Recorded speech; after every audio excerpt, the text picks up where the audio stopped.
On the continent of Samuel, there is the strongest race, called the Dragon Clan.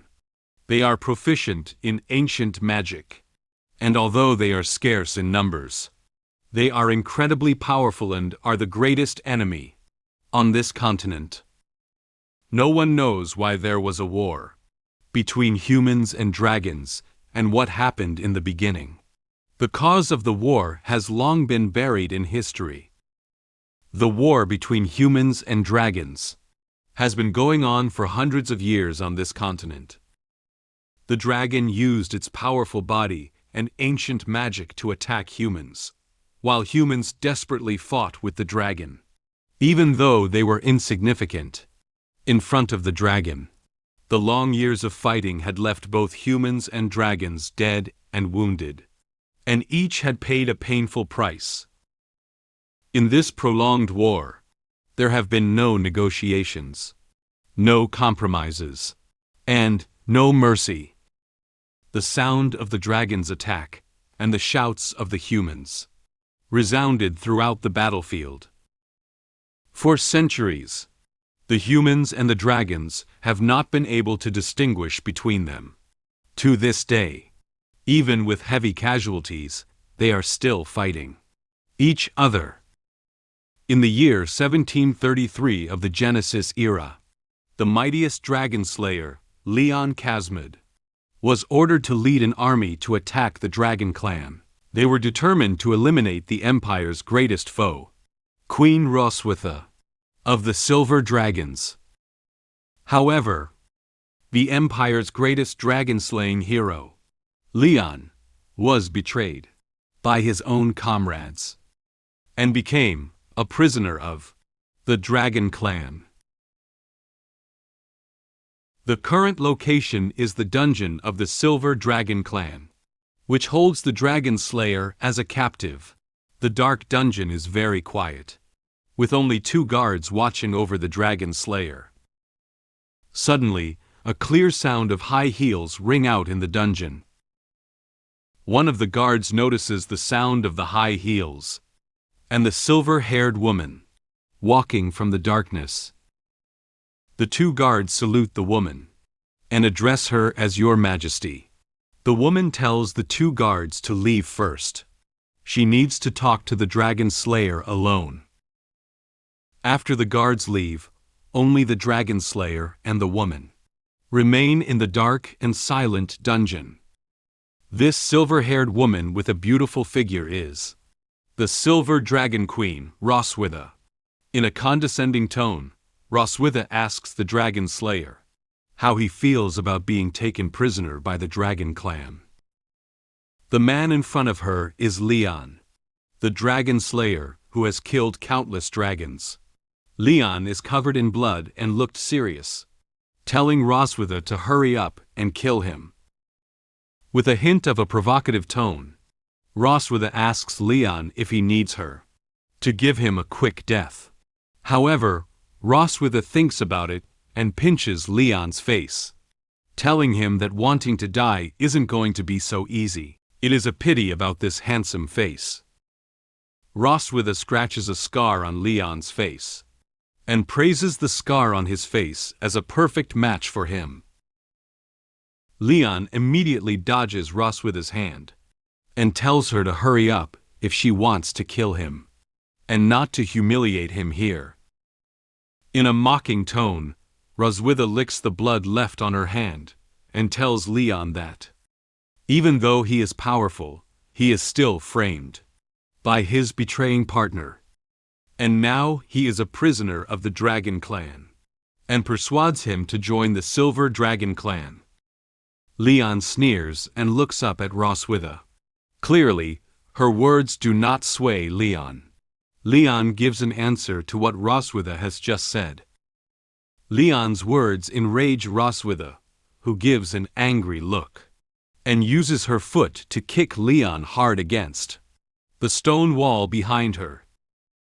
The chains binding Leon moves out of their original position as Leon moves.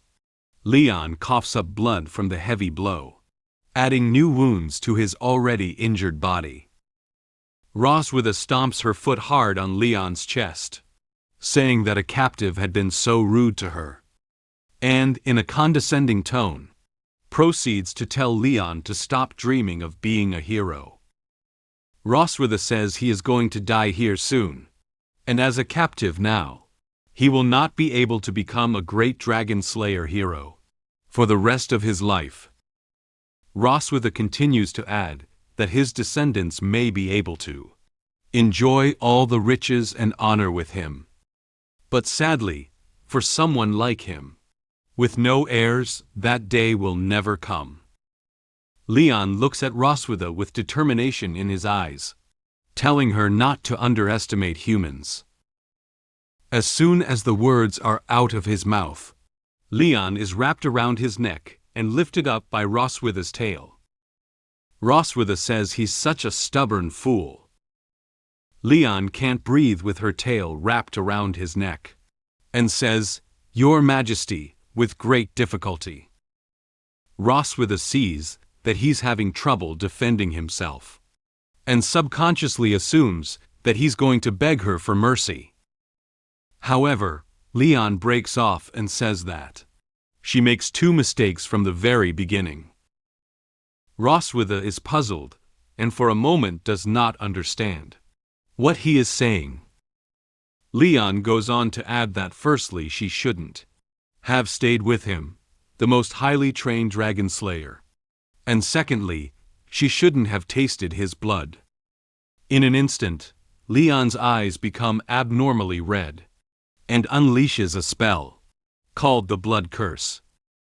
This spell reacts on Roswitha, and she immediately releases her tail from wrapping around Leon's neck. Roswitha gradually moves away from the man in front of her. She is flushed, feels her body grow hot, and her legs weaken to the point where she sits on her knees. For a moment, she isn't sure what is happening. Leon stands up and explains to Roswitha, who is sitting on her knees, that this spell will soon put her in a lifetime of pain brought on by her soul. Suddenly, Roswitha lunges at Leon with her own body. Without understanding what is happening, Leon is tackled to the ground by Roswitha. Seeing Roswitha's flushed face, Leon realizes that it is his spell that had a side effect on Roswitha, causing her to some kind of stimulation. Roswitha's consciousness goes out of control under the influence of the spell, and without saying a word, she directly kisses Leon.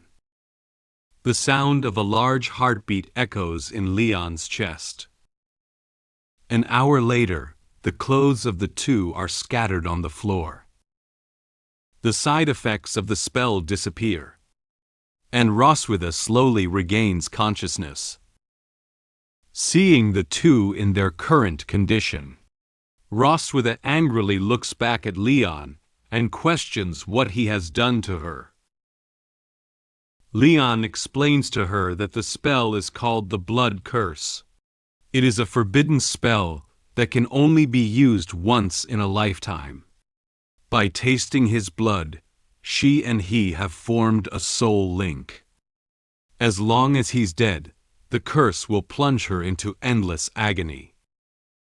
Roswitha angrily dislikes it back, saying that, if it's a spell that takes effect only after he died, then what was all that just happened? Leon, who also seems to have only just learnt about the side effects of the spell, explains to Roswitha that what just happened is just an accident. He also doesn't expect the side effect to be so powerful. Before the words could be finished, Roswitha hurriedly tells Leon to shut up, not wanting him to continue describing what just happened. Leon then suddenly thinks of the fact that dragons follow the monogamy principle. Then he laughs and tells Roswitha that after his death, she will neither be able to find a new mate, nor explain the current situation to the dragons. The effect of this curse has far exceeded his expectations. Roswitha is furious, but can't say anything in return for a moment. Leon looks at her with scorn and says that she is now going to have no successor either. Roswitha can't stand what Leon has said, and is ready to give Leon another blow. However, Leon weakly replies that he doesn't need her to do it anymore, and that he will die soon. These words make Roswitha stop attacking him. Before he died, Leon adds that it is his curse on Roswitha to live in pain for the rest of her life. With that said, Leon is no longer conscious. After Roswitha puts her clothes back on, she kicks Leon and says that a human uses such a despicable method of revenge against her, and wants to escape by dying. There's no such easy way out. After saying this, Roswitha uses her spell to inflict a strange coat of arms on Leon's chest. After 2 years of deep sleep, I woke up only to find out that I've suddenly become a father. As the strongest dragon slayer, I somehow managed to make the Silver Dragon Queen a mother. She even sent our daughter away, locked me inside the room, and pushed me down with one swift motion. With a surge of magical energy glowing in her hands, she was about to engrave her exclusive dragon mark on me. Gah! I'm the greatest dragon slayer. You can't do this to me. Leon Kazmid. He was once a legendary dragon-slaying hero. At the age of 5, he killed a vicious dog with his bare hands, catching the attention of a passing master dragon slayer, who took him as an apprentice. At the age of 10, he entered the Empire's Dragon Slayer Academy to further his studies. And 4 years later, he graduated with the highest honors and youngest age in history. At the age of 15, he stepped onto the battlefield, slayed countless evil dragons, reclaimed lands, and earned great merits for the Empire. Leon was hailed as the strongest dragon slayer, the Empire's only hope to lead them to victory and end this war. Until he became a prisoner of the Dragon Clan. 2 years had passed by now. At the moment of waking up, he felt as if he'd just had a terrible nightmare. Still shaken, he found himself gasping for breath. Looking around the lavishly decorated room, Leon couldn't tell whether this was heaven or reality. The door gently pushed open, and a little tuft of hair peeked through. Leon focused his gaze and saw a small girl entering the room. "Oh, you're awake." The little girl was innocent, with big watery eyes that made even Leon dumbfounded. So cute. Leon's mind was filled with endless thoughts, thinking to himself that it was only because he had contributed so much to mankind that he had arrived in heaven. "You must be the legendary Angel." "Angel? What's that?" Even though the adorable little girl in front of him denied it, Leon was absolutely sure of one thing. She had to be his guiding angel. Leon squatted down and asked her name. "Hello, little angel. What's your name?" "Muin." Her big, sparkling eyes and round, chubby cheeks made her so irresistible that anyone would want to pinch her. Muin? That's a wonderful name. However, something didn't sit right with Leon. But the color of this angel's hair is rather odd. Black mixed with white? Mom says it means the moon. However, something didn't sit right with Leon. While the girl was undoubtedly cute, the more he looked, the more he felt something was off. Angels have moms too? Leon introduced himself to the little angel. I'm Leon Casmid. I know, Leon means lion. When hearing his name, the girl joyfully raised her arms. Who tell you that? That's what Mom said. Huh? Leon grew increasingly uneasy. No way. A disturbing thought crept into his mind. For confirmation, he asked her a simple question. May I ask, who exactly is your mom? Roswitha. Hearing her answer, Leon petrified on the spot. Your mom is Roswitha. Then that means I'm... The girl Muin seemed confused by his reaction. You're my daddy.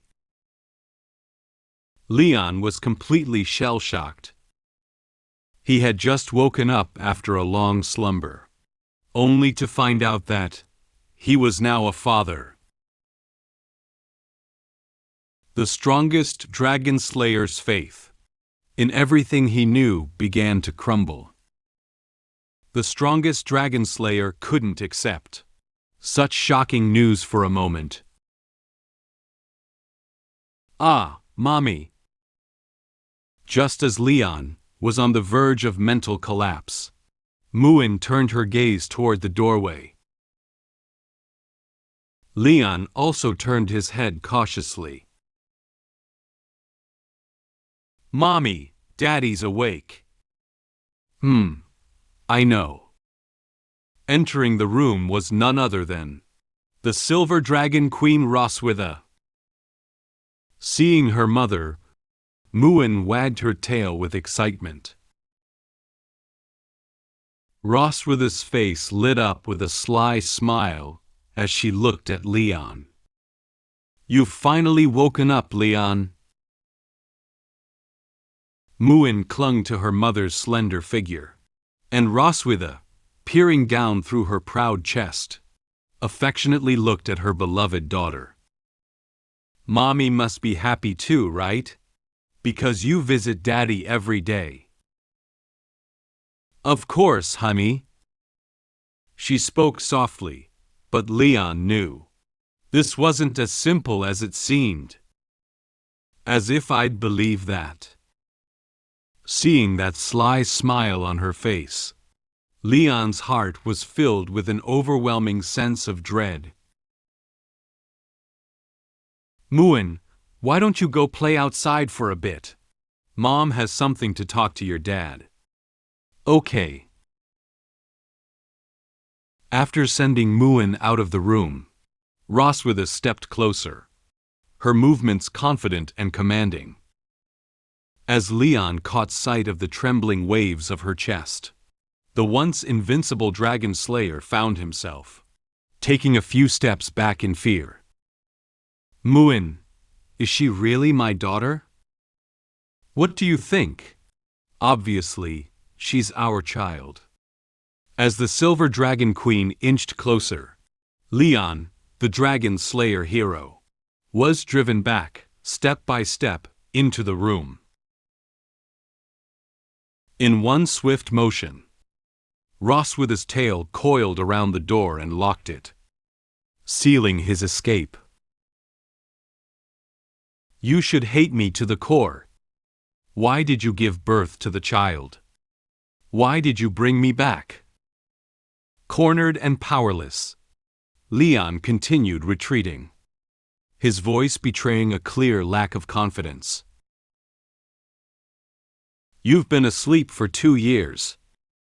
2 years ago, after what you did to me, did you think you could just get away with it?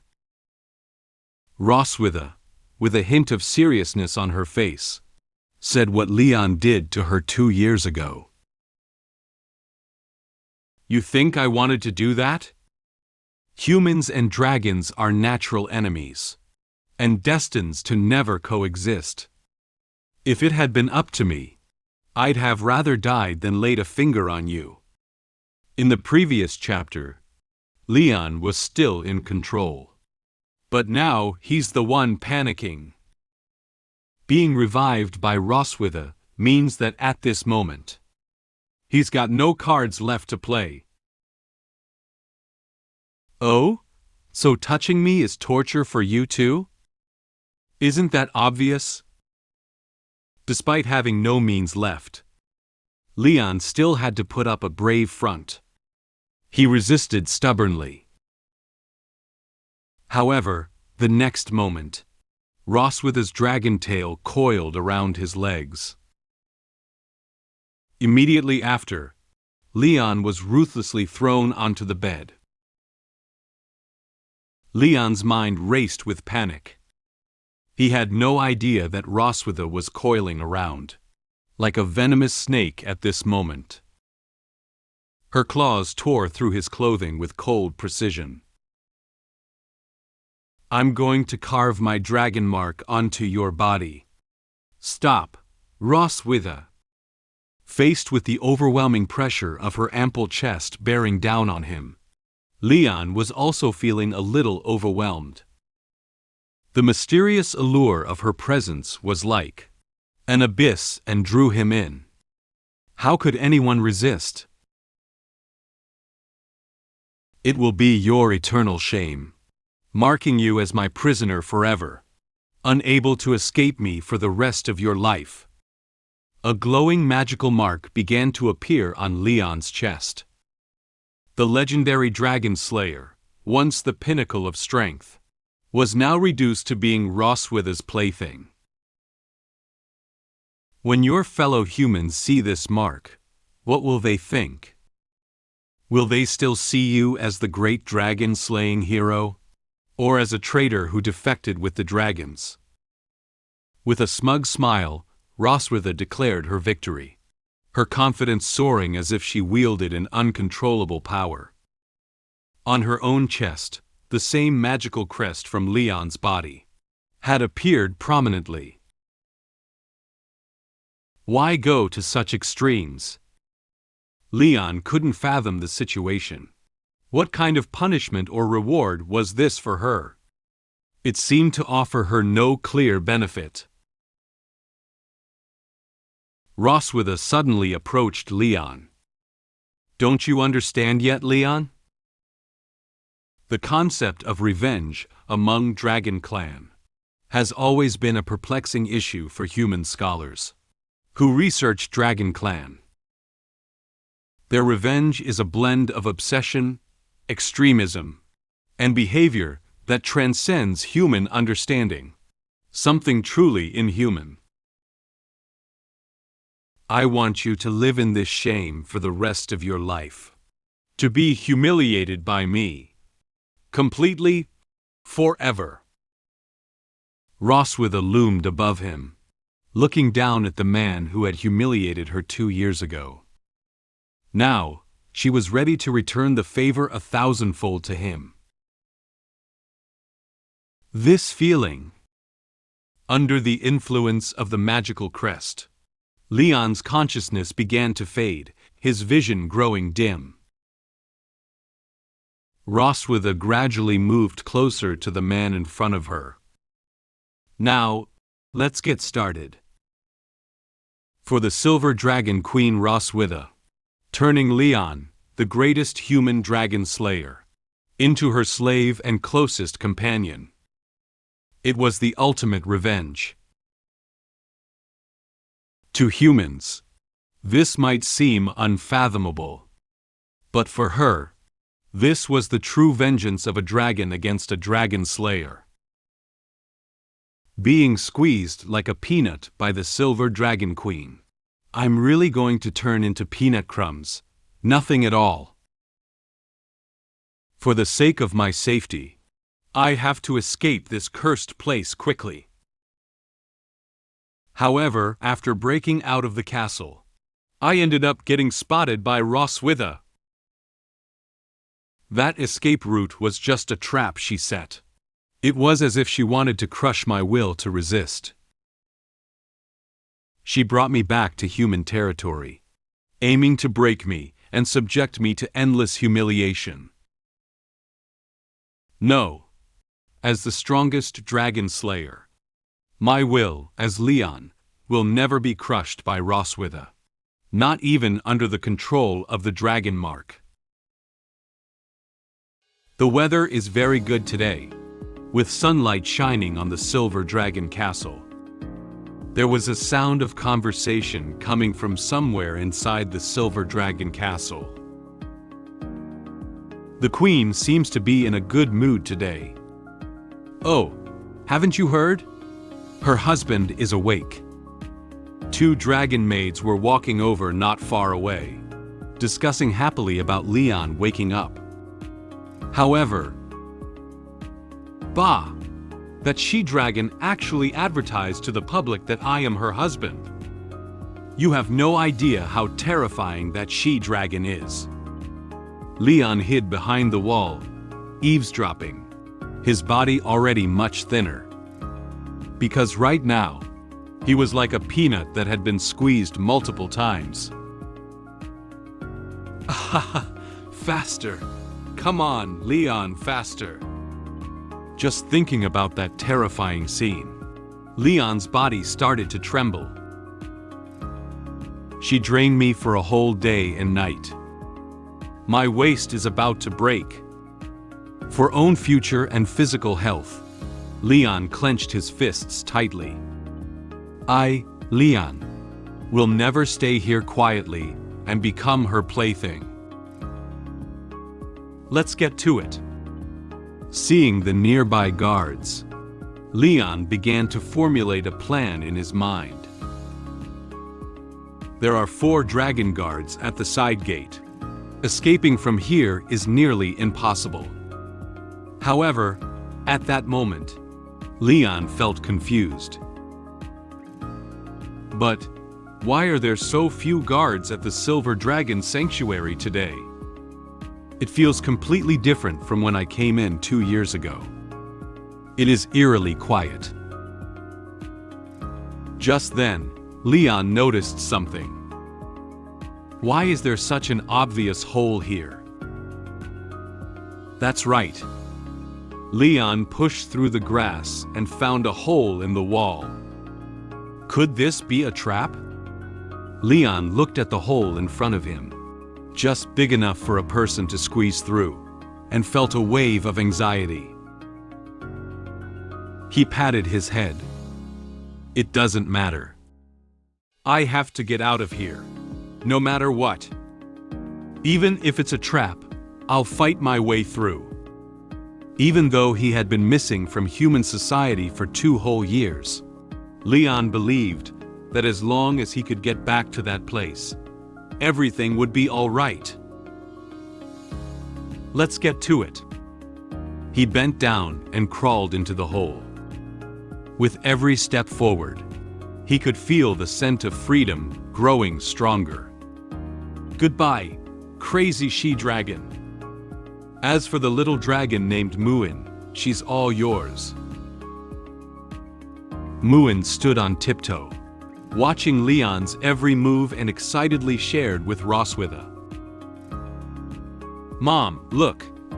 Dad is crawling through a dog hole. He's amazing. Roswitha was lying on the chair beach and looked up to see what Leon was doing. I see. He is really impressive. Muin clasped his hands together and naively said to Roswitha, "So, when will you go fetch Daddy back, Mom?"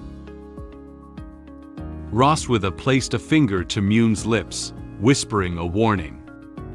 Muin, you can't use words like fetch when talking to Dad. It's really impolite." Her expression darkened, and she uttered something even more chilling. "You can say, 'Catch him back.'" It had been a while since Leon crawled out of the hole and escaped. He was sprinting across the lush green grass, the soft glow of the sunset igniting his fighting spirit. "Once I cross these mountains, I'll be at the borders of human territory." However, he still stopped and looked back. After running this far, that she-dragon shouldn't be able to catch up, right?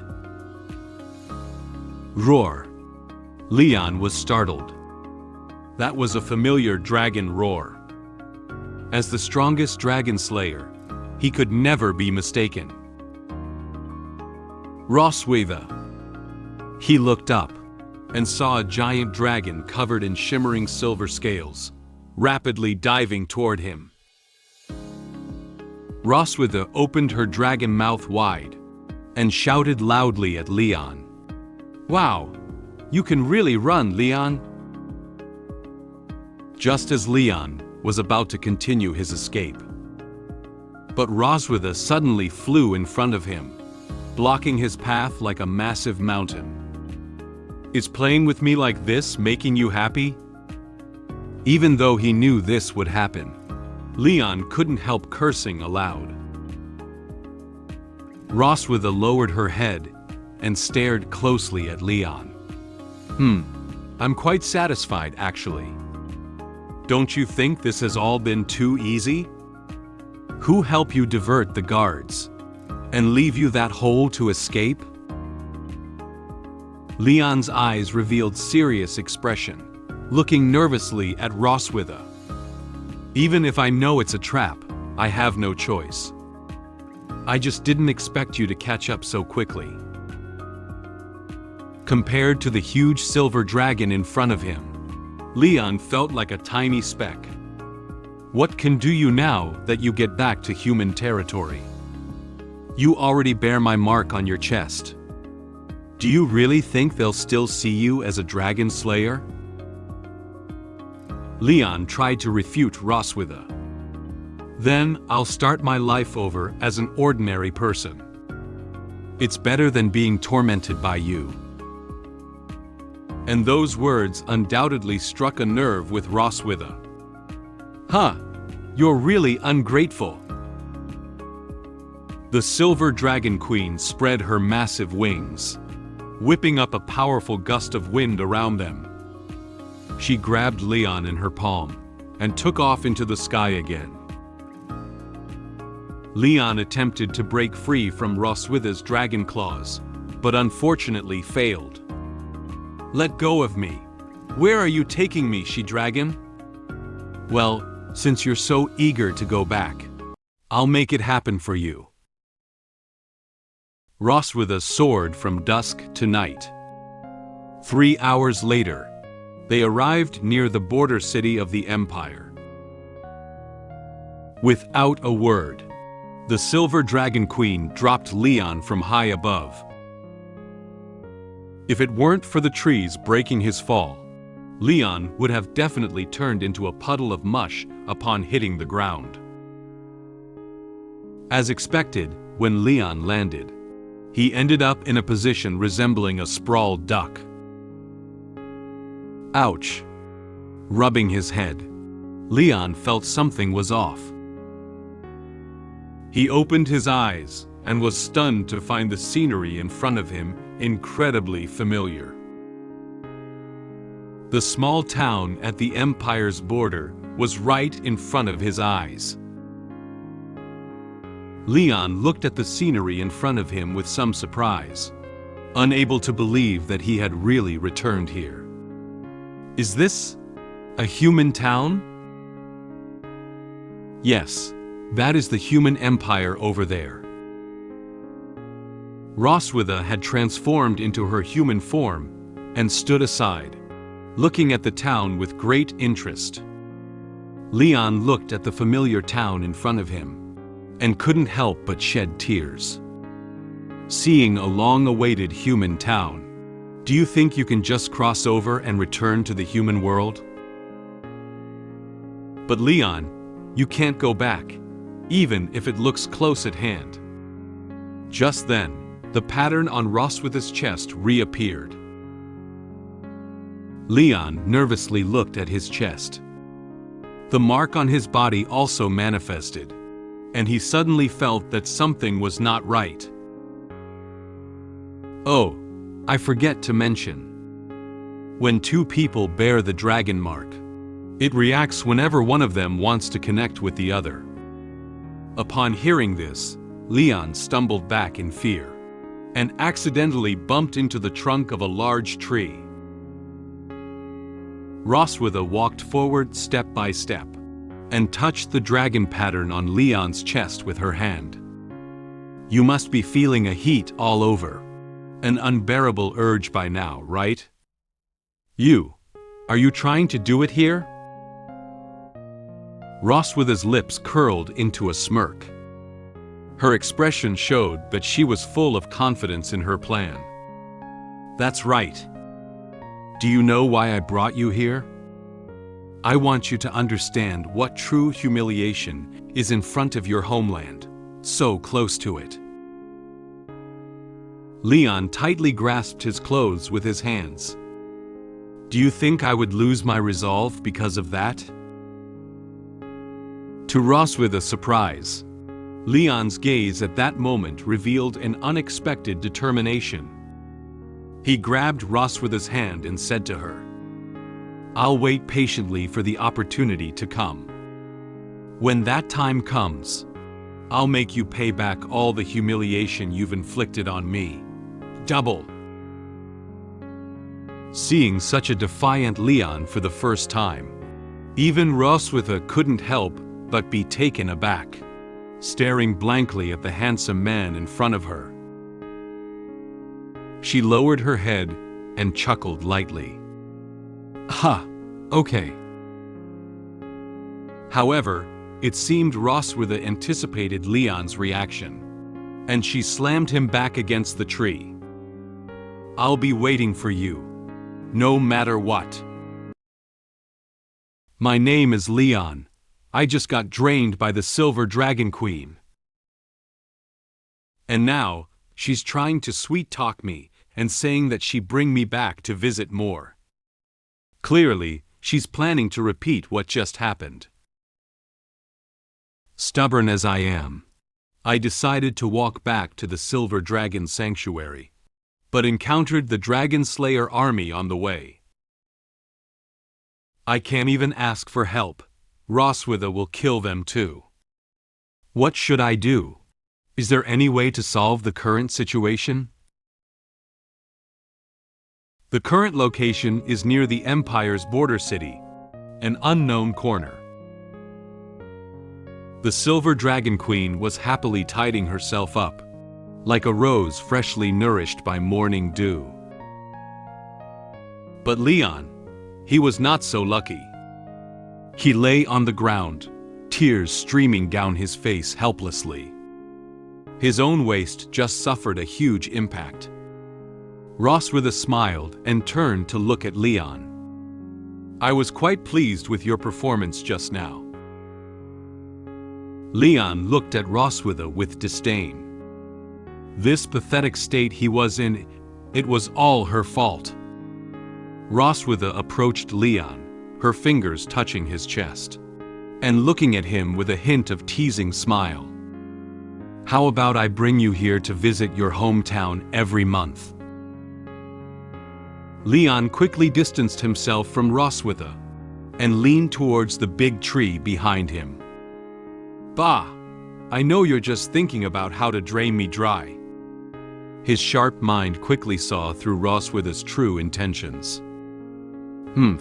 At least you're smart. However, Roswitha didn't care in the slightest. After all, she still had 1,001 ways to make him submit. Let's go. Our daughter is waiting for us at home. She turned his back to Leon, spread her wings, and prepared to take him back. Wait! Just then, after putting on his clothes, Leon called out to the ravenous Roswitha. As a proud dragon slayer, I won't let you treat me like prey and drag me back. I can walk on my own. Even though he had just been drained dry, the so-called wise man's moment had arrived. Perhaps this was nothing more than Leon's fleeting burst of bravado in the face of his emptiness. Roswitha stood behind Leon and kindly reminded him, "Ha! It would take me at least 3 hours to fly from here to the Silver Dragon Sanctuary. For a human, it would take at least 10 days to 2 weeks." Leon walked forward without looking back. Just 10 days and a half months. Don't underestimate our human endurance.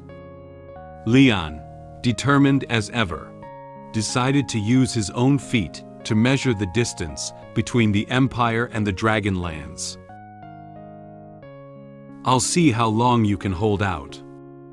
Since Leon had decided to do this, Roswitha had also decided to accompany him and saw how long he could hold on.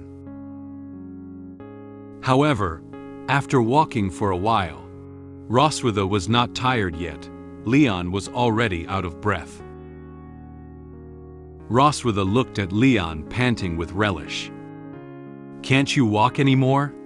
If you beg me." Leon quickly replied to what Roswitha said. "I'm not tired. Who says I'm tired?" Roswitha saw right through him. He was just putting up a front. There's no part of you that's tougher than your mouth." As much as Leon was annoyed with Roswitha, given that there was indeed a place in his body that was already soft, all he had left was his stubborn talk. In the distance, the sound of hooves echoed through the trees. The two of them looked in that direction, and there it was, the Dragon Slayer army patrolling the forest. "Great! These people might help me get rid of that she-dragon ... Just as Leon was about to rush out and get help, Roswitha suddenly glared at him. He felt a chill down his spine for a moment. He sensed that Roswitha was behind him, staring hard at him. "Wait. If I call for help to them, Roswitha will undoubtedly kill them without hesitation."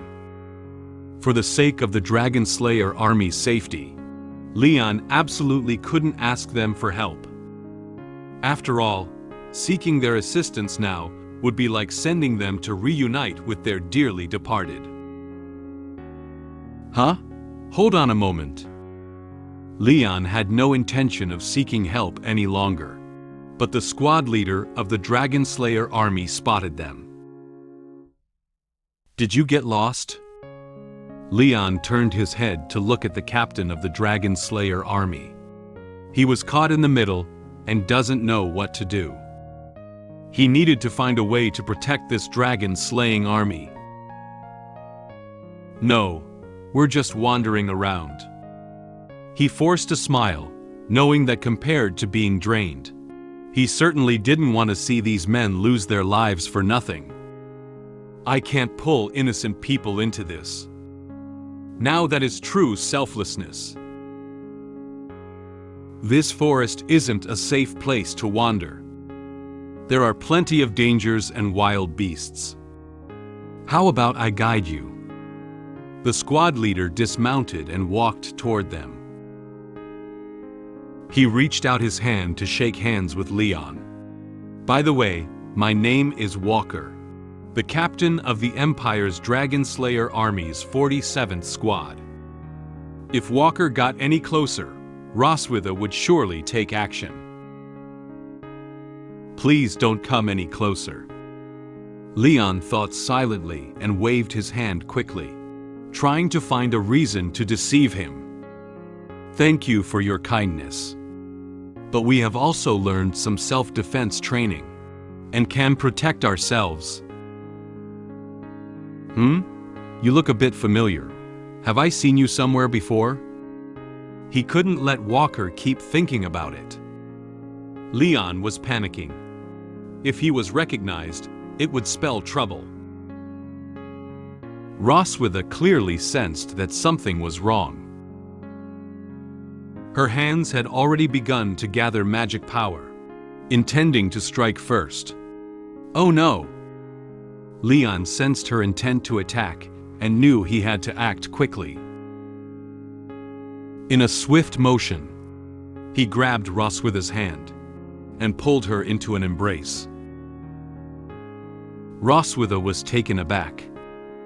When did Leon, who hated himself, take such initiative?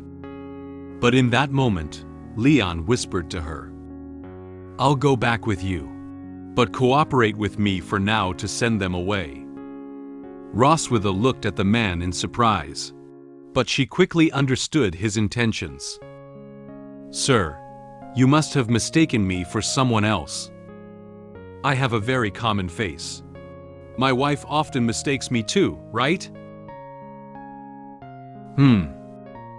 Feigning affection, they nestled together, looking like a loving couple. "Then I'll take my leave and not disturb your romantic moment." Seeing this, the team leader didn't want to disturb the seemingly loving couple, so he wisely chose to leave. As they watched the Dragon Slayer army leave, Roswitha impatiently said, "Have you not hugged enough yet?" Roswitha's words made Leon instinctively jump back and keep his distance from Roswitha. After Leon let go of Roswitha, she moved her stiff body. Roswitha looked at Leon with a serious expression, as if she was about to say something important. "Leon, you're very smart. You didn't ask for help from them, but one thing. You need to understand your position. We have a child, but it doesn't mean I'm your wife." Although he didn't understand what Roswitha was trying to prove, what she said echoed his own thoughts. "I never thought of being your husband. Let's go. We still have a long way to walk." After speaking, Roswitha turned around and prepared to leave. However, at that moment, Leon seemed to feel some discomfort. Leon gripped his hand tightly, letting out a low groan. A sharp pain surged from his palm, where a burning sensation had emerged. As his vision blurred, he could still make out the distinct wound seared into his hand.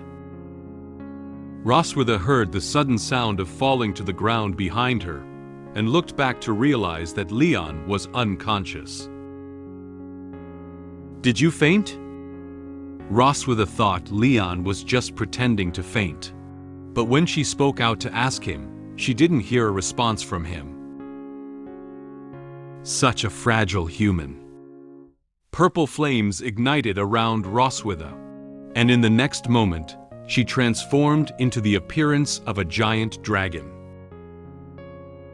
She picked up the unconscious Leon and threw him into midair, while Leon landed smoothly on Roswitha's back. "Well, this time I'll take that as your plea for mercy." With a powerful beat of her wings, Roswitha took to the skies, flying toward the rising sun, carrying Leon with her. From blocking her attack just before, as he falls down, Roswitha questions if he fainted. Remarking on what a frail human being he is, she transforms into the dragon, placing him onto her back, stating that this time she will take that as a plea for mercy. As she flies out, at the Silver Dragon Castle as Leon wakes up, Muin greets him, asking if he is awake. Leon gets up questioning how he got back here, to which Muin states that it was Mother who brought him back. Leon, quite angry, guesses that she finally caught him like prey. Noticing that his hand is bandaged, Leon mentions that she was the one who bandaged it for him.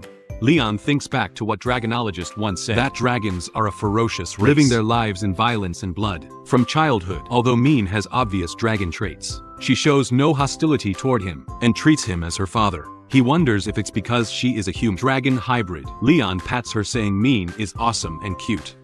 But when she grows up, she must not be like her mother. Just then, Ross Weiss is standing by their side. Questions what's wrong with being like her. Leon gets scared trying to shrug off the question, stating that it's nothing. Muin proudly says she bandaged Dad's wounds according to her mother's instructions, to which Ross Weiss agrees, affirming that this is what she should do. Leon realizes what a strict mother Ross Weiss is. He pats Muin, suggesting she hide in the garden first, and he will come find her. When he counts to 100, Muin gets excited, asking if Dad wants to play hide and seek with her, to which Leon replies that he's not like her mother, and she should go quickly. As he counts down, Muin replies that he's not like her mother and she should go quickly. As he counts down, Muin worried runs out, asking him not to count so fast. After Muin runs off, Leon calls out to Ross Weiser, asking if she isn't being too hard on the child. Ross Weiser replies that all dragons go through this. Only by being strict from a young age can they grow into strong warriors. Leon protests, saying Muin isn't fully a dragon and is so cute, questioning how she can be so strict. Ross Weiss retorts that calling a dragon cute is derogatory. Leon tries to tease her, saying that she's pretty cute too. Ross Weiss grabs him by the collar, stating that he's just a slave for her to vent her anger on, and tells him to stop getting ahead of himself. Ross Weiss affirms that it's good he understands, as she is the queen of the Silver Dragon clan, and has many government affairs to handle. She tells him the task of taking care of the children is now his responsibility, and whispers that the child likes him. The scene shifts to the garden, where Leon mutters to himself that he's the Dragon Queen. And it seems like the Dragon Slayer is now responsible for taking care of the children. He notices a girl hiding behind a pillar, and thinks Muin is still young. And if she thinks he can't find her, if she hides there. He points to her saying he found her. But there is no response from her. Leon questions if she's angry. Leon apologizes for keeping her waiting, but she runs off. Leon chases her, asking what's wrong and why is she running. After a while, Leon wonders where she went as he just saw her pass by. He thinks it's hard to predict a child's mood, and wonders why. Ross Voice gave him the task of taking care of Muin. Just then, Muin comes from behind and hugs Leon. Leon asks if she didn't just see him run past her. Muin denies it, saying that Dad couldn't find her, so she came out to look for him. Leon wonders if he saw wrong. Muin then says she has something to show him, and pulls him away, as another girl looking similar to Muin gazes toward them while doing the drawing. Muin is quite preoccupied with it. Leon, having butterflies, thinks that it's good to have a daughter, and that it feels like his soul is healed. Sooner or later, he believes he will get his destiny, which will help him escape from the clutches of the mother dragon. Muin runs to Leon, saying that she drew a family portrait, for which Leon is delighted, thinking that Muin is awesome, worthy of being his. As Leon sees the sketch of two girls with two parents, he questions why there are two girls. Men reveals that it's her sister. Leon is taken aback that Men has a sister, as it turns out that he's not only hit the target with one shot, but also hit it twice with one shot. Leon grabs his head, scratching his hair, stating that the child he saw in the garden just now must be her. He called her by Muin, and it's no wonder that she was angry. Muin replies that she thinks her sister is not angry, she's just a little shy when she saw Dad. Leon ponders over it, thinking that they haven't met each other much, so it's normal that they aren't familiar with each other. He believes it's all the dragon's fault for hiding this child from him, and he has to ask for the truth. In the study room, Ross Weiss is dealing with the document as a dragon reports to her. When Leon barges in, Ross Weiss questions where Muin is, to which Leon screams that she went to play with her sister. He states that she is really good at hiding things, and questions when she was going to tell him that he has an older daughter. Ross White states that he already knows this by now, to which Leon gets angry, stating that he has to thank her. The talker picks up with Leon presenting material to him to make his building. Rosswe states that he already knows this by now, to which Leon gets angry, stating that he has to thank her. Giving birth to a child is hard work, and he didn't expect that she would give birth to two. For him stating that she worked hard, he screams that when he returns to the Empire someday, he will definitely write her name in their family tree. Ross Voice questions if he knows why she didn't tell him about the existence of her eldest daughter, to which Leon replies that he thinks she was jealous of his closeness with Muin, so she deliberately didn't let her meet him as her father. Ross Weiss questions if he's anxious to see her, to which Leon replies that it's nonsense. He states that who doesn't want to meet their daughter? He's not like her, a cold and stern mother, and he wants to cultivate a good relationship with her. Leon gives Leon 1,000,000 just lay feathers. Ross Weiss affirms it and asks him not to regret it. The scene shifts to the kitchen as Leon is playing with a knife, thinking that he's going to make a good meal today. Leon's first step to getting closer to his elder daughter was to open her stomach with delicious food. He thinks that he used to make this meal often in the teen, and everyone who has eaten it stated that it was good. The sweet taste is also suitable for children. Leon, tasting it, thinks that it's not bad, and his cooking skills are not rusty. Leon flexes, thinking that this meal will definitely win Noah over, and Noah will love the food her dad cooks the most. Leon is humming when the maids, seeing this, whisper that the prince has just recovered from a serious illness and he still cooks for his family. They praise him, saying that he is really a good male dragon who cares about his family. Just then, Russ Weiss with her daughters comes in, and they greet her. Russ Weiss orders that they don't have to wait for orders at dinner tonight, and they can have a rest, to which they affirm. At the dining hall, Leon greets them, stating that they just came in time. Min runs towards Leon, stating that it has a nice smell. Leon replies that she loves meat the most, so he made stew especially for her. As Leon thinks that Noah would feel her father's feelings, but to see that she shrugged her face away, Leon gets taken aback. Leon got a very different reaction from what he thought. He thinks that this female dragon has anticipated this situation, so she had not allowed him to meet Noah. Ross Weiss tells Noah that this is her first formal meeting, and asks her to introduce herself. Noah introduces herself as Noah Kamelkfi, the eldest daughter of the Silver Dragon Queen, Ross Weiss, and she is 1 year and 2 months old. Leon knows that dragons are an immortal race, and that baby dragons grow faster than human children. Leon gets down, introducing himself as Leon. Second step for Leon to get closer to his eldest daughter was to say hello politely and leave a good impression, for which she gives a pretty silent reaction. Leon is worried, wondering why this child is so cold and if she has a grudge against him, when moves to her sister, stating to please talk more and not embarrassed. Dad Noah states that he looks so weak in questions if he's really their father, inwardly stabbing Leon's chest. Leon comments on what a filial daughter she is, as Leon's career as a father faces its first crisis. Family dinners are supposed to be the best occasion for family members to talk and communicate, but now it has become Leon's most tormenting moment. Leon knows the two daughters look similar, but their personalities are completely different, and it's obvious is that Noah is more like her mother. Leon calls out for Noah, questioning if she likes today's food, to which he comments that it's disgusting, stabbing Leon inwardly. Ross Weiss barely holds off her laughter as Muin asks her mother if she's happy. Ross Weiss replies that her father finally got to reunite with their family. Seeing him so happy, she's naturally happy as well. She asks Leon why he isn't smiling, to which Leon replies that of course he is, and he's happy to be with his family.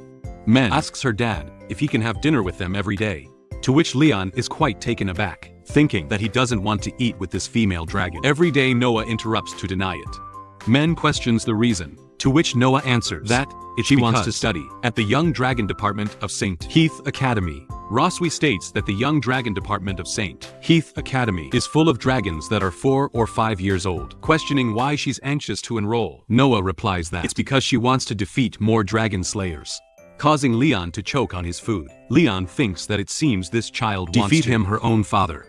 Leon states that dragon slayers are all brave, but Noah is still so young, and she will get hurt. Leon states that dragon slayers are all brave, but Noah is still so young, she will get hurt. Noah flares up, telling Leon not to treat her like a child. Leon is confused by the reality, as she is really a child. Ross Weiss interrupts, saying that she thinks Noah's idea is pretty good. The sooner she learns the skills, the sooner she can fight the dragon slayers. She asks Leon if that's not right, and if he has a reason to stop Noah from going to school. Leon thinks that if he continues to oppose it, Noah will definitely hate him as a father even more, and he can only change her mind. Leon denies it, stating that there is no objection from him.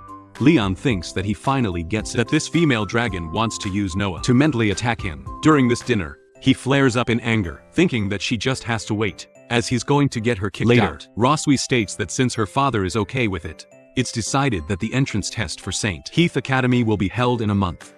During this month, her father will help her improve, to which Noah affirms.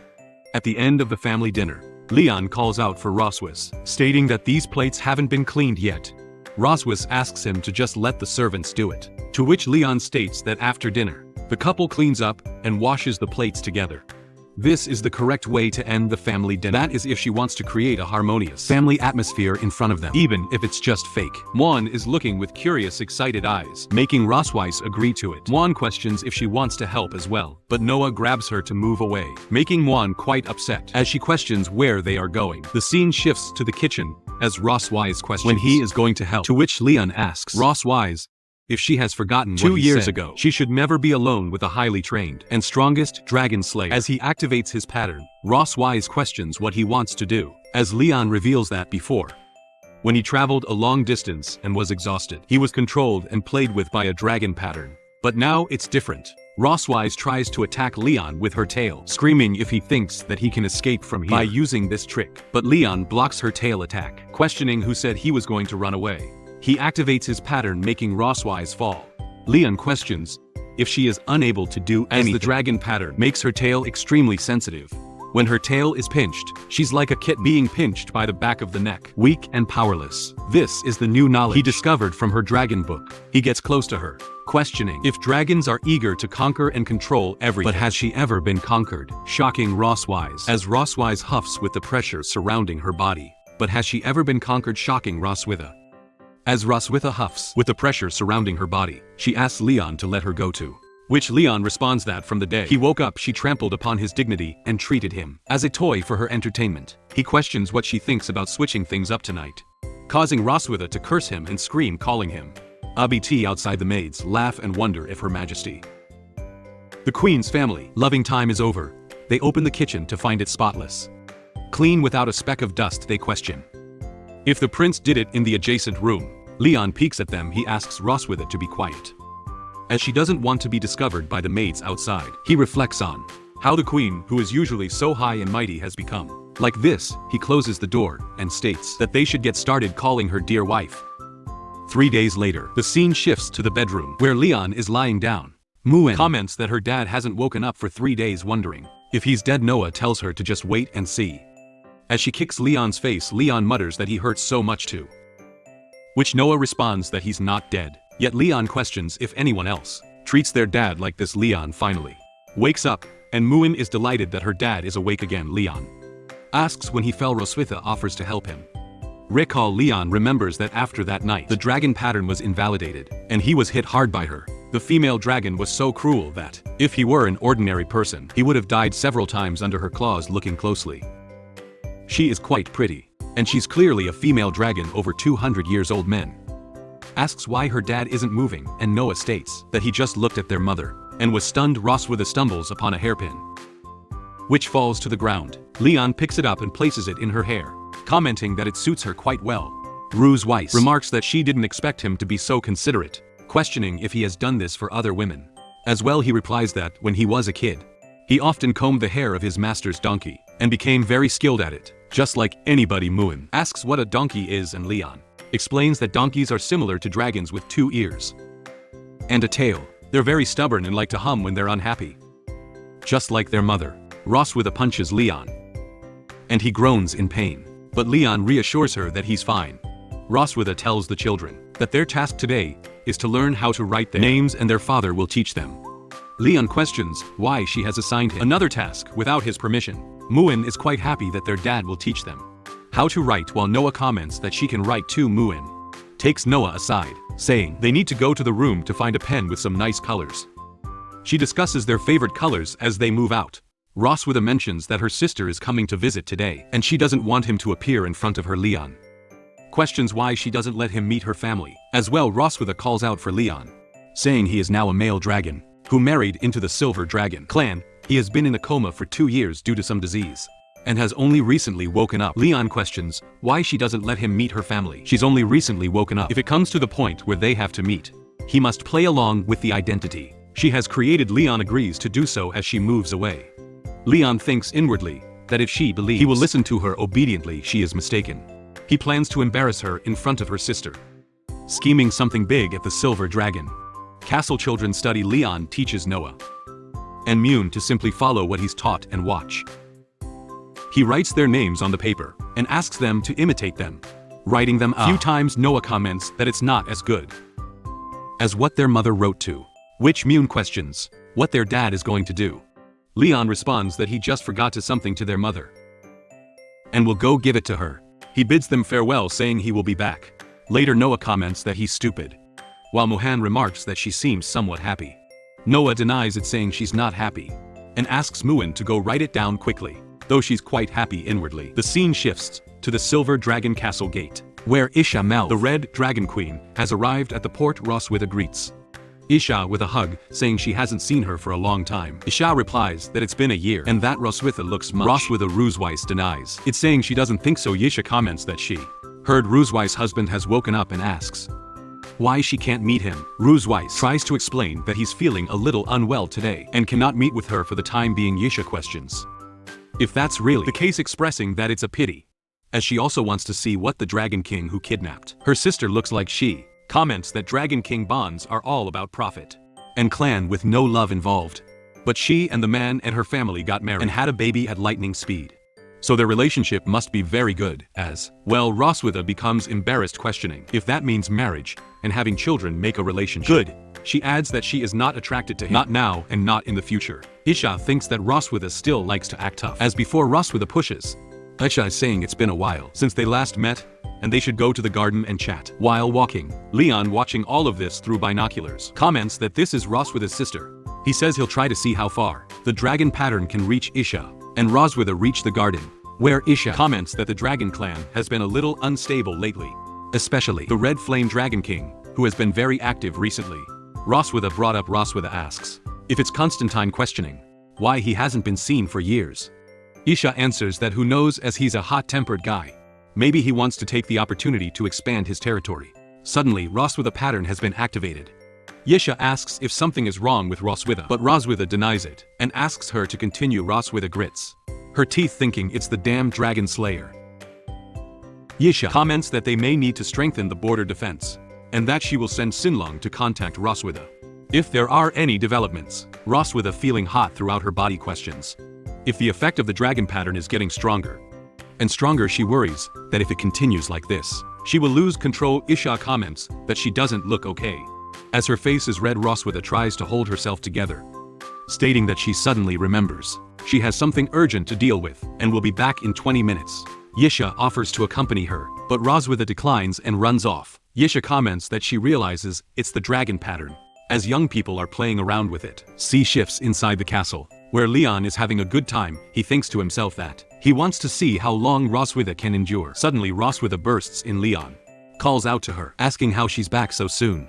Roswitha grabs him by the collar, stating that he deliberately chose this time to make the dragon pattern resonate, just to embarrass her in front of her sister. Leon decides to pretend to be innocent and tries to say it's not wrong for him to want her. Masui releases him from her grip, her face turning red with embarrassment. Leon thinks that it worked, at least she's disgusted by him.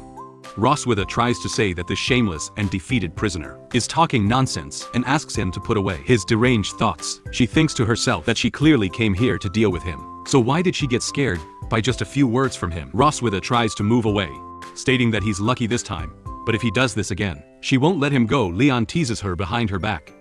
Thinking that he's not scared, he wonders how a single dirty word can make her so hesitant. He reflects that the dragon pattern is really powerful, but feeling quite hot inside, he questions when he thinks of her face. His heart beats so fast. Leon slaps himself to wake up, thinking he shouldn't be thinking about nonsense. He reminds himself that the kids are still waiting for him to come back, as Muin and Noah are still waiting patiently for their dad. In the Silver Dragon Castle at night, Isha is preparing to leave, stating that she will depart for today. Roswitha bids her to be careful on the road. Isha transforms into a dragon and asks if she can meet her husband next time. Roswitha agrees, saying they'll talk next time. As Isha flies off, Roswitha curses the damn dragon slayer, thinking that she still hasn't taught him enough lessons, and that she's going to teach him one tonight. As Leon wonders if the female dragon is still scolding her. The kids are all asleep. He covers them with a blanket so they don't catch a cold as Leon tries to leave the room. Roswitha confronts him, questioning where he's going. Leon asks if her sister is gone. Twitch. Roswitha smiles and says they still have things to do today. She drags Leon out. Leon tries to deny it, but he gets dragged along anyway. In this over Dragon Queen's bedroom, Leon brings out the hot bucket, informing that the hot water is ready and what she wants to do with it. Roswitha states that she's very tired after walking all day. and asks him to wash her feet for her. Leon is quite confused. Roswitha orders him to stop staring and do as he's told, saying this is a punishment for what he did today. Leon thinks to himself that he's the dragon slayer, but now he has to become a foot-washing slave for a female dragon. He curses, thinking that the female dragon really knows how to enjoy herself. He wonders how many dragon slayers' corpses she stepped on with her feet. Roswitha confused questions since why he's staring at her feet and wonders if it's some disgusting habit. Leon quickly washes her feet, rushing through it with hot water. Roswitha kicks him out, stating that it's too hot, and throws him away. She asks if he's trying to get revenge on her on purpose. Leon groans, begging her to stop, thinking that this humiliating yet oddly comfortable feeling is too much. Roswitha states that she wants to see how long he can endure. Leon thinks that he cannot succumb to the tyranny of a female dragon, and grabs her foot. He says he's eaten pig's trotters, cow trotters and goat trotters, but he's never eaten dragon trotters. Roswitha is taken aback, asking what he's doing. Leon bites her leg, stating that today's snack is raw dragon claws. Roswitha screams, telling Leon that she's going to kill him. The next day, Muin and Noah find Roswitha limping as she walks. Munch asks why she's limping, but Roswitha denies it. Munch then questions why Leon has bruises on his face, to which Leon denies it's nothing. Munch tries to say that they must have played some fun games without telling her, and she wants to join in as well, while Noah gazes at her in the garden outside the Silver Dragon Castle. As Roswitha and Leon stroll together, the maids whispered to each other, gossiping about the queen and the prince. He remarked that the two looked like a lovely couple walking side by side. However, one of the maids is puzzled, questioning why it feels like the queen and the prince don't seem very familiar with each other. The atmosphere between them is oddly heavy, almost strained. Leon wonders to himself why things have become like this. Just earlier, he had been surprised when Roswitha suggested they take a walk together. He questioned why he should go for a walk with her, but Roswitha had responded that it was part of his job to maintain the illusion of family harmony in front of outsiders. Leon couldn't help but think there was something off about Roswitha. Today, she was never this proactive, and he found himself wondering what she was planning. Meanwhile, Muin and Noah hiding behind some bushes are spying on them. Min, excited, comments that their dad is so stupid for not even being able to hold hands with Roswitha. She exclaims that she's going to help them, but Noah tries to stop her, urging her to leave them alone. Min, however, is determined. She jumps out in front of them and confronts the two adults. Leon, caught off guard, asks why she's following them, to which Muin boldly grabs Leon in Roswitha's hands and forces them to hold each other. She announces that when taking a walk, they should hold hands together, and with that, she happily skips off, saying she's going to play with her sister. Leon, still bewildered, wonders where these children learned all this knowledge. By the tree, Noah pinches Muin and Muin cries out, apologizing and promising never to do it again, asking her sister to let her go, embarrassed by the situation. Leon comments that this is a bit unexpected and wonders what he should do next. Roswitha, however, reassures him that it's okay and that it's just fine to hold hands like this. She adds that it's nothing to worry about. Leon, still feeling awkward, mentions that Roswitha seems unusually docile today, which makes him feel a little uncomfortable. Roswitha responds, somewhat teasingly, that it seems he's been tamed by her now, that she's getting along with him better. She's not used to it herself. Leon, deep in thought, reflects that Roswitha has always presented herself as a queen in front of others, maintaining a strong, distant image. He never expected that something as simple as holding hands would shake her composure. Maybe her strict image as a mother is just a facade, because she doesn't know how to get close to her children. Leon then brings up the fact that Noah always call her mother in front of her. Roswitha looks at him, puzzled, and asks if there's a problem with that. Leon explains that in the usual way of calling dad is paired with mom. But while Muin calls him dad, she calls Roswitha mother. He questions, doesn't it seem like there's a bit of distance between them? Roswitha seems to consider this and asks if there's really a big difference between mother and mom. Leon smiles and affirms that there is.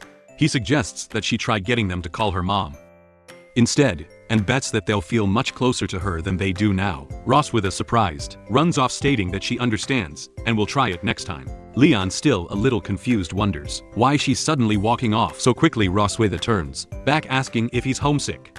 Leon, startled by the question, replies that he doesn't know why she's asking this all of a sudden, especially since she won't let him go back anyway. Roswitha, however, responds that she can't make him go home, but there's something that might help his homesickness just a little. The scene shifts to the castle warehouse near the castle gate. Leon, following Roswitha, asks where they are going. Roswitha replies that she didn't give it a specific name. It could be called a warehouse, a utility room, or whatever. It doesn't really matter. As they enter, Leon quickly recognizes it as a dragon's treasure trove. The room is filled with priceless antiques, some of which look centuries old.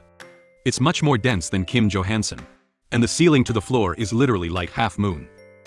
Leon is stunned, and remarks that if these items were placed in the Empire, they could easily be sold for hundreds of thousands of gold coins. Roswitha, however, simply nods and mentions that the bracelet on display is one her grandmother gave her when she was a child. She adds that, in addition to the spoils, there are also things here that are meaningful to her personally. Len, curious, asks why she hasn't spoken much about her other family members other than her sister Roswitha.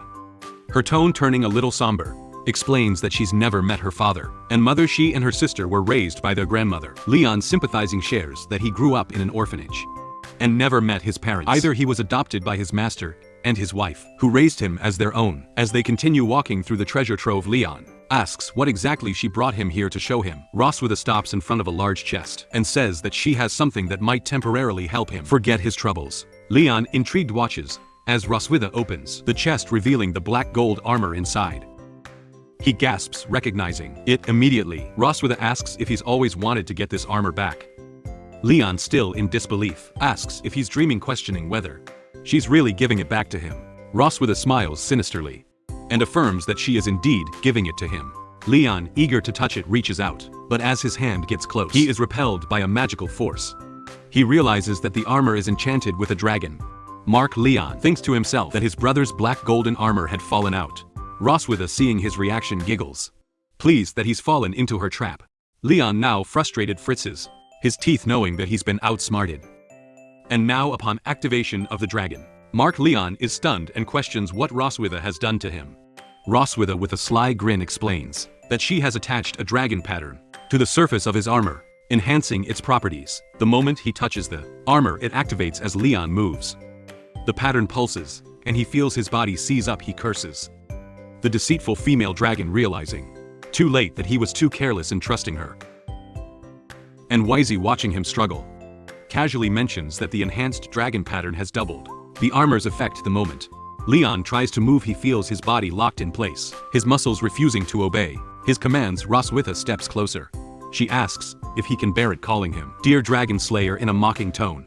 Leon, unable to move, barely manages to call out her name. His body still frozen under the influence of the dragon pattern. The sensation in his lower body, however, is stronger than ever, a rush of heat that he can't control, making the situation even more humiliating. He curses himself for being so easily manipulated. Roswitha, enjoying his discomfort, climbs on top of him, her eyes glinting with mischief. She asks if he thinks that she holds no grudge for being conquered by him, before she admits that she spent the past few days plotting her revenge, thinking about how to lower his guard and make him vulnerable. She smirks, revealing that she didn't expect him to fall for her trap so easily. Leon, seething with frustration, curses her under his breath. Roswitha, seemingly pleased with herself, asks if her acting skills are impressive. Leon screams at her, questioning if everything she's told him today was a lie. He demands to know if she ever truly met her parents, if her request from Wen to call her mother and to hold hands was just a ploy. Roswitha denies that it was not all false, but assures him that it doesn't change what she plans to do to him next. With a smirk, Roswitha begins to undress, teasing him with her words. She asks what he had told her earlier, whether she would like to conquer him. She affirms that she does enjoy the act of conquest and questions if he's ready for it, as she calls him her dear husband. Leon feels a wave of dread wash over him. The tension in the warehouse continued, and after a while, Leon finally cries out after drained out, thinking that it's finally over. But as he looks at Roswitha, he realizes she's still staring at him, her gaze unreadable. Leon asks her what she's doing. Roswitha responds almost absent-mindedly that compared to 2 years ago, the scars on his face have faded, but he now looks more haggard, more mysterious, and has the air of a man who's lived through more than he's willing to show. She comments that he now has the flavor of a mature man, something that wasn't there before. Leon, flustered, tries to shy away from her gaze, stating that he's trying to play tricks on him again, but he won't fall for it this time. Roswitha, however, just laughs and tells him that he's become smarter, though his health isn't what it used to be.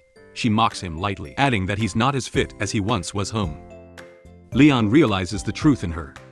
He's not in the same shape as before, not as strong or as healthy as he used to be. The realization stings, and he lets out a frustrated scream, feeling both physically and emotionally drained. The next day, Leon, looking quite tired, steps out of his room. Roswitha greets him with a teasing smile, commenting that it seems like he didn't sleep well last night. Leon, gritting his teeth, shrugs it off, muttering that it's all because of what she said, and did. Roswitha giggles, pretending not to remember what happened. But Noah, observing from a distance, knows that things are about to start again. Roswitha, in her usual authoritative tone, tells Leon that the entrance exam for the Heath Academy is very strict, and he should start tutoring Noah on dragon knowledge today. After all, for now, the only way he can prove his value is through his knowledge in other areas.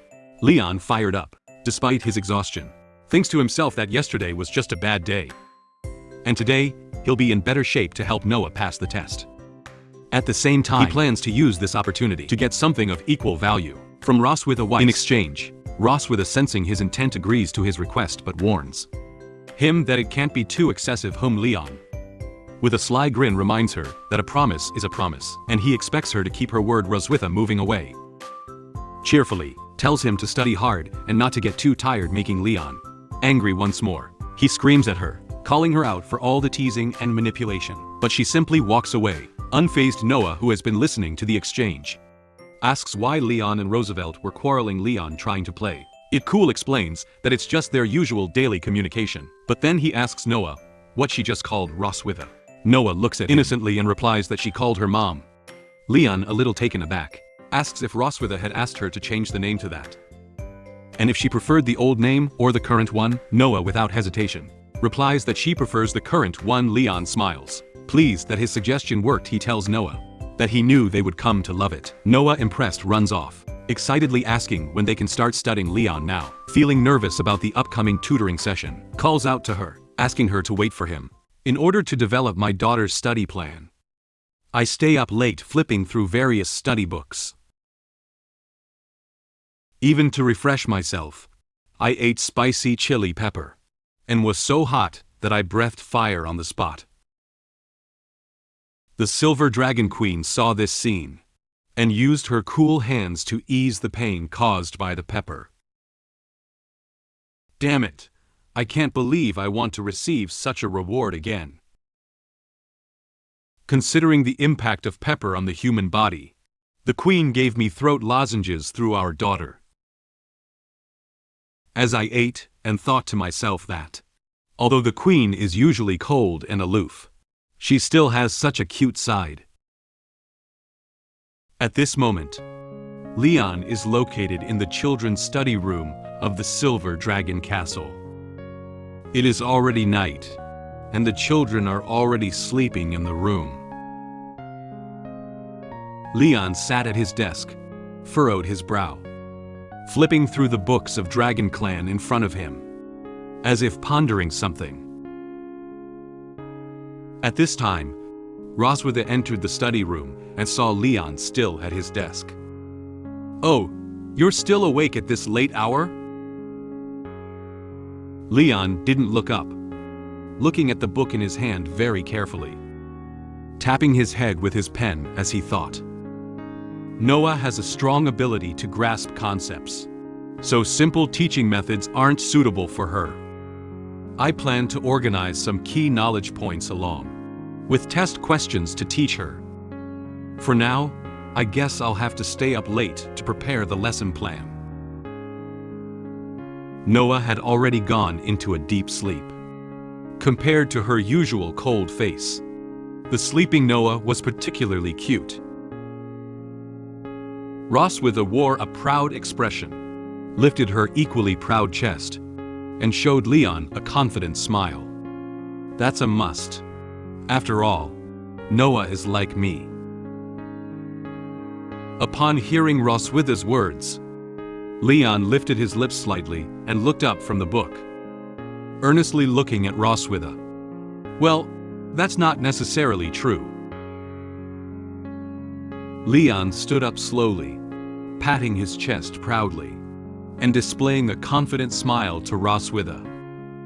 I graduate as a top dragon-slaying genius, ranking first every year in both exams and field training. I even win every top-level scholarship the school has to offer.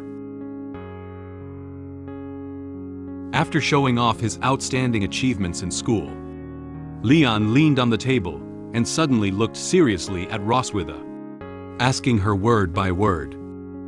"So, Your Majesty, what about you? What kind of champion are you?" Roswitha was left speechless by his sudden question. As an unbeatable silver dragon queen, she naturally won't lose to the man in front of her in terms of military strength. But when asked about learning, she still couldn't come up with anything that could be compared to the man in front of her. Roswitha felt careless. She furrowed her brow and looked at Leon with a somewhat displeased expression. "I always think he is a reckless man who can only fight and kill, but I don't realize he is also a top student." Roswitha recalled that the clever and courageous Leon was now a captive, forcibly held here, utterly at her mercy in both body and mind. She looked at Leon with a disdainful smile. "Ha! So powerful. Then how come you're still my captive?" Upon hearing Roswitha's words, he angrily retorted, "Damn, I only lost that one time." Leon, a renowned dragon slayer, who has vanquished countless dragons, has surprisingly been defeated by the Silver Dragon Queen this time. Leon was really a bit upset. Not only that, he's also been thoroughly bullied by her, and his body is nearly at its limit from her relentless torment. As he crouched down, he muttered quietly to himself, "One misstep can lead to eternal regret, and a tiger on the plains can be bullied by a dragon." Roswitha smiled from behind as she watched Leon's disappointed expression, while jokingly responding to his words. "You're afraid of being ridden by a dragon, right?" At this moment, Roswitha noticed a plate of yellow peppers on the desk. Pepper? She looked at the plate of peppers and asked Leon, "What are you doing with this?" Leon also looked at the conspicuous plate of peppers in the messy book at this moment. "Oh, this pepper?" He picked up a pepper. The appearance of this chili pepper seems no different from ordinary chili peppers. "I bring this from the kitchen to help wake me up." With some concern in her eyes, Roswitha raised her hand to try and stop Leon from eating the pepper. "Wait a moment, this is a Dragon Clan's yellow pepper. I doubt a human being like you cannot bear it." But it was too late. Leon took a bite of the pepper straight from his hand. Leon never expected that this seemingly ordinary pepper would have such great power. In no time at all, the pepper had made Leon's face red. So spicy! The intense stimulation of pepper made Leon yell. Leon was anxiously searching for water all over the study room. But unfortunately, there was no water in the study room. He spun around anxiously, while his mouth couldn't stop. "Water! Water! There is no water here!" Upon seeing this situation, Roswitha didn't hesitate and immediately stepped forward and placed her hand on Leon's cheek. The eyes of one dragon and one man just locked. Leon was surprised by Roswitha's action, and his face, already flushed with pepper, was even redder at this moment. Roswitha felt a bit embarrassed by her own action, so she turned her head to explain to Leon, "Well, my hands are quite cool, so they may feel more comfortable for you." Roswitha's hand just rested on Leon's face. Leon blushed, closed his eyes, and silently enjoyed the coolness that came to his face. Roswitha's fingertips are so cool, and the areas she touched are very comfortable. It's not as cold and stimulating as ice cubes, It's a very gentle coolness. The coolness of Roswitha's fingertips gradually calmed Leon down, and he couldn't help but marvel at how comfortable the temperature of her fingertips made him feel. The sensation brought by chili peppers has also been temporarily alleviated. Leon didn't feel as uncomfortable as before, so he took the initiative to thank Roswitha. "Thank you, it's all right now." Roswitha seemed to have just realized that Leon was talking to her, so she put her hand down. Leon and Roswitha distanced themselves from each other, with their backs facing away. Their faces turned red, and they both felt a little embarrassed. Actually, both of them know that the atmosphere just now was a bit off. Roswitha was the first to speak up to break the current awkward atmosphere. "Get some rest early, and don't eat too many peppers. If your mouth gets burnt, you'll have to use sign language to teach Noah." After finishing speaking, Roswitha didn't look back and walked straight to the door of the study. Leon fanned himself with his hand to ease the awkwardness, then turned his head to reply, "I know." Just now, Roswitha suddenly approached and placed her hand on his face, which no one would have been able to control. The temperature of the cool fingertips seemed to linger on his face, and that comfortable feeling made Leon's face blush again. Leon looked at Roswitha's back as she left, and silently said to himself in his heart that such a reward would actually want to do it again. "I can't believe I just wanted her to touch my face more." However, when he thought about the ruthless exploitation of his body by Roswitha in the past, which had tormented his waist, Leon felt scared without hesitation. He trembled while holding his arms in both hands. "You wake up a little bit." She is the evil she-dragon who tricks you into a small corner, madly squeezes you, and finally says that your physical strength is not good. Just think about it, is a little perverted. Looking at the messy books on the table, Leon made up his mind to find a suitable way to quickly restore his weakened body. If he continues to be bullied by the Silver Dragon Queen like this, his body will not be able to bear it. I need to find a method to help my body recover quickly. Without delay, Leon quickly picked up the book at hand and started flipping through it. Red dragon fruit has the effect of regulating ki and blood. Well, that's not it. Lotus grass, taken orally, can regulate digestive function. But that's not it either. Suddenly, Leon seemed to see something, and the book in his hand stopped on this page. He carefully read the name of the medicine and their detailed information on this page. Black Dragon Pill. It is a highly effective body-nourishing medicine that has the effect of regulating yin and yang, nourishing the body, strengthening and stabilizing the core. Leon seemed to have discovered a treasure, and the expression on his face was one of undisguised surprise. Right, that's it. The next day, the weather was sunny, and a pair of birds from the tree flew onto the branches. One of the yellow birds looked at the big white bird next to it, and the big white bird also looked at the little yellow bird, as if saying something.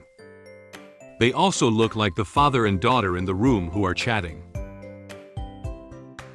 "Noah, I just finished grading the test you took, with a maximum score of 100. Can you guess what score you get?" Noah looked at Leon without any expression on her face, and calmly said a number. 50? Leon smiled and took out the corrected exam paper, telling Noah about the results this time. There are many correct answers on the test paper, but there are also some incorrect answers. You score 62, which is a bit higher than you expected. Noah looked at her test paper without saying a word. She frowned, clenched her hands into fists, and looked a little unhappy, as if she didn't quite approve of the exam results. Leon noticed Noah's emotional changes. Is she dissatisfied with her grades? Well, this child has higher expectations of themselves. This child is very smart and serious about learning. As an older sister, she is more mature than Muin. He looked at Noah clutching the test paper in front of him with some heartache. At an age when she should have been playing carefree like Muin, she takes the initiative to enter school to learn. Seeing Noah, who was a little upset about her results, Leon reached out and stroked Noah's head to comfort her. You score 62 on your first attempt. That's pretty impressive. Noticing the hand on her head, and Leon who complimented her, Noah looked up and replied a little sheepishly. Thanks. Next, let's focus on these mistakes. Ahem. Before Leon could finish speaking, he immediately coughed, as if his throat was feeling a bit uncomfortable. Leon apologized to Noah for the sudden cough just now. Sorry. He touched his throat and recalled what happened last night. Did I eat too much peppers last night? It made my throat itch. In order to boost his spirits and prepare for Noah's study plan, and search for medicine that can restore his body, he ate a few extra peppers last night. Noah looked at Leon in front of her, and recalled the words her mom Roswitha had said to her. Your dad was making you a study plan last night. That bastard may not look reliable, but he's a top student. However, he ate the Dragon Clan's special spicy yellow pepper last night to stay up. So it's no surprise his throat is sore. Noah seemed to have remembered something. She reached into her pocket, searching for something. After a while, Noah took out a round box of throat lozenges from her pocket. The name Dragon Throat Lozenge is written on the box. She handed the box to Leon sitting across from her. This is for you. Leon was surprised and took the throat lozenge handed by Noah. He opened the box of throat lozenges and asked Noah, "Is this for me?" Noah answered his question with a somewhat cold tone. "Well, Mom gives it to you, not me." Leon picked up a throat lozenge and put it in his mouth, smiling at Noah. "Please help me say thank you to your mother later." Leon thought that this child was just like Roswitha, appearing cold on the surface. But in reality, she was not good at expressing her kindness. Leon didn't expect that the Silver Dragon Queen and Noah still had such a cute side. Leon took throat lozenges, as if he had lifted his spirits and smiled at Noah. Let's continue our studies. Noah also seemed inspired by Leon. Her eyes became serious, and she answered what he had just said. Okay. The father-daughter relationship seemed to have quietly become closer. In order to restore the weak body that was bullied by the Silver Dragon Queen, I secretly developed a mysterious bolus. As a result, daughter discovered this matter and informed the Silver Dragon Queen along the way.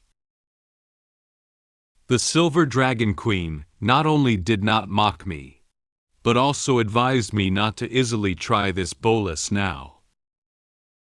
I didn't listen and just swallowed the bolus in one gulp. After taking the bolus, I seemed to feel a strong yang energy entering my body now. The moment for extraordinary strength had finally arrived.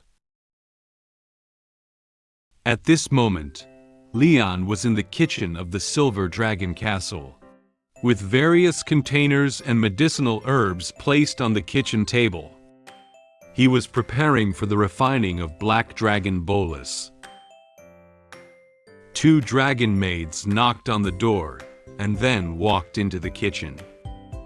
They were holding a pile of medicinal herbs in their hands, some in bags, some in bowls, some brown, and some green. "Your Majesty, all the medicinal herbs you requested have been gathered." Leon changed into a pharmaceutical-related outfit and wore gloves on his hands. He placed a book related to medicinal herbs in front of him. He smiled at them and gestured with his hand for them to place all the medicinal herbs on the table. "Okay, put them all here." After placing the medicinal herbs on the table, the maids left the kitchen. Leon silently muttered in his heart, while waiting for the maids to leave, "I specifically asked them to bring more unrelated medicinal herbs, so that they won't guess what I am going to do." After the maids left, the kitchen became quiet. Leon can focus on thinking about refining medicine. He supported his chin with his hand, furrowed his brow slightly, and stared silently at the medicinal herbs in front of him, pondering the details about refining Black Dragon Bolus mentioned in the book. The ingredients required to prepare Black Dragon Bolus are quite common, and the refining process doesn't seem too complicated. But why does it say that even the most skilled dragon pharmacists have a very low success rate in producing Black Dragon Bolus? Leon shook his head and thought to himself, "No matter what, I must make the Black Dragon Bolus today." This kind of medicinal herb refining is definitely not difficult for me, as the top student in the academy. Without delay, Leon searched for the method of refining medicine in the book. He rolled up his sleeves and looked at the steps in the book, while putting the relevant herbs into a bowl-shaped container to grind. First, crush and mix the medicinal herbs to be used. Then put these herbs in the pot in order and boil them. Leon poured the ground powder back into the boiling pot of medicine, then kept stirring it with a medicine spoon in his right hand. Leon repeated this process many times over and over again. Unfortunately, a few hours later, Leon was still unable to refine dragon power. He looked at the bottles of different colored medicines and crystals on the table and felt a deep sense of despair. He covered his head with his hand and let out a sigh. "Ah, it fails again. It's really not that easy." He picked up a bottle of purple potion and shook it, looking at it with confusion on his face. "I follow the method in the book several times, but each time I fail in the final step of medicinal purification and separation." There were two reagent bottles in front of Leon. The reagent bottle on the left had been refined into blue crystals, while the reagent bottle on the right was still in the form of a purple liquid without any reaction. Leon muttered about the knowledge in the book. The high-temperature separation method described in the book, where too high a temperature can cause medicine inactivation, and too low a temperature cannot refine pure medicine. Leon was shaking the reagent bottle with his hand, frowning and seriously considering the solution for medicine purification and separation. "I can't achieve the separation effect just by manually shaking it. I need to use professional instruments." Perhaps due to the prolonged shaking, Leon's right hand felt a bit uncomfortable. He used his left hand to pinch the wrist of his right hand, to make himself feel more comfortable. The master often says that if you can't go one way, you should look at other ways. What other effective ways are there to separate medicinal dregs? Suddenly, dark clouds gathered outside the window. Thunder echoed in the sky, and even a bolt of lightning struck from the sky. It looked like it was going to rain outside. The loud thunder and dazzling lightning caught Leon's attention. He sat in the chair, shaking the reagent bottle, while turning his head to look out the window. Thunder? Is it going to rain later? Worried that rainwater might spill into the room, Leon put down the medicine bottle and walked to the window to close it. At this moment, he stared at the lightning outside the window, listening to the sound of thunder, as if thinking of something, muttering to himself. Lightning, thunder. Leon attempted to combine thunder and lightning, with the medicine refining currently underway. Suddenly, he associated thunder with the relevant knowledge he had learnt at the academy. Thunder. I remember in alchemy class. The teacher once said that electrolytic impurities sometimes have a higher success rate than fire roasting. He walked quickly to the table and looked at the unresponsive purple medicine just now, trying to use the magic he had learned to purify and separate the medicine. Perhaps I can try using the thunder element that was not mentioned in this book to extract it. I am best at thunder elemental magic, and now my magic has only regained some. However, it is more than adequate for this kind of subtle maneuvering. Leon placed his hand under the medicine bottle and cast thunder elemental magic on it. The liquid in the bottle seemed to react to this magic, boiling and creating bubbles. With Leon's efforts, half an hour later, the medicine in the bottle finally formed into the medicine bolus in Leon's hand. He carefully examined the medicine bolus and exclaimed in surprise, "Success!" Leon put the medicine bolus into a small box he carried with him. Looking at the black dragon bolus he had painstakingly crafted, Leon couldn't help but secretly smile. The medicine of the Dragon Clan is quite easy to make. He was completely immersed in the joy of being able to refine the Dragon Clan's medicine, completely unaware that Muin had already opened the door and entered the kitchen. What a great thing! Leon thought to himself, humming a happy tune. Suddenly, Muin's voice sounded beside the table. "Dad, what are you doing?" She stood on tiptoe, grabbed the edge of the table, and looked curiously at her father's smiling face with watery big eyes. Leon only felt something was wrong at this moment. He looked at Muin, who had been in the kitchen for some time, and was momentarily stunned. The air suddenly quieted down for a few seconds. When Leon fixed his eyes on Muin, and was so scared that he shouted loudly and almost fell in front of her. "Wow, Muin!" Leon, who had stabilized his body, quickly closed the box in his hand to prevent Muin from seeing the bolus inside. He nervously reached out his hand and touched her head. "It's nothing."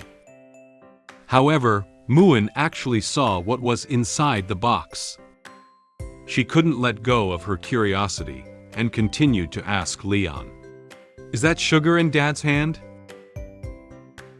Leon decided to fabricate a white lie to make Muin give up asking about the thing in the box. He smiled at her and shook the box in his hand. "This is the medicine that Dad made for Mom."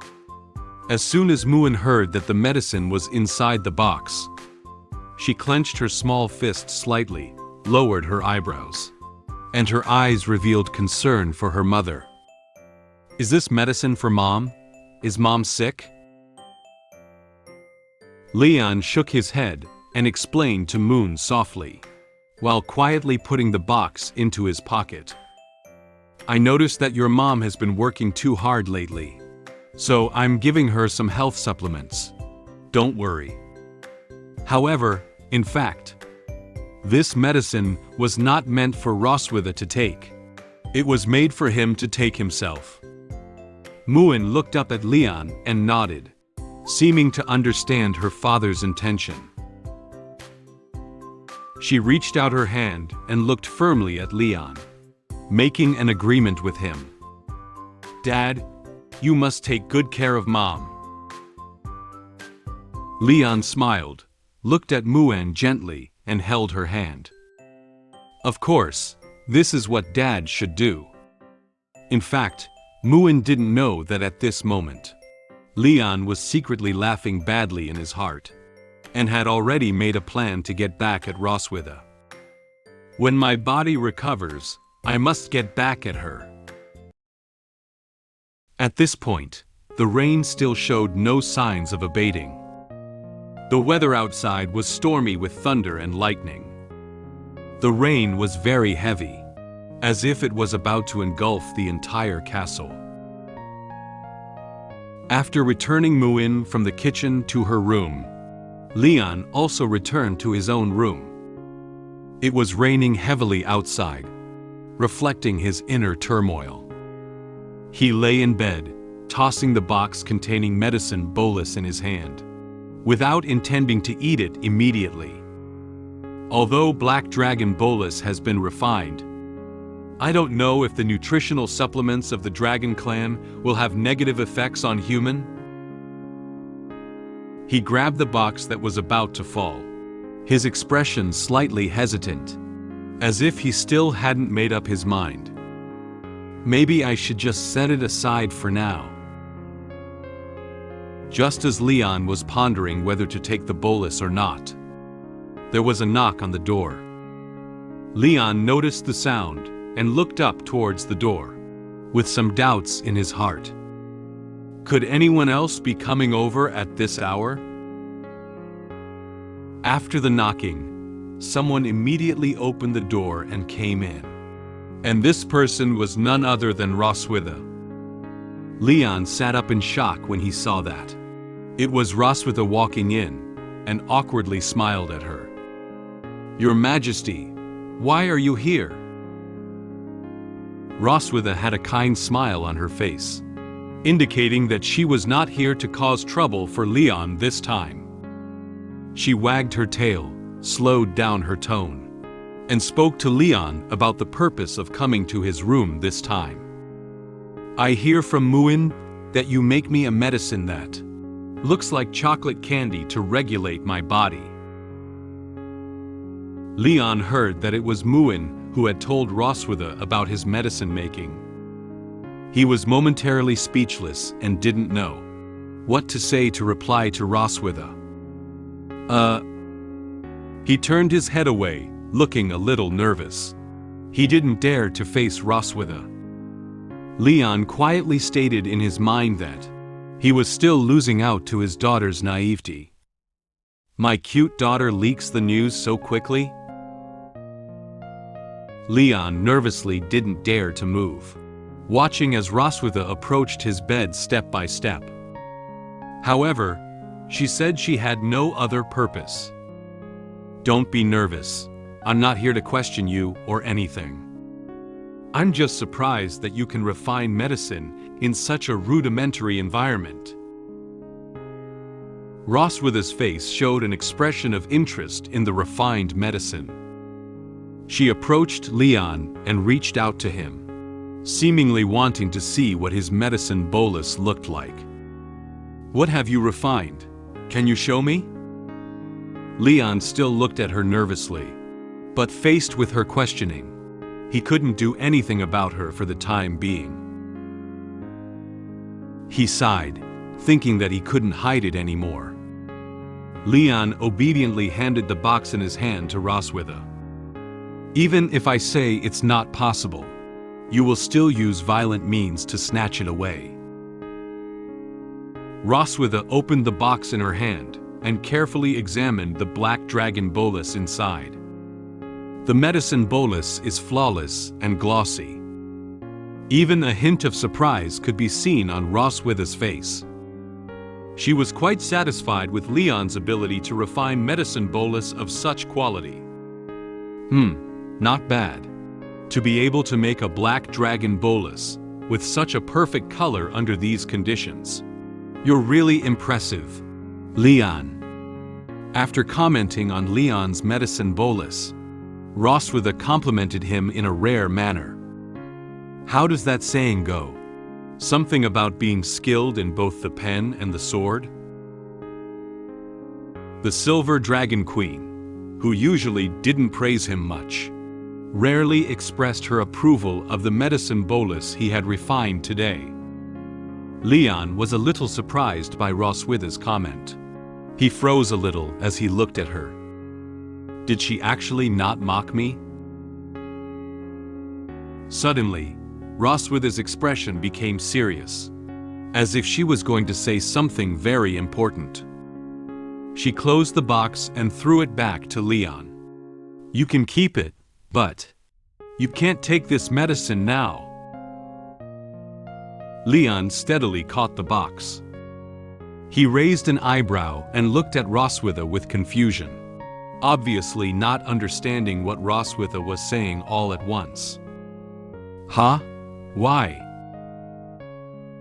Roswitha's expression changed to the serious expression she usually had when she was with Leon, and her tone was not very friendly. She looked condescendingly at Leon on the bed, propping her hands under his plump twin peaks.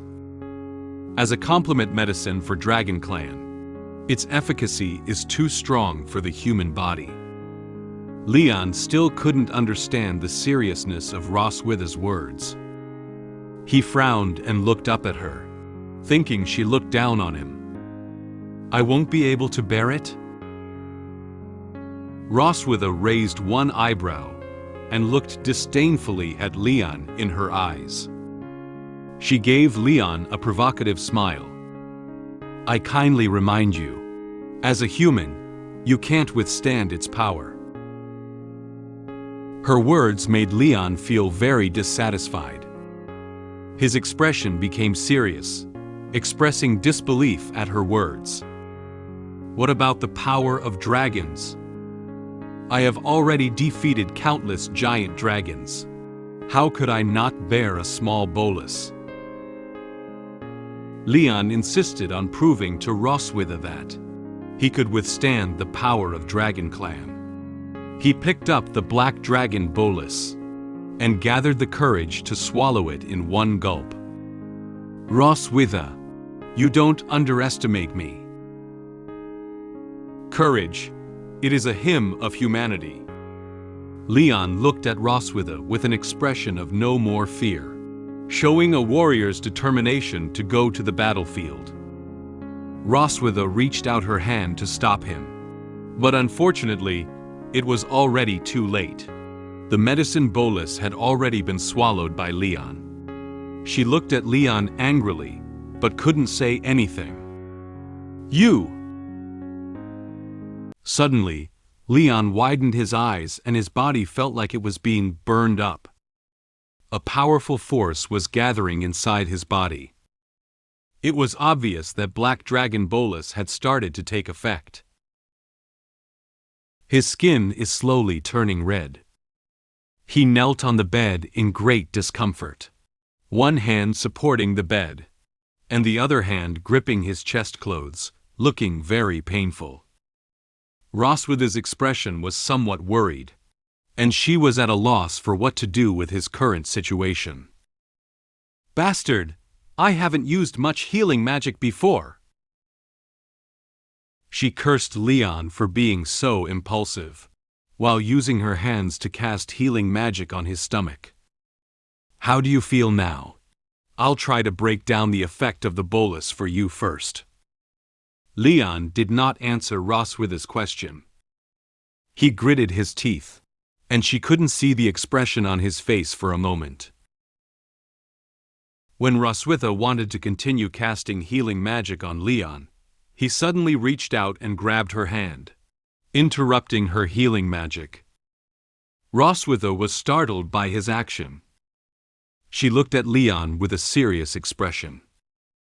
"Ah, don't move." Leon slowly lifted his head, his face sweating profusely. He looked at Roswitha with a resolute expression. "Just take a look, Silver Dragon Queen. This is the courage and determination of humanity." There were many lightning bolts around him. It seemed that under the influence of this power, a miracle was truly about to happen to Leon's body. After taking the mysterious bolus, I fainted directly. Just as the queen was about to call a doctor over, my temperament changed drastically, and I began to act coquettishly with her. The queen had no choice but to comply with my current situation when I suddenly changed. Suddenly, the dragon pattern on my body activated. The power of dragon pattern guided me to knock down the queen and prepare to have intimate contact with her. Not only did the queen not refuse, she also agreed to have a night of fun with me. An ambiguous atmosphere had formed between the two of them. At this moment, it was night, and the outside was still raging with wind and rain. Leon had just finished eating black dragon bolus, and his entire body was surrounded by many blue lightning bolts, illuminating his entire room. Suddenly, Leon cast a thunder elemental magic on his chest with his hand. He let out a scream and emitted a dazzling flash all over his body. Leon not only cast his magic, but also let go of Roswitha's hand to prevent the magic from affecting Roswitha. Roswitha slightly widened her eyes and looked at Leon in shock. She couldn't understand why he suddenly had to be so harsh on him. Why did he use thunder magic on his own body? What the hell is he doing?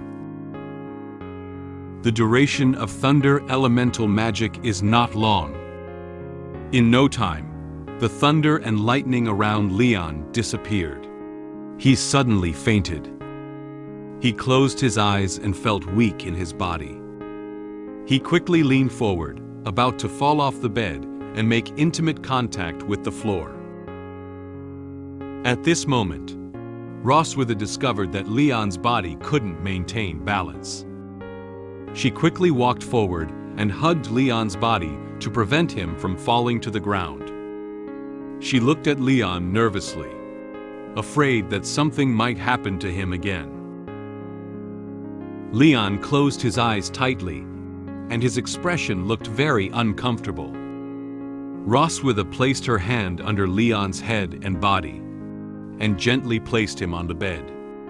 Roswitha's series of movements are as gentle as water, as if she is taking care of her injured husband's wife.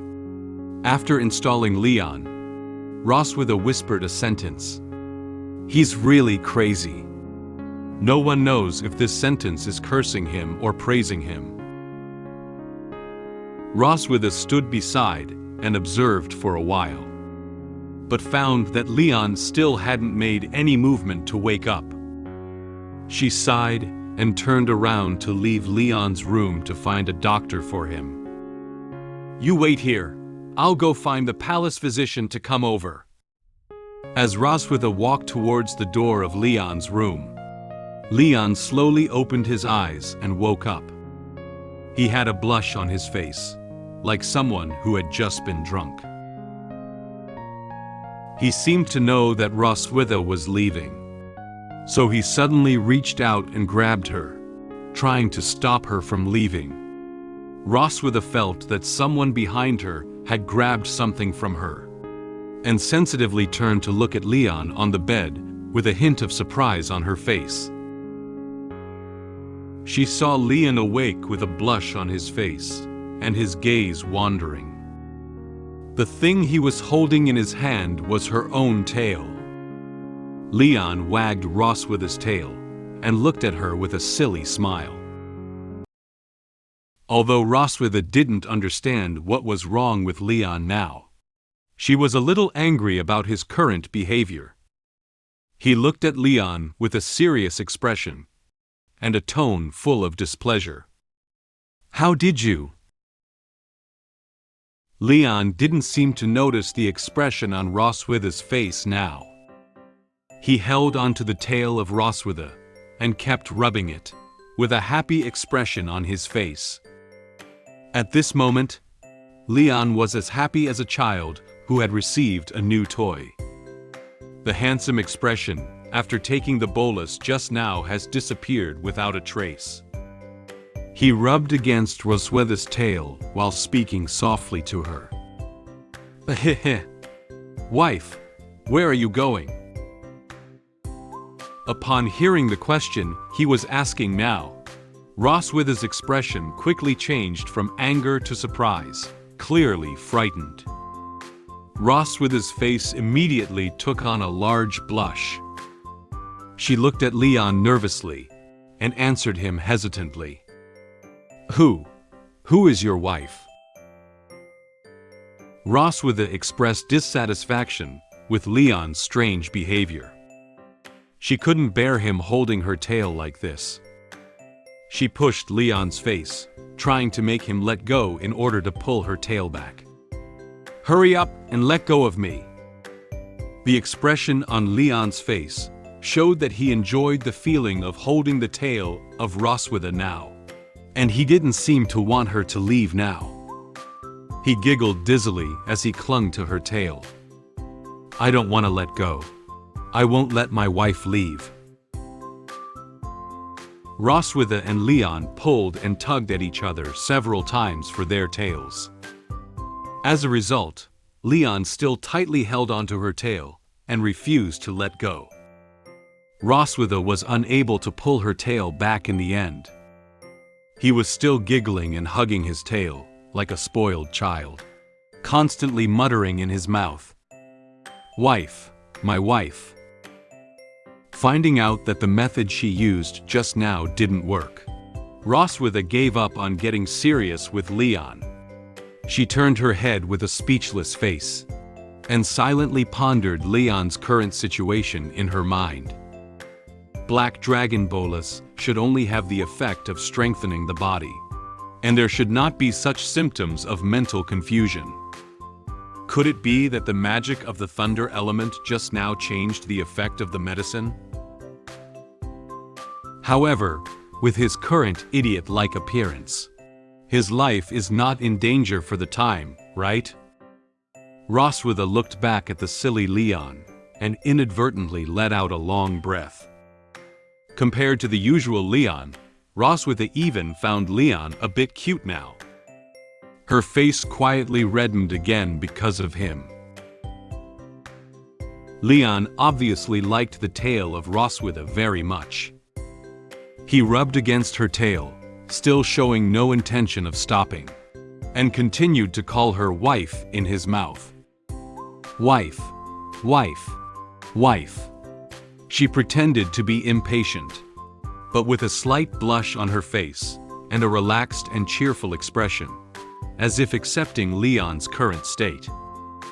She replied to Leon following his words. Okay, I'm here. What's wrong? Tell me quickly." At this moment, she didn't know what astonishing words Leon was going to say next. Upon hearing Roswitha's response, Leon looked particularly happy and assumed that Roswitha would allow him to express his request. He looked at Roswitha with an innocent expression, as if he were a child asking for candy. He spoke to her with earnestness in a playful tone. "I want a two-birth, my wife."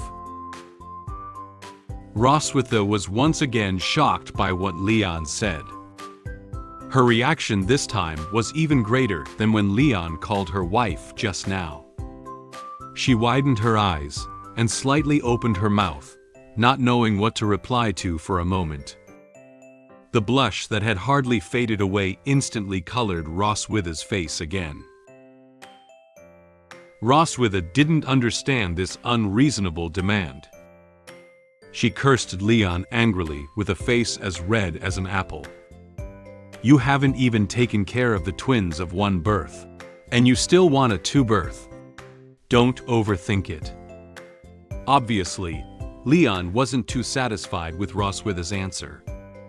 He rolled from side to side while hugging Roswitha's tail, reluctance written all over his face, like a child who had thrown a tantrum.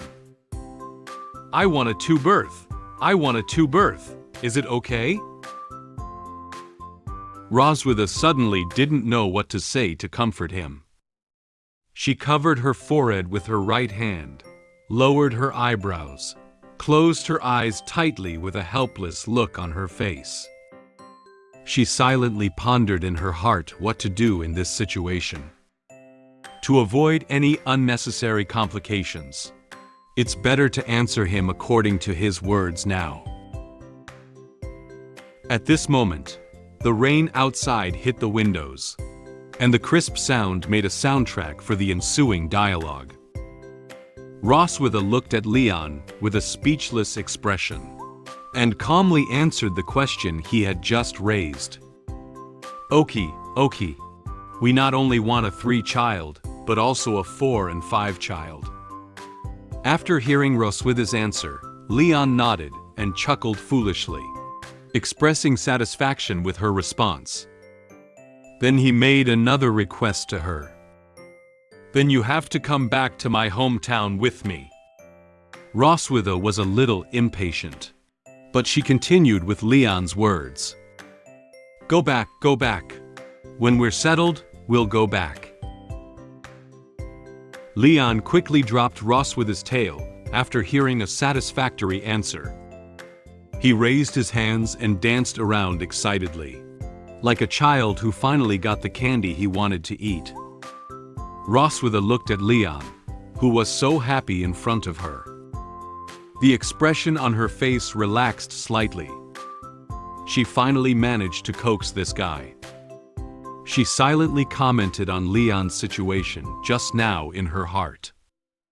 This guy is even more annoying than usual when he acts like a spoiled child. Suddenly, Leon approached Roswitha and leaned in with a cheerful expression, wanting to give her a kiss. Wife, you're so good! Roswitha noticed a movement from the person next to her, and slightly turned her head to notice that Leon's pouted mouth was about to approach. She was stunned for a moment, then immediately stopped Leon. She didn't want this kind of reward. Roswitha quickly reached out her hands to cover Leon's face and pushed him away, trying to stop Leon's face from approaching her again. Don't take the opportunity to be good to me, idiot.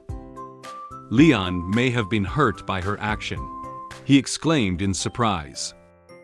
He was now stopped by Roswitha's hand and couldn't move at once, but he still worked his face forward. Roswitha couldn't help silently cursing in her heart. Why hasn't this bastard in front of me woken up at this time? For Leon, who has not woken up yet, Roswitha can no longer bear it. Her rationality suddenly went out of control, and she punched Leon in the face. Her voice revealed impatience. When will this medicine effect wear off? Before Leon could react to what had happened, he was hit in the face by her fist and let out another muffled groan. When Roswitha reacted, her fist had already hit Leon's face. And now Leon is bowing his head and covering his injured face, kneeling on the bed in grievance, unable to say anything. Roswitha quickly withdrew her hand. She looked at Leon, feeling a bit at a loss and feeling uneasy inside. I couldn't stop myself from hitting him.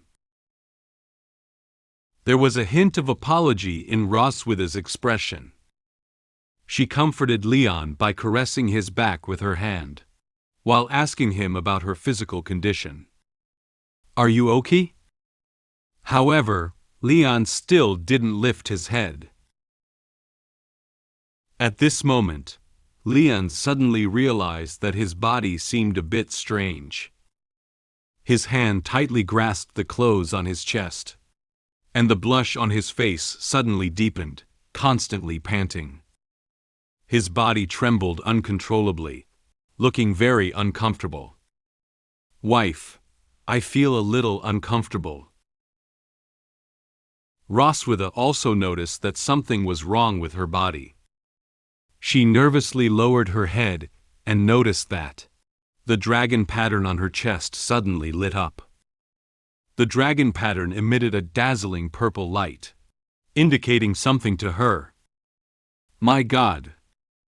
She looked at dragon pattern in surprise, as if she knew why Leon was feeling so uncomfortable now.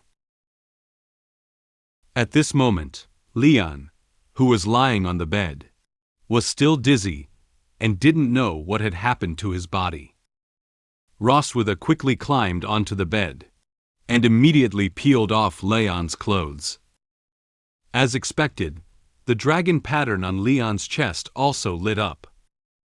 However, Leon hadn't done anything just now, and his consciousness had been in a daze. Roswitha stared closely at the purple glowing dragon pattern, puzzled.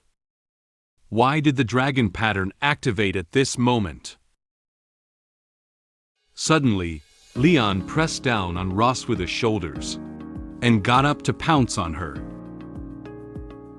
Roswitha felt a little uncomfortable being pressed onto the bed by Leon, wanting to break free, but Leon tightly held onto her hand and didn't let go. She looked up at Leon with a tone full of dissatisfaction. "Leon, you are a bastard. What do you want to do?" Leon responded to Roswitha with a coquettish tone. "I feel really uncomfortable, my wife." Leon sat down on Roswitha. His eyebrows curved downwards, and his eyes revealed a hint of grievance. He talked with a pitiful expression about his physical condition to Roswitha. "I feel hot all over, and my chest itches." Roswitha was both shy and angry at this moment. She analyzed Leon's current situation, mixed with the thunder element of the dragon pattern, so that his body's desire for reproduction is even more intense than before. Just as Roswitha was still pondering the situation with the dragon pattern, Leon leaned against her chest and started to kiss her tail around affectionately. "My wife's tail is fragrant. I love her tail the most." Roswitha recalled the chaotic situation she had with Leon when his dragon stripes were activated, which made her feel unhappy both physically and mentally. "If thing continues like this, I'll be." In an attempt to stop a similar situation from happening again, Roswitha reached out and pushed at Leon's face to keep him from continuing to hold her tail, and tried to push him off of her. "My tail is dragging on the ground all day long. Don't you think it's dirty to carry it in your mouth? Get off of me quickly." Although Leon couldn't open his eyes due to Roswitha's hand, he still tried his best to grab her hand and prevent her from moving around. Just as Roswitha was trying to push Leon out of the way, Leon's index finger suddenly pressed against her lips. Leon's action made Roswitha stop pushing his face. She was somewhat surprised by this. Leon's eyes didn't have the goofy look they had just had. He suddenly looked seriously at Roswitha beneath him and praised her in a low voice. "Milkweed, you look so beautiful tonight." Roswitha was a little surprised and shy by his compliment. She turned her head and replied softly, "Even if you say so." For the sudden change in Leon's attitude, Roswitha didn't know what to say for a moment. However, at this moment, Leon seemed more tempting and handsome than ever before, and his aura made her unable to control it. What's going on? This man's attitude is completely different from just now.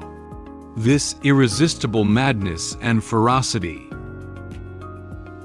She turned her head to look at the man in front of her in fascination. Do I actually have any expectations for him?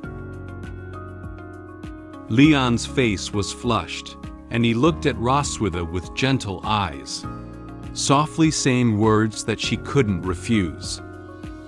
My dear, you can help me, right? Faced with such a temptation, Roswitha couldn't help but agree to such a somewhat unreasonable request from him. Okay, then. Only tonight. The bodies of Leon and Roswitha overlapped in this way, and the air was filled with an ambiguous atmosphere. The howling wind and rain outside the window muffled the sound of them entwining with each other. After eating Black Dragon Bolus, I had an intimate conversation with the Silver Dragon Queen for an evening. I woke up to find myself in bed with the Silver Dragon Queen. Recalling last night's accident, the Silver Dragon Queen was very satisfied with my service and asked me to continue working hard next time. Then, Muin naively mentioned to me the funny stories that Silver Dragon Queen told her, which made me laugh and cry. In order to make Muin happy, I made a Rubik's Cube for her, which aroused her surprise and curiosity. At the same time, I secretly prepared another Rubik's Cube for Noah. Although Noah spoke of disdain towards it, her heart revealed gratitude towards me. At this moment, it is already the morning of the second day. The heavy rainstorm last night has now stopped. The dark clouds have dissipated, and the weather is very clear, with sunlight shining on the Silver Dragon Castle. Leon woke up. He lay on his side and opened his eyes in a daze, still seeming to have some trouble seeing what was in front of him. He blinked his eyes, and finally his vision became clear. However, when he saw the person in front of him and felt her body tightly against him, he suddenly opened his eyes. Are you awake? Roswitha stared at Leon's face with interest, and gently said the first sentence to him. Leon widened his eyes, opened his mouth wide, and quickly sat up from the bed in shock. Seeing his panicked appearance, Roswitha calmly pulled the blanket over her body and sat up.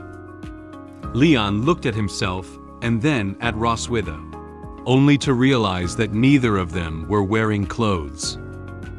Leon asked Roswitha with a shocked expression.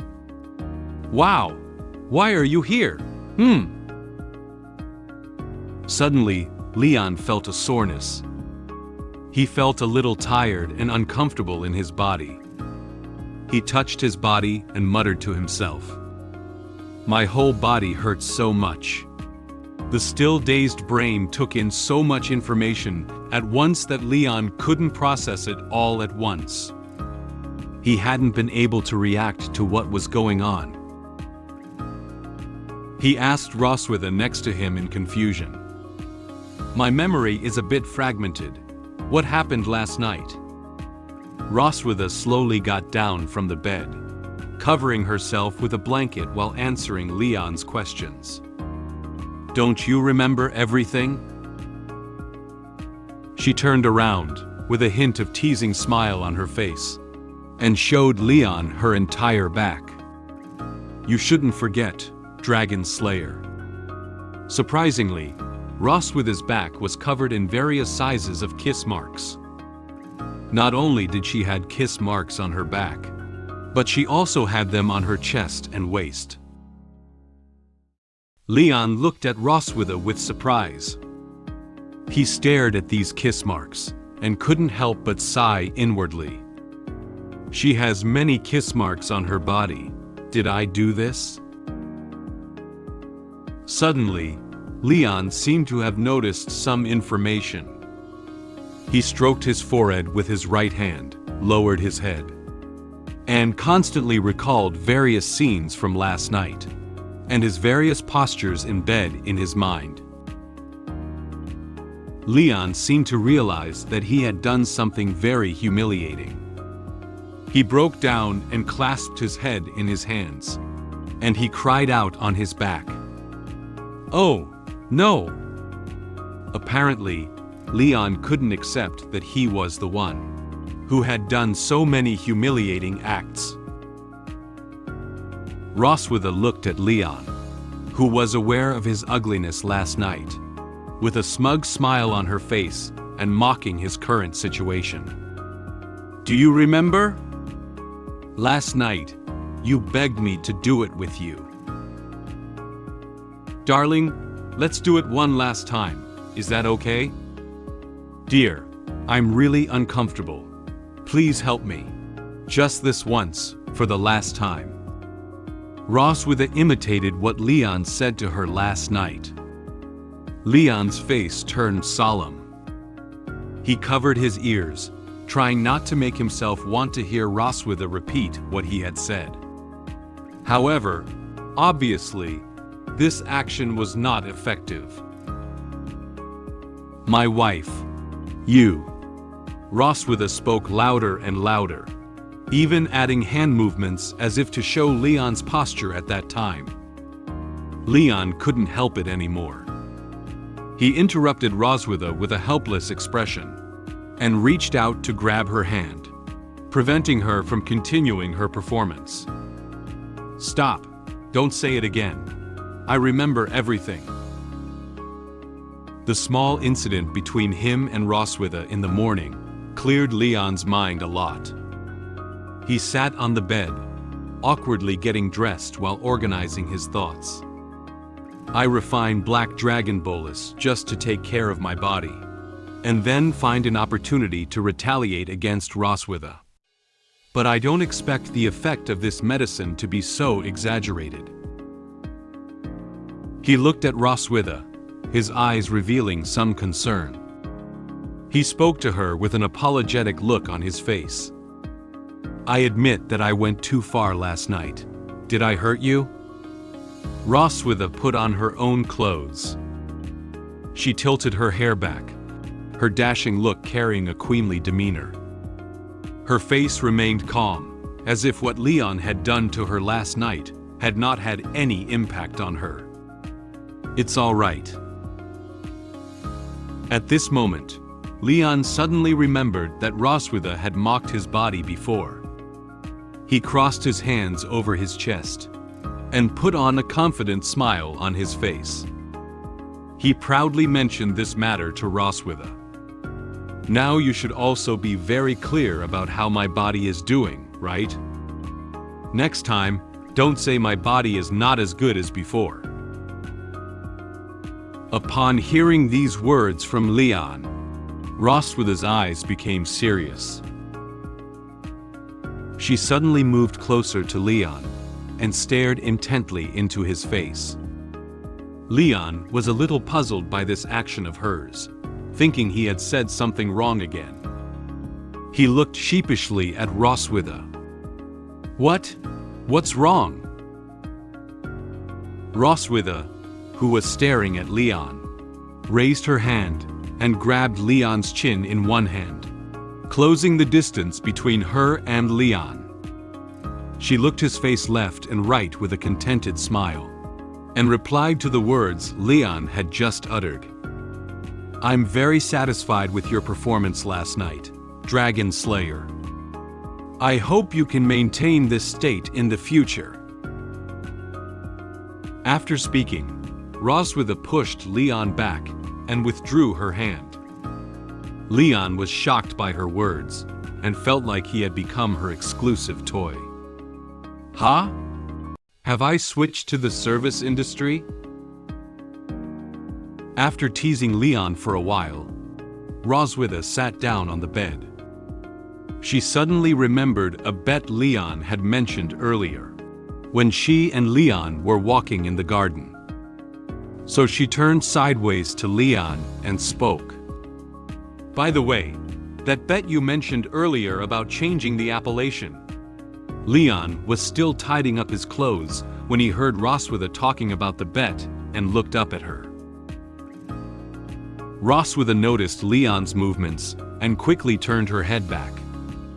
She blushed and reluctantly said the next words. "You win. Have you decided on what requirements to make?" It seems that Roswitha still has some reluctance to admit that he won.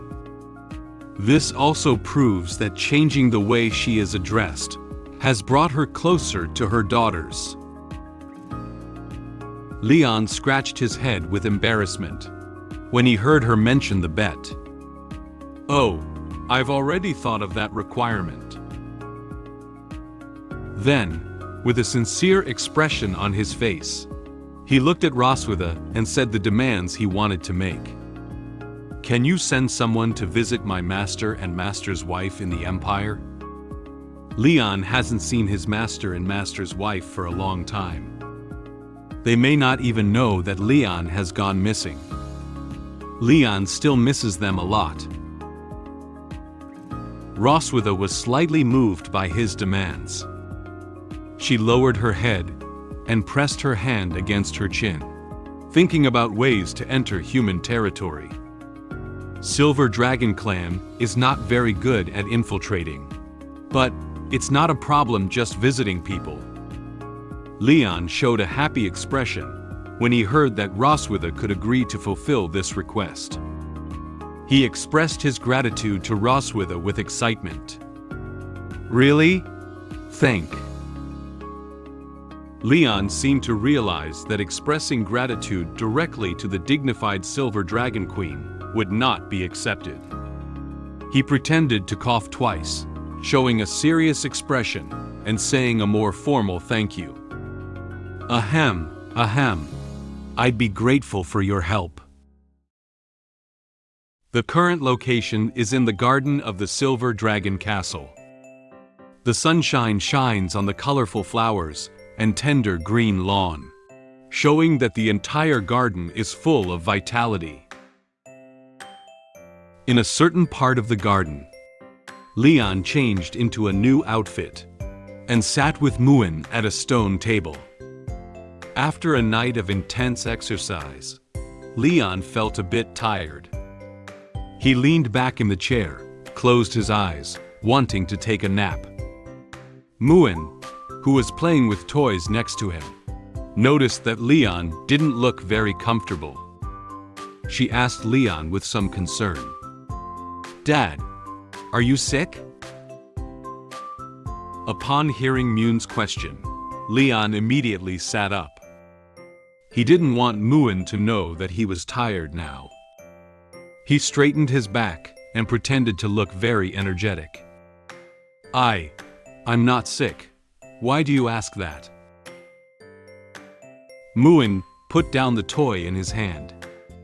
She stood up, crossed her waist with one hand, and shook her index finger with the other, with an expression of, "I know everything." She confidently said to Leon, Hey, Mom has already told me all about it. Dad took that medicine himself yesterday. Dad is a man. Man can't say he is sick." Leon was momentarily speechless. He hadn't expected at all that Roswitha would tell Muin about the bolus. He gritted his teeth and inwardly expressed his dissatisfaction with Roswitha's behavior with indignation. That she-dragon, how can she tell a child such a thing? Is she trying to embarrass me? Muin looked at her father, who had already taken medicine and was still leaning back in the chair, thinking that his illness had not yet recovered. Dad hasn't recovered. Is the medicine not effective enough? Or is Dad taking too little medicine? The daughter's questioning, coupled with what happened between him and Roswitha last night, seemed to turn into an invisible arrow poking into Leon's chest. Leon felt a fatal blow to himself. He gave a forced smile in response to Muin. Muin, it's really impolite to ask any further. Muin seemed to see the bloodstains flowing out of the corner of Leon's mouth. Ah, Dad's mouth is bleeding. Muin thought Leon was about to die.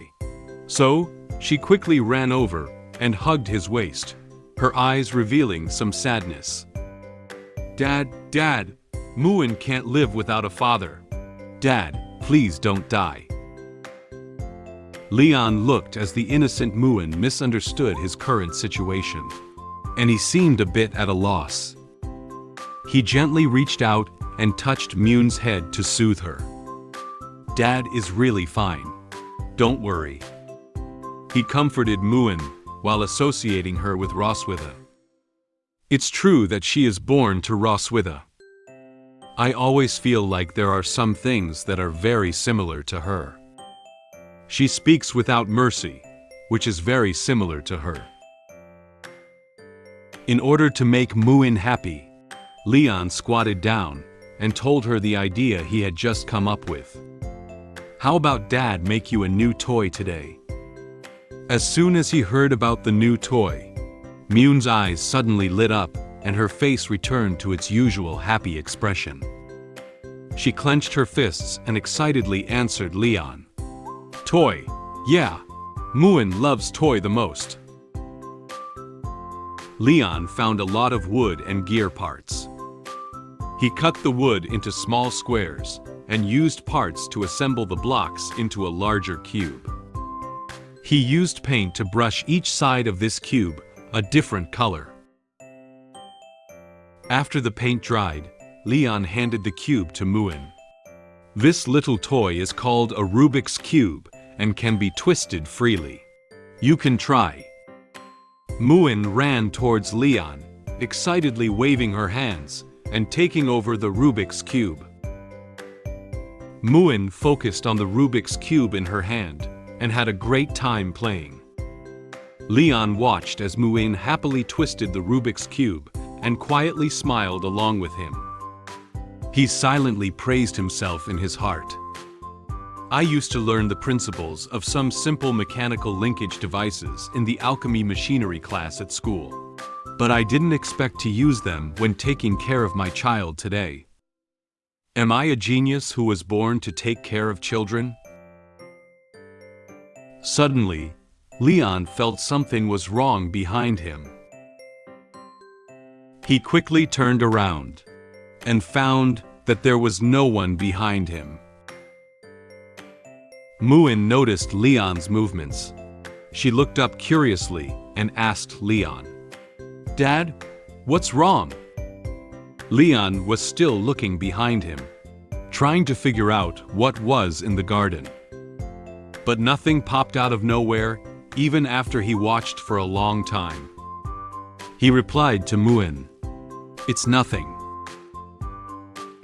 Based on years of dragon slaying experience, Leon realized that there were actually a dragon right behind him. He lowered his head and carefully considered the situation.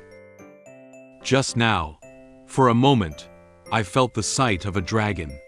And that direction is where Noah does her physical training? There are still many remaining wooden blocks scattered on the table, and some paint has not been used up yet. After some thought, he made a decision. However, that child won't come up to join us voluntarily. I'll make one for her too. It's evening. Muin had already fallen asleep quietly in bed. Noah only returned to the bedroom at this moment. She quietly opened the bedroom door and prepared to go back to her bed to sleep. Passing by the table, Noah noticed a disrupted color Rubik's Cube, with a note addressed to her pressed underneath it. This is a toy for Noah. Find a way to restore it. She picked up the Rubik's Cube expressionlessly, showing disdain towards it. Idiot, I'm not interested in this child's toy. But Noah turned the Rubik's Cube in her hand, and soon she restored it to its original state after the colors had been scrambled. She looked at the Rubik's Cube in her hand, and a slow smile appeared on her cold face. Thank you, Dad. Extra story: Noah's treasure chest. During this time, Noah has been secretly hiding something under her bed. Muin became suspicious of Noah's behavior. She opened the door and quietly watched Noah's every move. Noah has been a bit strange lately, often hiding things in the box under the bed without my knowledge. One day, Muin discovered that Noah was not in the room. So Muin disguised himself as a detective and secretly found Noah's box, wanting to see what secrets were inside. Hey, take advantage of Noah's absence today and see what's good inside. Detective Muin, go. After opening the box, Muin found that there weren't many things inside. There are fragments falling from Leon's black gold armor, a Rubik's Cube given by Leon, and the name Leon wrote to Noah. Muin thought for a moment and found that everything inside was related to Father. It seems like everything is related to Dad. Muin nodded, as if she understood the connection between them. Well, I understand now. Actually, Noah. At this moment, a familiar figure appeared behind Muin, staring at her.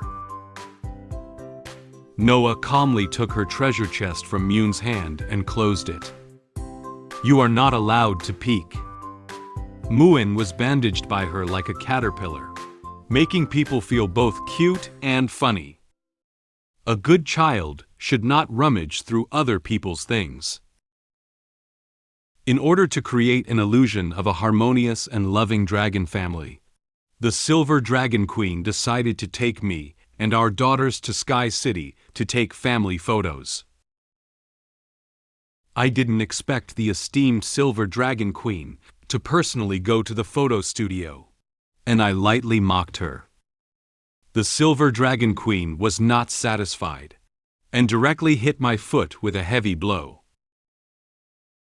The manager of the photo studio was curious why I didn't see my tail. What should I do now? Will I be exposed now? Will the family photo shoot be completed smoothly? The academy that Noah is going to is called St. Heath Academy. St. Heath Academy is a noble academy among the Dragon Clan, and it also has strict standards for the students it recruited. Family is an important part of the assessment criteria. St. Heath Academy thinks that no matter whether it is an asexual oviparous birth or a couple's normal fetal reproduction of pups, only in a harmonious, loving family that espouses the concept of Dragon Clan can they be nurtured into qualified young dragon, and the Academy admits only such students. In order to create an illusion of a harmonious and loving dragon family, the Silver Dragon Queen decided to take the whole family on a trip and take family photos together. Their destination is a city located in the sky called Sky City. The Sky City boasts beautiful scenery, with an azure sky enveloping the city. There were also many dragons flying near Sky City. Dragon-shaped Roswitha found an open area to land and set Leon and daughters down. After Leon picked up Noah, Muin came next. Muin slid down from Roswitha's back like she was on a slide. She seemed to be particularly enjoying this process. Leon reached out and prepared to hold her. Slow down, I'll hold you down. After being steadily picked up by Leon, Muin waved her hands happily. With a smile on her face, she innocently asked about Leon. Dad, why didn't you change the dragon just now? Muin wants to see Dad turn into a dragon. Leon was caught off guard by her question. He smiled a little sheepishly and muttered to himself. My dear daughter, I am quite skilled at slaying dragons. But as for transforming into dragons, is it better not to? Noah appeared to see that Leon was avoiding the question. She crossed her hands in front of her chest and stood behind him, speaking softly.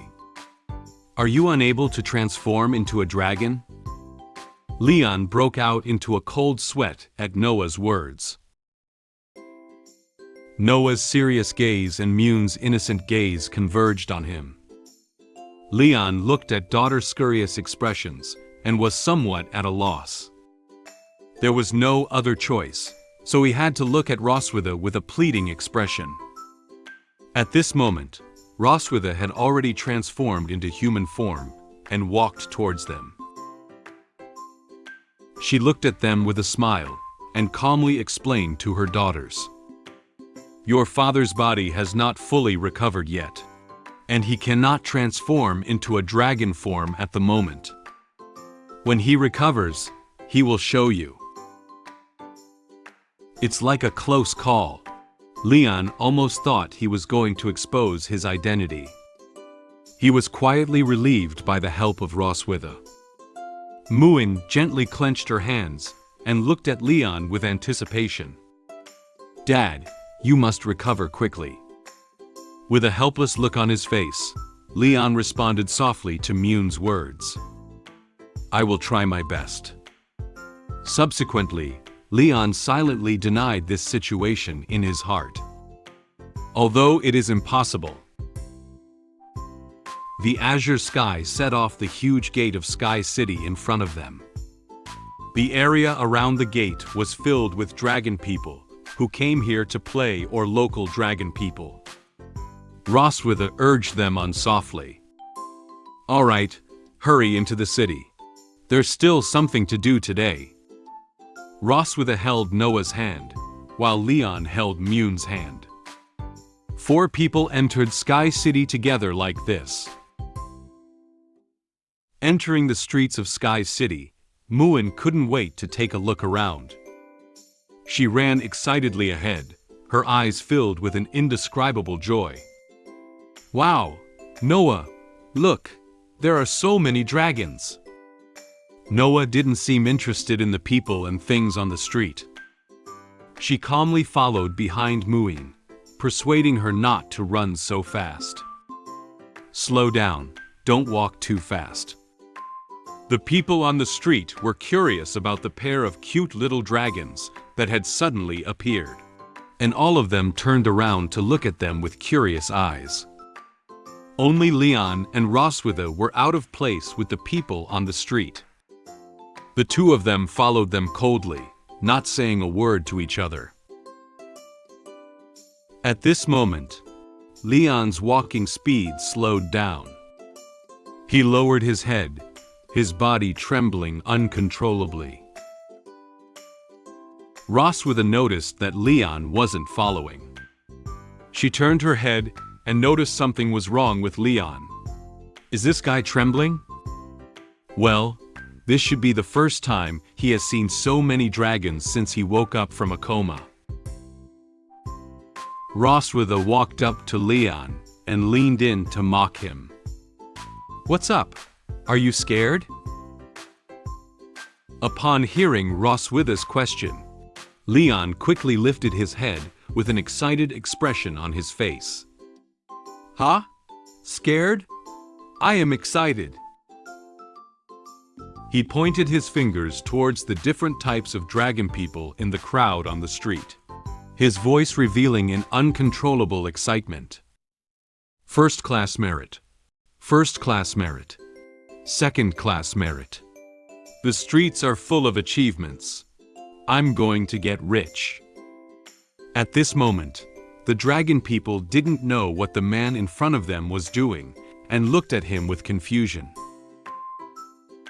Roswitha felt helpless about Leon's reaction. She covered her face with her hands, and silently complained about Leon in her heart. Tisk, I don't need to worry about him anymore. Leon walked ahead of Roswitha with happy steps, and confidently laughed out loud. Bring them all back, and I can exchange them for a lot of money. In no time, they arrived at the photo studio. The crisp bell reminded manager that customers had entered the photo studio. A middle-aged female dragon wearing glasses and a hat, and a female dragon assistant stood at the front desk. They bowed slightly to welcome them. Welcome, Your Majesty. The environment of the photo studio is very beautiful, revealing some elegant atmosphere. The wall is filled with photos of various types of dragon people. The female dragon assistant guided them inward from the front. Muin led Noah running ahead, curiously looking at the photos on the studio wall. Noah, look, there are many photos of dragons here. After arriving at the photo studio, Leon felt something strange. He approached Roswitha and whispered to her. By the way, aren't you the Silver Dragon Queen? Why do you still have to come to the photo studio in person to take photos? Roswitha turned to him and explained the purpose of her personal visit this time. The Dragon King or Queen of the tribe can only command the people of their own tribe. But the dragons of Sky City do not belong to any tribe. Leon thought that the Silver Dragon Queen's abilities could only reach this level, and couldn't help but laugh at her. So your status as a queen is a bit low. As the Queen of Silver Dragon, Roswitha didn't want to hear such words.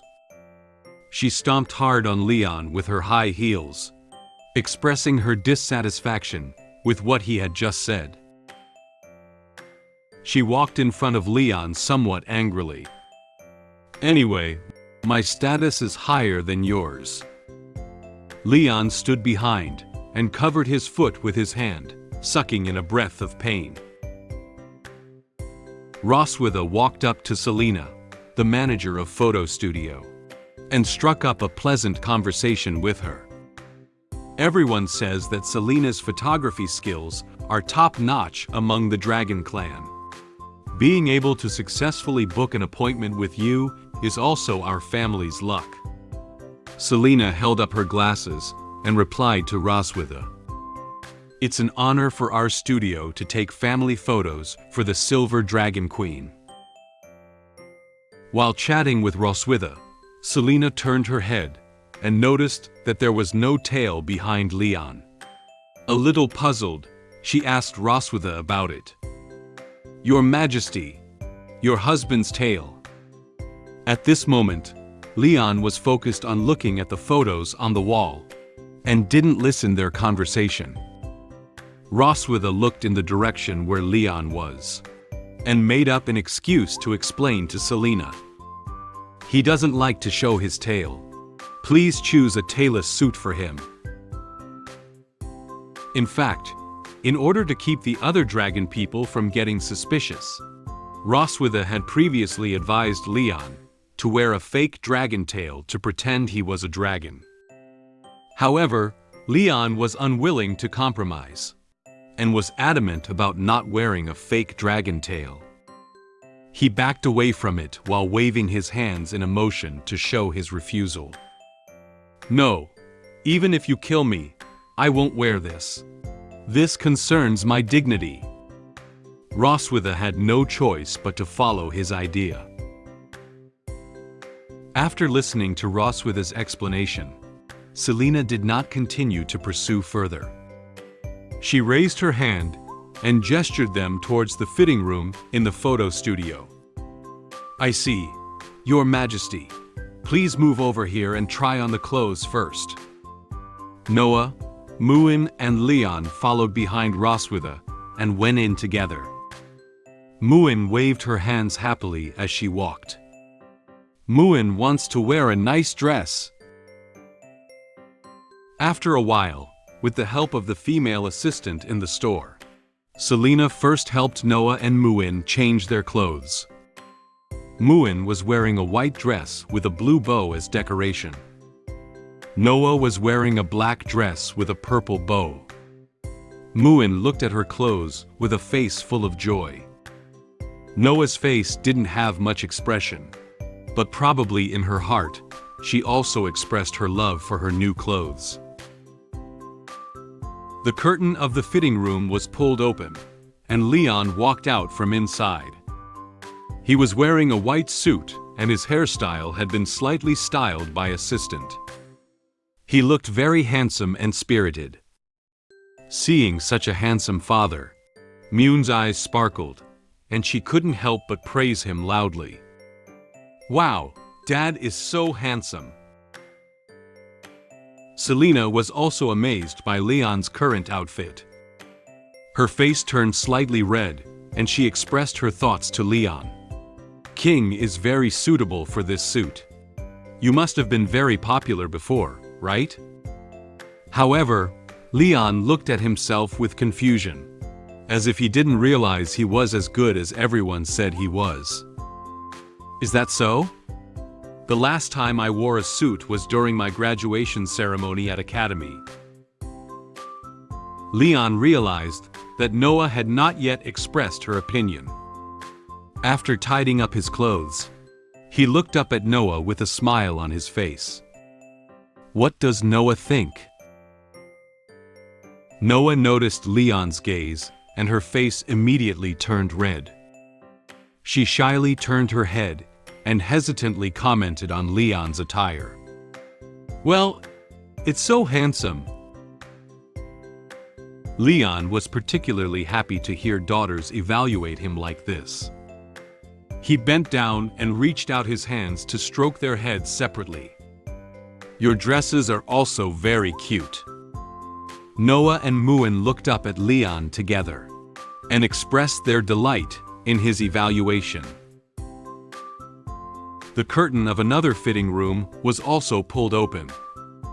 Roswitha walked elegantly out of the fitting room.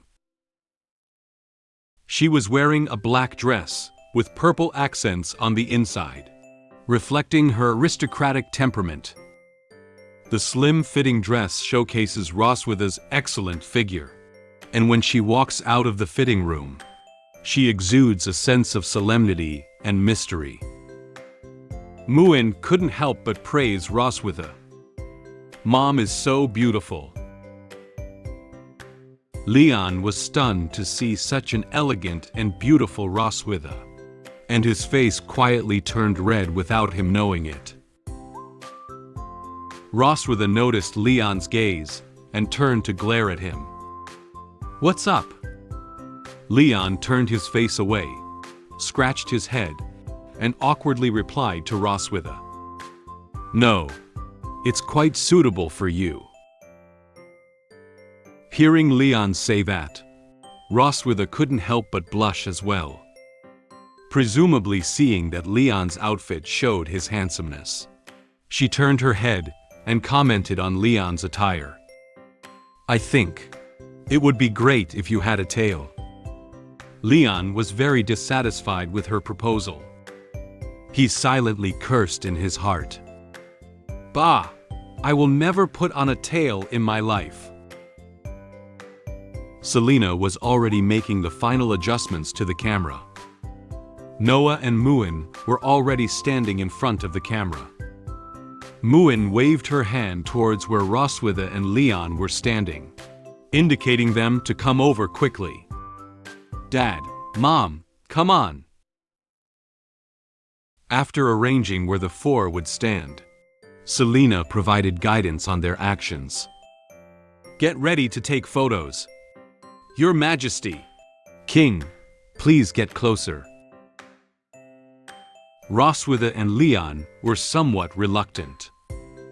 They pulled away from each other slightly. They didn't want to get too close to each other. Smile. 3, 2, 1.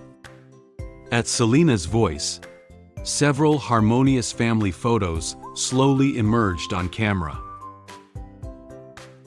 The first photo is of 4 people. Roswitha and Leon stood behind their daughters, with serious expressions on their faces. Muin raised one hand and made a gesture, looking very happy. Noah was held by Muin's hand, with a calm expression on her face. This photo really looks like a harmonious family. The second photo is of Noah and Muin. Muin happily hugged Noah, while Noah looked at the camera expressionlessly. This photo looks like the sisters are very close.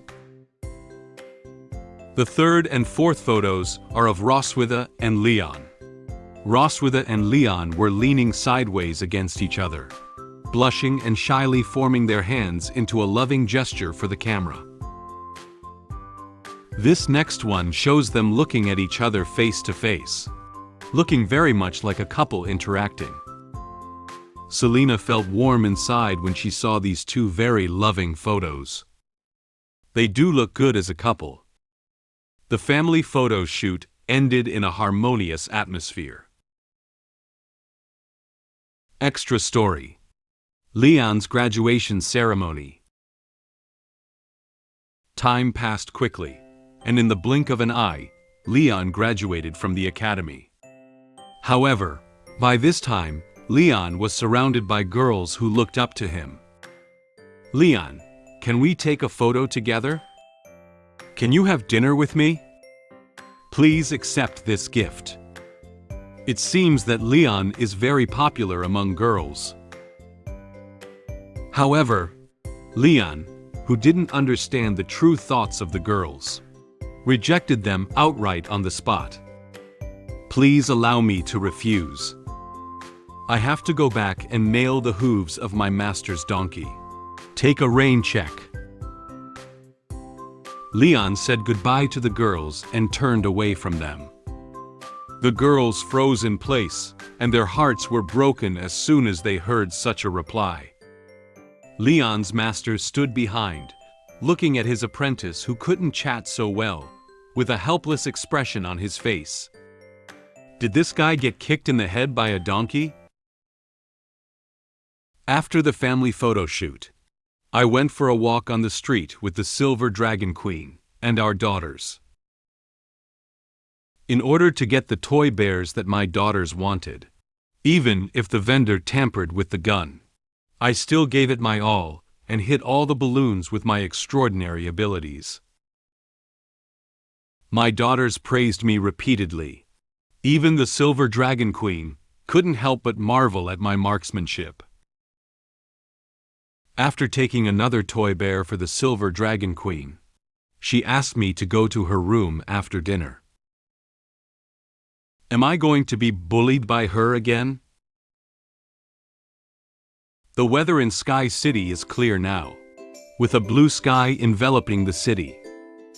The streets are still bustling with people coming and going. The lively crowd also makes this street appear more vibrant and lively.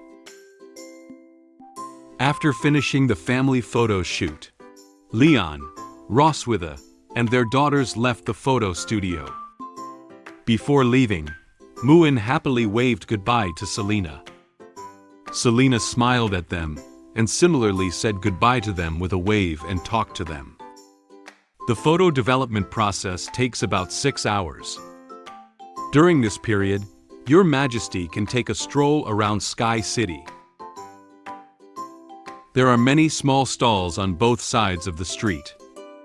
Some dragon people are curious about the products on the small stall and stop to chat with the merchants about the situation of the products.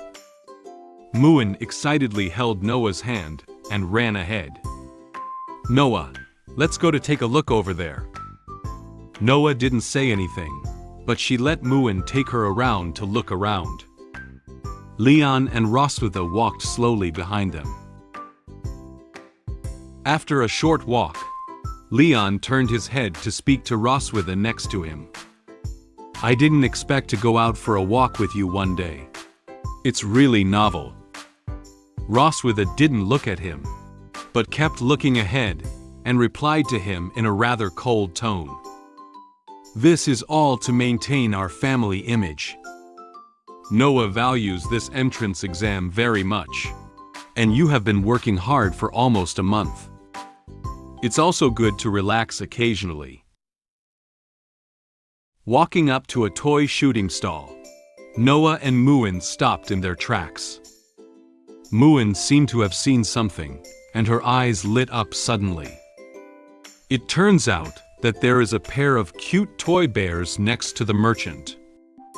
She looked at them with joy in her eyes, as if she really wanted to get them. Suddenly, several gunshots came from not far away. Roswitha and Leon coincidentally looked into the distance. They walked nervously towards the direction of the gunshots, afraid that something might happen to their daughters. It turned out that Noah was shooting balloons on the wall with a toy gun. It seemed that she, like Muin, also wanted to get those toy bears. Unfortunately, her bullet didn't seem to hit the balloon. The vendor held a bag full of gold coins and said to her with a smile, "What a pity, kid. You can definitely hit it if you try a few more times." She pursed her lips and stared ahead with some displeasure, clearly dissatisfied with the result. Muin also looked at the intact balloon on the wall with some disappointment. Leon and Roswitha hurriedly walked over, and breathed a sigh of relief when they saw the gunshots coming from the toy shooting booth. Leon looked at the stall with great interest. "Oh, there are also shooting games like this here." Muin turned her head and saw father walking over, her expression changing from disappointment to happiness. "Dad." Noah tightly held the toy gun, puffed up her cheeks, and looked at the balloon in front of her with dissatisfaction. "I can't hit it." Leon expressed helplessness towards the idea of the small vendor wanting to make money, silently thinking in his heart, "Haha, isn't it? This game is about you not hitting the target, so the vendor can make money."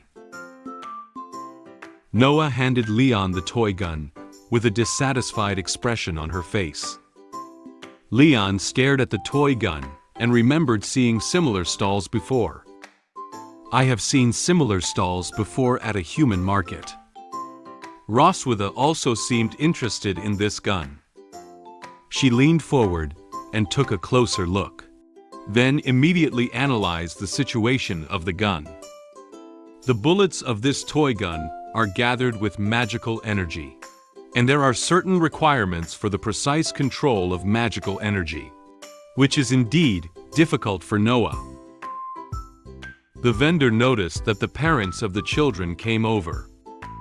He put on a flattering smile and said to them, "Do you want to give it a try? As long as you hit all the balloons within 10 shots, you can take away this pair of toy bears." Your daughters look very interested. However, the vendor's thoughts are not limited to this. He secretly chuckled in his heart. "Hey, I make it a point to let little kids try out the game, and just to entice their parents over to make a killing." Leon lowered his head and looked at Noah and Muin, asking for their opinions. "Do you want that pair of toy bears?" Noah turned her head shyly. "No." Muin also lowered his head awkwardly, 2 fingers touching each other and stuttering. Muin doesn't want it either. It seems that the 2 good children also don't want their father to waste money playing this fruitless game. Although the daughters said they didn't want toy bears, Leon immediately sensed their true intentions. "I get it. They mean what they want." Leon confidently walked up to the vendor and pointed with his finger at Roswitha standing behind him. "Please give me 10 bullets. She give you the money." "Haha, okay. The vendor repeatedly agreed and looked at Roswitha. At this moment, Roswitha suddenly realized that Leon wanted her to give the money herself. She frowned slightly and silently gave the money to the vendor. He smiled and said, "Thank you." Leon found a suitable posture, looked ahead with a firm gaze, and raised his gun towards the balloon in front of him. "It's been a while since I've held a gun. The last time was at the Dragon Slaying Academy." After adjusting everything, Leon first fired a bullet at the balloon. Unfortunately, the balloon on the wall was still intact, and even the bullet landed not far from the balloon. Leon looked back and forth at the gun in his hand, lost in thought.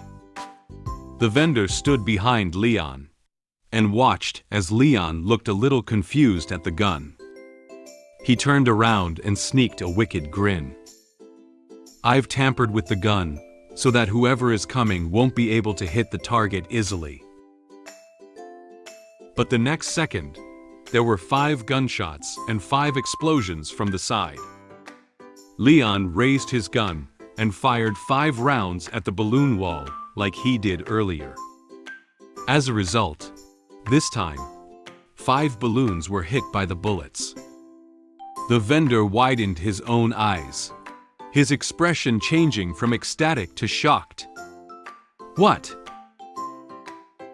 Leon was quick-witted and fired bullets at the remaining balloons. But without exception, they all hit. He confidently turned the toy gun in his hand and explained the situation to the vendor. "The first shot was a test of accuracy, but I didn't expect to hit them all in the end. It's so lucky." The vendor couldn't believe his eyes at all. "This is impossible." Seeing her father hit all the balloons, Muin excitedly praised Leon. "Dad is great." Noah also looked at Leon with some admiration, her eyes full of envy. "That's great." Standing beside and watching the whole process, Roswitha couldn't help but smile and make an evaluation of Leon. "Not bad." Watching Leon hit all the balloons, the vendor had no choice but to hand over the pair of toy bears to Leon. "Wow, this is your prize." He silently cursed Leon in his heart while handing him the prize. "Take it and leave quickly." Although he didn't know why Leon was able to hit all the balloons, he clearly didn't want Leon to stay here and affect his future business. Leon happily took toy bears and thanked the vendor. "Thank you." He squatted down and handed the 2 toy bears to Noah and Muin respectively. "This is for you." Muin looked at the toy bear in her hand and thanked Leon very happily. "Thank you, Dad." Although Noah didn't react much, she still thanked him. "Thanks." Leon watched as the daughters got the toys they wanted and slowly smiled back. Standing aside, Roswitha was somewhat stunned by Leon's serious attitude towards things. This guy is usually a little less reliable, but every time he gets serious, he always has a special charm. At this moment, Leon suddenly looked up at Roswitha.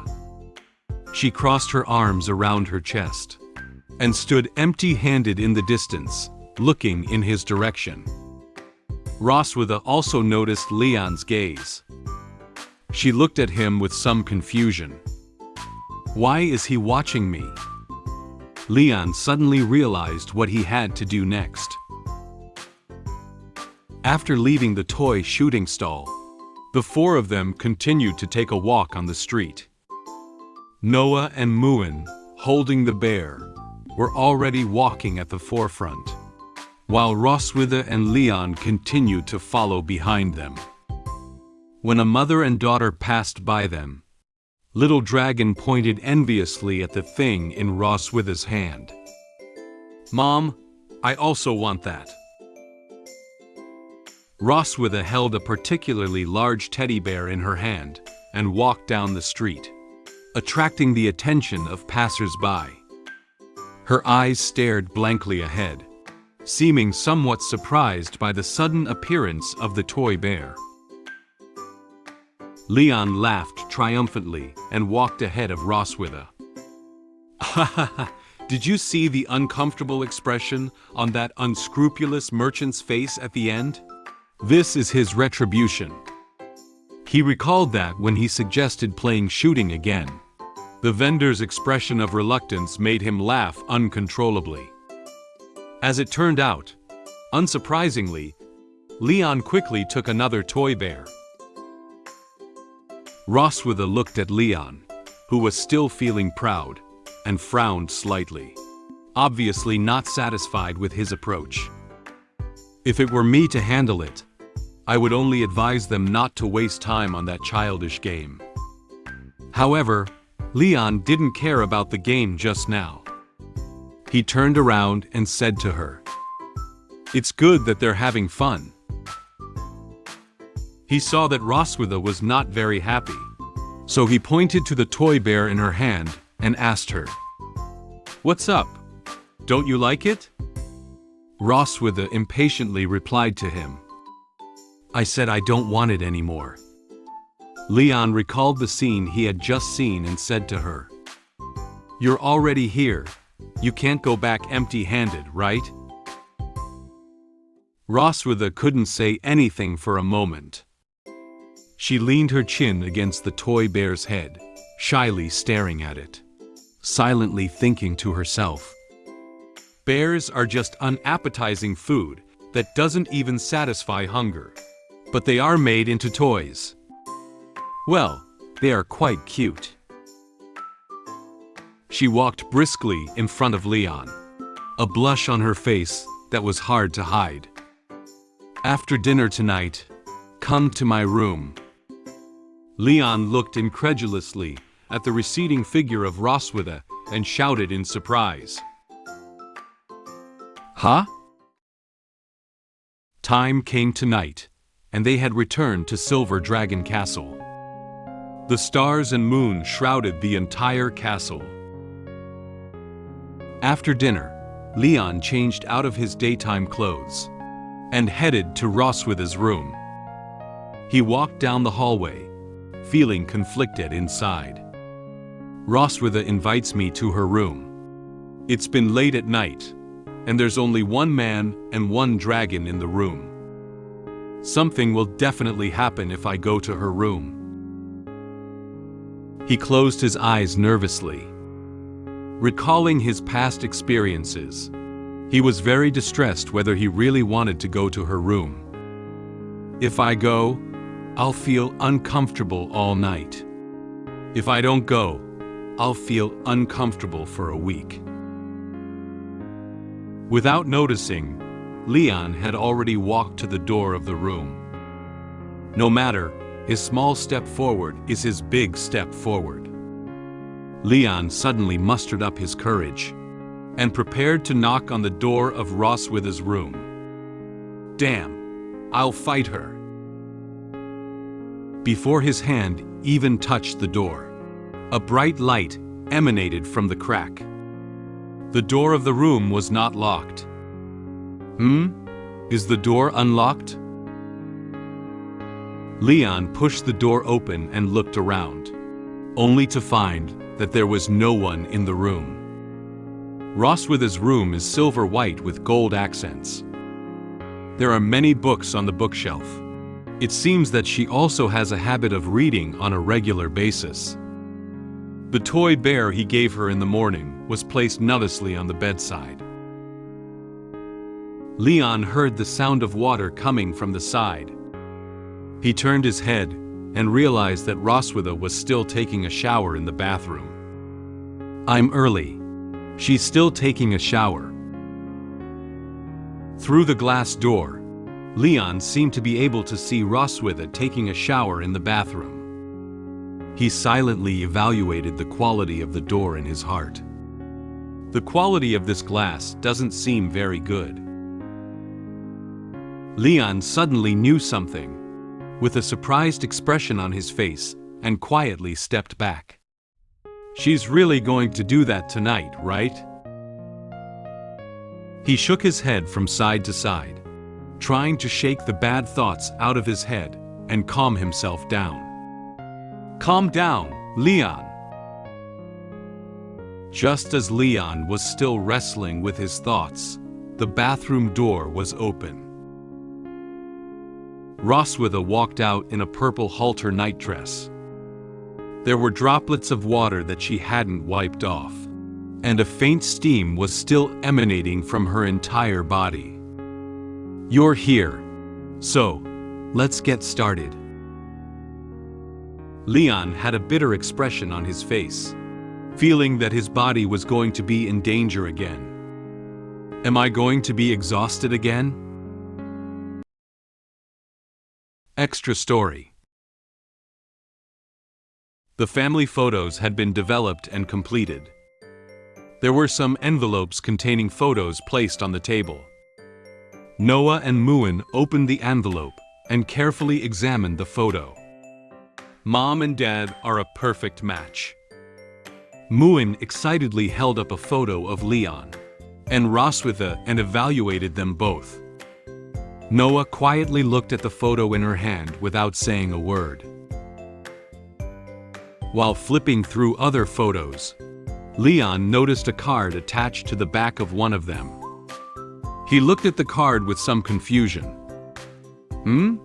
There is a card attached to this photo. Roswitha also noticed the card. What? Give me a look. They came close together and read the sentence on the card. I hope silver radiance will forever shine in the eyes of those I love. After finishing the sentence, the air suddenly fell silent for a few seconds. Suddenly, Roswitha and Leon blushed and took the initiative to distance themselves from each other. Who is in love with him? Roswitha turned her back to Leon and took the photo away with a displeased expression. There must be something wrong. Let me handle this one. Leon looked in the other direction nonchalantly and put his hands behind his head, without looking directly at Roswitha. Exactly. This card must have been written incorrectly. The Silver Dragon Queen called me to her room, just to write a test paper with her.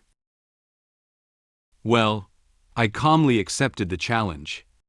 In the end, my score turned out to be higher than hers. Unwilling to admit defeat, the Silver Dragon Queen asked me to write the test paper with her. After a week of test practice, the average score between the Silver Dragon Queen and me was not far apart. To express her gratitude, she unexpectedly invited me to take a shower in her bathroom. Just as I was enjoying a relaxing soak, the Silver Dragon Queen walked in. Roswitha walked over to Leon in a purple halter nightgown with a graceful stride. She didn't say what she was going to do, just calmly asked him the location. Where do you want to do it? The living room or the balcony? Leon froze for a moment when he heard Roswitha ask him that.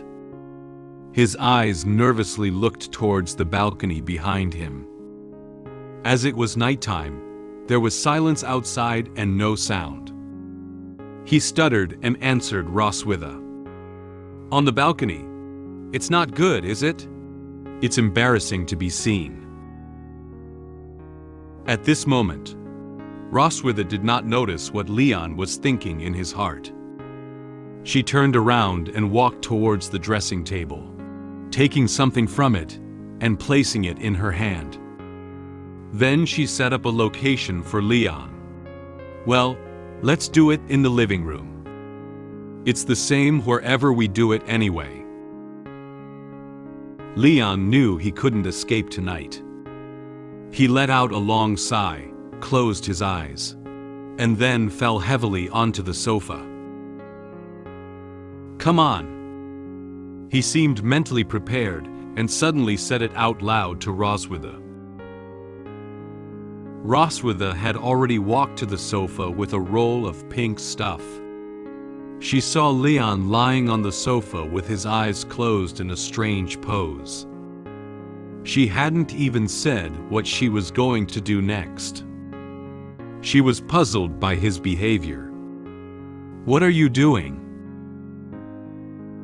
Upon hearing her questioning him in such a way, Leon suddenly opened his eyes and realized that Roswitha was not going to do anything strange with him now. He was a little surprised, and his face instantly flushed with embarrassment. What? Don't you want that? Roswitha realized that Leon thought he was coming to her room to do another thing with her. She sat on the sofa next to Leon, holding something in one hand and her eyes fixed on him with a playful smile. Mr. Casmid, you are very horny. But tonight is not suitable. Let's reschedule. It seems that Leon really misunderstood what Roswitha said just now. Then, Roswitha spread out a stack of paper that had been rolled up in her hand on the table.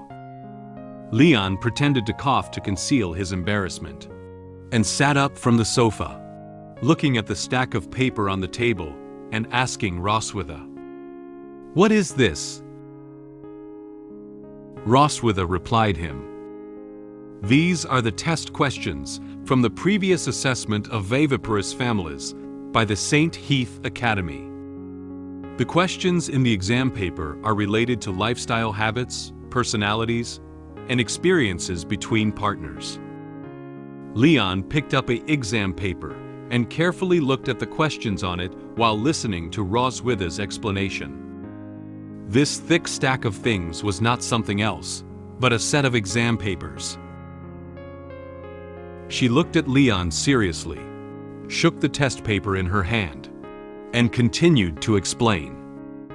"We need to prepare the answers in advance to avoid not being able to answer later and affecting Noah's admission evaluation." Leon quickly finished reading all the questions with his exam paper in hand and spoke with a look of disgust. "Isn't this just some boring question in the tacit understanding game between couples? The test questions first provide these questions. First, what is your partner's favorite color? Second, what is a phrase that your partner often says? Third, where was the first date? Fourth, which SF light novel does your partner like to read? Wait, is there something else that's not part of the exam that got in?" Leon lifted his head and looked at Roswitha, asking the first question. "What color do you like?" Roswitha also picked up a test paper from the table and looked at the questions on it. "Black. How about you?" She seemed to say the answer without hesitation. "Silvery." Leon also quickly gave his answer. After hearing each other's answers, Leon and Roswitha looked up expressionlessly at each other's hair color. They suddenly found that the color they said was exactly the same as each other's hair color. For a moment, they fell silent. However, they quickly turned their heads and shifted their gaze. Both of them had a suspicious blush on their faces, looking a bit embarrassed. They don't seem to want to admit that this is a fact. Roswitha spoke first. "Tisk, it's just a coincidence." Leon immediately replied to her. "That's right, it's just a coincidence." After the little interlude, both Roswitha and Leon picked up their pens and wrote their test papers carefully. Roswitha held a pen and wrote as she spoke to Leon. Anyway, let's first test our level of understanding of each other. Leon also furrowed his brow, pondering the answer while replying to her. Okay. Just as they were struggling to think about the answer to the test questions, 2 moths flew near the candle.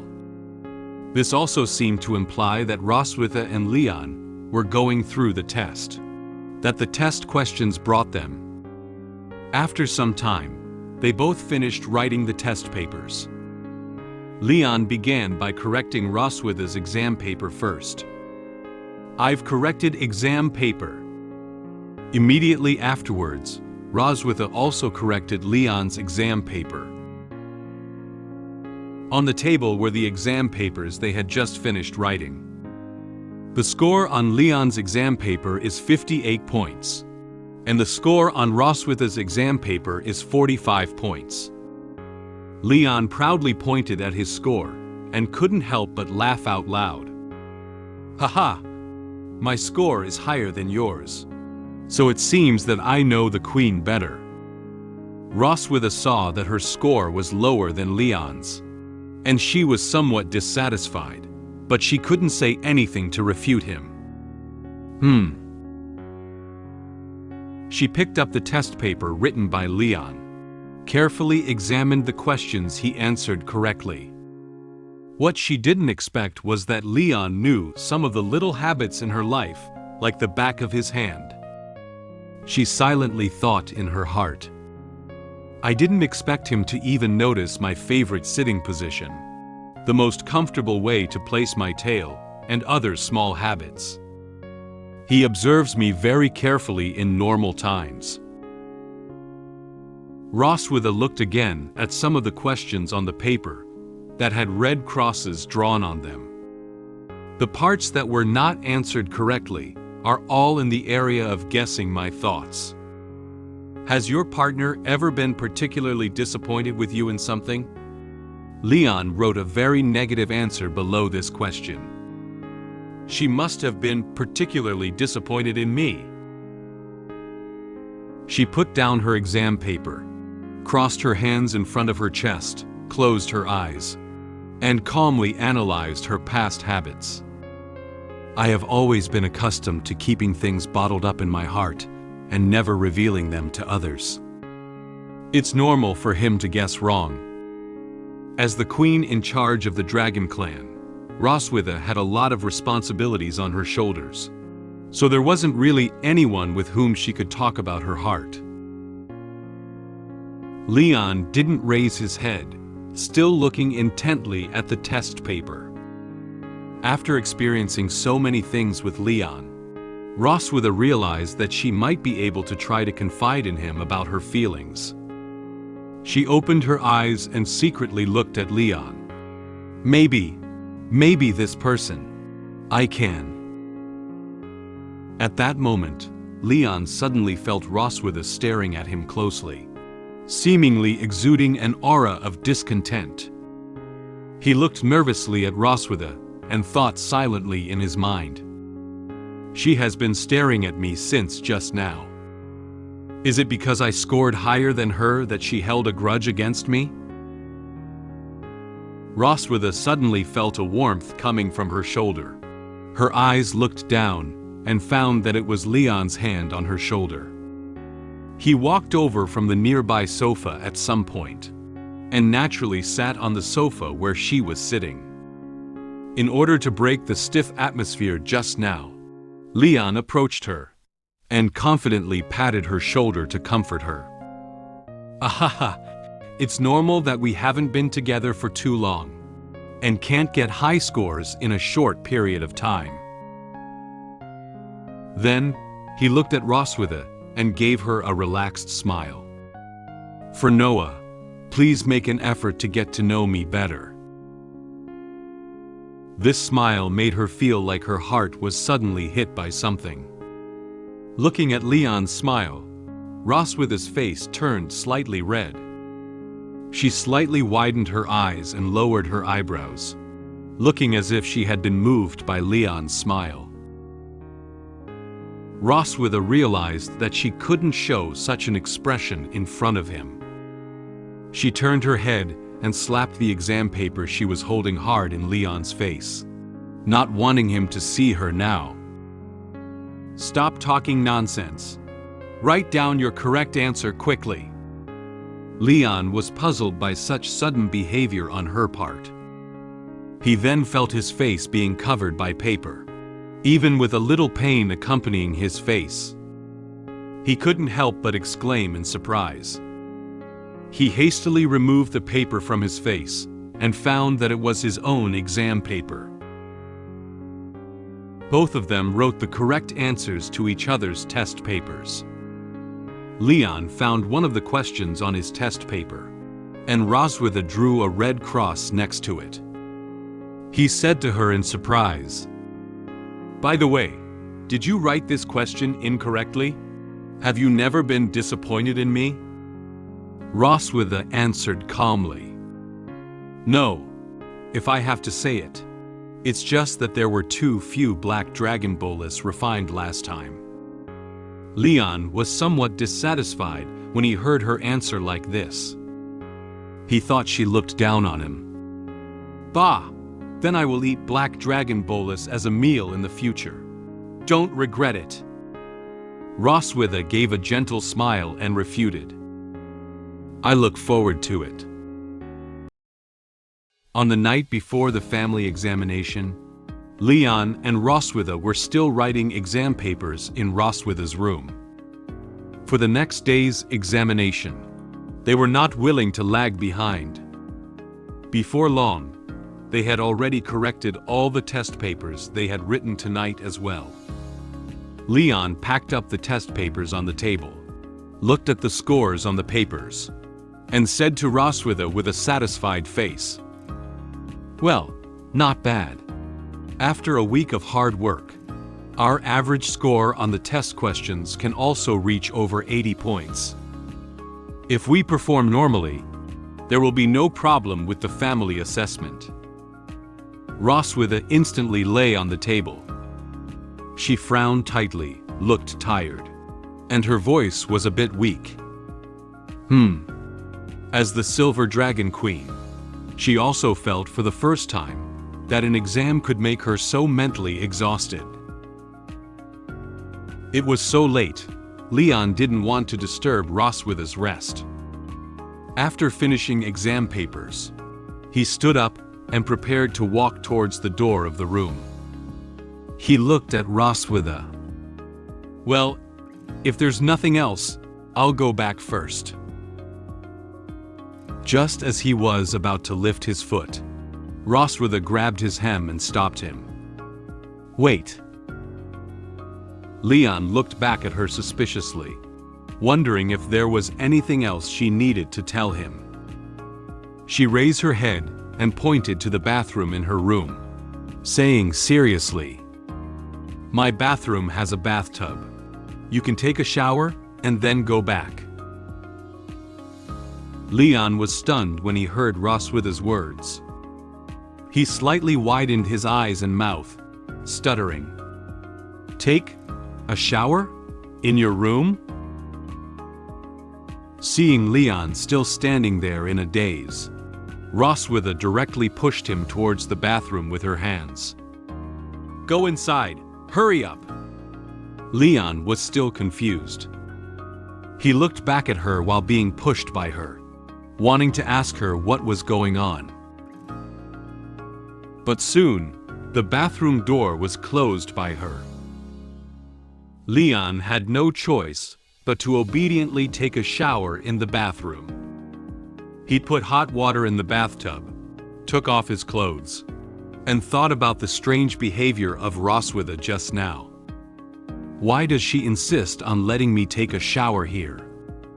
Is she having some bad ideas? He sighed and thought about recent events again. But these days she has been nervous because of the entrance exam. Is she okay?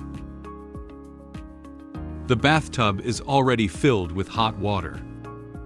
Leon also stopped continuing to think about what had just happened. He lay directly in the bathtub, letting the hot water run over his body. Anyway, just enjoy it for now. Taking a hot bath is indeed the best way to relieve fatigue. He felt the fatigue all over his body relieved. Leon closed his eyes happily, enjoying the comfortable feeling brought by the hot water. He said contentedly, "Ah, it feels comfortable now."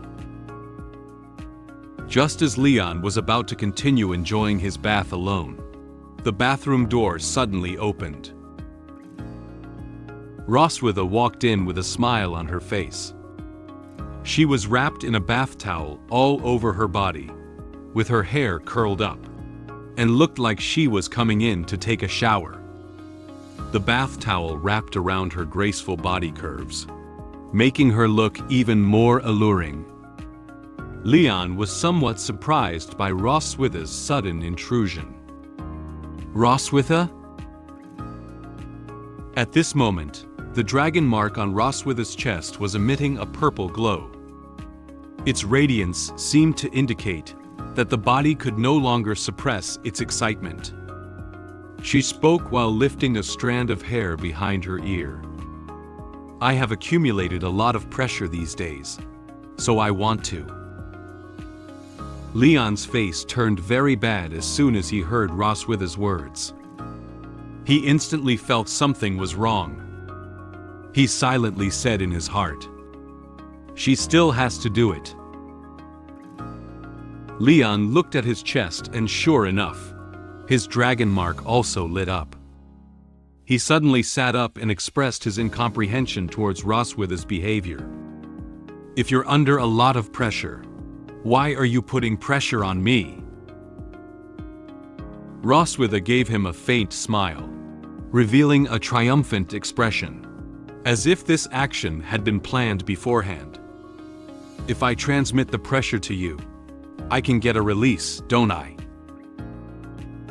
Leon nervously stepped back, but after all, it was in the bathtub, and there was nowhere else he could step back. While walking towards Leon, Roswitha boldly unwrapped the towel from her body. "Besides, didn't you come here with this mindset a few days ago?" Leon pursed his lips, turned his head to one side, and for a moment didn't know what to say to refute her. He recalled the last time he did think that. Roswitha came to him to help her release stress. Before Leon could react, Roswitha had already stepped into the bathtub and pressed her body tightly against him. The water in the bathtub also overflowed some due to the entry of her. Leon's chest was hit by her twin peaks, leaving him somewhat at a loss. Roswitha touched Leon's chest with her hand, lifted her head, and said to him with a look of enjoyment, "You can't escape, Leon, just surrender." So, the voices of the two and the sound of water echoed throughout the bathroom.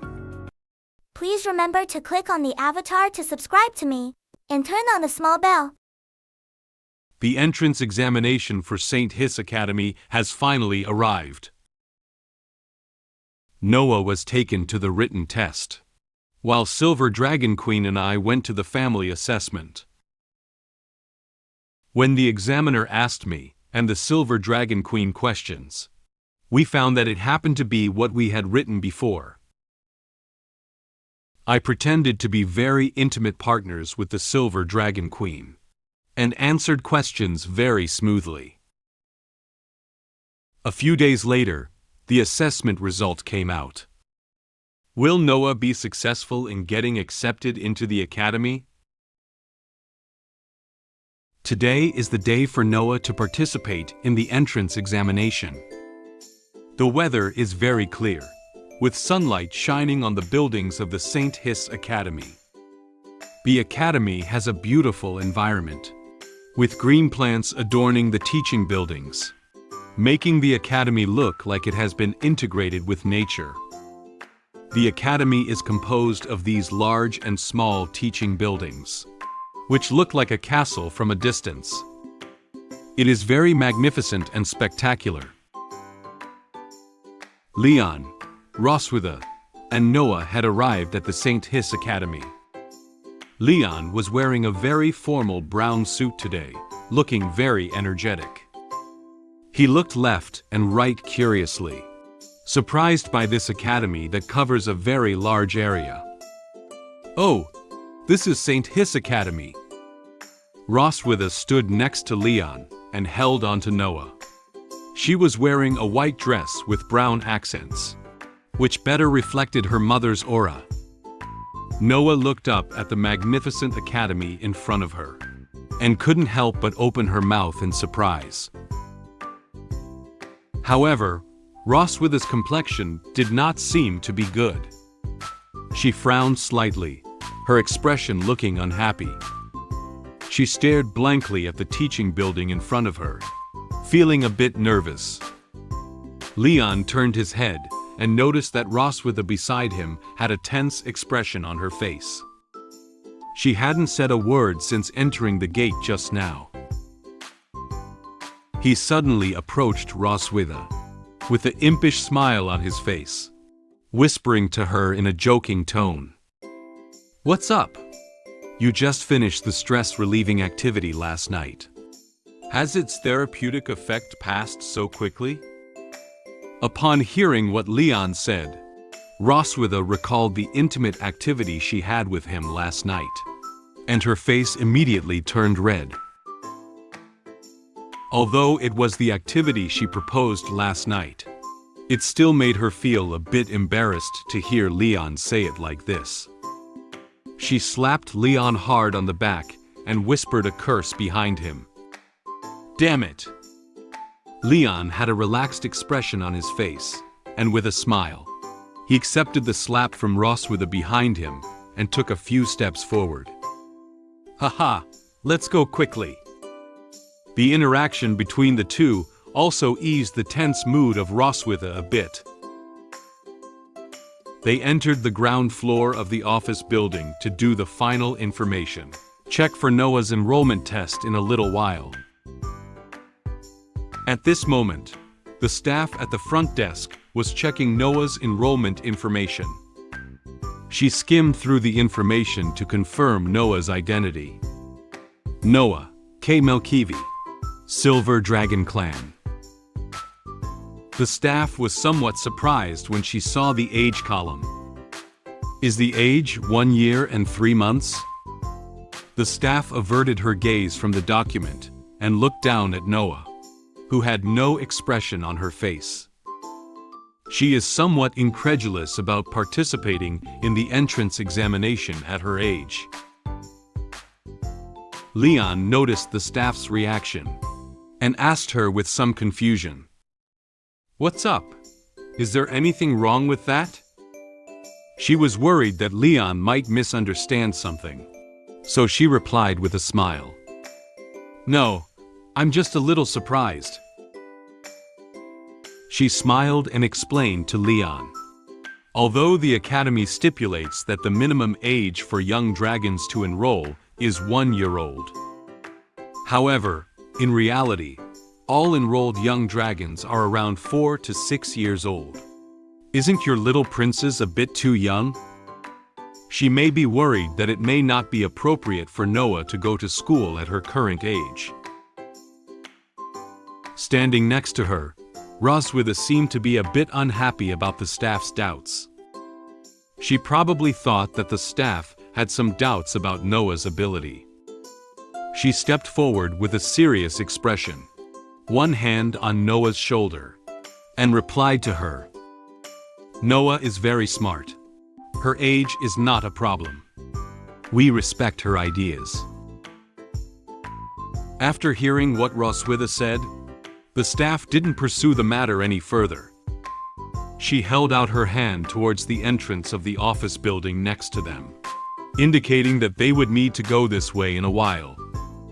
"I see. Then please go in. Later, specialized staff will take her to the written test. and accompanying parents will need to go to the 4th floor for a home assessment. Under the guidance of other staff members, Noah went to the examination room for the written test, while Leon and Roswitha followed the staff to the 4th floor.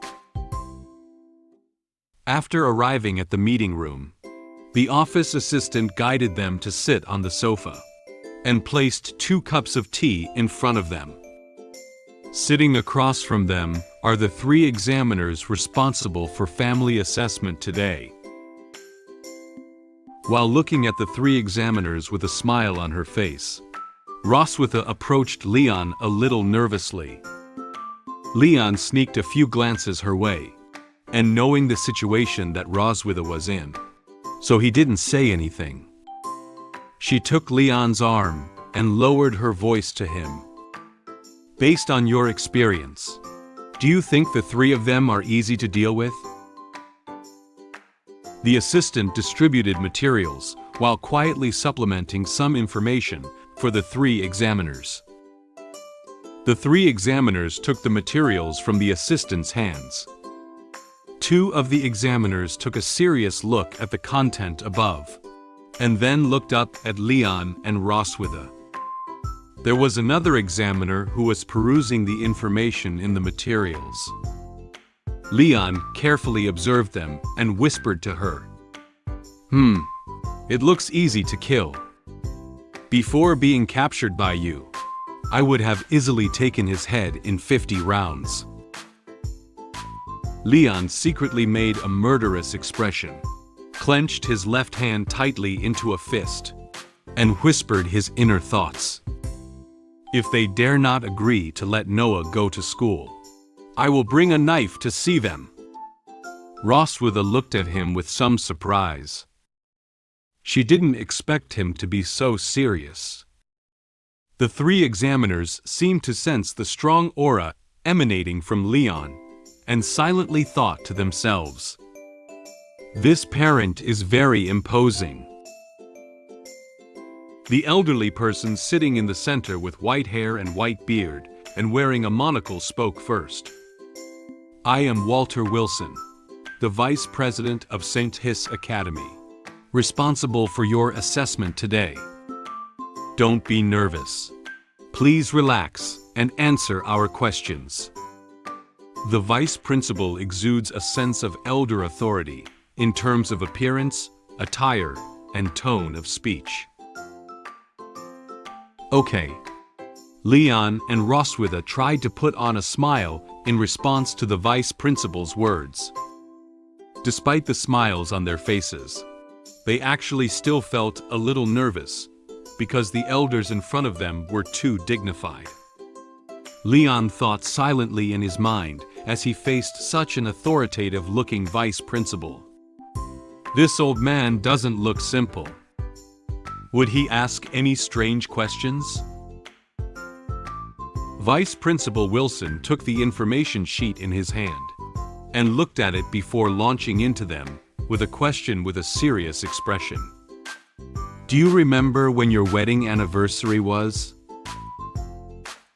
Leon and Roswitha didn't speak. They quickly glanced at each other, as if they had known the problem in advance. The question has come up. One evening a while ago, they were reviewing the test questions they had done together on Roswitha's bed.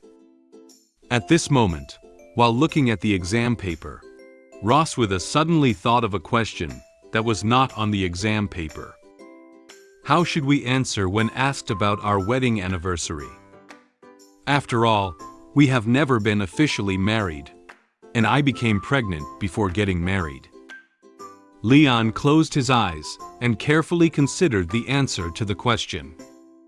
If they mention a memorable day, it can only be that day, right?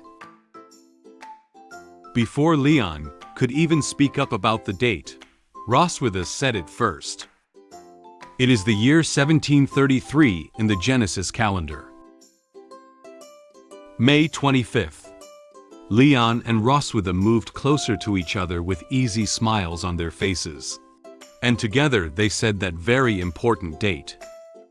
That was the day I bonded with Roswitha in the dungeon. Leon silently thought in his heart. On that day, Leon was forced to bond with Roswitha, who had suffered from the side effects of his spell, and had 2 lovely daughters. This is an unforgettable day for Leon and Roswitha. Vice Principal Wilson looked down at the information sheet again, and thoughtfully touched his beard, surprised by their marriage. Married for less than 2 years, the child is already over a year old. This progress seems to be faster than that of an average family. Leon smiled apologetically. In order to dispel the vice principal's concerns, he immediately explained this experience. Haha, we fall in love at first sight, have a good relationship, and get pregnant soon after getting married. The vice principal nodded, as if he had no further questions about the answer. He looked up and continued to ask them questions. Have you noticed any flaws or bad habits in your partner during the past 2 years of marriage? Leon and Roswitha answered his question without hesitation. Roswitha's answer was no, while Leon's answer was yes. The vice principal noticed the inconsistency in their answers and looked at them curiously. Although there doesn't seem to be anything wrong with this answer. In fact, it was specially arranged by them. Leon said quietly in his mind, "Our answers need to be a mix of true and false to be credible." The vice principal turned his gaze to Leon, wanting to hear Leon's answer. "Please." Leon lowered his head and placed his hand on his chest, with a hint of sadness on his face. "I sometimes feel like I don't have much presence." Next, Leon used all his acting skills to show the 3 examiners that a husband admired his wife very much. "My wife is too capable. Whether it's matters within the Dragon clan, or household chores like taking care of the children, she handles them in an orderly manner." Roswitha watched him act there with an expressionless face. She was somewhat speechless about his exaggerated performance. Then, Leon affectionately held Roswitha's hand, and showed his deep love for her to Roswitha. Roswitha felt a little helpless, but now she could only pretend to look at him with affection. But she builds up stress too easily. So, I want to take the opportunity of this interview to tell her. I also want to do more for this family. Just feel free to rely on me. Although that's what he said, Leon added another sentence in his mind. Don't stress me out in the future. The female examiner sitting on the left side of the vice principal couldn't help but exclaim when she saw such a caring husband for his wife. She turned her gaze to Roswitha and asked her a question. "You are truly a considerate and good husband. What do you think is the most attractive aspect of your husband, Miss Roswitha?" "He is handsome, has a good figure, is focused, serious, intelligent, not greasy, responsible, likes children, and won't easily lose his temper." After Roswitha finished speaking, her face also turned slightly red. Although she seemed a bit reluctant, she still spoke a lot about Leon's strengths. Then, she continued to supplement what she had just said. "Although his body is a bit worse than before marriage, it's not a big problem. My husband is also skilled at making medicine, and he can use various medications to regulate himself." Upon hearing this, Leon's smiling mouth twitched slightly. "Are you complimenting me or undermining me?" Roswitha turned and also took Leon's hand firmly in hers, and looked at him fondly. She spoke softly to him. "So, I also want to take the opportunity of the interview to say to my husband, You don't force yourself too much. At this moment, Ross with his hand secretly exerted force, tightening Leon's grip even tighter. This seems to be retaliation for Leon's behavior towards her just now. Leon clearly felt the pain coming from his hand, but he couldn't shout out in front of the examiners, so he had to silently endure it. The three examiners looked at the loving couple with smiles on their faces, and couldn't help but secretly comment in their hearts. What a super loving couple. Next, the three examiners continued to ask them questions. Some of these questions are simple, while others still require their cooperation to be fully answered. However, throughout the entire process, both Leon and Roswitha were able to answer the questions smoothly. Finally, the family assessment was coming to an end. The examiner sitting to the right of the vice principal posed one final question to them. So, at the end of the interview, do you have any questions you would like to ask each other? This is an additional question, and the interviewee needs to speak the truth. Roswitha shook her head gently and answered the question with a smile on her face. I don't have any questions to ask my husband. I know everything about him. However, it seemed that Leon still had some questions to raise. He leaned against the sofa, touching his chin with one hand, as if he was seriously thinking something. Roswitha peeked over at him, noting that Leon still had the appearance of wanting to ask a question, and thought a little nervously. Say more, be more wrong. Hurry up and finish the assessment. Leon turned his head and looked seriously at Roswitha. You like the toy bear I gave you, right? Roswitha was somewhat surprised by Leon's question. She really couldn't figure out why a dragon slayer would specifically ask a dragon such a question. Why is he asking such a question at this moment that has nothing to do with identity, position, and grudges? His ideas always come as a bit unexpected. She looked shyly aside, raised her hand to tidy her hair around her ear, and nodded. Yes, I really like the toy bear you gave me. After hearing her answer, Leon patted his hand contentedly and smiled happily. Okay, I'm fine now. The family assessment officially ended. The three examiners stood up, and Leon and Roswitha also stood up with them. The vice principal shook hands with Leon. So, the interview ends here. The assessment results will be sent to the Silver Dragon Temple through the messenger dragon in a few days. Thank you again for your cooperation. After waiting for Noah to finish the written test, Leon, Roswitha, and Noah returned to the Silver Dragon Temple together. A few days later, a small messenger dragon landed on the windowsill. It carried a bamboo tube on its back. Noah's assessment result had been delivered here.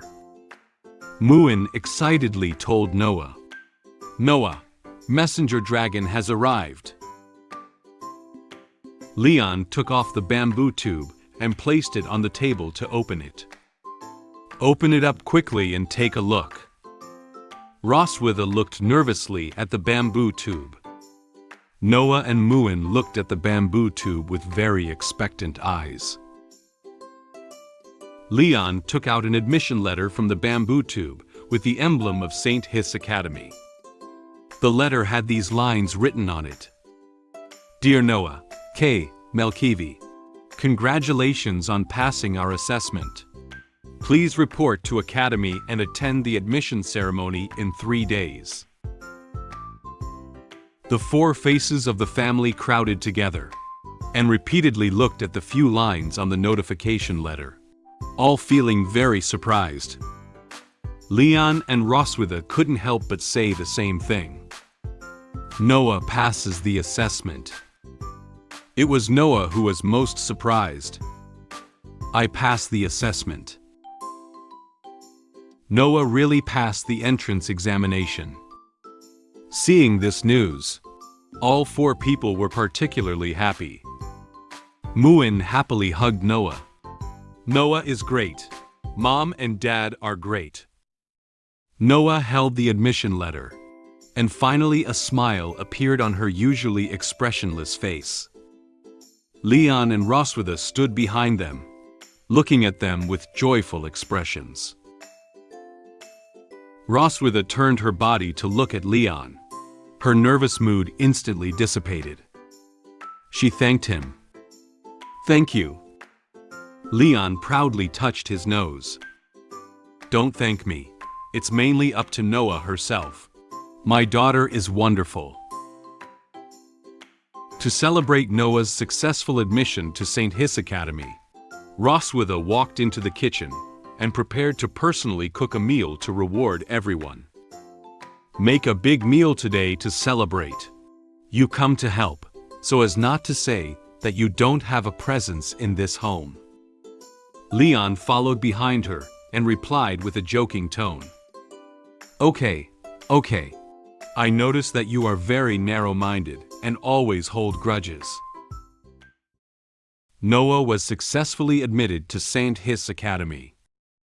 I attended her enrollment ceremony with the Silver Dragon Queen and Muin. However, the Silver Dragon Queen and I, along with Noah, were called to the stage to speak at short notice by the vice principal. We had no choice but to go up.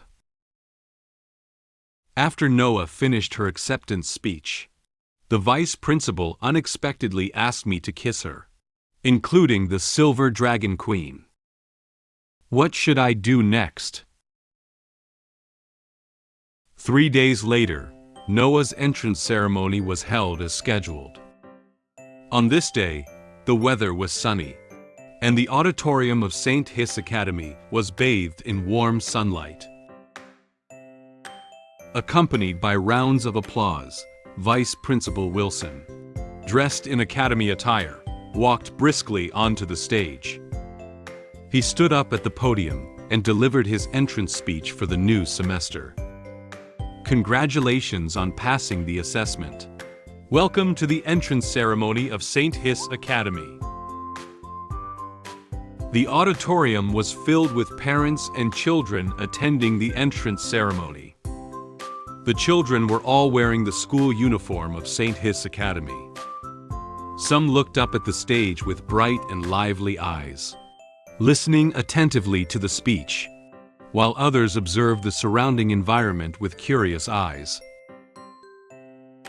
There are many outstanding students among the new students this time, and harmonious families can cultivate outstanding students. Taking this opportunity, we invite these families to share some experiences with us. Next, let's welcome the top student in this new student entrance exam, Noah K. Melkivi, and her family to the stage. Muin sat in the audience, looking very excitedly at the dragons around her, and the speech of the vice principal on the stage.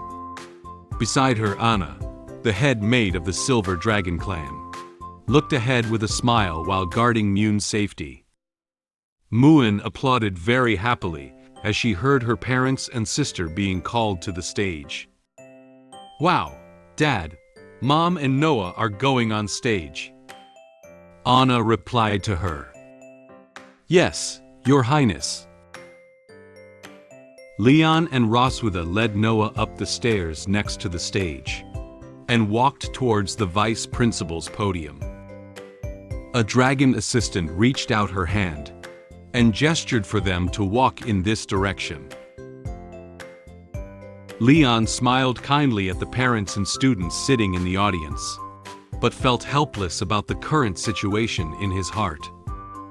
How could it become like this? An hour ago, Vice Principal Wilson called them to his office. In the office, He smiled and told the 3 people in front of him the next arrangements. Noah achieved the highest score in the entrance exam, and the couple's family assessment also ranked first.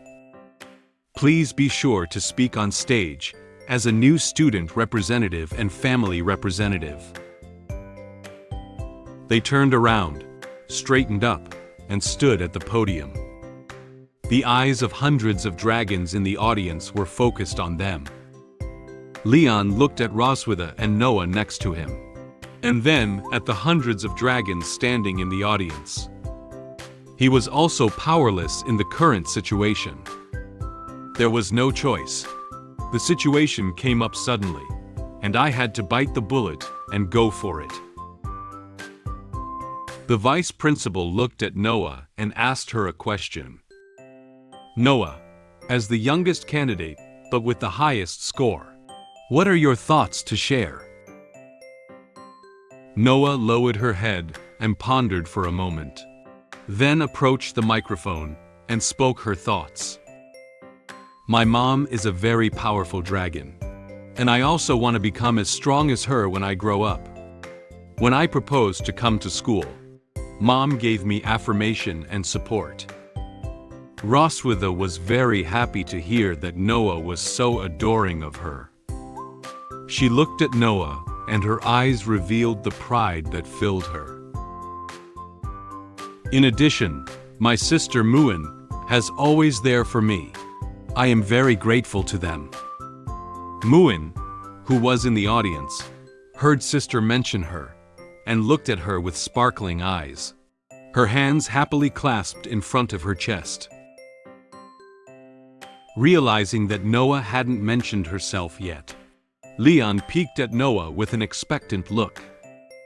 What about Dad? Will she mention me? Noah seemed to notice her father's gaze, and understood what he was trying to say. She sighed and looked ahead firmly, continuing her speech. Lastly, and most of all, I'd like to thank my father. He helps me review and prepare for exams every day, and often stays up late to prepare materials. Thanks to him, I am able to stand here. Leon couldn't help but feel a little moved to shed tears when he heard Noah speak so highly of himself. Although she usually seemed not easy to get into, she was sincere in some ways. He said softly, while looking at her with tears in his eyes. Noah. That's all. Thank you. After adding a few more words about her expectations and goals, Noah ended her speech. She politely bowed to the audience, indicating that her speech had been completed. The audience erupted into enthusiastic applause, and Roswitha and Leon standing aside also applauded for Noah. The vice principal also acknowledged Noah's wonderful speech. He looked at them with a smile on his face and expressed his thoughts. It seems that Mr. Leon is very good at teaching children. Since that's the case, your daughter is so grateful to you. Why don't you kiss her to show your father's love? Leon turned his head and looked at the vice principal in great surprise. He didn't know he had such an open side. This was a bit different from the normal speech process. Leon expressed his inner feelings with great excitement in his heart. Vice Principal, what are you talking about? Do you want to turn the entrance ceremony into a patricide scene? He turned back quickly and looked nervously at Noah. At that moment, Noah was still expressionlessly looking ahead, as if she didn't show any sign of surprise at the vice principal's proposal. A month ago, Noah wouldn't even let me touch her. How could I kiss her in public? Noah had turned around and looked at him, worried that Noah would be torn by such an offer. Leon smiled and bent down to approach Noah, opened his hands to her. He whispered to her, Noah, There's no need to be so difficult. Let's just hug each other, okay? Noah frowned, her eyes looking to the side, and replied to Leon with a blush. Hurry up, and finish the kiss. And get this awkward ceremony over. Although Noah looked reluctant, in her heart, she was actually looking forward to her father kissing her. Leon looked at Noah with some surprise. He didn't expect Noah to accept the vice principal's request. Noah. Perhaps Leon doesn't know. Noah actually likes him as much as Muin does. Leon also gathered his courage. He gently hugged Noah, closed his eyes, and kissed her forehead forward. Noah slightly widened her eyes, feeling somewhat surprised by this. Many dragon figures in the audience watched this scene very quietly. The warm atmosphere emanating from this father and daughter touched some parents present. Seeing such a warm scene, Muin couldn't sit still. She widened her eyes and excitedly reached out her hand, making a gesture of wanting to rush out, while enviously saying, "I also want to kiss Noah." Seeing that Muin was about to leave her position, Anna immediately stood up to stop Muin, so as not to disturb the order of the venue at this moment. "Your Highness, you cannot go up now." Leon stood up and smiled as he parted ways with Noah. Noah's whole face was red, and she turned her head shyly, afraid to look at Leon. Upon seeing this scene, Roswitha breathed a light sigh of relief. "Fortunately, he didn't kiss me." Leon and Roswitha approached Noah and placed their hands on her shoulders, smiling at the audience, looking like a very harmonious family of three. The vice principal expressed his opinion on the scene just now. Excellent Dragon Clan never forgets to be grateful to their families. And the way the Malkivi family interacts with each other has made us feel what a true family should be like. Leon and Roswitha didn't know, and what he said next made them widen their eyes. "You kissed your daughter as a model of a loving couple. How could you forget your wife, Mr. Leon?" Upon hearing the vice principal's words, Leon and Roswitha were both stunned. They looked at the vice principal and were very surprised that he still had requirements for them. Leon clenched his fists, glared at the vice principal with unfriendly eyes, and secretly cursed him in his heart. "The sinister and cunning dragon, you're so arrogant. I should have killed you on the day of the assessment." Although Roswitha's expression was not clear, she gritted her teeth fiercely and seemed somewhat dissatisfied with the request. The vice principal looked at them with a smile, seemingly unaware of their current feelings. Noah looked up at Leon, her face showing a look of worry. Perhaps it was because of this request. She was also feeling uneasy for her parents. Leon looked at her and silently made up his mind in his heart.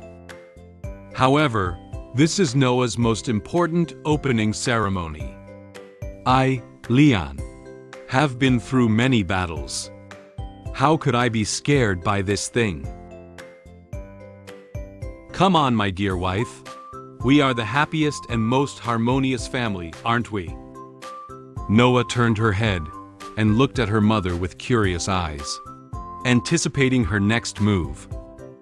What? Roswitha was startled by Leon's sudden action. She looked at his outstretched hand, and then looked up at his serious expression. She didn't expect Leon to really plan on kissing her. In the audience, Muin and the other dragon people looked at them with great anticipation. Roswitha's face was tinged with a slight blush. She whispered to Leon, Are you really going to kiss me in front of hundreds of dragons? Leon also cooperated with her and whispered back to her. There is nothing be done. Noah and Muin are both watching. Please cooperate with me. Roswitha stammered. How embarrassing. Leon didn't hesitate too much. Quickly approached Roswitha and gently hugged her. His handsome face slowly approached her, causing her face to quickly turn red. We've slept together and held hands, but we haven't kissed, except for that one time 2 years ago. Leon seemed very calm, but Roswitha was now so nervous that her heart was beating faster. Why is he so calm? It seems like only I'm nervous. Their lips slowly approached each other. Roswitha closed her eyes shyly. She was thinking in her heart, I don't care what happens next. Roswitha carefully grabbed Leon, with a nervous expression, but also looking forward to the kiss. She thought Leon was going to kiss her lips. However, Leon gently sidestepped, with a relaxed expression, and landed the kiss on her cheek. After the kiss was over, Leon distanced himself from Roswitha and looked at her with a smile. Roswitha opened her eyes and looked at him with some surprise. It turned out that the kiss hadn't landed on her lips. With a hint of shyness and a frustrated expression, she touched the place where Leon had kissed her. The place he kissed seemed to still retain his warmth, and it felt hot to the touch. She seemed to still have some lingering feelings about the kiss she had just received. Leon bowed slightly towards the audience, indicating that their family's small theater had come to an end. Only to this extent. However, some parents in the audience seemed to have not seen enough yet. They said to Leon in a joking tone, "Why don't you kiss her mouth? Kiss again. Kiss again." At this moment, Leon secretly turned around to look at Roswitha and showed her a victorious smile. He whispered his true thoughts to her. Well, it's comfortable. It's relieved. At this moment, Roswitha realized that Leon's behavior was purposeful. His previous action was not only to fulfill the vice principal's request, but also to retaliate against her behavior towards him in the bathroom last time. She felt like she had been teased by Leon. She gritted her teeth and clenched her fists in anger, looking at him with dissatisfaction. How dare this guy use me to relieve stress? If it wasn't in front of so many people, I would have pressed him to the ground. After Noah's speech and a small interaction with the couple, the vice principal invited them off the stage. With a burst of applause, Leon, Roswitha, and Noah followed female dragon assistant off the stage and back to their seats. Thank you very much for the laughter and joy brought to us by the exemplary families of this year. Please take a break. Next, the vice principal returned to the podium and continued to introduce the next process of the admission ceremony. The enrollment ceremony ended quickly. Noah escorted her parents, sister, and head maid to the school gate to bid them farewell. Roswitha softly instructed her. Then we're ready to go. We'll come pick you up next weekend. Take care of yourself, Noah. Noah wasn't sad about parting with her parents like other children were. She is still that strong child. She said to her mother as usual, "I will, Mom." Muin trotted over and tightly hugged Noah. Her expression was a bit sad, reluctant to part with Noah. "Noah, remember to think of me. Noah held Muin and gently patted her back to comfort her. I'll miss you. Leon crouched down, level with Noah's gaze. He was like an old father who was worried about his daughter, telling Noah a bunch of things to pay attention to. Remember to eat on time and not be picky about food. Study hard. If you don't understand the knowledge in your studies, you can come and ask me when you come home during the holidays. Oh, and most importantly, if you get sick, you must go to the school doctor of the academy and never try to be brave. Noah was a little helpless at what he said. She replied to him with a blank face. I know. I'm not a child anymore. Leon pointed to Roswitha standing behind him and quietly explained to Noah who was saying these words. These words were spoken by your mother after she got drunk. She's too embarrassed to tell you in person, so I'll say it for her. He didn't expect her to be so worried about her daughter's situation at school. Roswitha, who had been exposed to the truth by Leon, glanced at him, then turned her head and cursed him softly. Verbose.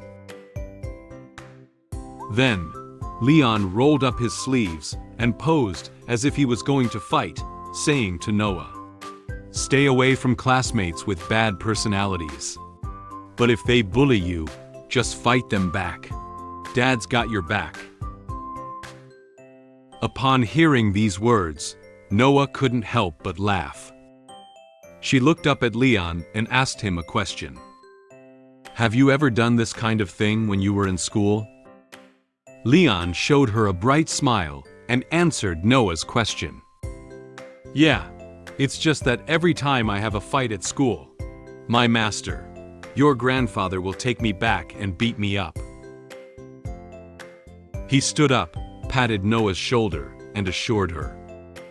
But don't worry, Dad won't beat you up for such a small matter. Noah clenched her fists as if inspired by Leon. She gathered her courage and said firmly to him, I remember. With the wishes of her parents and sister, Noah's school life began. When the Silver Dragon Queen was searching for information about the blood curse, she was informed by a trusted maid that my master and master's wife were missing. The Silver Dragon Queen asked her to continue observing the situation based on the maid's message. At the training ground, I was teaching Muin how to wield a sword, but Muin was not yet very proficient. After the Silver Dragon Queen returned from her inspection tour, she had a lot of conversations with me about daughters. I also appreciate her willingness to tell me. As we were about to leave, the Silver Dragon Queen suddenly asked me to help her put on her shoes. The current time is evening. The rest of the Silver Dragon Temple was quiet, but the lights were still on in the Queen's study. A bright desk lamp illuminated the entire desk, which was piled with many materials and books. Roswitha hadn't slept yet. She sat at the desk, holding a book about blood magic, carefully searching for something. Suddenly, she noticed the information on one page of the book. The blood curse is a forbidden magic that can only be used once in a lifetime, using blood as a medium and the practitioner's life as a cost. She held her chin and pondered for a moment before revealing a sly smile. Improve it. Maybe it can become a good way of playing. Just as she was thinking about how to improve the magic that Leon had once cast, suddenly a gust of wind blew into the study. She noticed someone jumping in from the balcony. Roswitha seemed to have gotten used to this sudden visit. She lifted her head and asked the person at the balcony entrance, "You're back?" A purple-haired female dragon person gently jumped into the balcony. and then knelt down on one knee in front of the desk. She was dressed in maid attire, resembling the style of an assassin. She is the trusted maid of the Silver Dragon clan. Sherry. She nodded slightly and greeted Roswitha. Your Majesty. Roswitha continued to ask her. How is the investigation going? Sherry lowered her head and frowned slightly. Obviously, the news she brought may not be particularly good. She reported the situation she was investigating to Roswitha. Sorry, I couldn't find the whereabouts of Tiger Lawrence and his wife in the Empire. They have gone missing. Missing? Originally, Roswitha had been helping Leon visit his master and master's wife. However, after hearing Sherry's investigation results, Roswitha was somewhat surprised. She closed the book, stood up, and continued listening to Sherry's investigation results. The information is erased very cleanly. I do not trace their whereabouts. Roswitha's brow furrowed slightly. She lowered her head and pondered the current situation, recalling the information that Leon had once told her about his master and master's wife. According to Leon, his master is just an ordinary farm old man. It doesn't seem that simple. Roswitha realized that the current situation may not be normal. She looked up at Sherry and gave her instructions for the next step. Continue to investigate while ensuring your own safety. Notify me immediately if there is any news. Sherry nodded slightly, indicating that she had received her instructions. Yes, Your Majesty. Then, she gently jumped out of the balcony and disappeared into the dark night. A few days later, on an evening when the sun was about to set, the voices of an adult and a child could be heard from the training ground. Leon was wearing training clothes and had a serious expression. He held a wooden stick and activated his magic, swinging it forcefully towards the air. With Leon's swing, the wooden stick emitted many blue lightning bolts. Leon was teaching Muin how to wield a sword. After demonstrating several swings of the stick, he turned his head and said to Muin, "Come on, just like me. Swing the stick down hard." Muin was very excited to see his father make such a handsome move. She clenched her small fist tightly, as if cheering herself on, and firmly said to Leon, "Okay." Muin followed his father's movements, and also waved the wooden stick in his hand. However, it seems that Muin didn't understand how Leon swung the stick. She closed her eyes and happily took a swing at the air with her stick. Leon, who was standing beside and watching, couldn't help but feel a little helpless. She was not very familiar with the movement of wielding a sword. It seems that he still needs a long time to teach Muin. Leon guided Muin's sword swing, while explaining to her how the posture needed to be. Muin listened attentively to what Leon had to say, and was very cooperative in correcting own movements. Just when they were training very seriously, a familiar figure also came to the training ground. Roswitha crossed her arms in front of her chest and walked over from a distance. Anna followed closely behind. Muin turned his head and noticed Roswitha and Anna. She greeted Roswitha very happily. "Ah, Mom!" Leon heard Muin's voice and also noticed Roswitha beside him. He turned his head and asked about her as he usually did when talking to her. "Oh, have you returned from your patrol?" Roswitha looked at Leon and nodded, indicating that she had completed her patrol. Muin put down the stick and ran quickly towards Roswitha. She happily held Roswitha and rested her head on her soft twin peaks. Roswitha looked at her with a gentle expression, gently stroking her head and asking about her situation today. "Did you listen to your dad at home today?" Muin lifted his head and looked at her with round blue eyes, nodding. "Yes, Muin is obedient. Dad even taught Muin how to hold a sword." Roswitha smiled and touched Muin's head again, expressing great satisfaction with her performance today. "Well, that's good. We're going to have dinner later. I've ordered the chef to make beef steaks. Change your clothes first." Upon hearing that there was something delicious today, Muin's eyes lit up instantly. She clenched her hand very happily. "Beefsteak. Muin likes it." Anna walked over and bowed slightly to Roswitha, indicating that they would leave first. Then she took Muin's hand and walked back to the Silver Dragon Castle. "Your Highness, let's go." After bidding farewell to Roswitha and Leon, Muin left the training ground with Anna. She held Anna's hand while humming a tune. "Steak, steak, beef steak."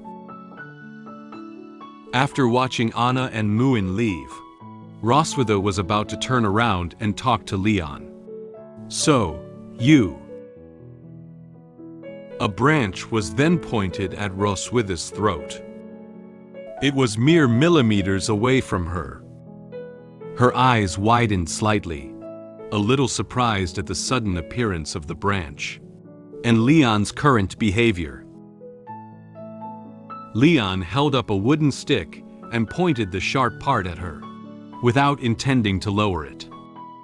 Roswitha glanced at the wooden stick in front of her, then at Leon, with no hint of fear in her eyes. She smiled confidently and said to Leon very calmly, "What? Have you finally decided to take action against me? At the Silver Dragon Temple, pointing a weapon at me is a crime of disobedience and will result in the death penalty." Leon gave her a provocative smile. He shook the branch in his hand and said the next words lightly. "This is just a branch. Queen, do you call the branch weapons?" Roswitha looked up disapprovingly. "Weren't you once the strongest dragon slayer? Seriously, this branch can also be used as a weapon for killing in your hands, right?"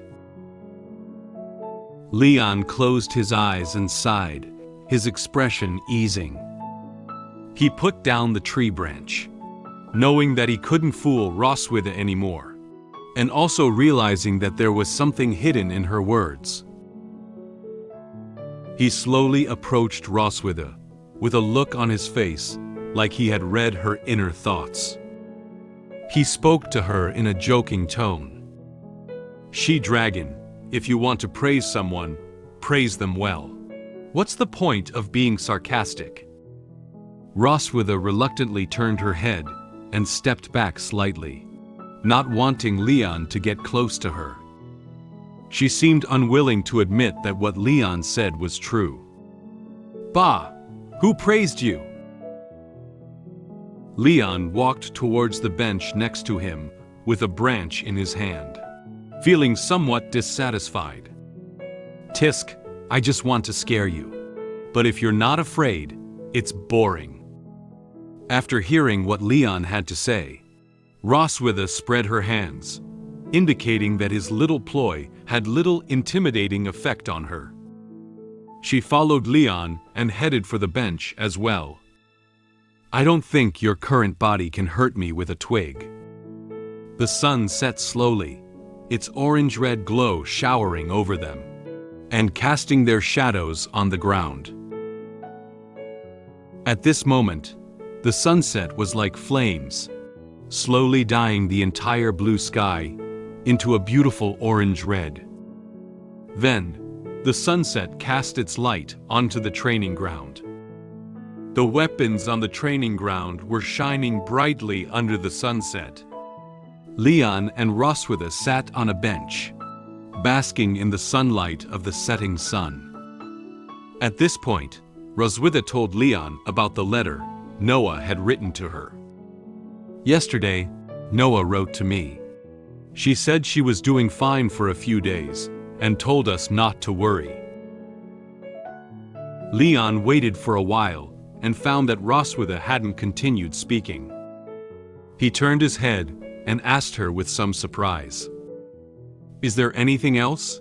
Is it that short?" Roswitha's gaze softened, and she gazed into the woods not far away. She wagged her tail and replied to Leon in a gentle tone. No, it's already rare for her to proactively write a letter back to report her safety. Leon nodded and turned his head back a little helplessly. He also knew that Noah had always been this character. That's right. She looks a lot like you in this regard. He crossed his hands and placed them at the back of his head, leaning casually against the back of the bench. He looked up at the beautiful sunset and talked to Roswitha about Noah. She always has a tight little face, making it hard to guess what's really going on in her heart. However, as long as you find the right way, we can still get along very happily. Roswitha also looked up at the sky with Leon and mentioned to him Noah's evaluation of him. Noah actually admires you quite a bit. She has a typical dragon mentality, longing for the strong.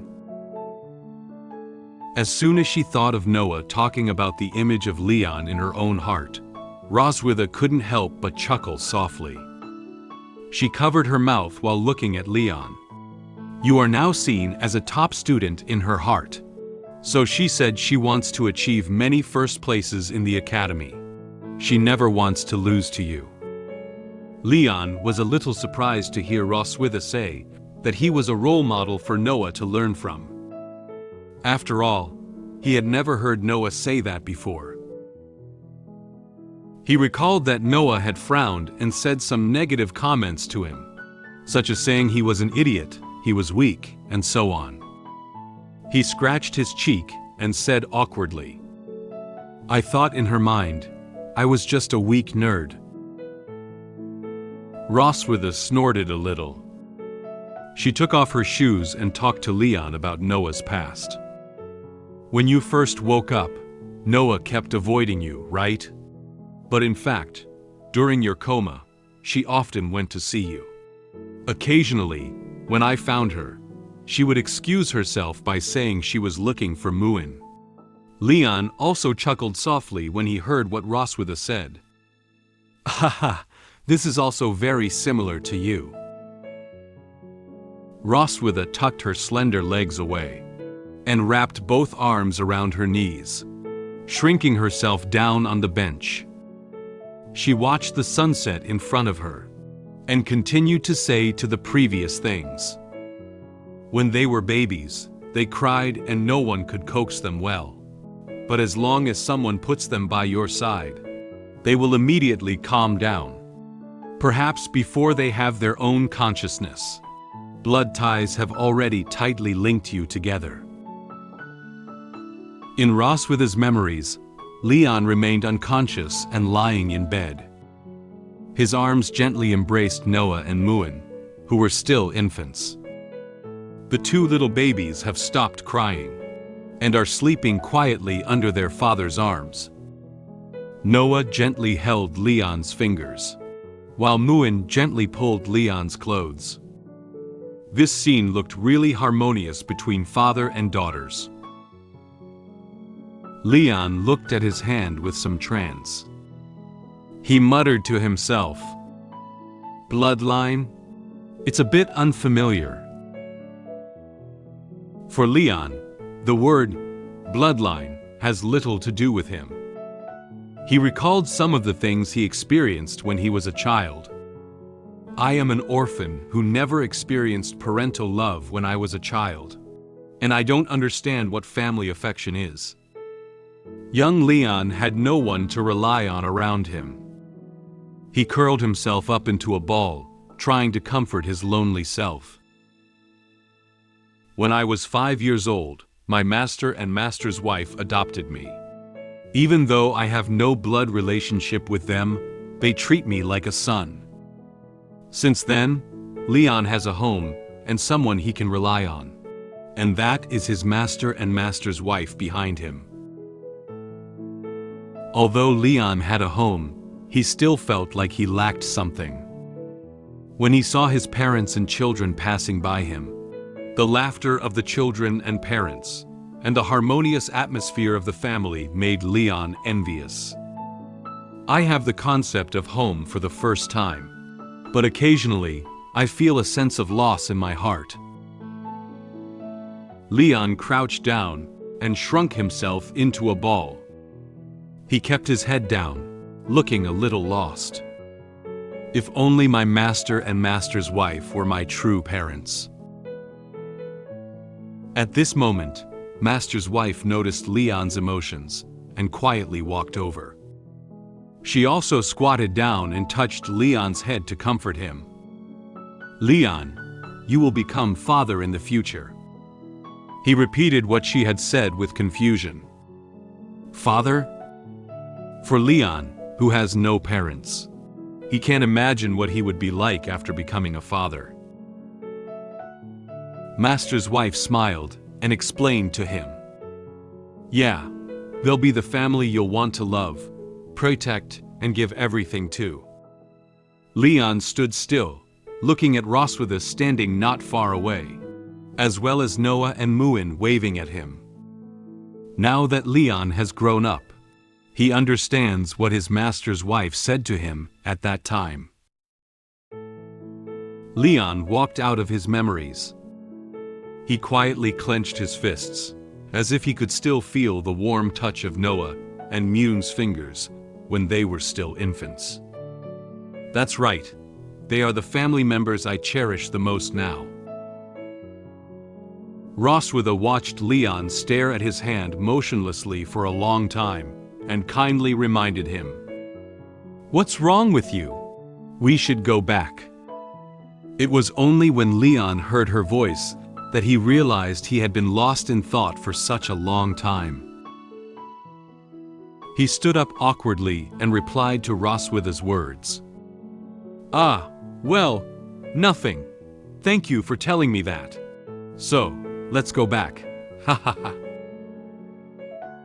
However, Roswitha did not stand up with Leon. She moved her shoes to Leon with her feet and pointed to them. Leon didn't quite understand Roswitha's action. He frowned and asked her in confusion, "What?" A sly smile appeared on Roswitha's face. "If you want to thank me, help me put on my shoes." Leon looked at her with a bewildered expression, and was somewhat speechless about her demand. "Huh?" The Silver Dragon Queen insisted that I help her put on her shoes. I had no choice but to follow her request. Noah had returned from school, but she felt a bit frustrated because she didn't get a perfect score in one of her subjects. I helped her analyze the reasons, and comforted her that she still has a chance to win first place.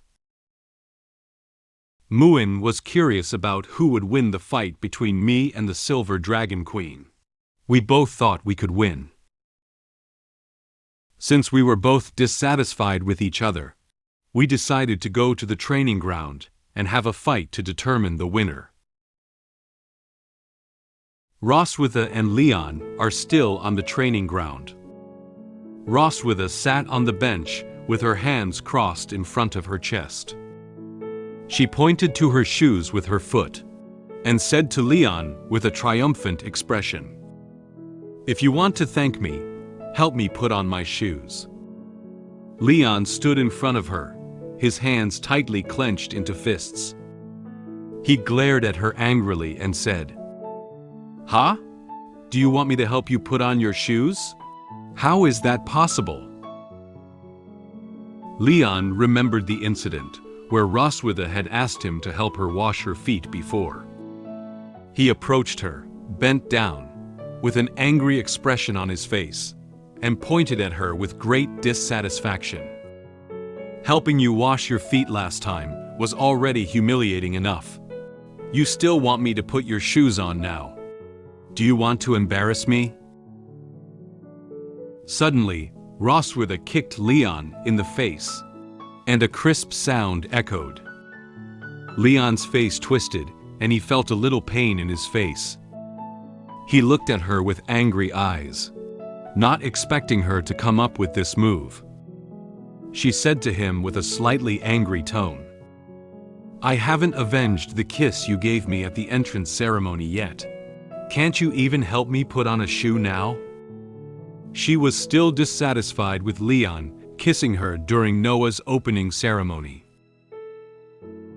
She looked at Leon with an impatient expression and extended her foot in front of him. She urged him to help her put on her shoes quickly and then go back to eat. "Don't say anything else. Hurry up. Help me put it on and go back." Leon saw that there was nothing he could do about the current situation. He frowned and reluctantly squatted down, lifting Roswitha's white and delicate feet with one hand, and helping her on with her high heels in the other. Okay, I'll help you." Roswitha lowered her head and watched Leon's movements, slowly revealing a smile on her face. "You say you're unwilling to help me put it on, but your movements are pretty quick." Leon replied to her words with a mocking tone. "Well, putting shoes on you is much simpler than nailing iron solace to a donkey's feet."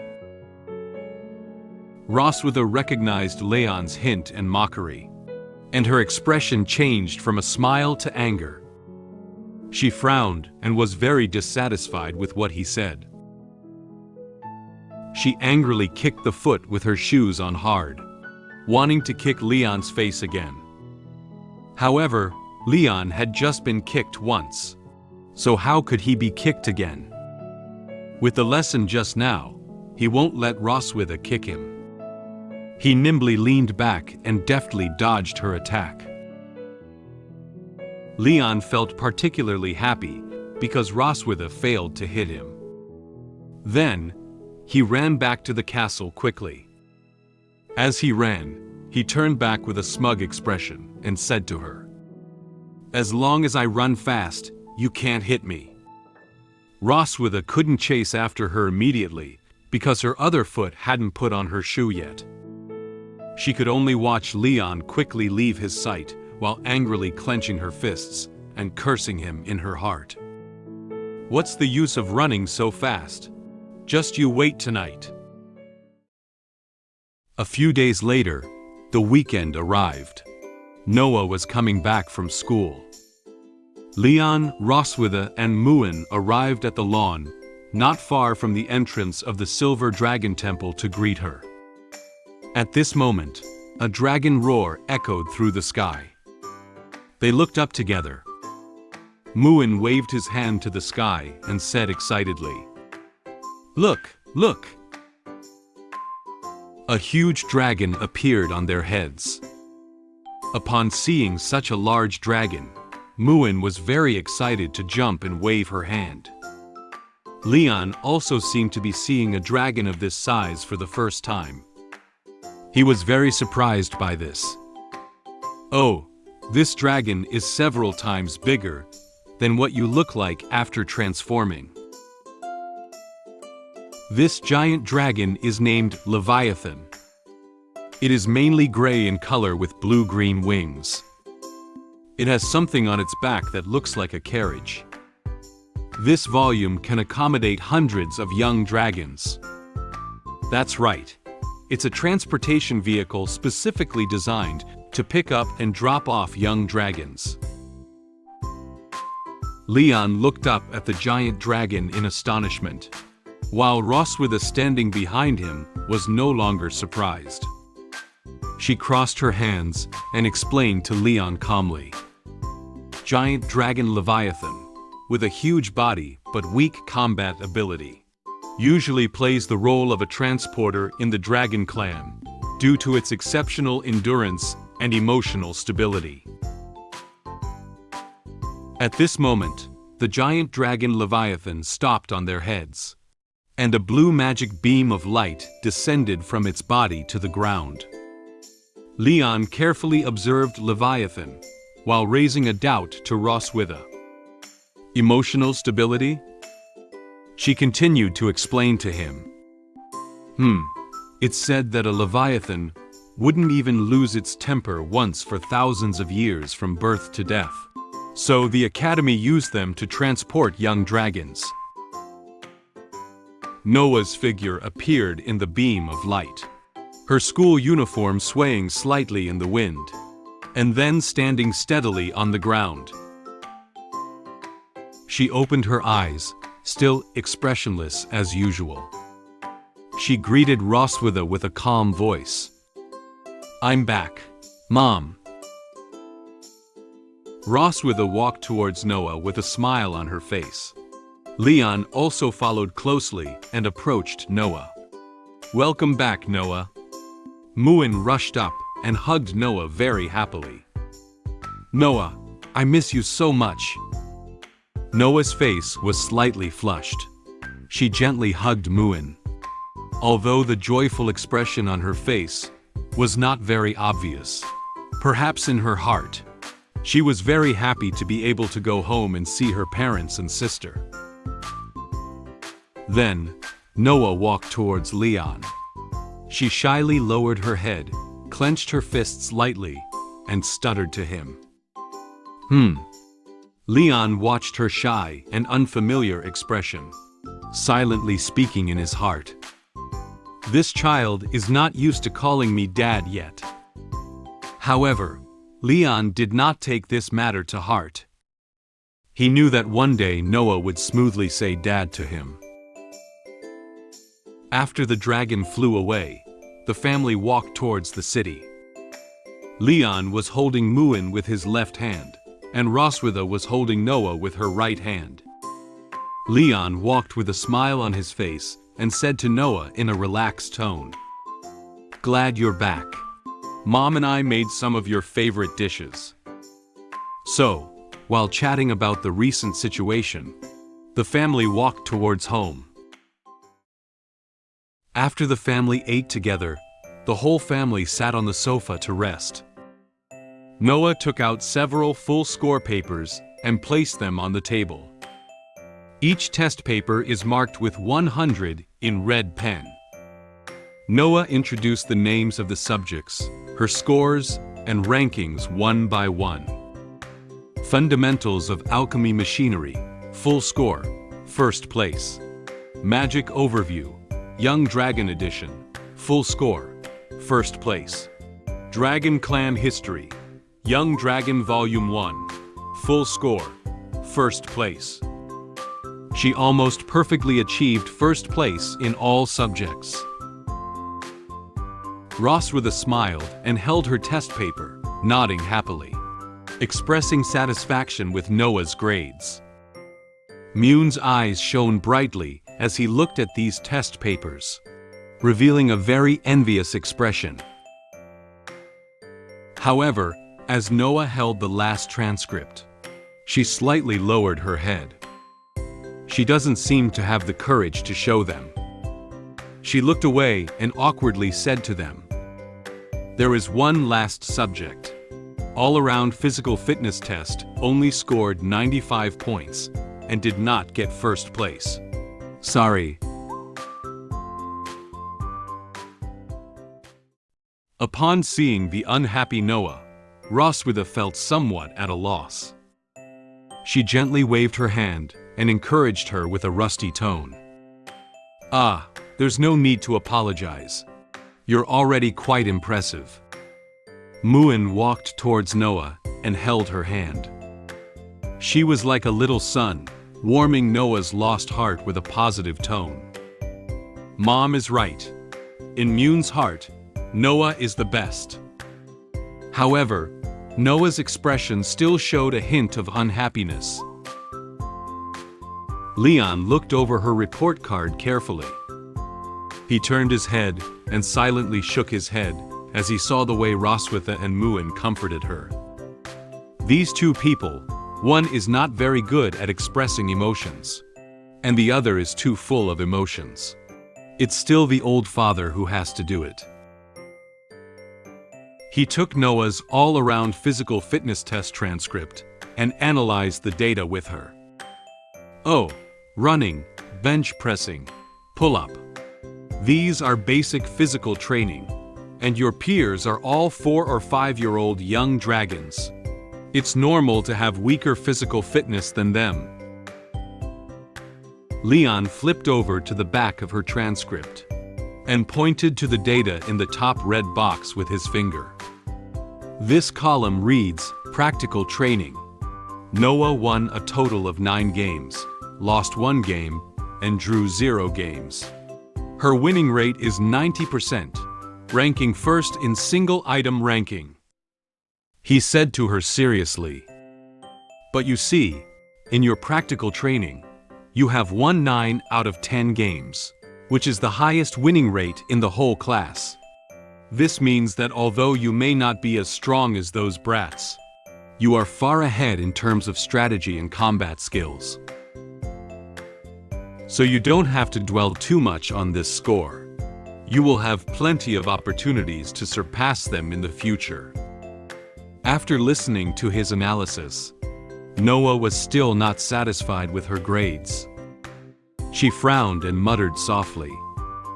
I heard from Mom that when you were in school, you always got first place in every subject. Leon put down her transcript.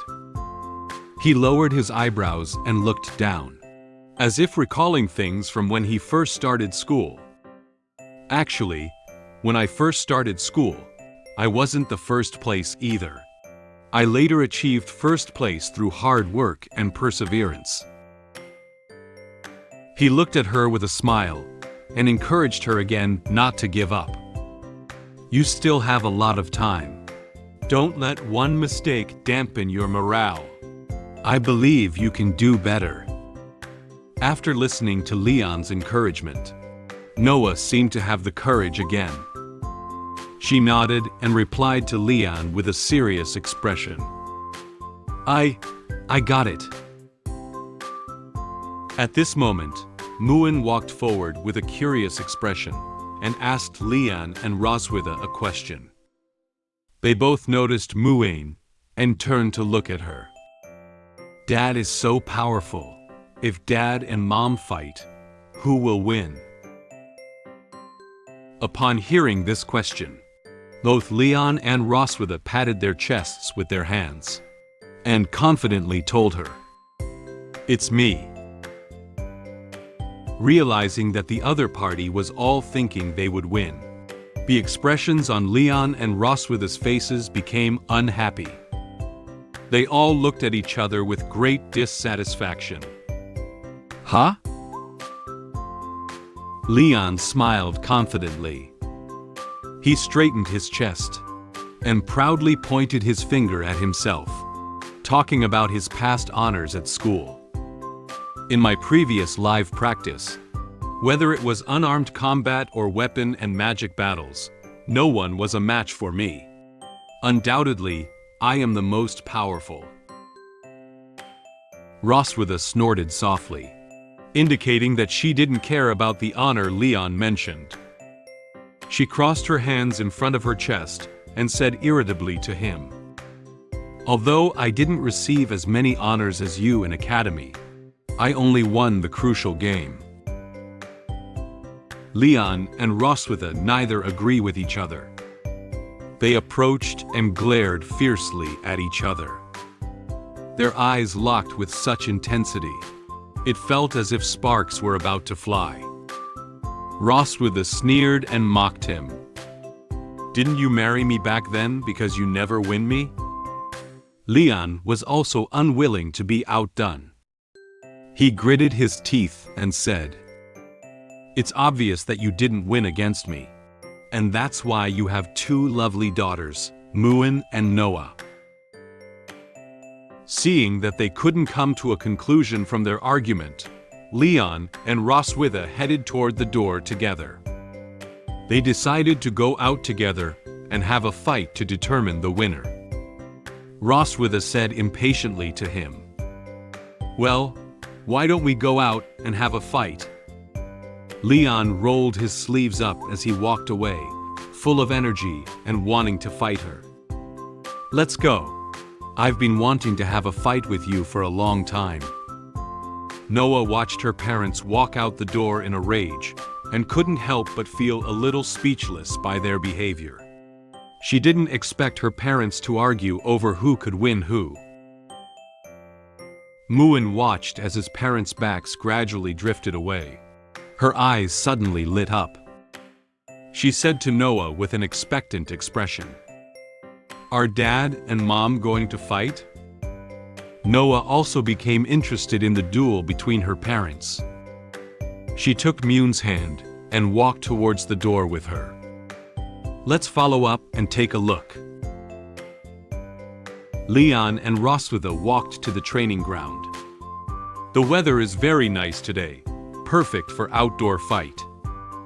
They were all stretching their bodies and doing some warm-up exercises to prepare for the upcoming duel. Noah and Muin brought their favorite snacks and sat on the bench next to the training ground to watch. While eating popcorn, Muin turned her head and asked about Noah. Noah is also curious. Who is more powerful, Mom or Dad? Noah looked intently at Leon and Roswitha and replied to Muin in a calm tone. "Teacher said that watching more masters sparring would also help us improve our fighting skills." Roswitha rubbed her wrist and spoke softly to Leon. "Speaking of which, your body probably hasn't recovered enough to fight against the Dragon Queen yet, right?" Leon was doing lunge presses, warming up before a fight. He stared at her, and the tone was full of willingness to fight. "So what? There aren't many opportunities to fight with the Silver Dragon Queen. I'm going to make the most of it." However, there didn't seem to be much point in simply fighting. She lowered her head and thought for a moment, then suddenly came up with an idea. She made a suggestion to Leon with a relaxed expression. "Why don't we bet on something?" Leon looked at her with some alertness. "What do you want to bet on?" Roswitha smiled and looked seriously at him. "If you win, I won't touch you for a month. If I win, you have to meet one of my demands." Leon looked at her, struggling to think about her proposal in his mind. "Although I don't know what abnormal demands the she-dragon will make, as long as I win. I can easily take a month off. I dare not even think about it in my daily life." When Leon thought of not having to be in contact with Roswitha for a month, he secretly felt happy in his heart. This is a great comfort to both his body and spirit. He never imagined that his body would not be severely ravaged for a whole month. The angel in Leon's mind sounded the horn to him, as if celebrating in advance that he would be granted a holiday. For this hard-earned holiday, and to allow his body and mind to rest, Leon must win this duel. He looked firmly at Roswitha. "Okay, I accept this bet."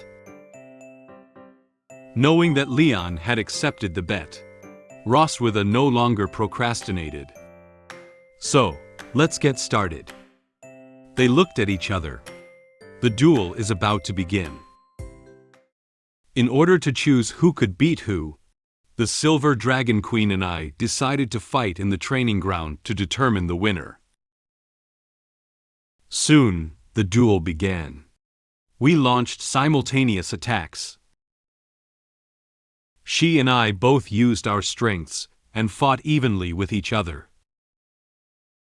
At the most exciting stage of the duel, I discovered a flaw in the Silver Dragon Queen. I seized this opportunity and used my last move against her. Can I beat her in this fight?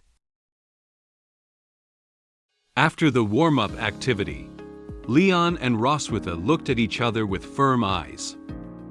They carefully observed each other, afraid of missing every move they made. They are waiting for a signal to start a duel. The gentle breeze blew, lifting the sand from the training ground, as if they were on a battlefield. Noah and Muin sat on a bench next to the training ground, eating popcorn and watching their parents' upcoming duel with great interest. Muin happily swayed his legs and put sweet popcorn into her mouth, silently praising the taste of popcorn in her heart. Just as Muin was happily eating popcorn, her leg accidentally touched the pineapple juice placed next to her. She exclaimed in surprise, wanting to reach out and catch it, but it was already too late. Pineapple juice immediately fell off the bench. Leon and Roswitha both looked warily at the bottle of pineapple juice that had fallen, thinking it was a signal of the start of a fight. As soon as the paper cup of pineapple juice hit the ground, Leon and Roswitha rushed towards each other like lightning. Muin looked at the spilled drinks with great regret. "Ah, my pineapple juice." Noah stared closely at parents and said calmly, "The fight has begun." Firstly, Leon launched an attack. His expression was serious, taking this duel particularly seriously. He first flew into the air with a stomp of his feet, then clenched his fist with his right hand and gathered energy, swinging towards Roswitha.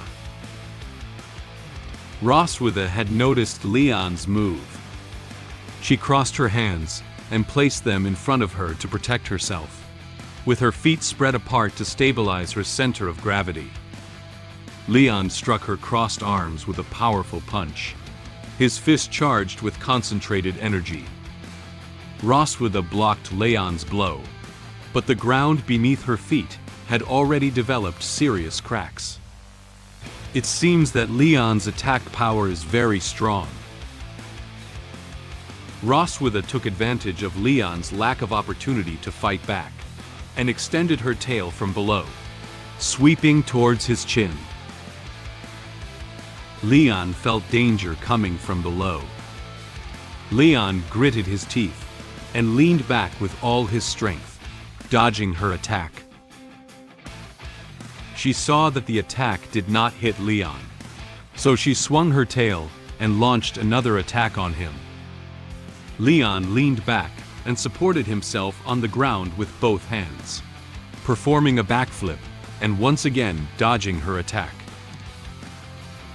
After Roswitha's attack ended, before she could react, Leon changed from supporting himself with both hands to supporting himself with one hand on the ground, and changed his direction.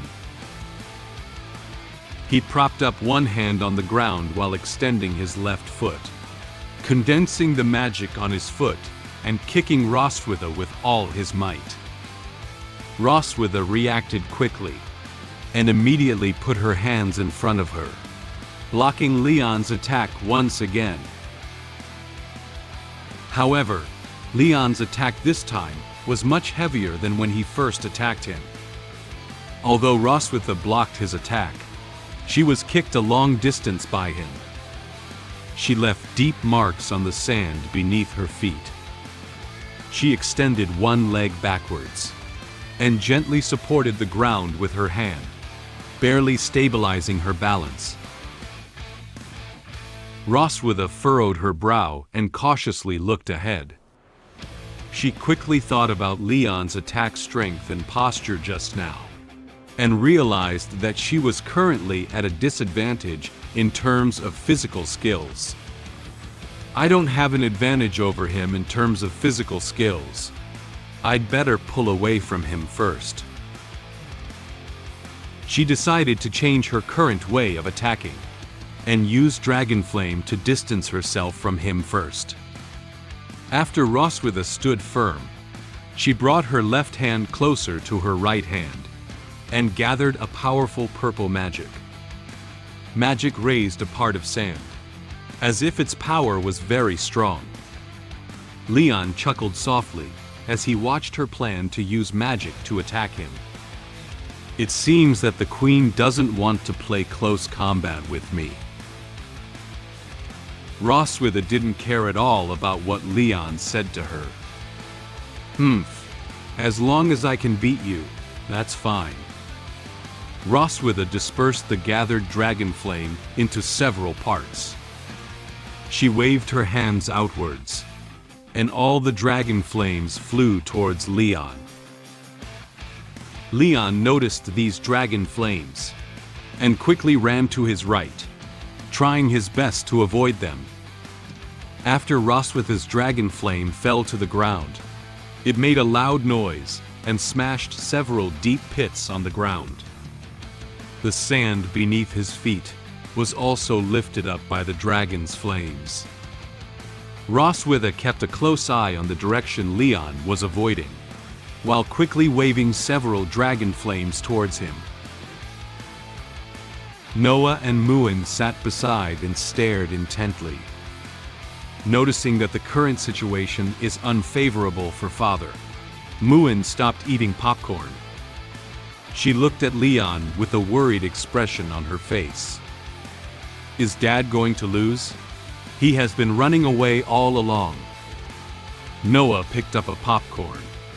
She used the knowledge she learned in school to calmly analyze the combat methods used by parents to Muin. Not always. He used simple physical techniques to attack and dodge Mom's attacks, while Mom kept using dragon flames to maneuver and seek opportunities for sudden attacks. She put popcorn in her mouth and said the analysis results while eating. This indicates that in close combat, Mom lacks confidence in defeating him. After listening to Noah's analysis, Muin felt particularly happy that she knew so much. She approached Noah with a smile on her face and looked at her with admiration. Noah knows a lot. Noah's cheeks turned slightly red. She feels a bit shy about the praise from her sister. These are what the teacher taught in class. On this side of the training ground, Roswitha closely followed Leon while extending her right hand and flying the several dragon flames formed towards Leon. She seemed to already know that Leon couldn't exert all his strength to confront her under her magical attack. She gave a gentle smile. Leon, aren't you very fast? Come on. Roswitha kept sending out the dragon flames. Dragon flames flew over at a very fast speed and kept exploding behind Leon. Several dragon flames even almost hit him. Some of the sand and soil that were thrown up by the dragon's flames all hit his back. Leon avoided these dragon flames while looking backwards. Not only am I fast, but I'm also very tough. Roswitha gave a disdainful smile, knowing that he was just mouthing empty threats. She quickly came up with another method to strike at him immediately. So, how about this? She gathered the dragon flames in her hands and closed them together, as if trying to gather the dragon flames. The dragon flames flying behind Leon suddenly merged together, becoming two relatively large dragon flames. They quickly wrapped around Leon, preventing him from hiding from both sides. Leon noticed the huge dragon flames forming on both sides of him, but he couldn't find a way to escape. Two dragon flames quickly surrounded Leon, forming a huge magic circle. Soon, there was a huge explosion from the place where Leon was just now, emitting a particularly bright purple light. The immense power of dragon flame also blew up a huge deep pit on the ground. The flying dust combined with sand to form thick smoke. This made it difficult to see what happened to Leon. Suddenly, a blue lightning bolt appeared in the thick smoke. Immediately afterwards, Leon rushed out from the thick smoke. He leaped high and left the smoke behind. He was wrapped in many blue lightning bolts. He gave a confident smile to Roswitha. "Isn't it too slow, Roswitha?" The strong wind brought by Leon, when he rushed out, scattered Roswitha's hair. She noticed the electric current on Leon's body, and couldn't help but be surprised by him. She knew Leon was using magic to force himself to get stronger again. This guy strengthened his body with thunder magic. Leon stomped heavily on the ground with his right foot, adjusted his direction, and prepared to attack in the direction of her. No one can take away my 1-month holiday. His right foot stomped hard on the ground, and he flew in the direction of Roswitha with a serious expression. There was even more lightning on his body than just a moment ago. It was obvious that Leon had strengthened his body with thunder magic again. For the sake of this hard 1-month's holiday, Leon decided that he was going to go out on a limb.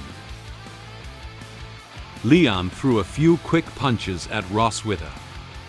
His punches were so fast, almost like lightning, and it's almost impossible to see his fist and the direction of his fist. Roswitha gritted her teeth, carefully observing while quickly blocking Leon's fist with both hands. However, due to Leon's speed being too fast, she was now slightly feeling the strain. She frowned tightly, stopping Leon's attack while feeling a little worried about Leon's current use of magic to strengthen his body. After all, Leon's body hadn't fully recovered yet. Even though his current body cannot withstand the strengthening of thunder magic, he still behaves so recklessly. I need to end the fight quickly. She began to think about ways to quickly end this duel.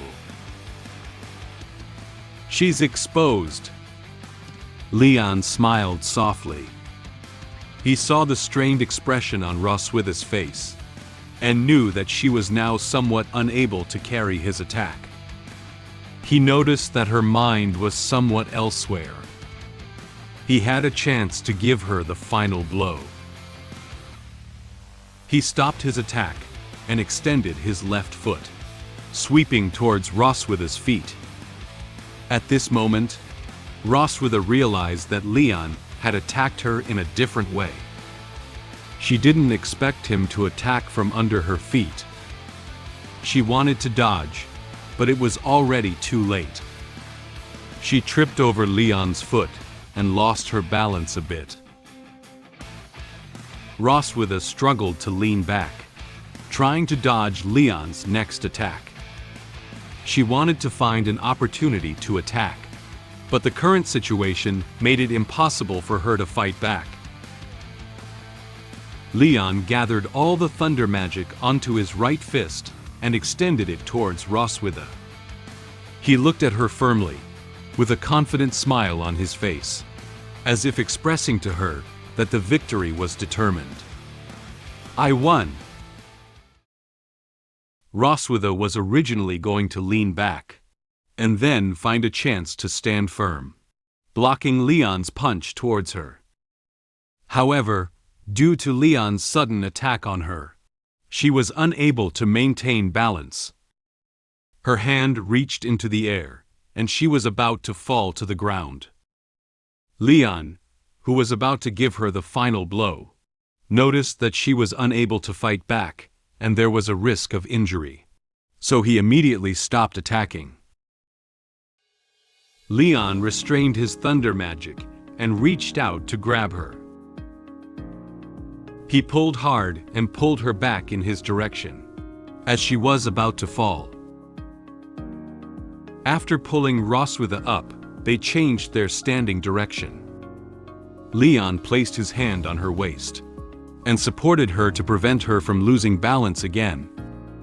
He held her firmly in his arms. Roswitha's twin peaks touched Leon's chest. She felt the warmth coming from him, which made her feel little tempted. This scene seems like a plot from a romance novel. Leon and Roswitha's faces were both flushed. They all looked at each other affectionately. Leon slowly approached Roswitha.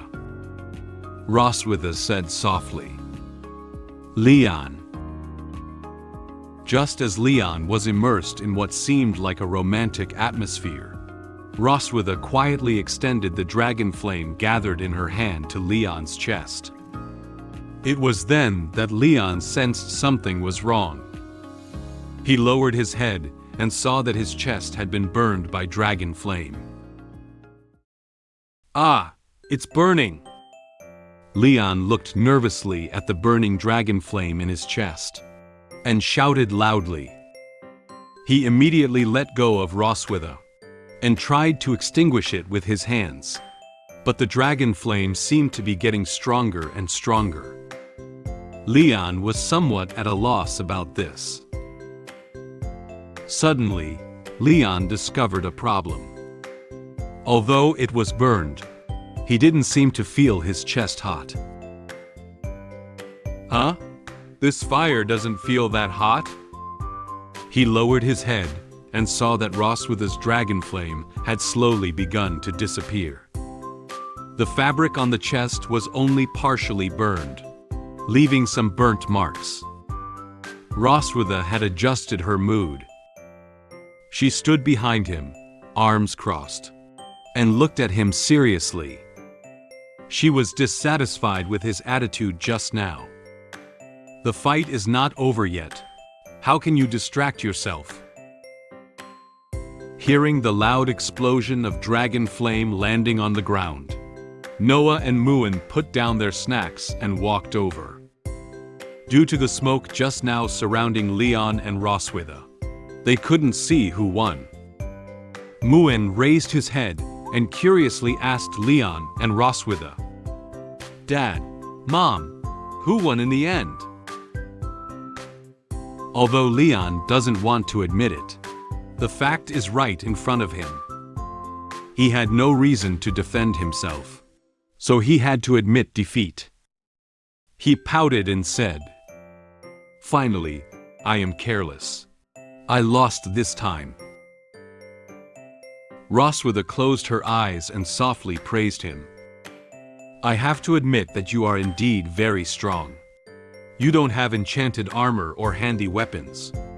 You can fight me like this just by relying on your physical skills.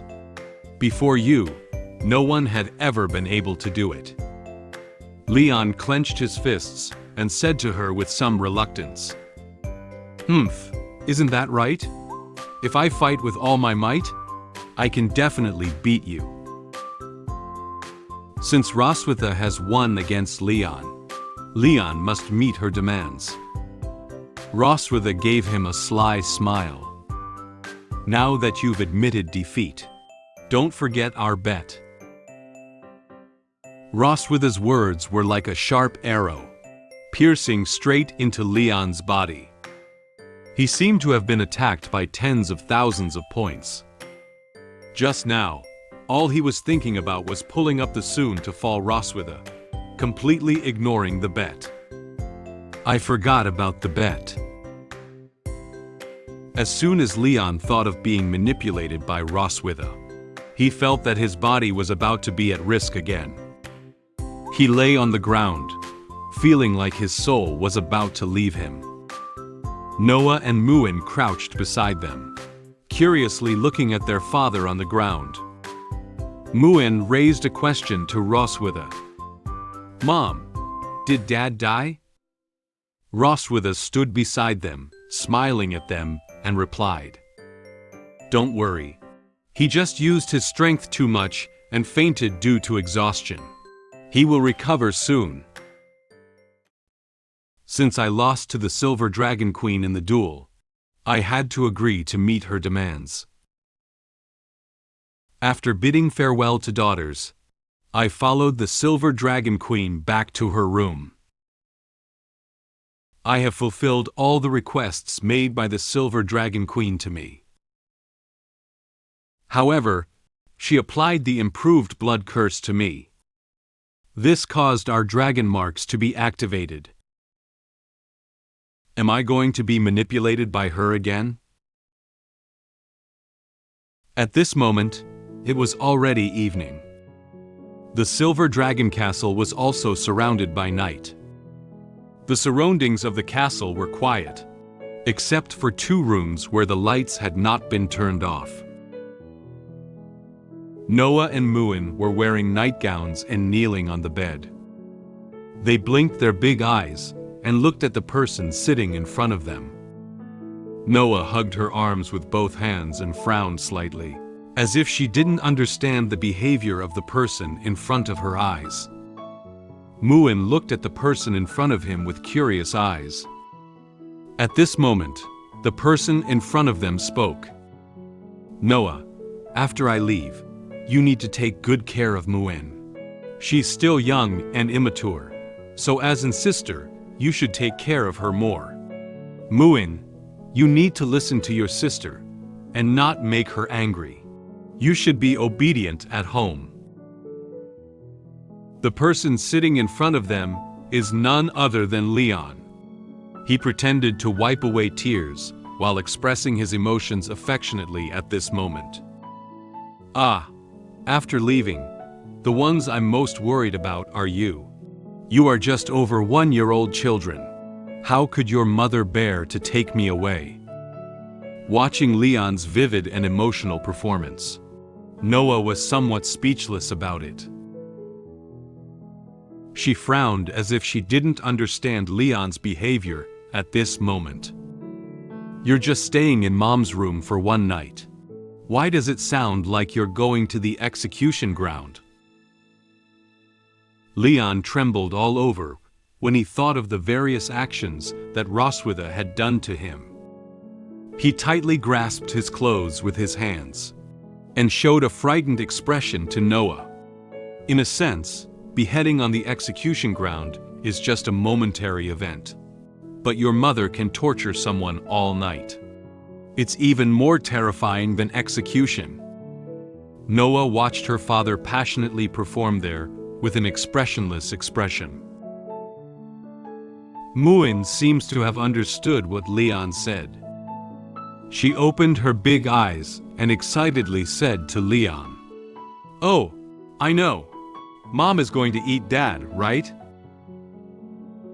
I saw in the book that after a female mantis marries a male mantis, she will eat the male mantis."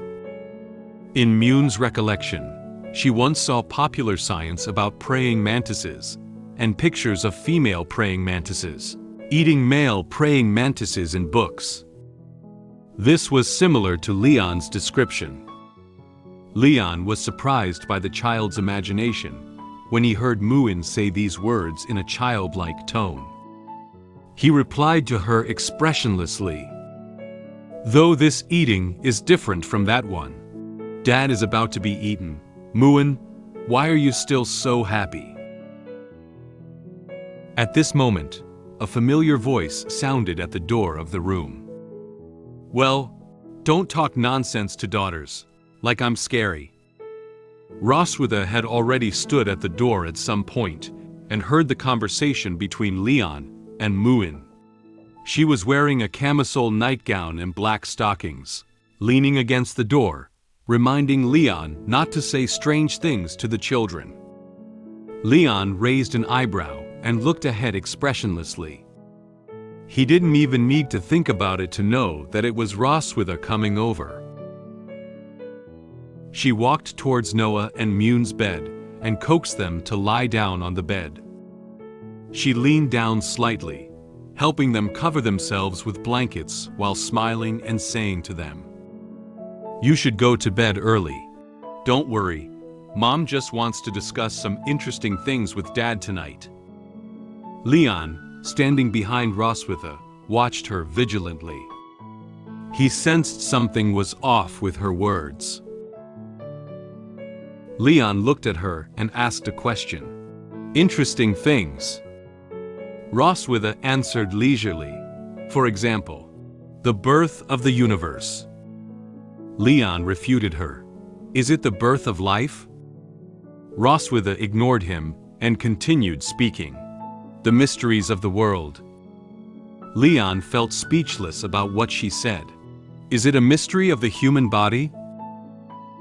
Noah and Muin watched quietly as Leon and Roswitha argued in front of them. Muin observed them with curious eyes, while Noah looked aside expressionlessly, uninterested in their topic. Roswitha watched as Leon had been staying here for quite some time, and immediately pulled Leon by the collar, wanting to drag him out of his daughter's room. "Anyway, you've said enough goodbyes. Come with me now." Leon reached out his hand to the front with a helpless expression, as if he had something else to say to his daughters. "Wait, I have some last words to say." After being dragged out of the room by Roswitha, Leon didn't forget to leave his last words for Noah and Muin. He spoke loudly in the hallway in a voice they could hear. "Noah, Muin, remember, Dad will always love you." Finally, the footsteps of Leon and Roswitha gradually faded away, and the corridor slowly quieted down. They had already turned off the lights in the room and also closed the door when they left. Noah and Muin held each other's hands and prepared to sleep. Muin opened her eyes, turned around to look at Noah, and asked curiously, "What are Mom and Dad going to do?" Noah had already closed her eyes.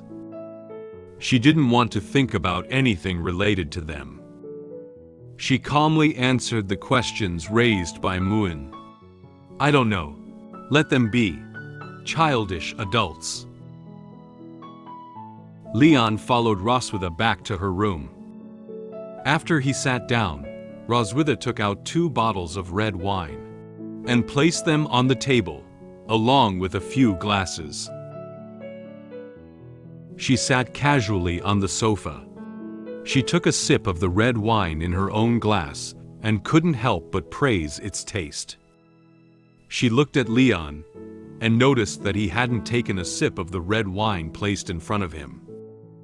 She curiously asked Leon, "Don't you want to drink?" Leon sat on the sofa next to her. He frowned, closed his eyes, and crossed his hands in front of his chest. Obviously, he doesn't want to drink, nor does he want to face the current Roswitha. He quickly rejected her. "No." Upon hearing Leon's answer, Roswitha's mood suddenly became unhappy. She won today's battle, but now he hasn't met her demands. She shook her glass and stared straight at him. She said to Leon in an unpleasant tone, "What's up?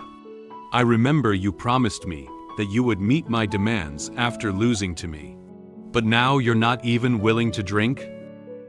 She held up her glass while feeling dissatisfied with him for not immediately fulfilling her request. Leon immediately sensed the mood of Roswitha at this moment. He sensed an aura of danger from her. He silently turned his head to the other side and nervously lied to her. I don't really feel like drinking right now. Although he told her so, in his heart, he silently reminded himself to protect his body. I must stay rational. I won't let you manipulate me tonight. Roswitha didn't comment too much on Leon's statement. She put down her glass and suddenly shifted the topic to the fight between the two of them today. Actually, I really hope you can win. Leon raised his eyebrows lightly, somewhat skeptical of her words. He looked up at her and asked her, "Why?" Roswitha stood up and walked towards the direction where Leon was sitting. She said to him in a relaxed tone, "If you win, I will have to give you a month's leave. You can take the opportunity to take good care of your body. Perhaps you will become more fun." Upon hearing her words, Leon's expression turned displeased. She said it as if she deliberately didn't let him win. He lowered his head and said unhappily, "Then why didn't you admit defeat today?" Roswitha gave a gentle smile. She bent down and picked up the glass of red wine in front of Leon while saying to him, "Because I have come up with a better way of playing." Leon opened his eyes and found that the red wine in front of him had been taken by her. He didn't immediately realize what she meant by what she said. He doesn't know what she wants to do next. Suddenly, Roswitha tilted her glass slightly and poured out all the red wine inside. She poured all the red wine onto her chest. Red wine flowed down her chest and even soaked her nightgown. Her clothes and body emit a strong aroma of red wine. She looked down at Leon from above, showing him a crazy expression. "My favorite thing is how you can't accept defeat after losing to me." Leon didn't understand her current behavior. He leaned back slightly, surprised by her. "What are you doing?" As soon as Roswitha placed her glass on the table, she lunged in Leon's direction. She adjusted her posture and knelt on top of him. There is still some red wine left on her chest. She looked down at Leon with a unique aura of the queen in her eyes. She tugged at his collar with a seductive and commanding tone, and said softly to him, "Drink it up, Leon." Roswitha's twin peaks pressed tightly against Leon's chest. This made Leon have to watch them. The residual red wine contrasted sharply with the white twin peaks. The red wine-soaked nightgown lightly outlined her perfect body lines. The aroma of red wine kept wafting into Leon's nose. He said silently in his heart with a helpless expression on his face, "The scent of Roswitha's body is intertwined with the aroma of red wine. This scene is really wonderful and irresistible." He swallowed his saliva, seemingly unable to refuse the sight. He hugged Roswitha tightly, buried her head in her chest, and kept licking the remaining red wine on her chest. Roswitha held onto his shoulder with one hand, and gently pressed his head against her chest with the other. The feeling of being touched by the tongue on the chest was wonderful, and Roswitha enjoyed it very much. She closed her eyes, her cheeks turning slightly red, and felt her body trembling slightly. She gently twisted her body, and the straps of her nightgown slipped off. She didn't know if it was excitement or happiness. Due to the extremely comfortable feeling, she couldn't help but make a sound. Huh. As Roswitha was enjoying this wonderful feeling, Leon finished licking the red wine on her chest. He looked up at her, with a slight blush on his face, and traces of red wine lingering at the corners of his mouth. He exhaled hot air and said to her, "Is that okay?" Roswitha looked at him. It was obvious that her body and mind had not yet been fully satisfied. She pinched Leon's chin and rubbed his lips with her fingers.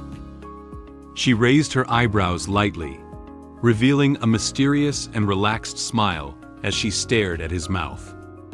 "Of course, this is not enough." She continued, speaking her next request in a commanding tone. "Open the mouth." Although Leon was reluctant, he had no choice but to open his mouth now. Roswitha secretly revealed a sinister smile, silently putting her true plan into motion. She bit down hard on her lip, causing blood to trickle from her mouth. She pressed her hand against Leon's cheek, letting her blood drip into his mouth. Blood? Leon tasted something that had fallen into his mouth with a rust smell, and then realized that Roswitha had eaten her own blood for him. He widened his eyes in surprise at what she had done. He realized that something was wrong with the current situation, so he suddenly pushed Roswitha away, who was sitting on him. "What are you doing?" He doesn't know why she did such a thing. Leon staggered up and quickly wiped his mouth with his hand. Suddenly, he remembered the magic he had used that required blood to activate. And now, Roswitha has also used the same magic on him. He looked at her cautiously. "Did you use that forbiddance magic on me?" Since Leon already knew what he had done, there was no need for Roswitha to keep it a secret. She knelt on the sofa, with one hand supporting her face and licking the corners of her mouth, revealing a satisfied smile. "That's right, the blood curse. You are very familiar with it." Due to the activation of the blood curse, her eyes slowly began to turn red, and the dragon mark on her chest also shimmered with purple light. At the same time, influenced by the blood curse and dragon mark, Leon's eyes also turned red. The blood curse made Leon feel very uncomfortable in his body. His whole body was trembling, and it was difficult for him to maintain a standing position. He had to bend down, grabbing the clothes on his chest while speaking to Roswitha with difficulty. Why?" Roswitha didn't seem to care about his situation. She answered Leon's question in a relaxed tone. "Since you used this forbiddance magic on me 2 years ago, I have always missed the feeling of it. Once the blood curse is activated, it will consume a person's life." Leon remembers this very clearly. He watched as Roswitha sat comfortably on the sofa, without any fear of the side effects it might bring. He endured the discomfort of his body, lifted his head with difficulty, and continued to ask her a question. "Do you know the price that must be paid for this forbiddance magic?" Roswitha gave a gentle smile. She couldn't have been unaware of the side effects of this magic. So, she quietly conducted a lot of related research in places unknown to Leon, changing the impact of the blood curse on her body. She looked down at Leon and answered him. "Of course I know. I slightly modified the operation method to minimize the impact of the blood curse on the dragon clan's body, only retaining its enchanting effect." The influence of the blood curse on Leon was gradually increasing, and Leon was preparing to lose his sanity. He closed his eyes and shook his head hard, trying to keep himself awake. However, he felt his body temperature rising, and his head uncomfortable. My body is so hot. My mind is blank. At this moment, Roswitha walked over and placed her hand on the back of Leon's hand. I have always forced and threatened you, and you always look unwilling. She leaned into Leon's ear, placed her other hand on his shoulder, and spoke seductive words softly in a commanding tone. And now, I want you to coax me like a mad dog, begging me to connect with you. Stimulated by Roswitha's words, Leon couldn't hold on anymore. He suddenly knelt on the ground, lowered his head, and let out a cry of anguish. Roswitha looked at him from above, exuding a queen-like aura. Ha! The game is about to start. My delicious captive, Mr. Leon Casmid.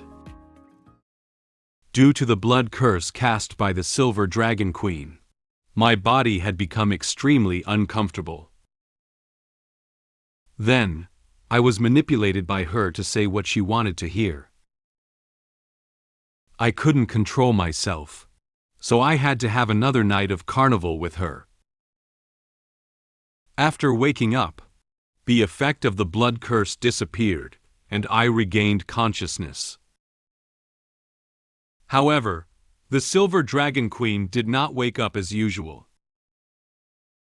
I planned to seize this opportunity to escape while she was still sleeping. Due to the influence of the blood curse, Leon was no longer able to stand normally. His legs softened, and he knelt in front of Roswitha.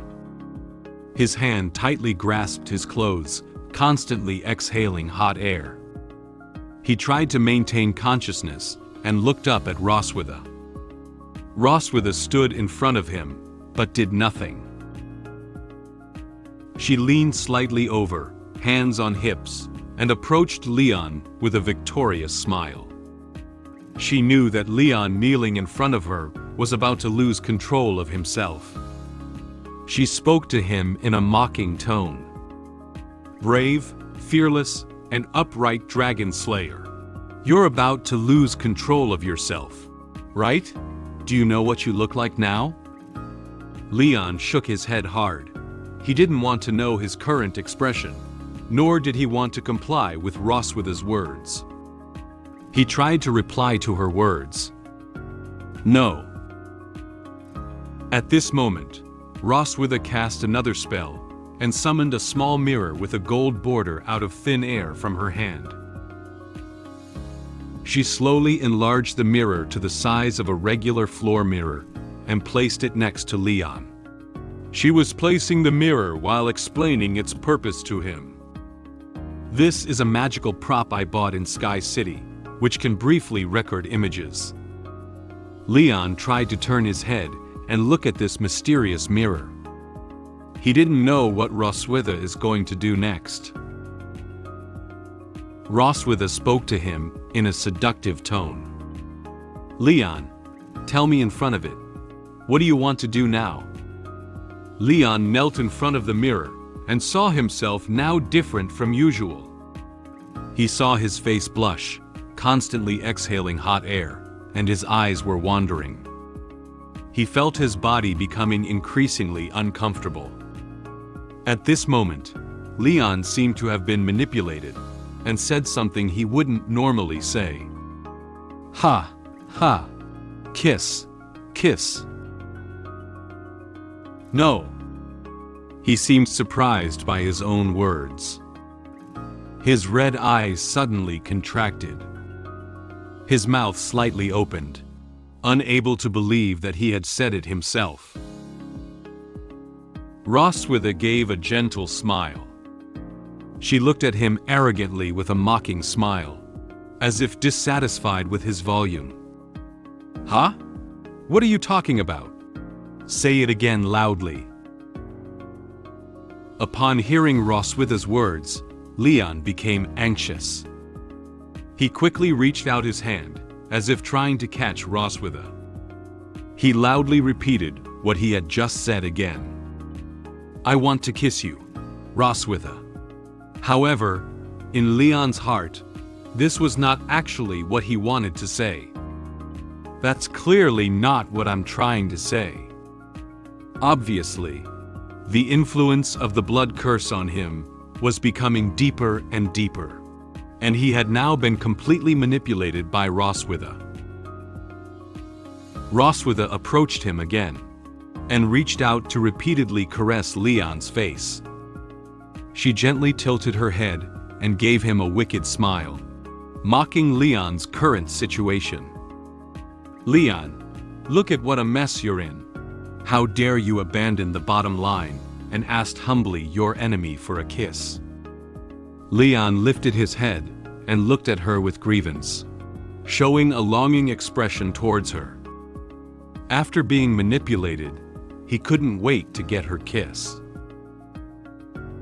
However, how could Roswitha, who was full of bad thoughts, just give Leon a kiss so easily? But I won't give you a kiss. She gave him a smug smile and gently patted Leon's head to the side, withdrawing her hand. She played Leon like he was a puppy. Leon turned his head and stared blankly at Roswitha. He slightly widened his red eyes and looked incredulously at Roswitha in front of him. He seems to know that his request has been rejected. In his blank mind, it seemed like something had broken. He shook his head desperately, unwilling to accept Roswitha's answer. No, Roswitha. The next second, Leon grabbed her shoulder and slammed her onto the bed. Due to Leon suddenly pouncing on her, Roswitha had no chance to react. She opened her mouth slightly and looked at Leon in surprise. By the time she realized it, she had already been pinned down on the bed by Leon. Leon grabbed Roswitha's shoulder with one hand and Roswitha's hand with the other, pressing her onto the bed and preventing her from moving freely. He sat on top of her, exhaling heat, and looked at her with eager eyes. In this form, he wanted her to meet his requirements.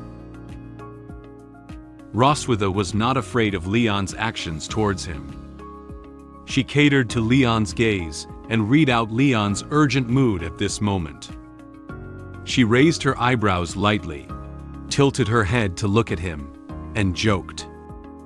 You're so impatient. You really don't look like you.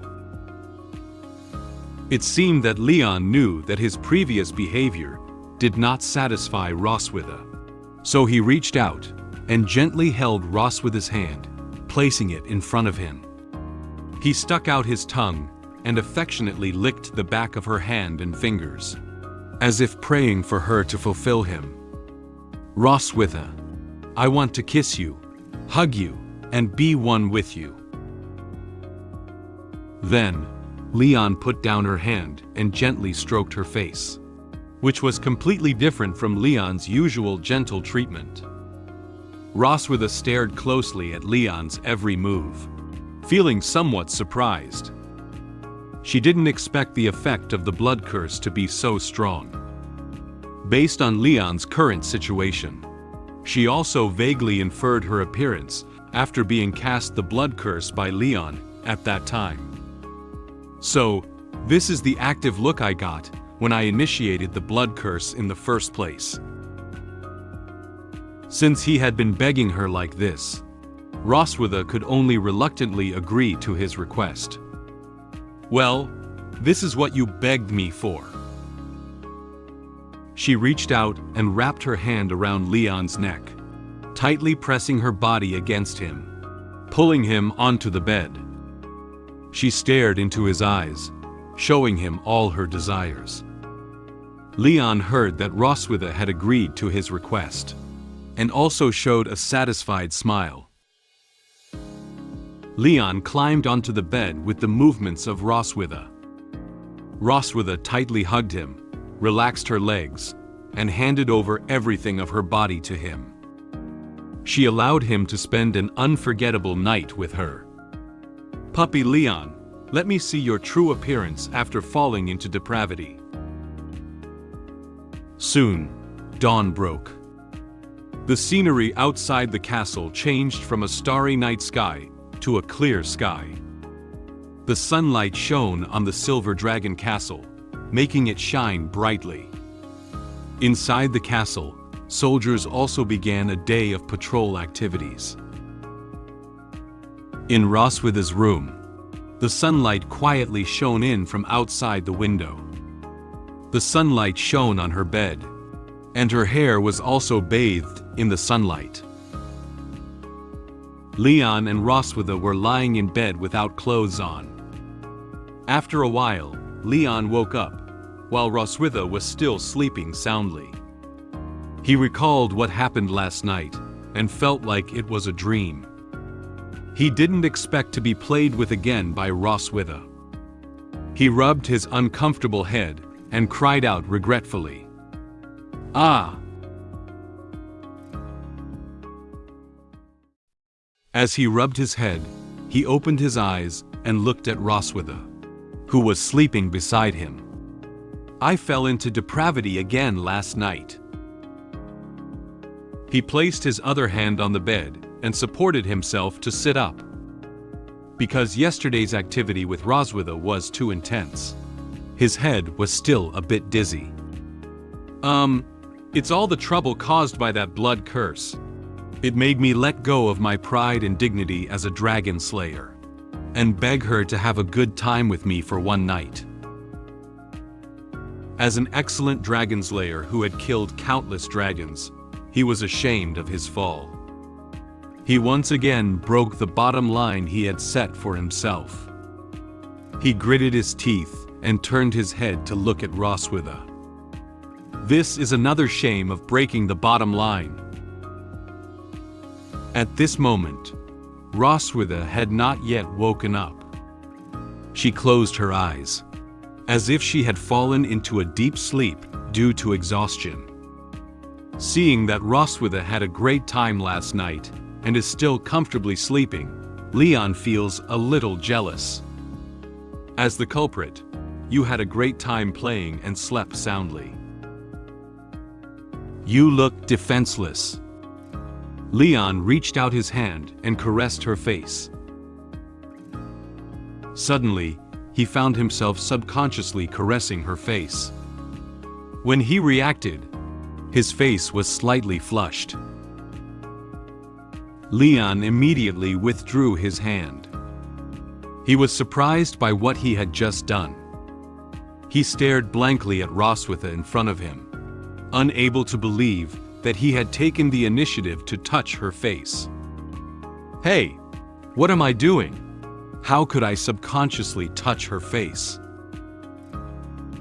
He placed his hand in front of his mouth, pretending to be calm and analyzing the intention behind his previous actions. He muttered to himself with a flushed face, "How could I want to touch her? I just wanted to wake her up. There was absolutely no other intention."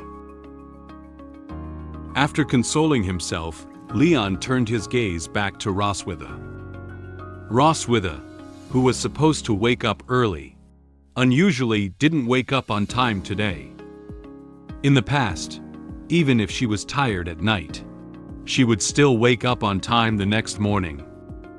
Leon thought in confusion. Why didn't she react? Did she pretend to be asleep?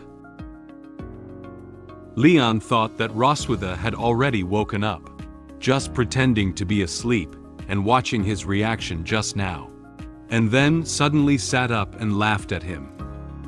He leaned down gently and poked her forehead with his fingers, trying to expose her act of pretending to be asleep. "Hey, don't pretend to be asleep."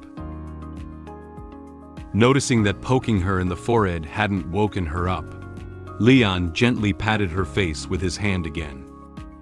"Get up quickly. Aren't you usually quite self-disciplined?" However, Roswitha was like falling into a deep sleep, unable to wake up no matter how Leon calls. Leon found it strange that he couldn't wake up Roswitha, and there was no sign of her waking up.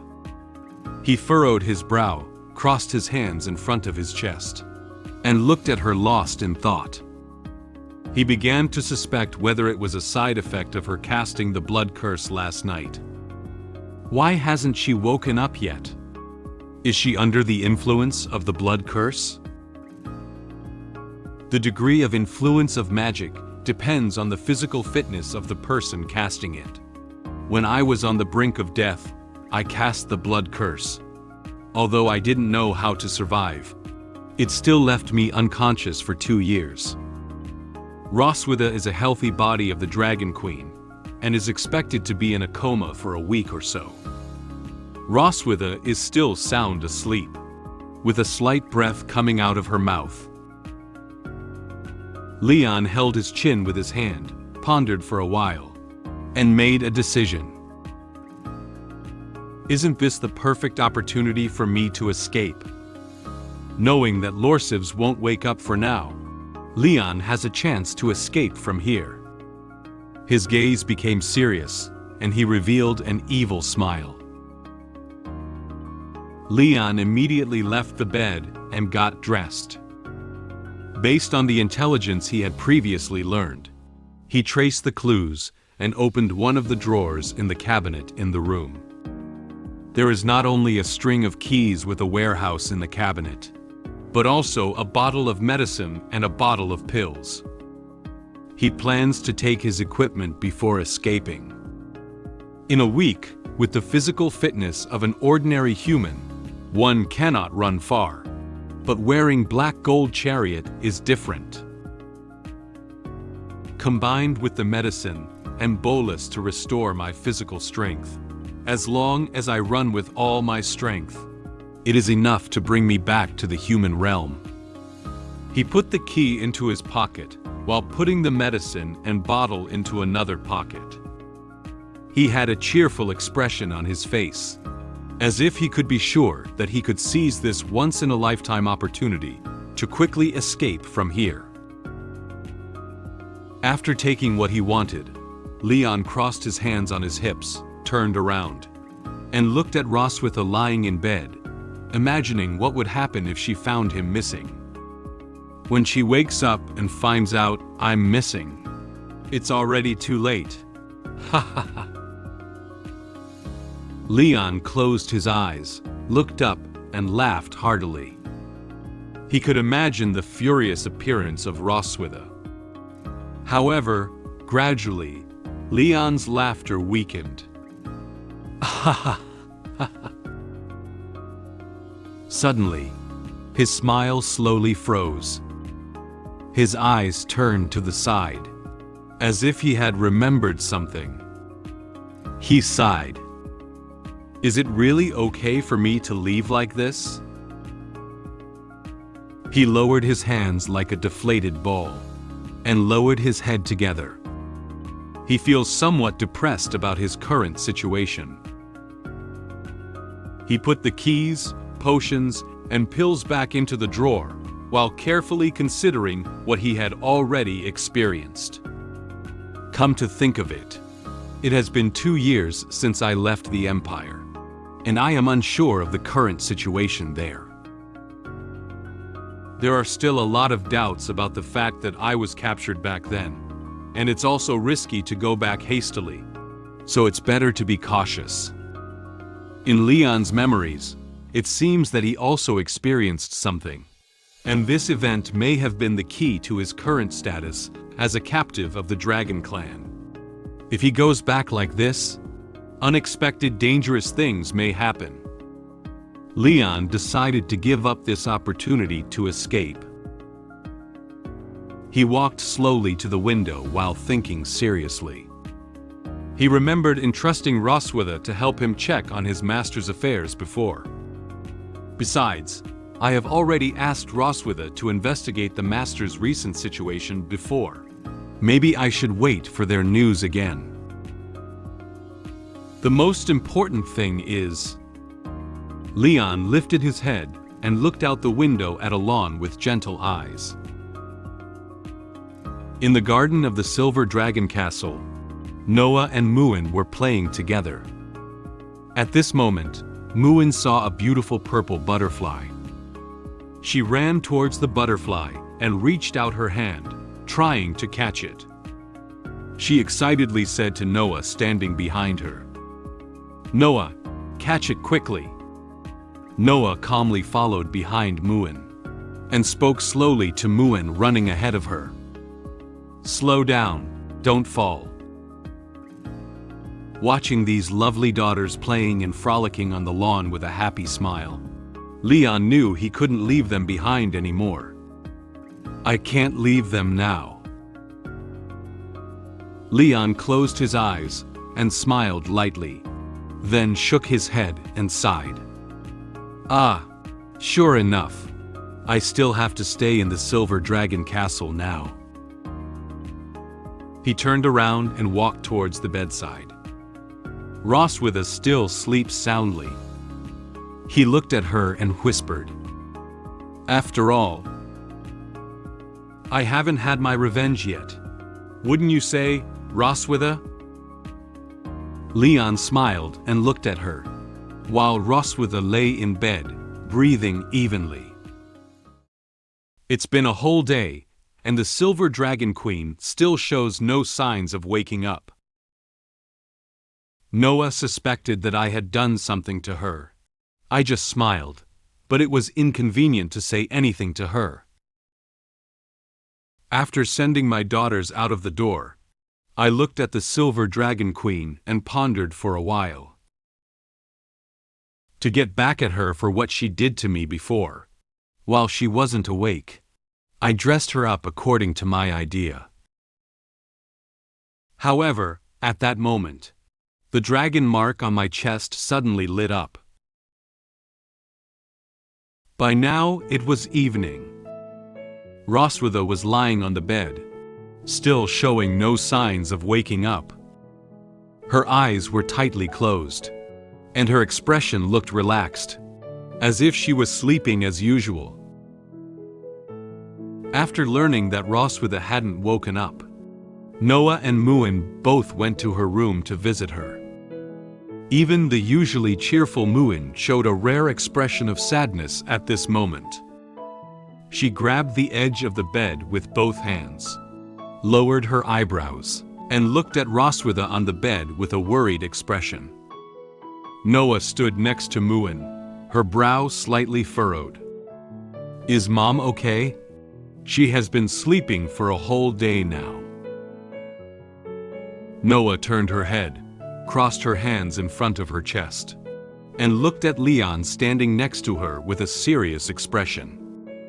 She suspected that he did something bad to Mother last night. "What did you do last night?"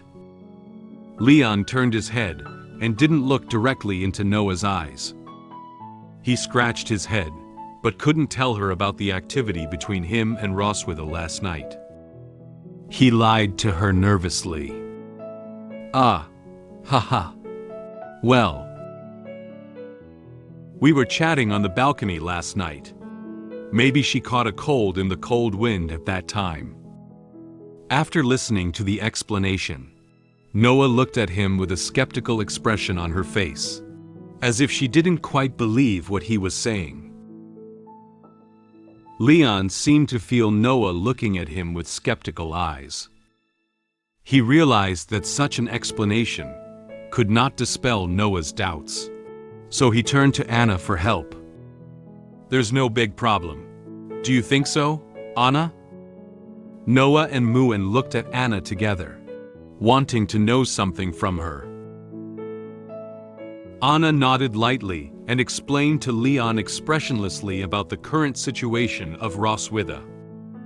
"Prince, please rest assured. Just now, the physician came to examine your Majesty's body. Except for a slight weakness, everything else is normal." Thanks to Anna's help, Leon breathed a light sigh of relief. Then Anna told Leon about her personal work schedule for the next steps. "I will temporarily handle matters within the clan on behalf of your majesty in the next few days. If there's nothing else, Prince, I'll take my leave and get back to work." Leon nodded and replied to her, "Oh, okay." At this moment, for some unknown reason, Roswitha suddenly broke out in a lot of sweat. Her eyebrows were furrowed and her expression looked somewhat uncomfortable. Muin seemed to notice that his mother was very uncomfortable. She reached out and gently touched her mother's head, trying to ease her discomfort. "Mom, hurry up and get better. Muin won't make you angry anymore." Standing next to her, Leon looked closely and noticed that there was a lot of sweat on Roswitha's face and neck. He held his chin with one hand and pondered seriously why such a situation had occurred. Why did she sweat so much? "I'll wipe her down later." Noah thought Leon had bad intentions and wanted to take the opportunity to continue doing some bad things to her mother. She lifted her head and stared at him with unfriendly eyes, wary of his behavior. She asked Leon with a serious tone, "Do you want to do something while Mother is unconscious?" Her mother was lying unconscious in bed. It was hard not to believe that nothing had happened last night. Leon let out a soft sigh for Noah's persistent suspicion and vigilance towards him. He knew that he also had some responsibility for the situation of Roswitha. He didn't refuse.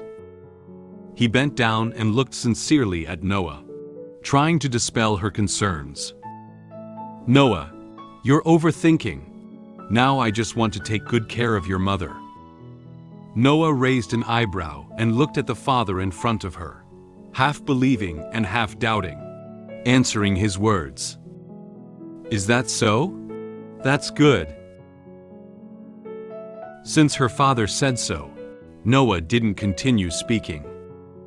At this time, she and Muin should go back to their room to rest. She walked towards the door without looking back. She also spoke to Muin, who was standing by the bedside. "Go back, Muin. Come visit Mom again tomorrow." Muin grabbed the bedsheet with one hand and clenched it gently into a fist with the other, feeling a bit reluctant to part with Roswitha, who was still lying in bed. She said to Roswitha with a sad expression on her face, "Mom, Muin will come to visit you again tomorrow." Noah opened the door and left first, followed closely by Muin.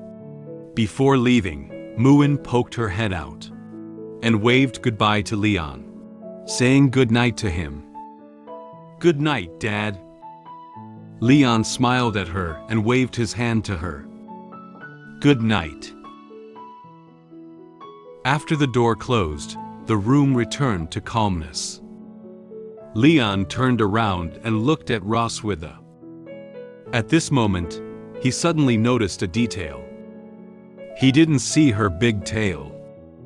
In daily life, no matter at any time, any place, or what she is doing, her big tail will always be exposed. Leon held his chin and fell into thought. She usually showed her big tail, but I didn't expect her to be so weak now that she can't even show her tail. Roswitha still tightly closed her eyes, furrowed her brow, and exhaled slightly from her mouth. It seems that her body is still very uncomfortable. The sweat streaming down her face and neck soaked her nightgown. Leon noticed that her clothes were soaked with sweat and planned to help her change into a clean set of pajamas. Would it be better to help her change clothes as well? He opened Roswitha's wardrobe. There are not only a few hanging clothes in the wardrobe, but also some clothes packed in boxes. He expressed surprise at so many clothes. At this moment, he came up with an idea to retaliate against Roswitha. So many clothes. It's okay to change clothes according to my preferences, right? Once he was sure of what he wanted, Leon dug into his wardrobe and rummaged through the clothes he wanted to wear for Roswitha while whispering. Shoulder-bearing, low-cut, tie, black stockings. In no time, he took out all the clothes and accessories he had found. The clothes and accessories are ready, but Leon still has one problem to solve. He held his chin with one hand, leaned slightly down, and carefully observed her. Well, I have found similar styles of clothing to replace what I need. But how can I solve the problem with the ears? He divided her hair into 2 bundles with both hands and tried to braid her hair. Perhaps I can weave one with her hair. Discovered that her hair could be styled into the shape he wanted. He decided to solve the problem of not having ears in this way. Leon took off Roswitha's wet nightgown and put on the clothes and accessories he had just prepared. After a while of busyness, she put on the clothes that Leon had prepared for her.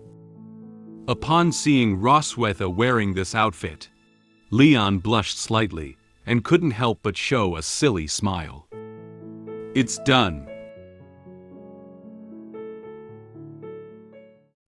Roswitha, Bunny Girl Limited Dress Up.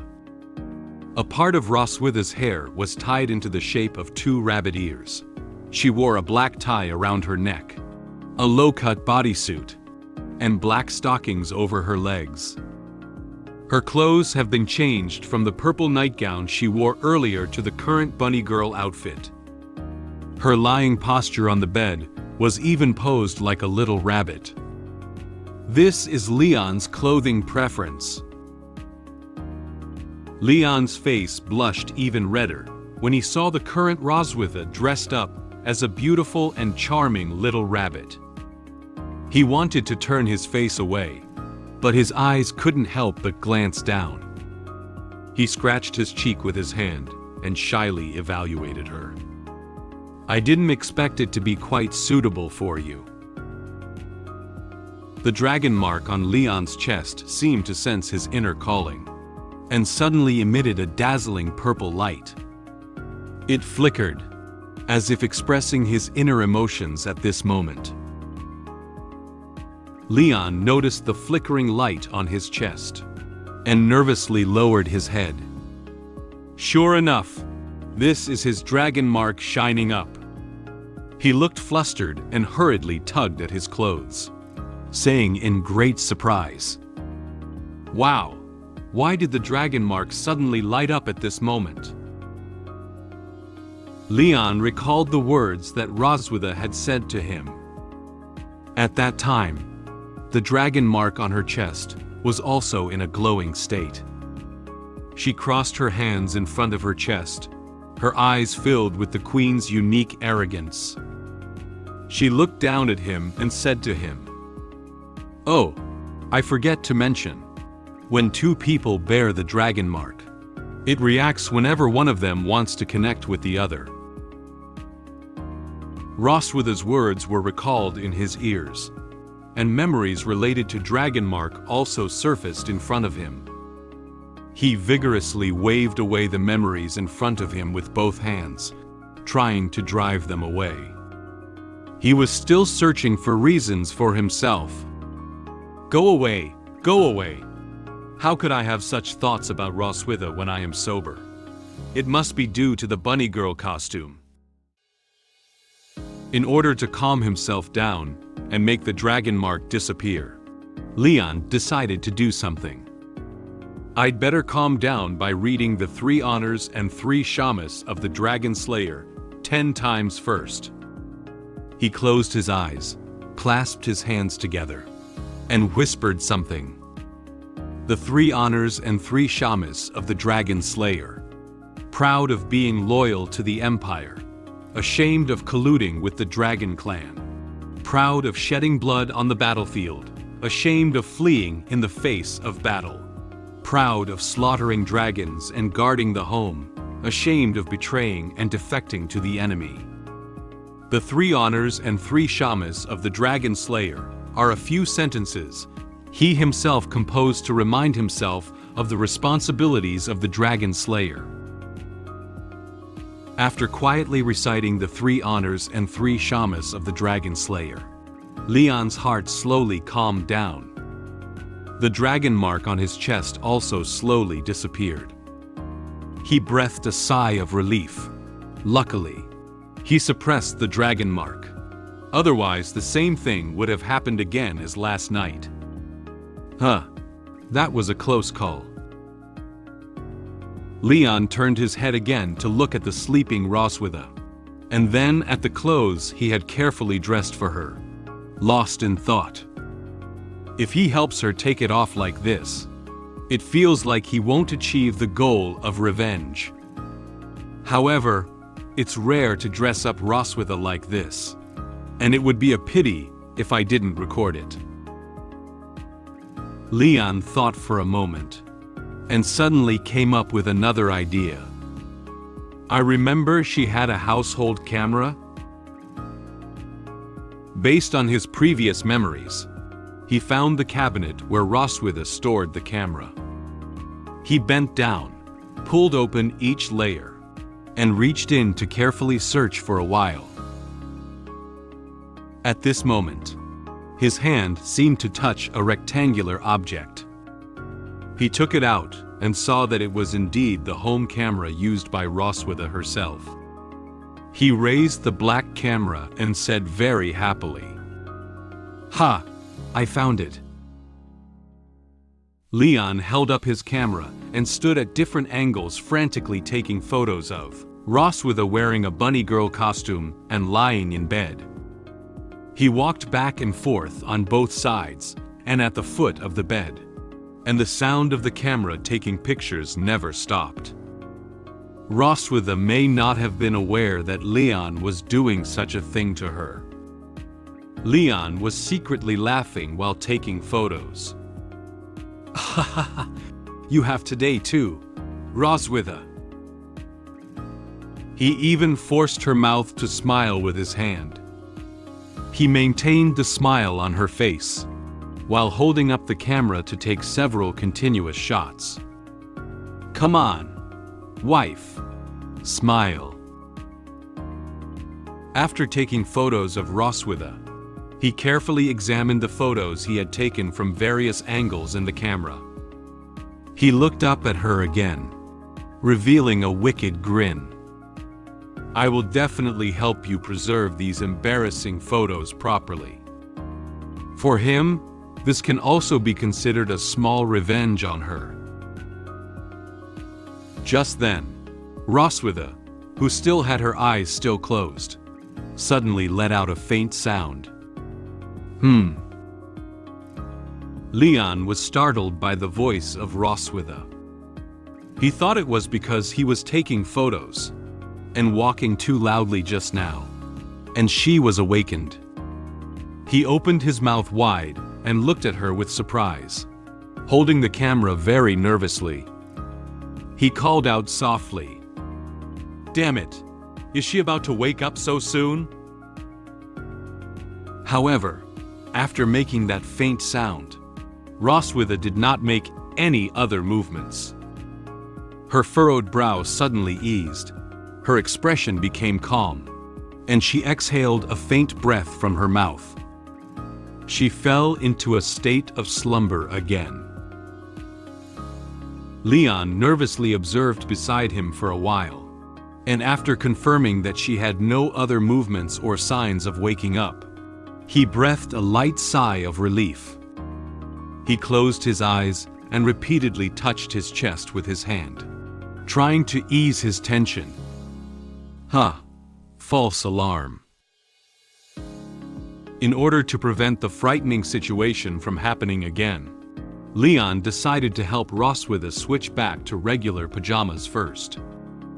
"I'll help her switch back to regular pajamas first. Tomorrow I will proceed with the next revenge plan." Time slowly went from night to morning. The silver dragon castle draped in night, and stars was also gradually illuminated by the morning sun. Noah left the room and walked down the hallway, wanting to visit her mother. Suddenly, she heard a rapid sound of running.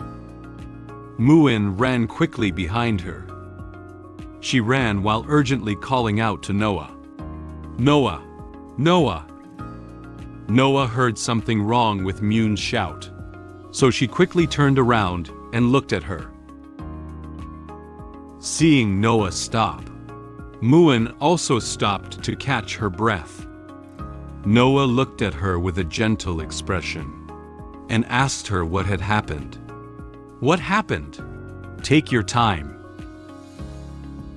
Muin was holding a Rubik's Cube in her hand, but her expression looked a bit worried. She held up the Rubik's Cube to show to Noah, and said with some grievance, "My Rubik's Cube broke, and I wanted to go find Dad to fix it, but I couldn't find him anywhere." Noah furrowed her brow, as if the thing she was most worried about had happened. Could it be that he wanted to escape while Mom was unconscious? She had long suspected that Leon would do something while his mother was unconscious, but she didn't expect him to abandon her and run away alone. At this moment, Muin felt a pulling force. She lowered her head and saw that Noah was holding her hand. Noah wanted to accompany her to find their father. She comforted Muin. "Don't worry, I'll go find him with you." They held hands together and ran in the hallway, planning to go to other parts of the castle to find Leon. Muin ran while shouting in the hallway, "Dad, where are you?" Noah and Muin searched for me in every corner of the castle, but they couldn't find me. Noah began to analyze the reasons and justifications for my stay here, even suspecting that I might have already fled this home. Muin felt very sad about the current situation of her parents, and Noah comforted her not to be upset. They decided to hold a farewell ceremony for me to commemorate me who had already left. Meanwhile, I am still in the back mountain, planning how to retaliate against the Silver Dragon Queen. The sunlight shone into the Silver Dragon Castle, making the corridor shine brightly. Due to Muin's inability to find Leon, skeptical Noah decided to accompany her to various places in the castle where he would go to search for him. They walked hand in hand along the corridor of the Silver Dragon Castle. Muin looked around and spoke. "Dad, where are you?" They first arrived at Roswitha's room, thinking that he would come to visit her. However, when they pushed open the door and entered, all they saw was their mother lying unconscious in bed. Muin looked around the room carefully and didn't find Leon here. She whispered to Noah, "He doesn't seem to be here." Perhaps Leon had just left and now returned to his room to rest. So they went back to Leon's room. However, when they opened Leon's door, the room was empty. Muin looked around the room carefully this time, but couldn't see Leon's figure. She said a little disappointed, "There's nothing here either." Perhaps Leon went to the kitchen to cook, so they went to the kitchen to look for it. However, they searched every corner of the kitchen, but still couldn't find Leon. "Dad?" Muin even opened the kitchen trash can and poked his head in to see if Leon had fallen into the trash can. She reached out again and searched through the garbage, trying to find him. However, in reality, she won't stay in the trash can. Muin picked up the trash can and shook it again, looking at the garbage inside with a puzzled expression. Noah stood behind, watching her tinker with the trash can.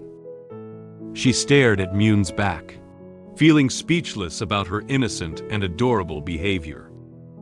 She silently said in her heart, "How could he possibly be there?" Noah and Muin searched every place Leon could go, but they couldn't find him. Muin gradually became worried about Leon, speculating whether he had lost his way in the castle or encountered some danger. "We can't find Dad anywhere. Could he get lost?" Noah seems to have known this kind of thing would happen long ago. She crossed her hands in front of her chest and lowered her head to think for a moment.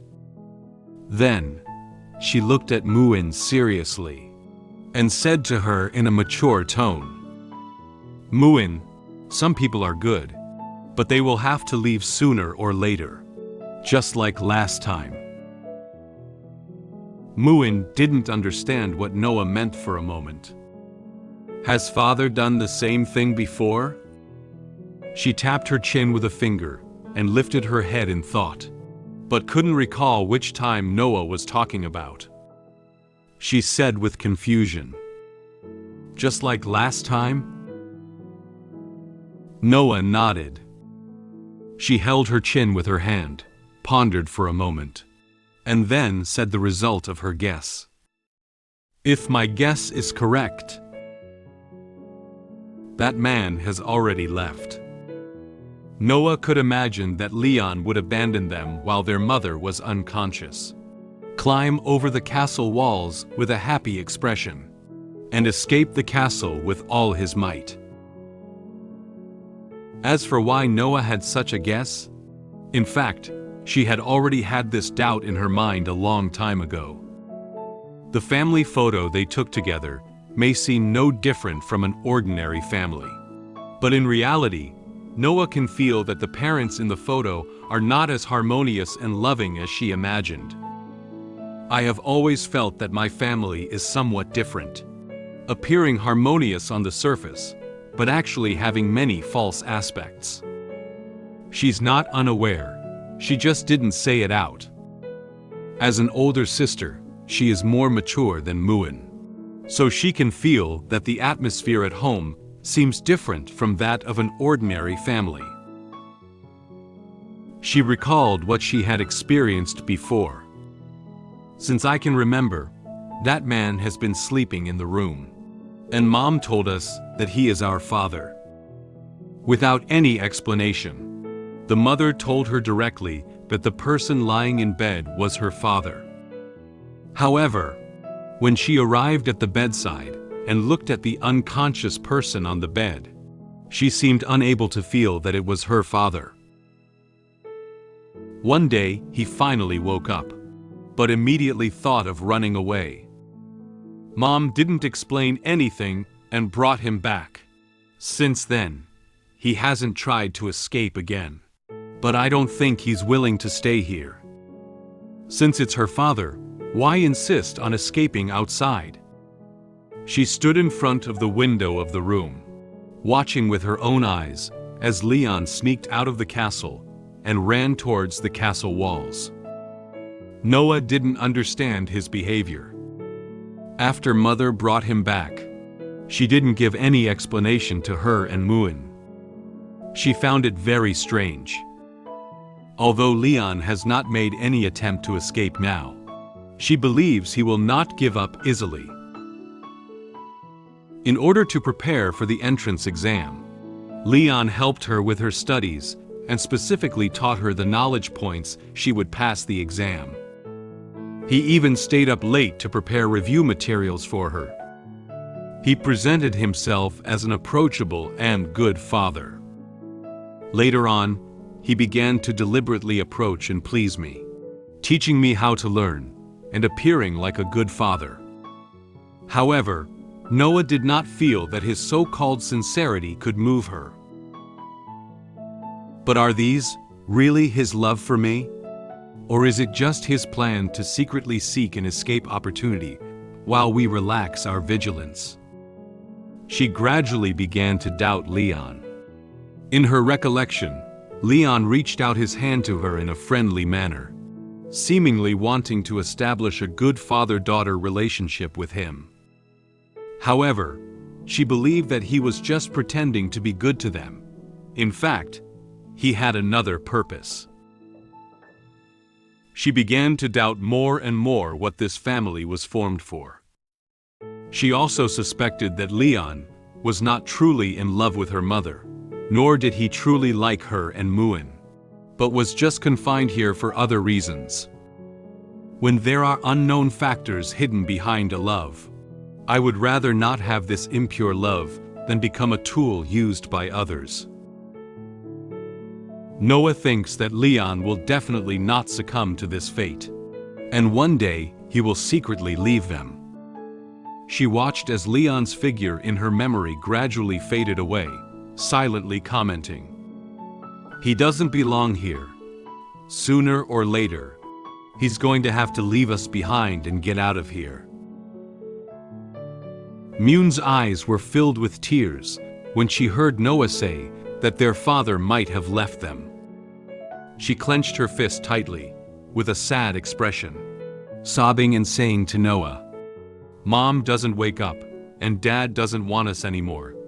Noah, what should we do in the future?" Noah walked forward and gently wiped away the tears from the corner of Muin's eye. She said to Muin with a caring look in her eyes, "Don't worry, I will protect you."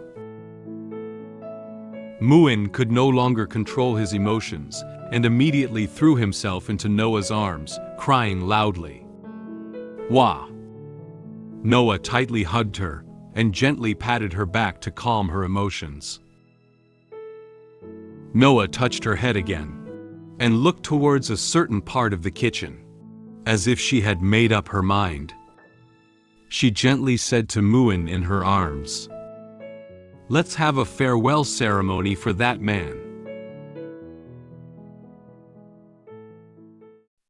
Meanwhile, Leon is located near the back mountain of the Silver Dragon Castle.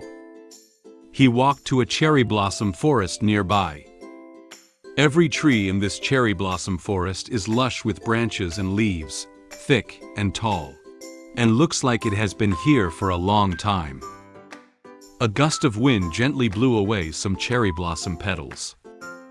The sunlight shines through the cherry blossom trees and falls on the path covered with cherry blossoms, making this place even more beautiful.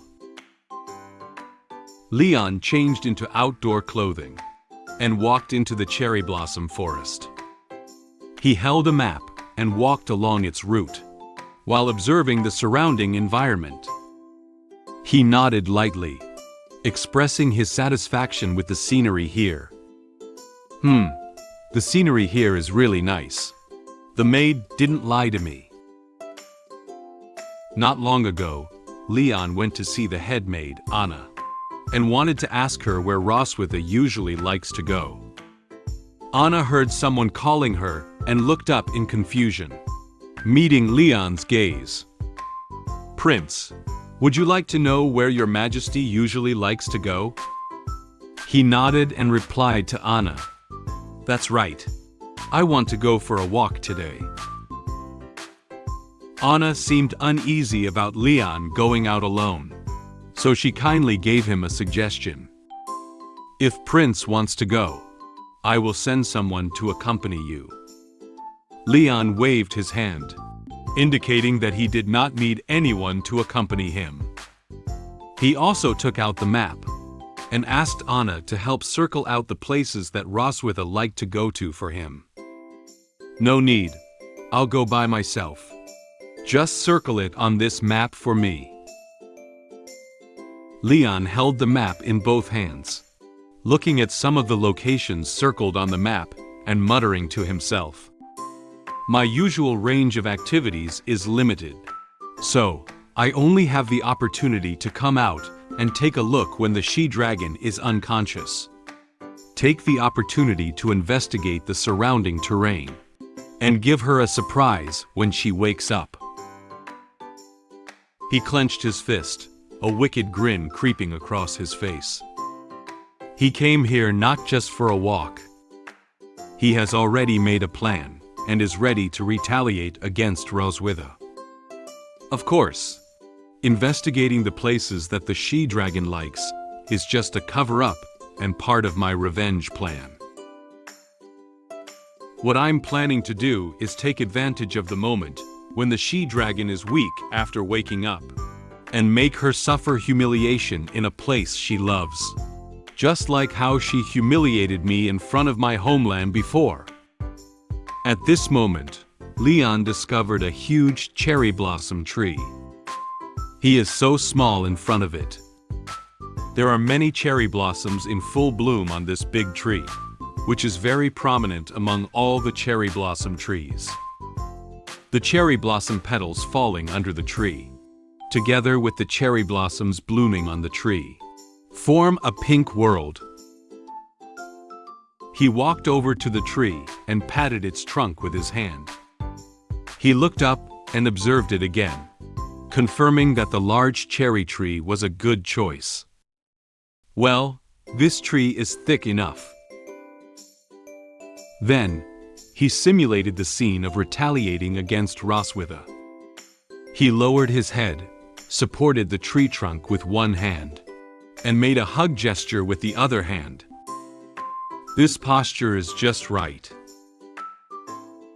He stepped on the soil under his feet and confirmed its condition.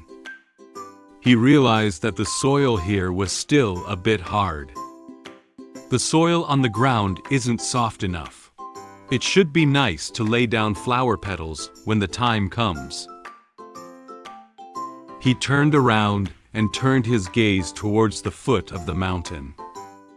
He found that looking into the distance from here, he could clearly see the appearance of the Silver Dragon Castle at the foot of the mountain. He nodded. From here, I can also see the Silver Dragon Castle at the foot of the mountain. Nice.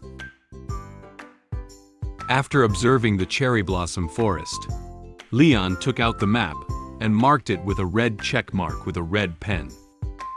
Include this in my options as well.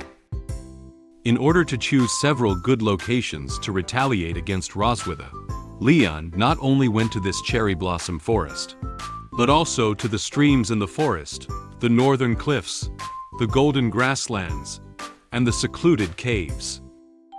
He walked around the area near the Silver Dragon Castle. In the end, after on-site observation, the small stream in the forest and the golden grassland were also selected by Leon as the locations for revenge against Roswitha. He closed the map and showed a confident smile. This time, he was very well prepared and determined to seek revenge against her fiercely. All right, everything is ready. I just need to wait for Roswitha to wake up. He gave a very serious look towards a certain spot in the cherry blossom forest. Ha! She-dragon, I will make you pay. Time gradually arrived at night. The blue sky gradually turned into a starry night sky. After inspecting all the locations, Leon returned to the Silver Dragon Castle. As he passed by the courtyard, he noticed some dragon maids gathering here. They gathered around a bonfire, kneeling on the ground, and occasionally faint cries could be heard from here. He felt very curious and walked over to them, standing behind them and asking what they were doing. What's wrong? Why is this place so lively? The dragon maids were crying while wiping their tears with handkerchiefs. They were immersed in a state of sadness, completely unaware of who was speaking. One of the dragon maids did not turn her head, but directly answered Leon's question. Two Royal Highness Princes said that they would hold a funeral and asked us to prepare a bonfire. A table was set up near the campfire by the dragon maids, on which there was a photo frame and some flowers. All the dragon maids knelt on the ground facing the photo. Then, Noah and Muin came to the table.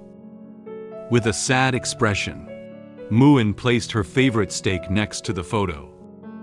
"Muin give you the steak. Come back and visit us."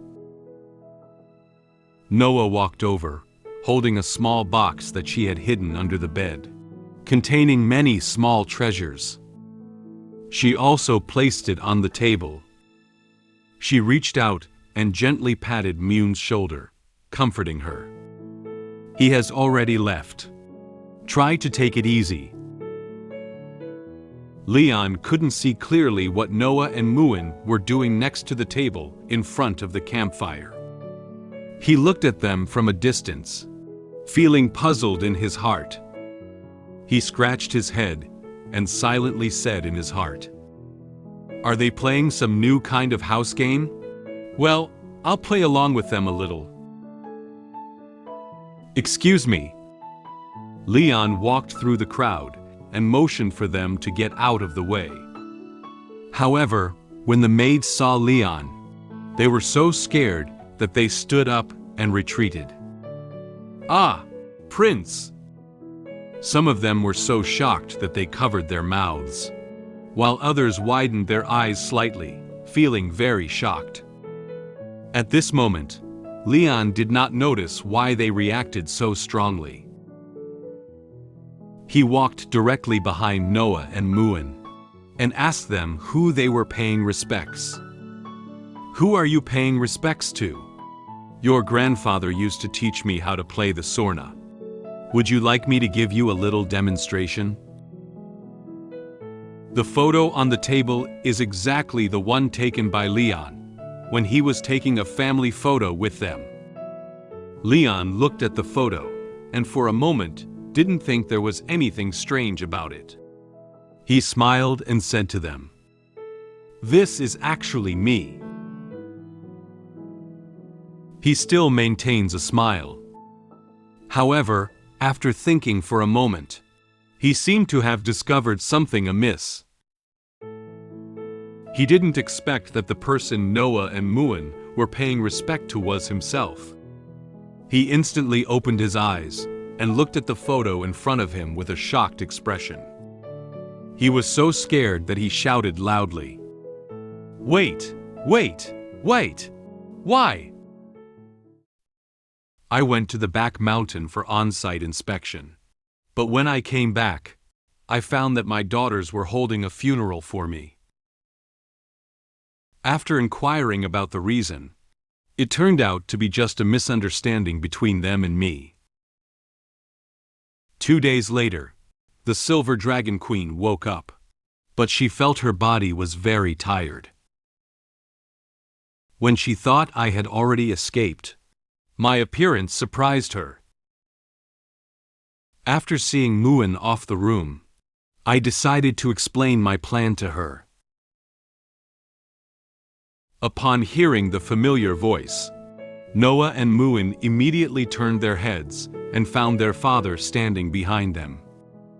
They looked at him with surprise on their faces. Leon, Noah and Muin looked at each other in disbelief. Muin pointed his finger at Leon and said in surprise, "Ah, Dad has appeared." Leon stood behind Noah and Muin, shocked to see his black and white photo placed on the table. He looked down at them awkwardly and asked what was going on. "My dear daughters, I just went out for a day. Is it too hasty to hold my funeral now?" Muin looked carefully and confirmed that the person in front of her was her father. Her eyes couldn't help but be filled with tears. She said to him with a crying tone, "Dad." Then, Muin pounced directly into Leon's arms.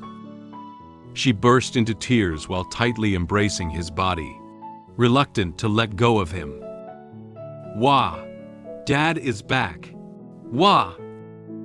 Leon was at a loss for words at Muin's sudden crying and clinging to him. He wondered what had happened this day to make her feel so sad. I thought Dad didn't want Muin anymore. Muin looked up at him with tears in her eyes, feeling aggrieved. She thought she would never see her father again. He reached out and gently touched Muin's head, soothing her emotions. He looked at her with a smile and said, "What nonsense are you talking about? How could Dad ever not want you?" When Noah saw Leon standing in front of her, she seemed to know that she had done something wrong. She misunderstood that Leon would abandon them and run away. She dared not look up at him. She looked away from him and awkwardly said to him, "Muin and I searched for you several times in the castle, but we didn't see you. I thought you had already left." Leon lifted his head and explained to Noah with a smile, "Haha, how could Dad leave? I just went for a walk in the back mountain today." Noah silently took down the small box placed on the table and held it in her arms. She lowered her head and looked at the box, feeling an indescribable emotion in her heart. She silently said in her heart, "So, I misunderstood him." The dragon maids were still surprised by Leon's sudden appearance. Some of them were looking at him in silence, curious as to where he appeared from, and some of them seemed to have realized that it was just a misunderstanding. As soon as Leon picked up Muin in his arms, he comforted her while addressing the dragon maids around him. "It's all right. Everyone can leave now." After receiving Leon's order, all the dragon maids left the lawn one after another. Without much explanation, they also realized that this was actually just a misunderstanding. Once the mood had stabilized, Muin pointed to the steak on the table and whispered to Leon, "Dad, you're back. Can Muin eat your tribute?" Leon didn't know what to say for a moment. Although he didn't really leave them, nor did he really pass away. This passage from Muin made him feel like he had been resurrected from the dead. He said helplessly to her, Of course." "Yeah." After obtaining Leon's consent, the expression on Muin's face changed from sadness to joy. She came out of Leon's arms and happily rushed to the table. She brought the steak down and ate it with relish. Watching her happily eat her favorite food, Leon secretly laughed in his heart. "Muin is so greedy. She definitely isn't like me." At this moment, Noah, who had been quiet for a long time, said to Leon expressionlessly, "Next time you go out alone, remember to tell us." Leon turned his head and looked at her with some confusion. He had just been so busy comforting Muin that he now realized that now he hadn't figured out exactly what had happened tonight, or why everyone had gathered around to give him what looked like a funeral. Noah lowered her head and dared not look into his eyes. Her face seemed to blush with embarrassment. She muttered awkwardly, "Muin, she's very worried about you." Leon heard something from Noah's words.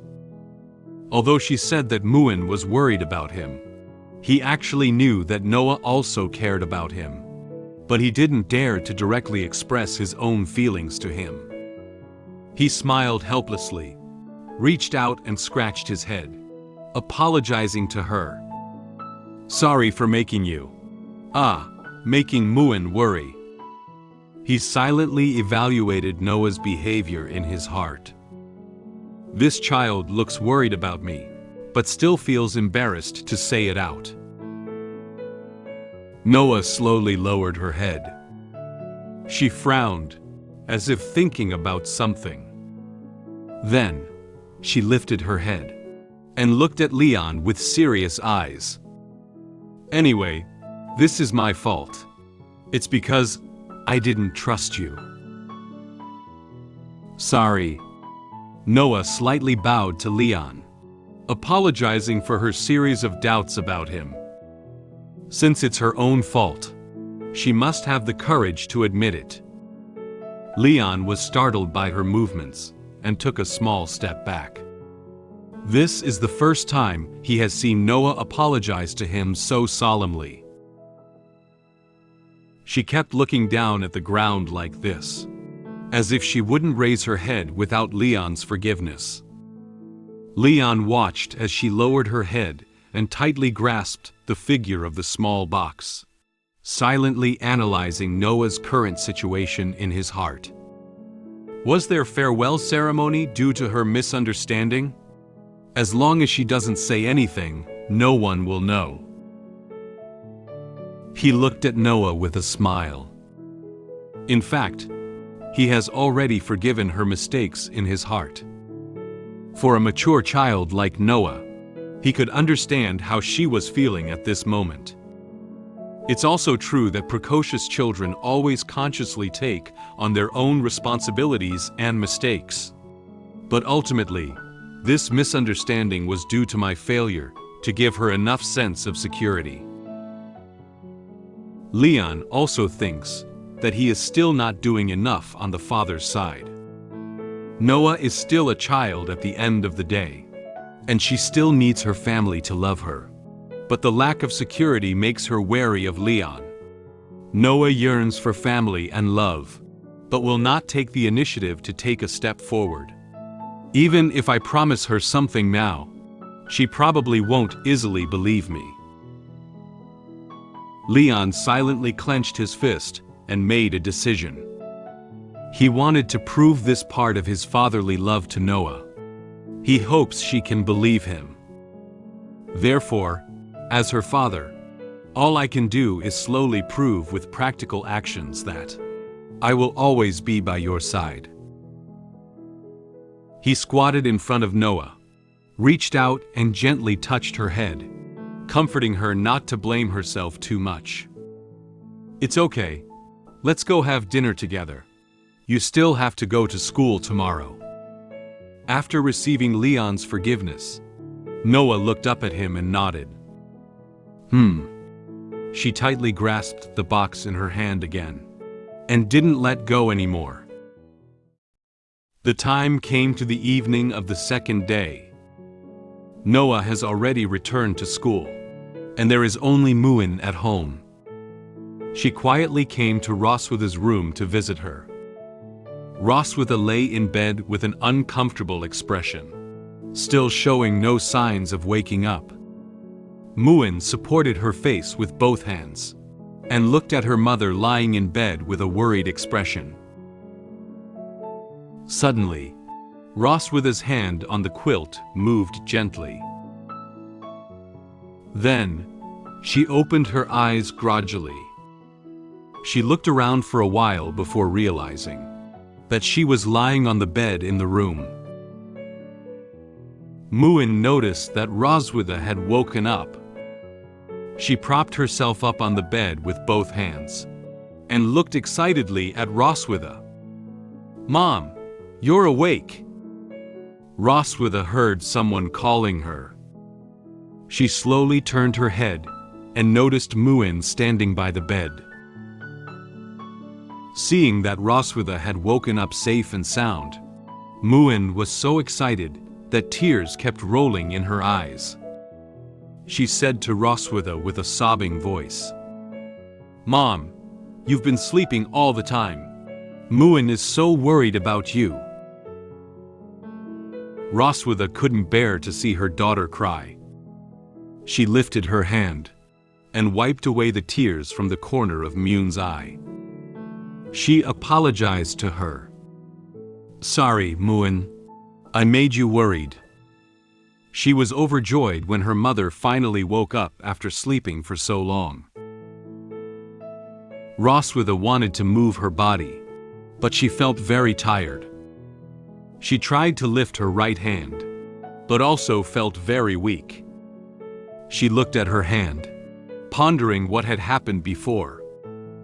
My body feels drained, and the magic power in the body was unresponsive. She touched her chest again, as if something inside had weakened, causing her physical condition to decline. Originally, with my Dragon Queen body, I was able to resist the side effects of the backlash of the blood curse. And now that I've become like this, perhaps it's because I used that thing earlier to save that guy. She turned her head to look at Muin. There was no one standing beside her. She looked around the room again and saw no one else either. Only Muin stood by her bedside, holding her hand all the time. Roswitha pondered for a moment, suspecting that Leon had fled without a trace while she was unconscious. Based on his personality, it is estimated that he has already fled by now. The evening sun shone into Roswitha's room, making it appear brighter and no longer as dim as before. So, Roswitha asked Muin how long she had been unconscious. "Muin, how long did Mom sleep?" Muin thought for a moment and then said to her, 2 days. Roswitha frowned slightly. She hadn't realized she had been asleep for so long. Leon must have run a distance by now. However, due to her physical condition, she is unable to personally go out to capture him, and can only send soldiers to bring him back for her. He can't run far in 2 days. It should not be too late to send someone to catch him. Just as she was about to call someone over to the room, a familiar voice came from outside the door. "Muin, how about having fish for dinner tonight?" Leon, dressed in a lightweight outfit, pushed open the door of the room. He crossed his waist with one hand and lifted a big red fish to show to Muin. This fish is almost half its body length. He happily said to her, "I just caught a big fish in the back mountain." Muin cheered excitedly when he saw such a big fish. "Yeah." Roswitha turned her head and found that the person she had just wanted to catch was right here. She felt a little surprised. Leon doesn't seem to have noticed Roswitha yet. He closed his eyes and proudly boasted to Muin about his fishing ability. "Haha, Dad is great, right?" Muin ran up to Leon and looked up at the big fish that was even taller than her, saying happily, "Yep, Dad is very amazing." Roswitha couldn't say anything, just watched them quietly. It seems that she, like Noah, misunderstood that Leon would abandon them and run away. Leon seemed to feel a pair of eyes staring at him. He opened his eyes, turned his head, and only then did he realize that Roswitha had already woken up. He grabbed the fish with one hand, and the decoration at the end of Roswitha's bed with the other, bending slightly down to look at her. "Oh, you're awake." Roswitha felt somewhat embarrassed about Leon's appearance. She turned her head and whispered, "Why are you here?" Leon shook the big fish in his hand and said to her in a relaxed tone, "Otherwise, where else could I be? I just went to the back mountain to breathe fresh air, and also caught a fish for my dear wife to supplement her nutrition." Upon hearing Leon's words, Roswitha's face blushed slightly. She lowered her head, wanting to bury her face in the blanket. She complained softly to Leon. "Who is your dear?" Muin, standing beside, seemed to understand what Leon was saying. She said helplessly to him, "Dad doesn't feel ashamed." After seeing that Roswitha was okay, Leon turned around. He bent down slightly and showed the fish in his hand to Muin. Muin clenched his hand slightly and excitedly wagged his tail, watching the big fish.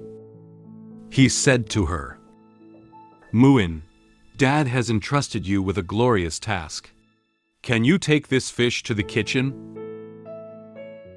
Upon hearing that Leon was going to hand over the fish to her, Muin immediately agreed. She raised one hand, indicating that she would definitely be able to complete the task. Don't worry, Dad." She dragged a bigger fish with one hand and walked happily towards the kitchen. Leon watched her receding figure and waved goodbye to her. "Oh, by the way, Mom and Dad have something to deal with. You can have dinner first." Muin responded without looking back, and then disappeared at the corner of the corridor. After sending Muin out of the room, Leon returned to Roswitha's room. Due to her doubts about Leon just now, Roswitha didn't dare to look at him directly. When he walked up to her bedside, she looked away from him and whispered, "I thought you would leave daughters and escape while I was unconscious." For Leon, he still remembers what Roswitha did to him. He hasn't retaliated against her yet. So, he won't easily escape like this. He took off his gloves and said to her with a smile, "There are still many things between us that have not been resolved. How could I escape?" "Between us?"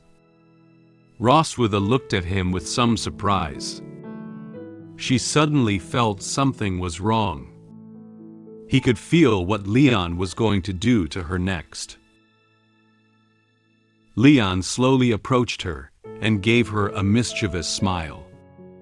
He leaned down to look at her and mentioned something that happened over a month ago to her. "Do you remember what you did to me when I woke up over a month ago?" Roswitha didn't think about it for a moment. She recalled what she had done to Leon over a month ago. "What I did before." Suddenly, she seemed to remember something. But now it's too late. Leon's shadow has already been reflected on her face. She looked at him in surprise. "Did you want to?" Leon raised his hands with a sinister smile on his face, as if he was going to do something to Roswitha just like what Roswitha did to him a month ago. "I brought the silver dragon queen from her room to the cherry blossom tree in the back mountain. The silver dragon queen knows that my purpose is to seek revenge for what she did to me before. I activated the dragon mark with a strong sense of revenge." The silver dragon queen not only did not resist, but also tacitly approved of my revenge behavior. After a night of hard work, I finally completed my revenge.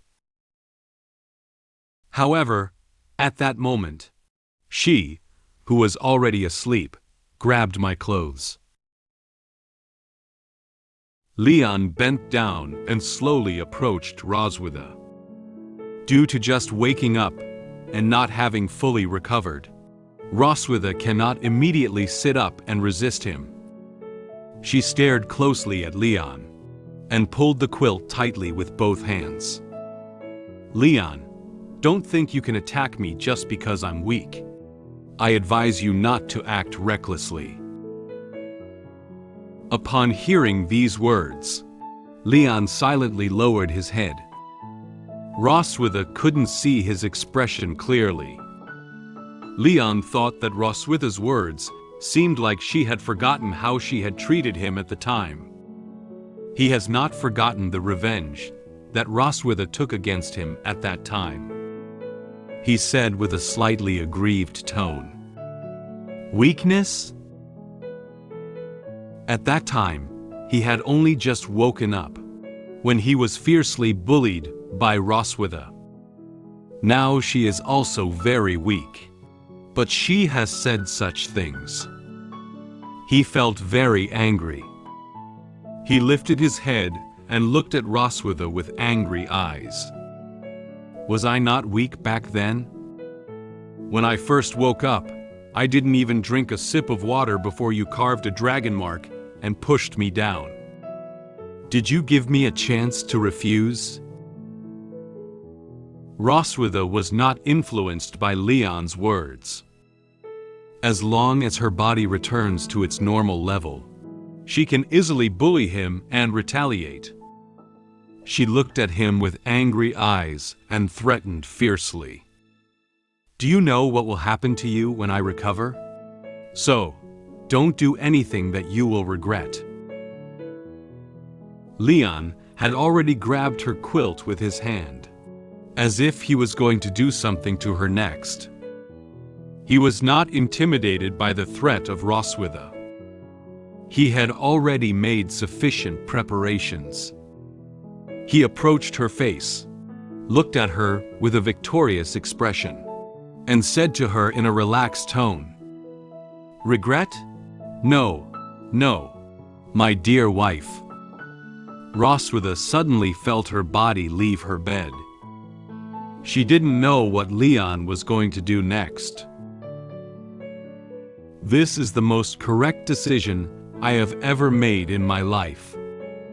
Then, Leon pulled the quilt over Roswitha, picked her up, and walked towards the door. Roswitha wrapped herself in a quilt and looked at him with surprise, almost falling off him.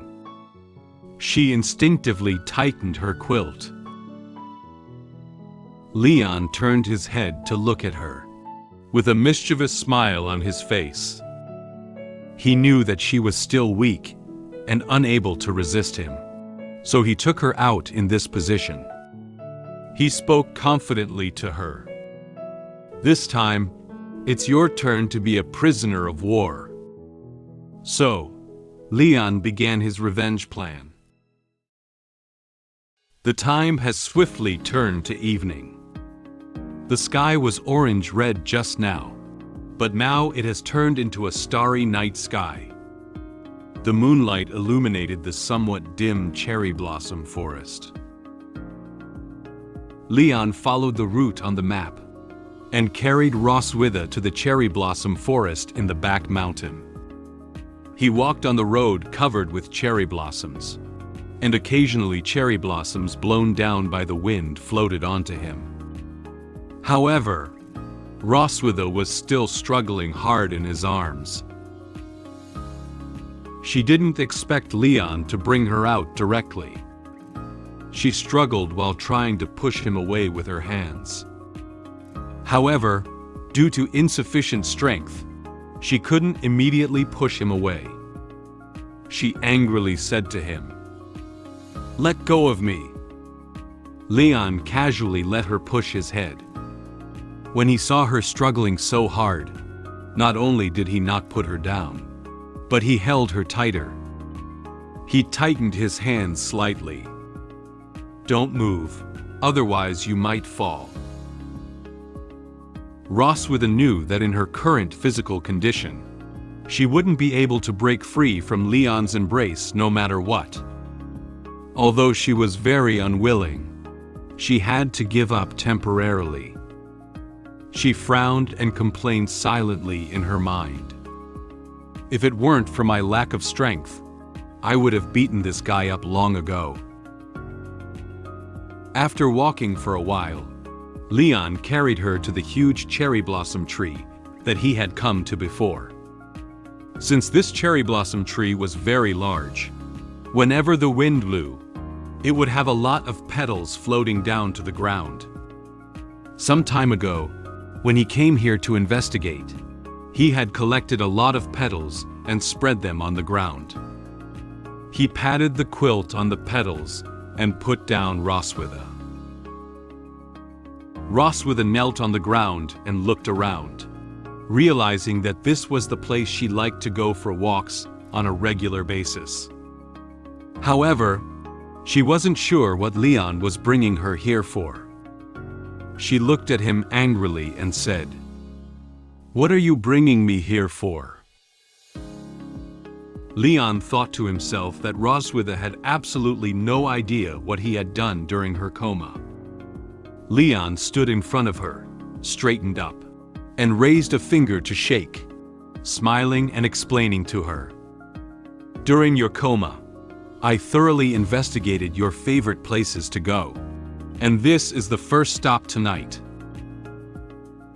At this moment, Roswitha had no mood to admire cherry blossoms. She felt uneasy as she listened to what he was saying. She frowned and expressed her speculation. "The first stop? So you still need to take me to other places?" Leon did not directly answer Roswitha's question. Leon turned around and held out his hand in the distance, gesturing for Roswitha to look his way. Standing at this angle, they could clearly see the silver dragon castle shrouded in night. He said to Roswitha, "Do you see it? That's your castle. Here, you can have a panoramic view of it all." Through Leon's prompting, Roswitha recalled the time long ago when she had taken him to the borders of the human territories and bullied him severely in front of his homeland. She crossed her arms over her chest and spoke her own conclusion. "Are you trying to avenge the incident in your hometown?" Leon still vividly remembers that experience to this day. He couldn't forget the humiliation and bullying that Roswitha had inflicted on him at that time. Leon slowly unbuttoned his shirt. The dragon mark on his chest emitted a dazzling purple light. That's right. Give someone a taste of his own medicine is not exclusive to your dragon clan. Roswitha cautiously lowered her head and looked at her chest. Sure enough, her dragon mark also appeared. Then, she felt an abnormality in her body. She slumped down on the quilt, one hand covering her uncomfortable chest, and her face instantly flushed. A faint whimper escaped her lips. "Huh." Leon stood next to her in a pleasant mood as he watched her struggle to tolerate the dragon mark. He said to her, "Although I am human, I also have a strong sense of revenge and ceremony." Leon walked up behind Roswitha, reached out a hand, lifted her chin, and forced her to look forward towards the silver dragon castle in the distance. Although Roswitha was reluctant, she had no choice but to raise her head now. He whispered in her ear, "Roswitha, look ahead carefully." Roswitha was forced to look forwards. The silver dragon castle stayed quiet in the night, as if asleep, but it still gave off this aura of sanctity. Leon extended his finger and pointed ahead. "Your palace is there, and all your pride and dignity come from there." Leon's hand stroked Roswitha's hair, and gently lifted and lowered her hair. Then, he gently stroked her face again. Now Roswitha could be manipulated by him. "But now you can only be manipulated by me." Due to being tormented by Dragon Mark, Roswitha is unable to resist him and can only endure his provocation. She tried to suppress the power of Dragon Mark. Then, Leon pushed down Roswitha and pressed her under him. He stared at her closely and said to her in a relaxed tone, "How does it feel to be humiliated by a defeated dragon slayer, Roswitha?" He grabbed her hand and prevented her from moving freely. Then, he slowly approached her and took a few gentle bites towards her white back, leaving one obvious red mark after another. He said to her while doing it, "These are all things you have done to me before." Roswitha closed her eyes and endured what Leon did to her. Her body couldn't help trembling, but she had no intention of pushing him away. On the contrary, she seemed to enjoy the way Leon was treating her, and even couldn't help but want to demand more of this feeling from him. Under the influence of Dragon Mark, this idea is becoming increasingly clear. I wanted to resist, but my body couldn't help but want more. In that case, at this moment, Roswitha suddenly opened her eyes. She extended her tail and gently wrapped Leon's arm around it. Leon was startled by her sudden movement. He looked at his arm and felt somewhat surprised.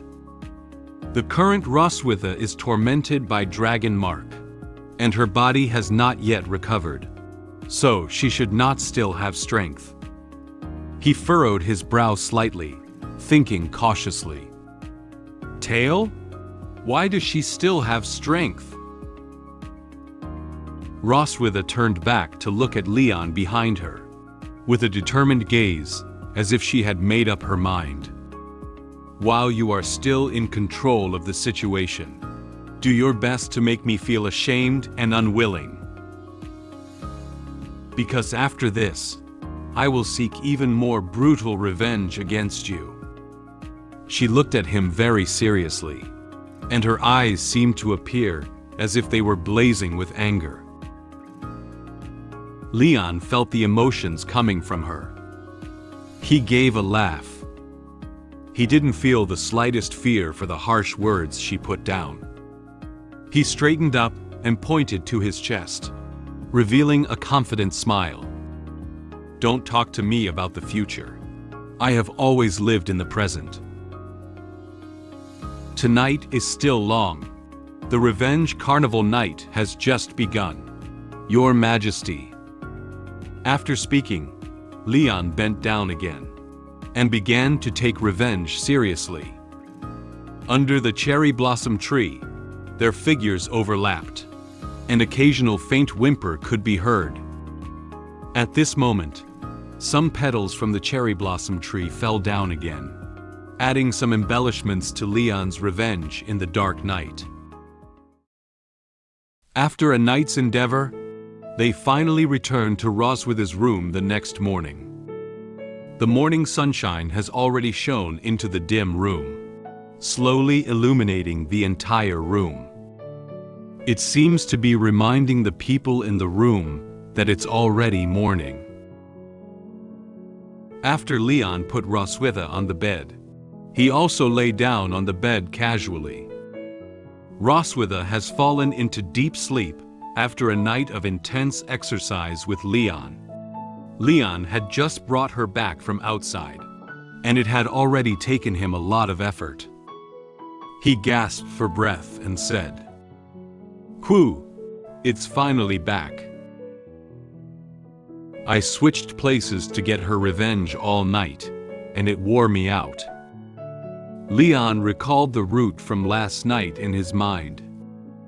He not only carried out his revenge plan in the cherry blossom forest, but also took Roswitha to the small streams in the forest and the golden grassland.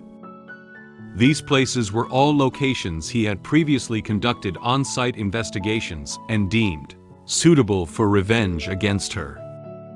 Carrying her to several places in a row has already exhausted him.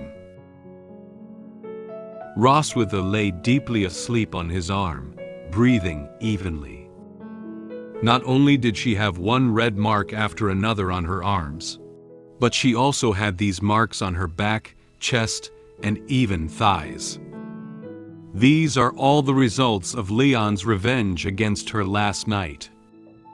He looked at the sleeping face of Roswitha and silently said in his heart, "But it seems that she is quite satisfied with tonight, sleeping so soundly." That was when Leon realized that something seemed wrong with his thoughts. Obviously, he was trying to get revenge on her for what she had done before. How did it turn into letting her enjoy herself? He suddenly froze, widening his own eyes slightly. He was somewhat incredulous about his own ideas. Wait, satisfied? Didn't I come here for revenge? He closed his eyes and shook his head fiercely, trying to shake off this idea. He denied that she would have such thoughts. For Roswitha, Leon bullied her fiercely in front of her silver dragon castle, and she should feel ashamed. No. She has just fully experienced the humiliation of being oppressed by her most despised dragon slayer. In short, this revenge was successful.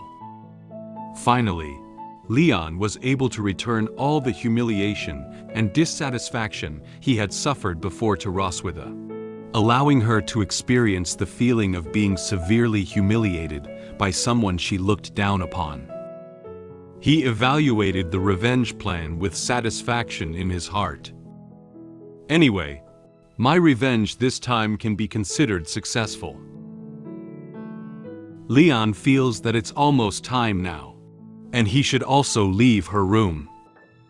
He sat up from the bed and glanced at the sleeping Roswitha, whispering softly, "Before the maids get up, I'll go back to my room first. We're not the kind of relationship where we can share a bed and sleep until morning together." They were originally sleeping in separate rooms. If the maids discover it, he won't be able to explain it to them. Just as Leon was about to get out of bed, it seemed like Roswitha sensed something and reached out to grab the hem of his clothes.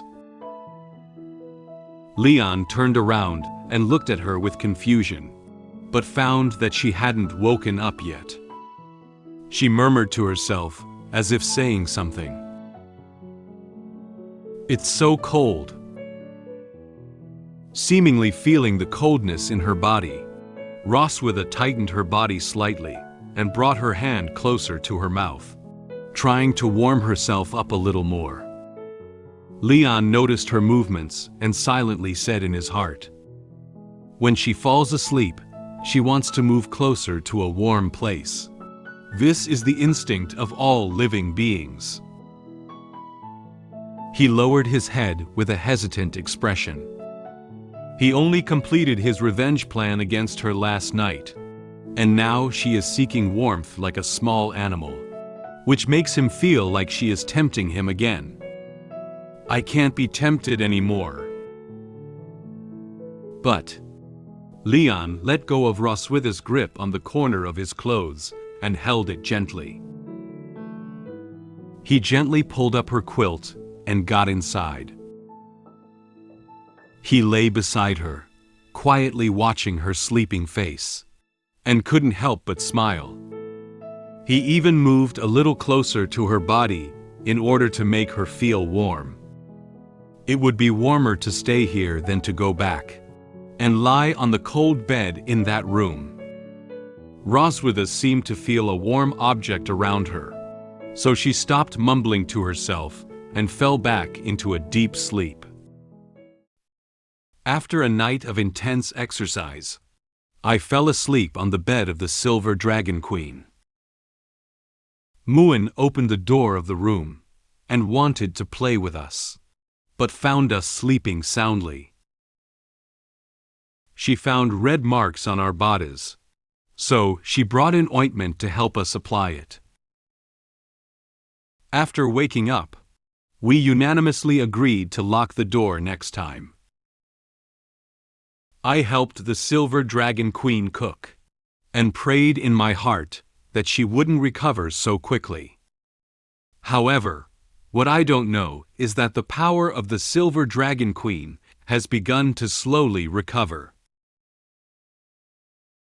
Time suddenly arrived in the morning, and the sun gradually rose. The morning mist gradually dissipated under the sunshine, revealing the blue sky that would appear on a sunny day. The sunlight shines on the trees, revealing their vibrant side. Two birds stood on the branch, cuddling up to each other while singing a song. Through their interaction, it seems like one can see the peaceful coexistence between Leon and Roswitha. Muin opened the door to Roswitha's room in a daze. She was still wearing pajamas, looking like she had just woken up not long ago. She yawned and tears were squeezed to the corner of her eye. She slowly opened her eyes and rubbed them with her hand, wiping away the tears from the corners of her eyes. Muin slowly walked into Roswitha's room and climbed onto the sofa at the end of the bed. She placed her hands on the decoration at the end of the bed, then gently pressed her hands downwards and tiptoed her feet. She slowly climbed onto Roswitha's bed with the help of the height of the sofa. She shook Roswitha's shoulder with a hand, hoping she would wake up. "Mom, wake up. The sun is shining on your tail." After being shaken by Muin a few times, Roswitha whispered a few words softly. She frowned lightly, as if she didn't want to wake up yet. Muin shook a few more times, but Roswitha still didn't get up. She seemed to feel a little cold in her body, so she shrunk into the blanket. She placed her hand near her mouth, as if to warm it up. She said to Muin in a daze, You go play with Dad." Then, she adjusted her sleeping position and fell into a deep sleep again. Muin couldn't wake up Roswitha, so he slowly crawled to the other side of the bed. She shook Leon's shoulder, trying to wake him up. "Dad, wake up. The sun is shining on your backside." However, Leon only moved his body slightly. He frowned lightly and had no intention of waking up. It seems that because the blanket was too comfortable, he also shrunk into it to warm up his body. He still closed his eyes and replied softly to Muin, "It's so warm. Let Dad sleep a little longer." Phew. Upon discovering that neither Leon nor Roswitha wanted to wake up, Muin felt a bit angry. She puffed up her cheeks and gently clenched her hands into fists. She knelt on the bed, looking somewhat unhappily at her parents, who were lying under the covers. "But you are holding each other so tightly. Who can play with Muin?" Muin got up early and ran to Roswitha's room, wanting to wake them up and play with her. However, Leon rested his head on top of Roswitha's head and used one hand to protect her head. Roswitha rested her head on Leon's shoulder and placed one hand on his chest. They all snuggled tightly together, falling deeply asleep. Neither of them seemed to notice how close they were to each other, just that their bodies felt warm. However, after kneeling on the bed and observing for a while, Muin suddenly noticed something. Leon and Roswitha, who usually argue and even fight with each other, are actually sleeping together at this moment. This surprised her a bit. She tapped her cheek with her finger and looked at their sleeping position, lost in thought. Muin has never seen Dad and Mom so intimate before, but why do they have so many red dots on their bodies? At this moment, Muin noticed that both Leon and Roswitha had large and small red marks on their bodies. These marks are not only on the body, but also on the neck. Muin, who is still a child now, doesn't know what these traces represent. She pondered what might have caused these traces to appear. She quickly figured out the reason based on the size of these traces. Oh, this must be bitten by a bug. A big mosquito appeared behind her. Muin may have noticed that Leon and Roswitha had a large area of exposed skin, coupled with not being able to fully cover themselves with blankets while sleeping. Some insects took advantage of the situation and secretly stung them while they were asleep, which is why these traces were left behind. Muin quickly jumped out of bed and ran to find a medicine. She remembered that when she was bitten by a mosquito before, Roswitha had given her a piece of knowledge. Mom used to teach me that if I get bitten by a bug, I need to apply medicine. She found a cabinet containing some medicines, opened the drawer, and excitedly searched while recalling the appearance and names of the medicines. In no time, she found a bottle of green ointment specifically designed to treat mosquito bites. She lifted it up and said happily, "Find it."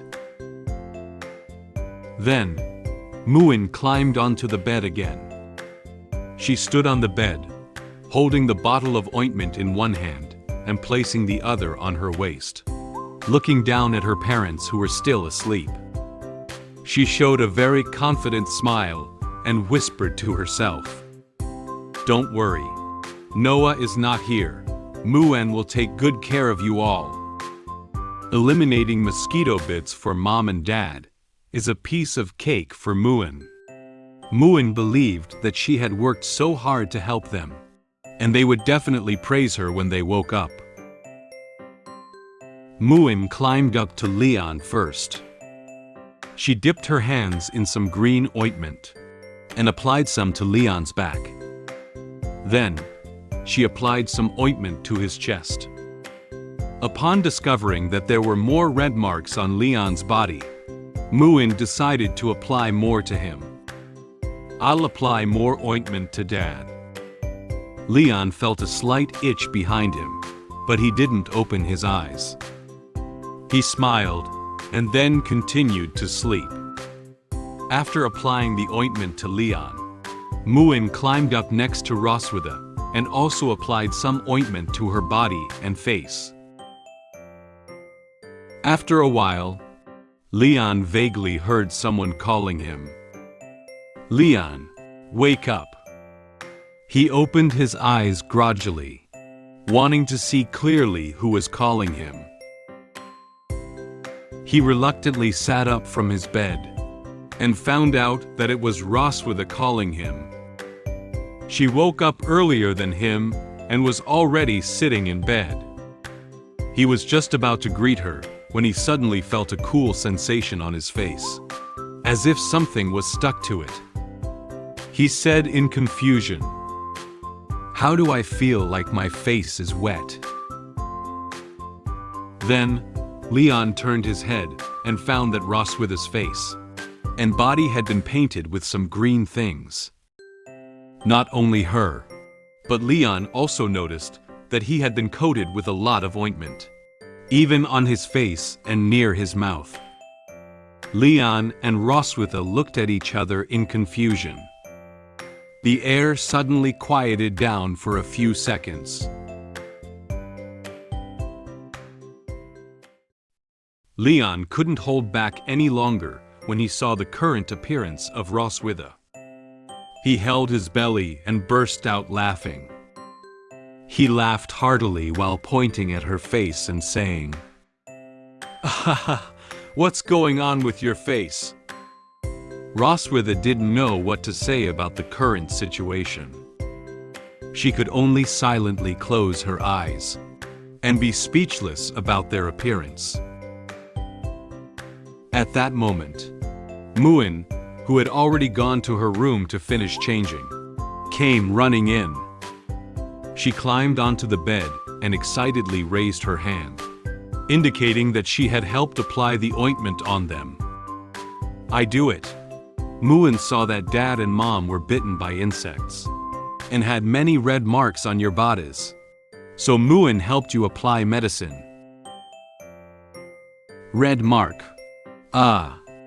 Upon hearing Muin mention the red marks on their bodies, both Leon and Roswitha awkwardly turned their heads to the side. Leon pretended to cough a few times, trying to conceal his embarrassment at the moment.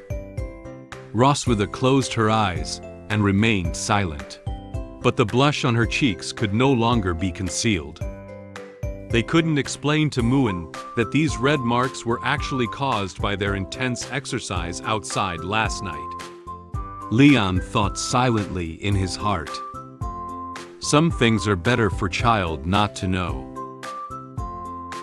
Muin happily clenched her hands into fists and looked at them with a naive expression, hoping to receive their praise. "Muin is great, right?" Leon had to keep the red marks on his body as a secret in his heart for now. He reached out and touched her head, revealing a smile. He looked at her and said, "Yeah, you did a great job." Muin received praise from Father and looked at him with a smile. Muin felt very happy to be able to help Father and Mother. She looked at Leon and Roswitha and excitedly raised her hands, offering to come over and help again next time. "I will also help Dad and Mom apply it next time." Leon and Roswitha didn't say anything, just turned their heads to look at each other. They don't want their daughter to see such an awkward scene again. At this moment, their thoughts are in agreement with each other's. Next time, make sure to lock the door. The sun outside slowly rises and then slowly sets. In the blink of an eye, it was already evening time. The sunset outside the window shone into Roswitha's room, making the slightly dim room brighter. Leon knocked on the door and walked into the room with a tray in his hand. On the tray was a bowl of golden fried rice containing meat and vegetables. He placed the tray in his hand on the cabinet next to Roswitha's bed and picked up the bowl containing a large bowl of rice. He held the bowl, took a spoon, and scooped up a spoonful of rice. He blew air into the spoon to lower the temperature of the rice a bit. Then, he made a feeding gesture to Roswitha. "Ah." Roswitha moved back a bit in disgust when she saw him stick the spoon out. She didn't know what Leon wanted to do at the moment. She asked him with confusion, "What do you want?"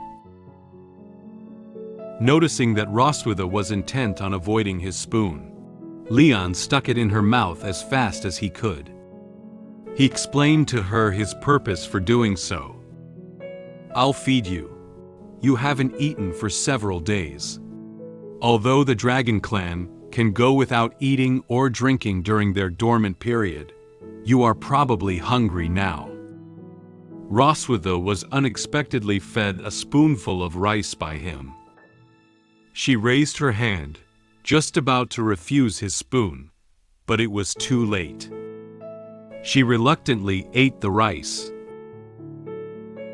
She crossed her hands in front of her chest, with a slightly displeased expression on her face.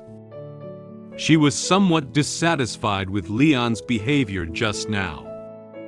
She was chewing her food while looking at Leon. "You don't need to feed me. I can eat it myself." After swallowing the rice, she was surprised to find that the taste was quite good. Although she didn't want to admit the fact voluntarily, she still praised him. She said to him with a relaxed expression, "The taste is pretty good." It seems that Leon's cooking skills are indeed good. Upon hearing Roswitha's praise, Leon smiled at her. He also scooped a spoonful of rice into his mouth. He closed his eyes, shook the spoon with his hand, and confidently said to her, "Of course, it's love-fried rice that I made myself."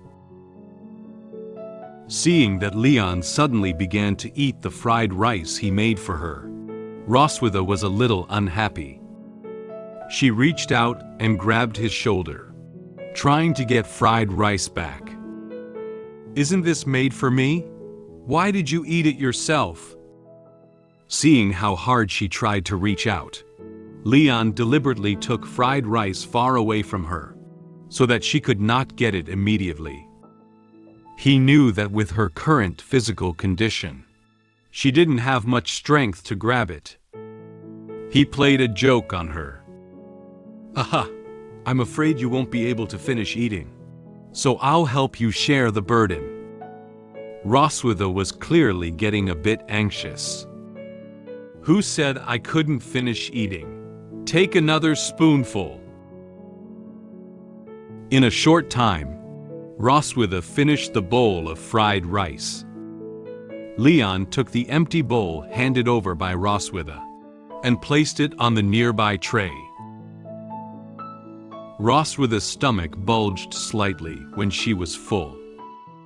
She gently rubbed her stomach to help it digest faster.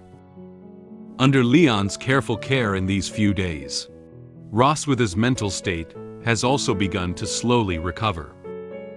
After placing the bowl on the tray, Leon turned his head and said something to her. "These past few days, you have been weak and unable to move around. So I have been taking care of your bathing and cooking and feeding you. How good I am to you." Roswitha couldn't help but feel a little unhappy when she heard him say such sincere words. She knew that what he described was different from what he actually did. She furrowed her brow slightly and explained his words. Do you mean torturing me after taking a shower or torturing me in bed after dinner?" No matter what they are doing, in the end, it all turned into doing that kind of thing. How could Leon let go of such a good opportunity to retaliate against Roswitha? He held the tray and prepared to leave the room. He turned around and looked at her with a smile on his face. How could it be torture? This is the husband's loving care. Roswitha could never tolerate Leon's repeated torment on her.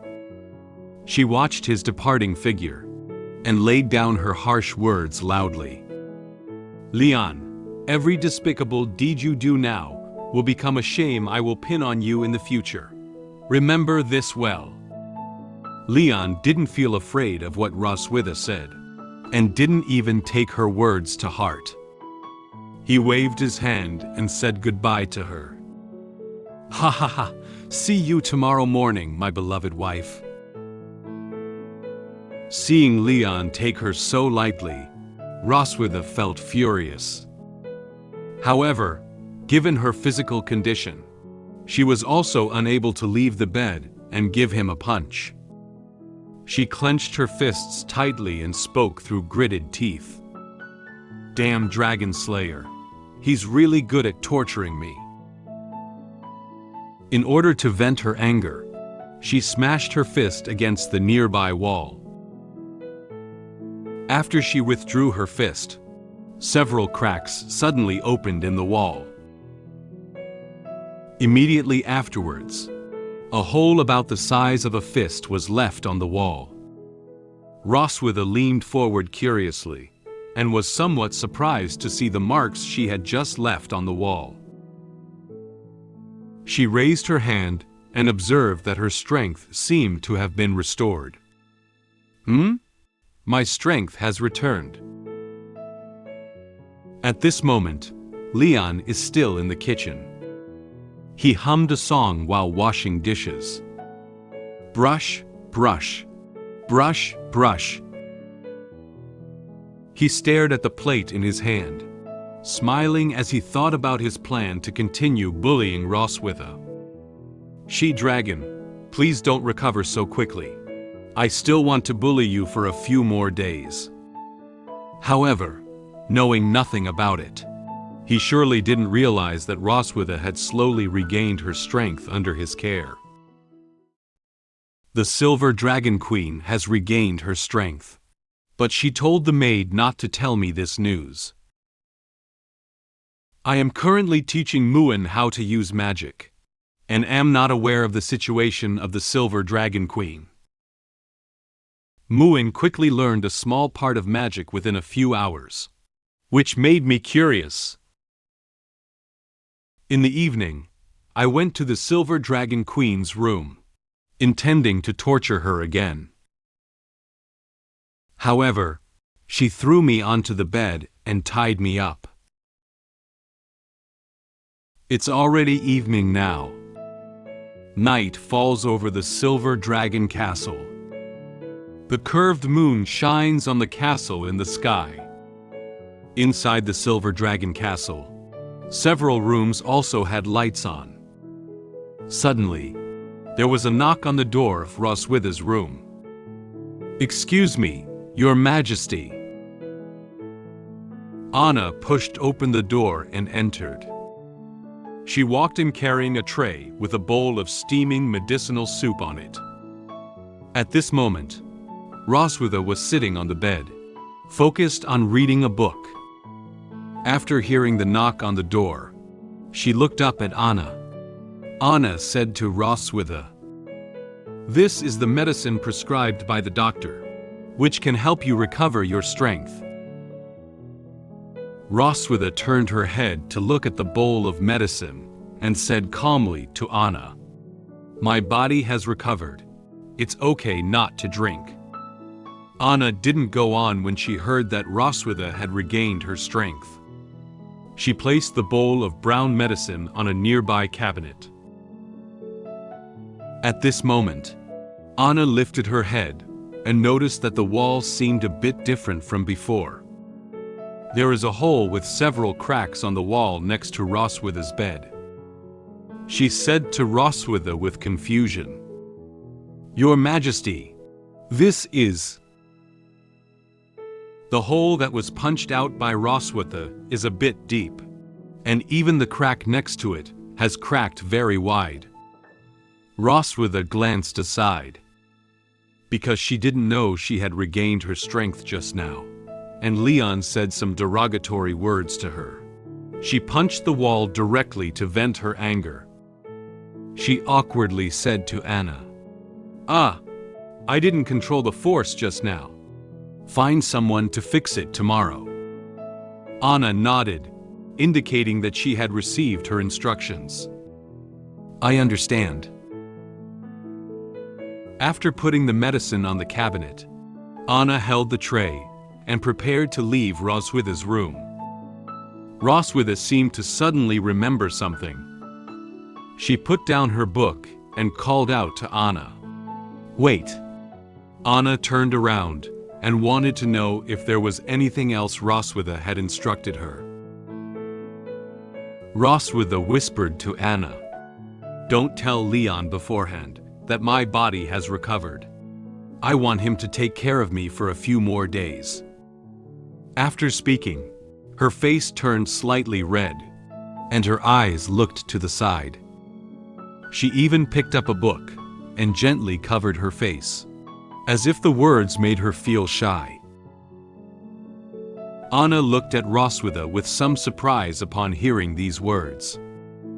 She seemed to have never heard Roswitha say such words, nor had she seen Roswitha's shy face. Anna thought that Roswitha was satisfied with Leon's careful care these days, and didn't want him to leave so soon. In the Silver Dragon clan, Roswitha is the queen who leads her people forward. But here she is, a girl who wants to spend more time with her lover. At the thought of such a happy scene, Anna couldn't help but chuckle softly. She put her hand to her mouth, trying to conceal her smile. Okay, I know. After Anna left the room, Roswitha's expression suddenly changed from a shy smile to a sinister one. She wasn't trying to get Leon to take care of her for a few more days, as she'd claimed.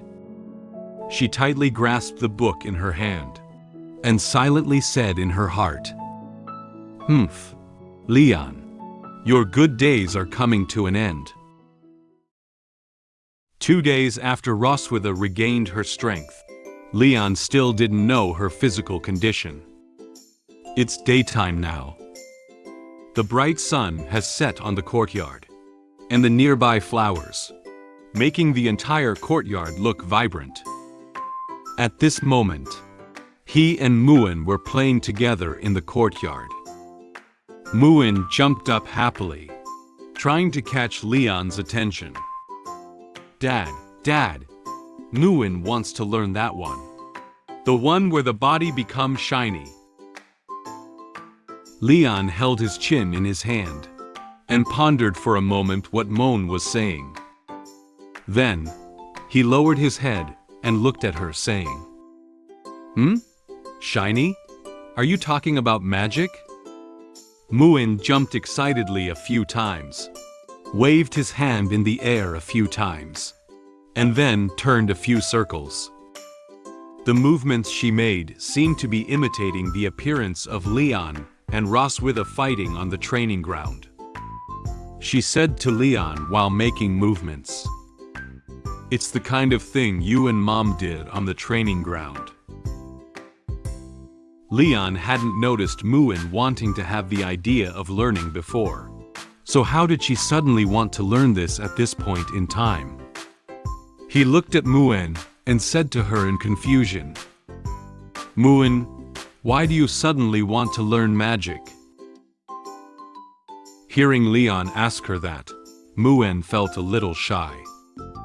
She lowered her head and stretched out her left hand and the index finger of her right hand to touch each other. She whispered to Leon, "Noah learned a lot of things in school. Muin didn't want to be left behind by her.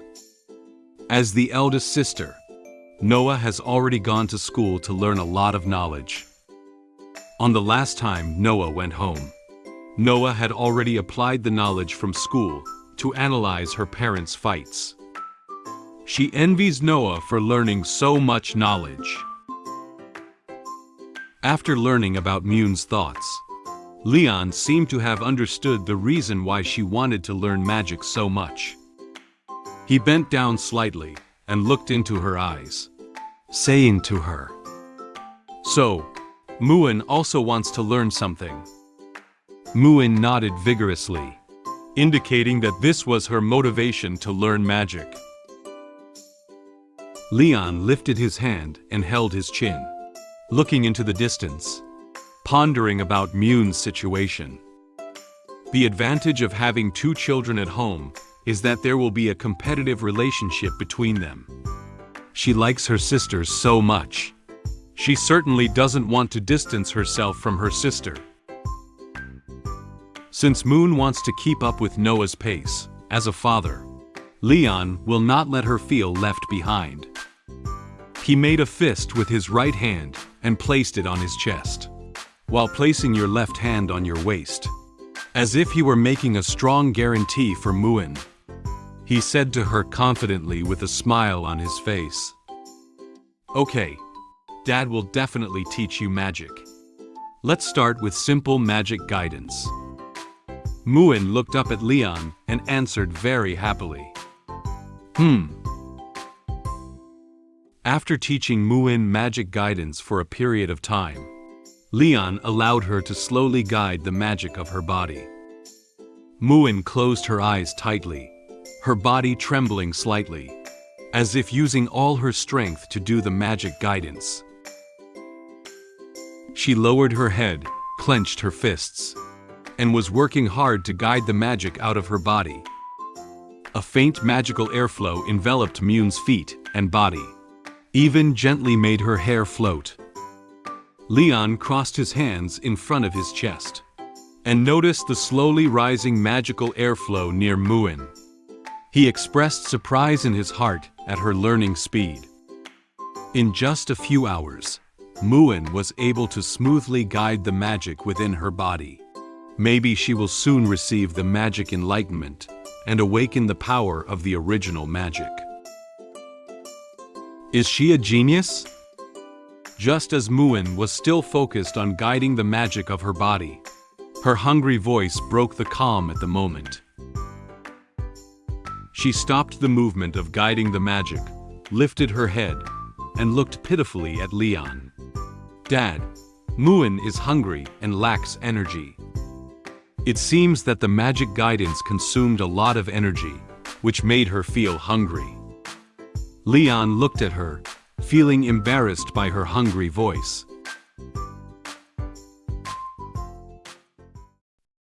Muin is still a child and does not yet possess the efficient learning capabilities like Noah, so it will take some time before she can learn the magic guidance. He smiled, raised his hand, and scratched the back of his head, silently saying in his heart, "Well, we shouldn't act too hastily in everything." Leon took Muin's hand and walked towards the direction of the castle. He plans to let Muin train until this stage and take her back to eat to fill her stomach. He lowered his head and smiled as he said to Muin, "That's all for today's practice. Let's go back and eat something." Muin was holding Leon's hand while jumping happily. "Yeah, Dad is the best." Accompanied by the sunshine, from a distance, the figures of the father and daughter look very warm. Time gradually arrived at night. The stars once again descended over the silver dragon castle. Anna knocked on Roswitha's door and walked in. She was holding a tray covered with a red cloth in her hand. There seems to be something else inside the tray. She brought the tray in front of Roswitha and said to her, "Your Majesty, this is what you asked me to find." Sitting on the bed, Roswitha crossed her hands in front of her chest. She looked at Anna and the tray in her hand, nodding at her. Put it next to me." At that moment, there was another knock on the door outside Roswitha's room. Subsequently, Leon walked in directly. He waved his hand to her happily with a smile on his face. "Wife, I'm coming." However, Roswitha ignored Leon, who suddenly came to the room. She turned her head and thanked Anna for bringing her what she wanted, then asked her to leave the room first. "Thank you. You can leave first." Anna bowed slightly, indicating that she had received instructions from Roswitha. Anna's face lit up with a happy smile as soon as she thought of Leon coming into the room, and that Roswitha could spend more time with him. She walked past Leon with a smile and left Roswitha's room. Leon put his hands behind his head and walked into the room with a smile on his face. According to what Anna had said earlier, it would take 5 more days for Roswitha to fully recover. I still have time to torture Roswitha properly. As he walked, he planned in his mind how to continue tormenting Roswitha. He still doesn't know that her body has recovered. He stood in front of Roswitha, his hands slightly bent, and he said to her with a caring expression, "Where else are you feeling unwell today? I'll give you a massage." Today's Roswitha didn't feel as weak as she did before her body had recovered. She didn't feel shaken at all by what Leon said.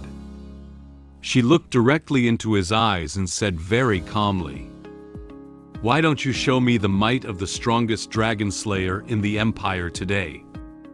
Only 2 days, you're already giving up? You're not as powerful as I thought." Upon hearing Roswitha's provocation against him, the corners of Leon's mouth twitched slightly, and his smile froze on his face. He said with some anger, "What did you say?" "Okay, she-dragon." The words spoken by Roswitha made him feel very unhappy. He walked forward and pulled off the blanket covering her body. "Seeing how tired you are, I didn't plan on doing that tonight. It seems like I was overthinking." Roswitha furrowed her brow slightly and looked at Leon with a frightened expression. She lifted her hands up, wanting to make defensive movements. Leon gave her a wicked smile. He slowly approached her, repeatedly stroking her face, giving a preview of the torment he would inflict on her tonight. "Your mouth is so hard, so your body must also be very solid, right?"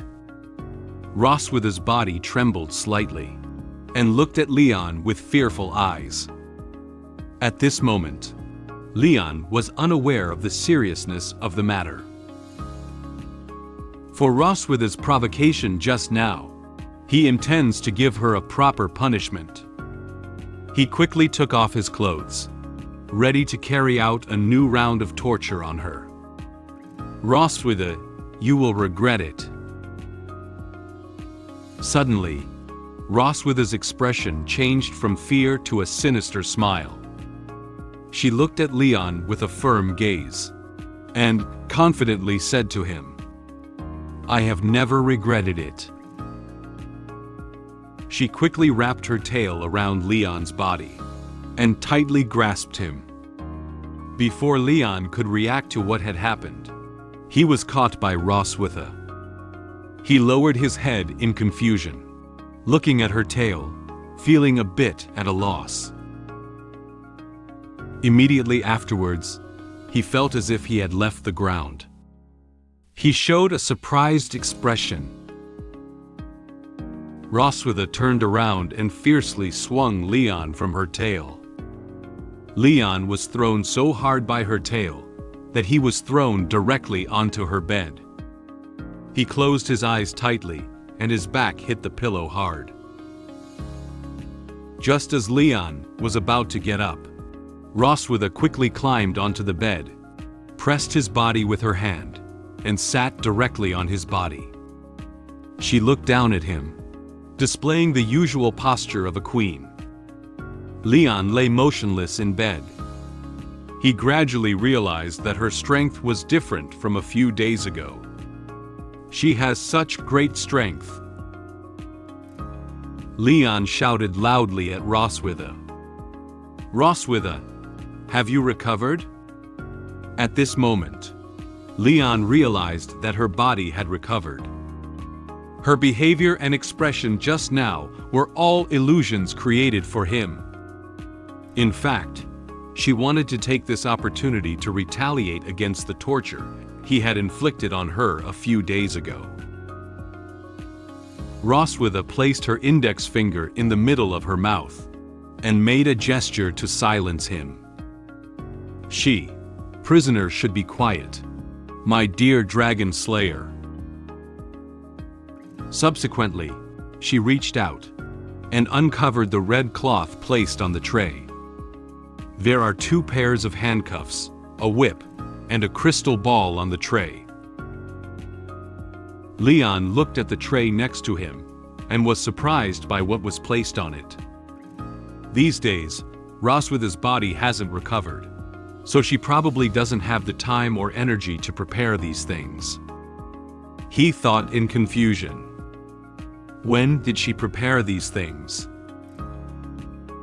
In order to prevent Leon from escaping, Roswitha handcuffed his hands and feet separately. Leon thought nervously. Am I just giving myself up for grabs? She also found a black cloth to cover his eyes, and even took off his remaining clothes. He sat on the bed struggling hard, his hands and feet trying hard to break free from the handcuffs. However, unfortunately, he did not succeed. Roswitha gave a wicked smile.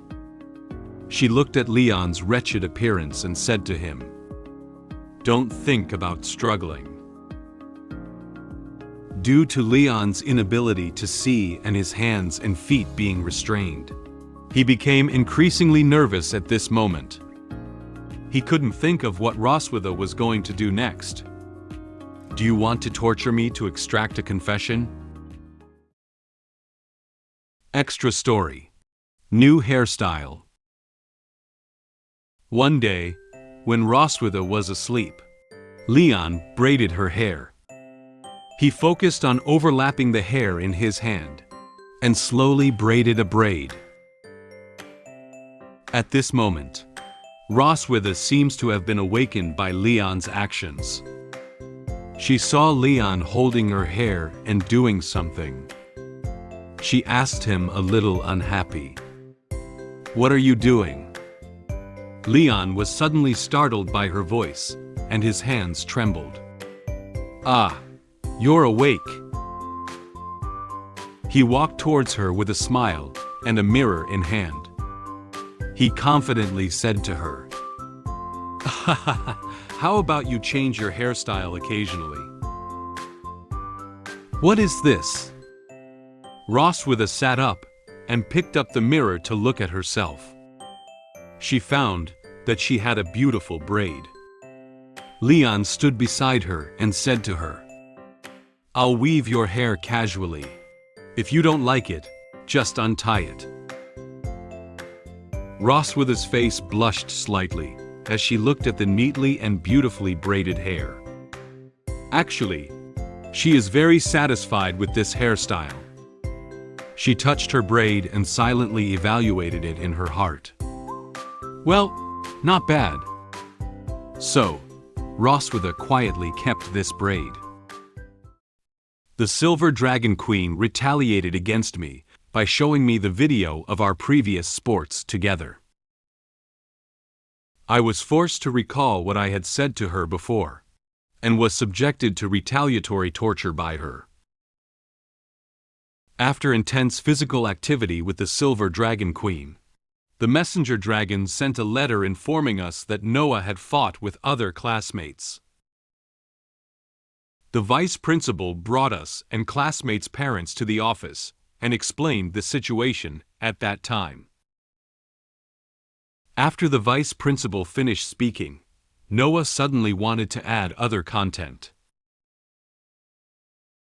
Leon's hands and feet were handcuffed by Roswitha, and his eyes were covered with a pair of stockings. He was thrown onto the bed by Roswitha and dared not move freely. Although he was feeling a bit nervous at this moment, he still decided not to give in to Roswitha's interrogation of him. He spoke loudly to her.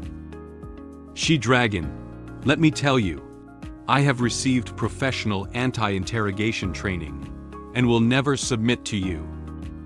Upon hearing his words, Roswitha chuckled inwardly. She sat in front of him and reached out to touch the crystal ball placed on the tray. She said to him with a smile on her face, Is that so?" After Roswitha touched the crystal ball a few times, it suddenly emitted a blue light. Then, the glow converged into a screen. The screen suddenly started playing the last time. Leon was controlled by Roswitha's improved blood curse and kept saying prayers to her. "Roswitha, I want to kiss you. Please, give me." Leon suddenly became nervous. Although he was blindfolded by socks and couldn't see the scene, when he heard the familiar sound, his eyes slightly widened and his expression gradually became a bit scared. He stuttered. This is... Roswitha touched the crystal ball and turned her head to look at Leon. She knew that he would be very anxious when he heard this voice at this moment. She put on a mocking expression and said to him, "Huh? So who is the person begging me like this?" At this moment, the crystal ball continued to play the scene of Leon begging Roswitha. On the screen, he said another sentence to her. "Ah, Roswitha." Leon heard his voice coming out of the crystal ball again. He felt his head smoking and his body trembling uncontrollably. He became increasingly nervous, and his face instantly took on a large blush.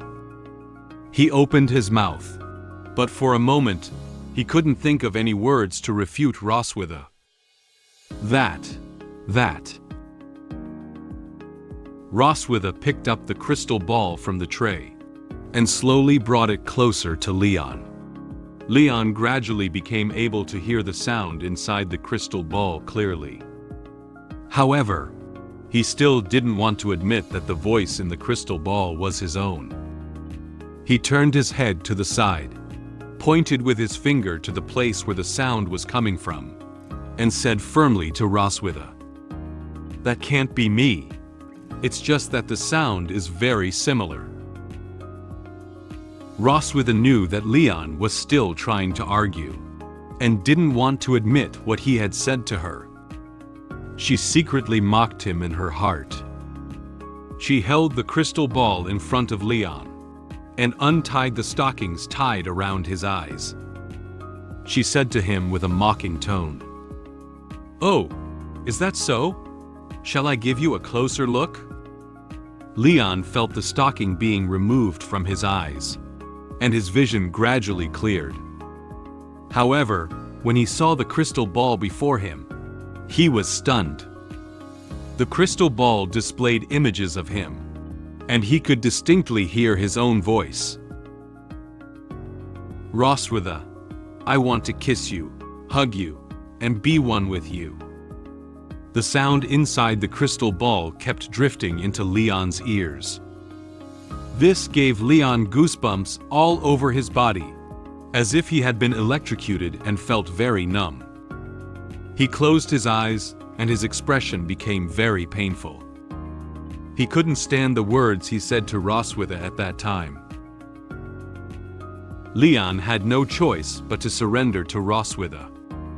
He knelt on the bed in shame, lowered his head, clasped his hands together, hoping that she wouldn't continue playing his video anymore. He shouted loudly, "No need! I remember everything." Roswitha wrapped one hand around her body and held a crystal ball with the other hand. She looked down at Leon's wretched condition, feeling quite satisfied with how quickly he had succumbed to her. She showed a victorious smile. She picked up the whip placed on the tray and said to Leon, "It's good that you remember. So now, you repeat what you just said a few more times." Roswitha held a whip in one hand and pinched the tip of the whip with the other, smiling as she looked at Leon. She has now begun to plan how to torture Leon as revenge for the torture he inflicted on her a few days ago. If you can't remember clearly, the teacher can review for you. She lifted Leon's chin with a whip, forcing him to look up at her. Faced with compromising evidence in Roswitha's possession, Leon wore a troubled expression, not daring to struggle or make excuses recklessly. He wanted to say something, but found himself unable to say anything. He had no choice but to follow the instructions of Roswitha. Under the illumination of the desk lamp, The shadows of Leon and Roswitha were projected onto the cabinet. Roswitha swung the whip in her hand and struck Leon's body with force. Leon knelt on the bed, struggling to endure the pain caused by the whip beating. After a while, Roswitha slowly approached him while beating his body. The shadows of two bodies overlapped. The warm-colored desk lamp silently illuminated Roswitha's room. It cannot speak, just silently watching their interaction, bringing them some light. It knew they had spent another unforgettable night. At this moment, the round moon has risen, bringing a bright moonlight to the starry sky. The moonlight happened to shine into Roswitha's room. At this moment, Leon and Roswitha had just experienced intense physical activity. Under the illumination of the moonlight, the marks on Leon's body from being whipped could be seen very clearly.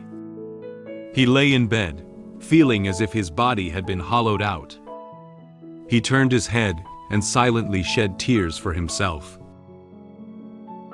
At this moment, a red messenger dragon flew in from outside the window. Roswitha heard some movement by the window and immediately got out of bed and walked to the window. Messenger Dragon stood by the window and brought her a letter. After reading the contents of the letter, her expression suddenly became somewhat strange. Noticing the movements of Roswitha, Leon turned his head and noticed the messenger dragon by the window. Now that it was late in the day, something must have happened for the messenger dragon to send a letter at this time. Seeing the change in Roswitha's expression, Leon looked at her wearily and asked, "This is a letter from the academy, right? Sending the messenger dragon so late. Did something happen?" Roswitha put down the letter in her hand.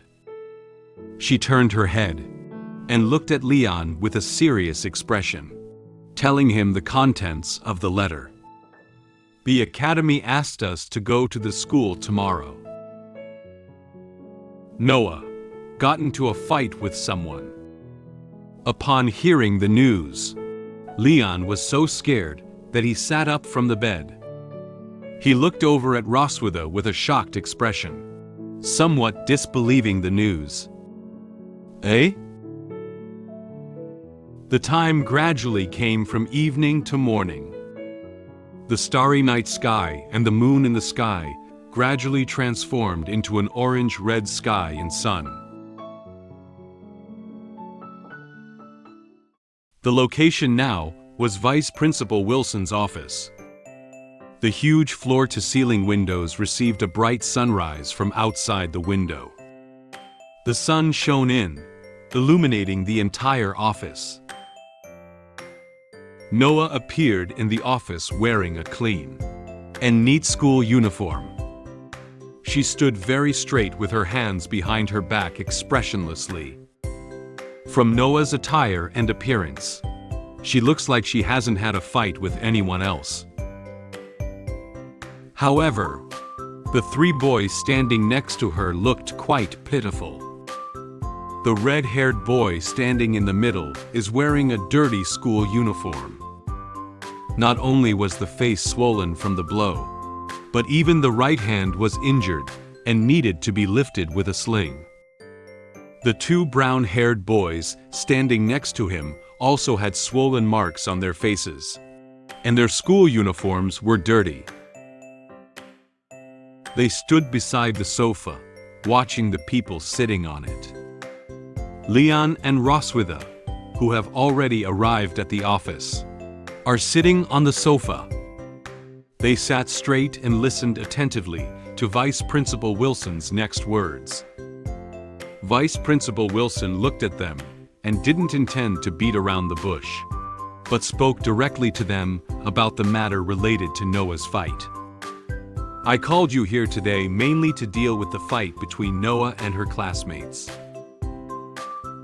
Before Vice Principal Wilson could continue speaking, Roswitha could not hold back her angry emotions. She narrowed her eyes slightly and said to the Vice Principal, "Principal, do you mean these 3 young dragons teamed up to bully my daughter?" Roswitha crossed her hands and placed them in front of her chest, walking up to the 3 injured young dragons.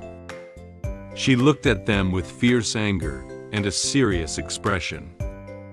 As soon as the 3 young dragons looked up, they saw the already very angry Roswitha in front of them, and were so shocked that they screamed out on the spot. "Ah!" Leon walked over to Noah, looked behind her, and then looked in front of her. He circled around her like this, checking if she had any signs of injury. He looked at her with worried eyes and said, "Have you been injured anywhere?" Noah calmly looked ahead and didn't react too much to Leon's movements.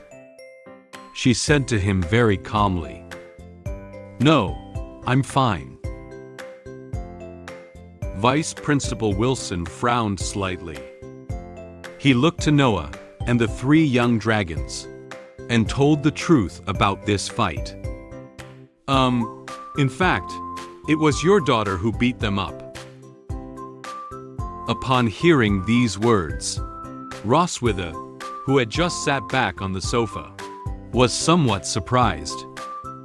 The anger that had risen within her instantly disappeared without a trace.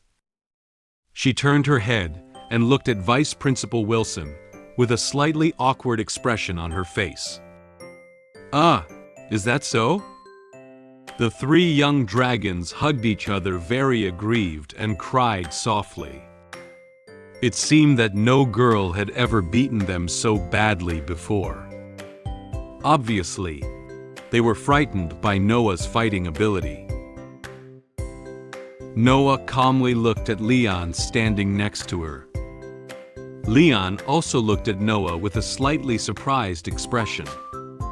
The air suddenly quieted down for a moment. Then, with a proud smile, Leon sneaked a thumbs up towards Noah. He remembered the conversation between him and Noah at the beginning of the school year. It seems that she has taken his words to heart. He silently praised her in his heart. "Not bad for my daughter. Well done." Noah closed her eyes and also showed a proud expression. Vice Principal Wilson pushed his glasses. He also has some opinions on this fight incident. Although this incident was just a small brawl between young dragons, it also involved conflicts between cocoon-born and viviparous young dragons. The dragon race has 2 ways of reproducing offspring: egg-laying and live birth. There is not much difference between adult dragons when they grow up, but there are still some differences in their abilities during the young dragon stage. Oviparous young dragons inherit their strength directly from their mother's body and have certain advantages in physical fitness and talent. Viviparous young dragons need to grow and learn in order to master their strength. It can be said that within the same age group, the strength of cocoon-born young dragons is superior to that of viviparous young dragons. Vice President Wilson looked at Noah. Although a viviparous young dragon, this child used her own strength to fight 3 oviparous-born young dragons that are a few years older than herself. She has a bright future at such a young age. He is very optimistic about Noah's future development. At this moment, the office door was suddenly rudely pushed open by someone. A well-dressed adult dragon with red hair walked in. He is accompanied by 2 adult dragons. It seems that they are the fathers of those 3 young dragons. The adult dragon with red hair put his hands into his pockets and swaggered towards his son, speaking casually. "I heard my son hit someone. What a big deal. I'll pay for all the medical bills." When he saw the marks of his son's face and hand injuries, he was completely stunned.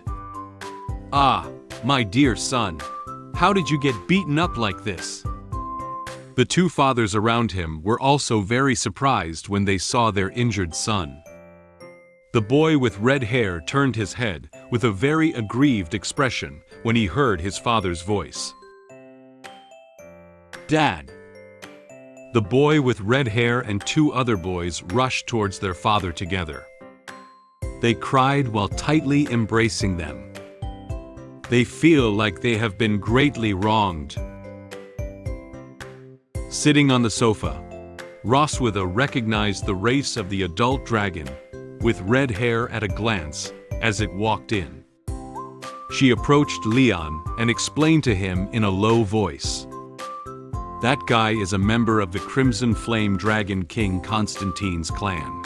The Crimson Flame Dragon clan is arrogant and domineering, making communication difficult."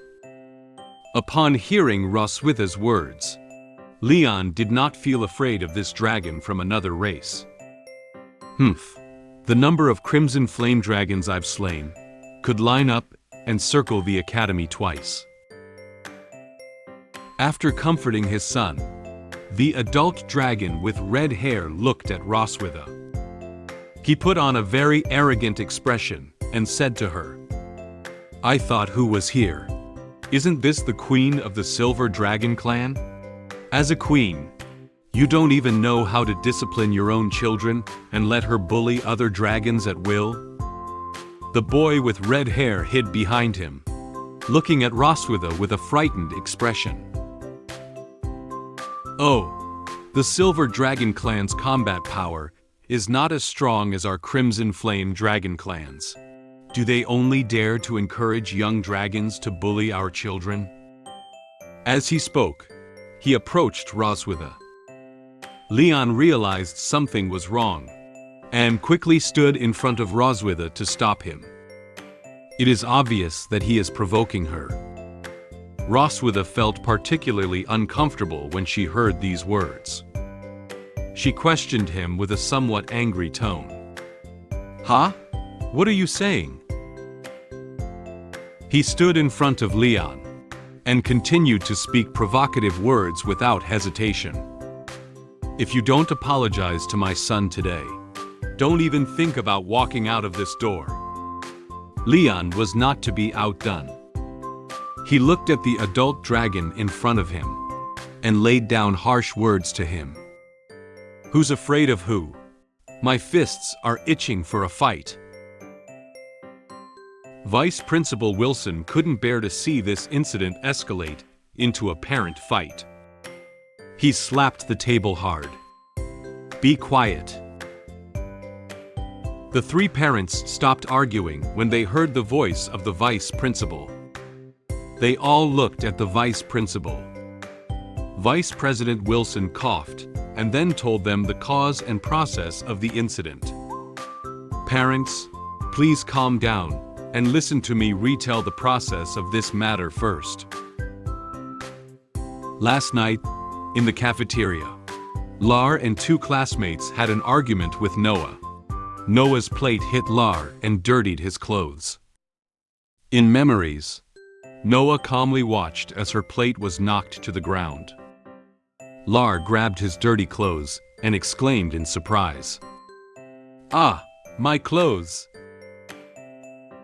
So, on the way back to the dormitory, the three of them blocked Noah in the backyard of the dormitory and had a fierce physical altercation.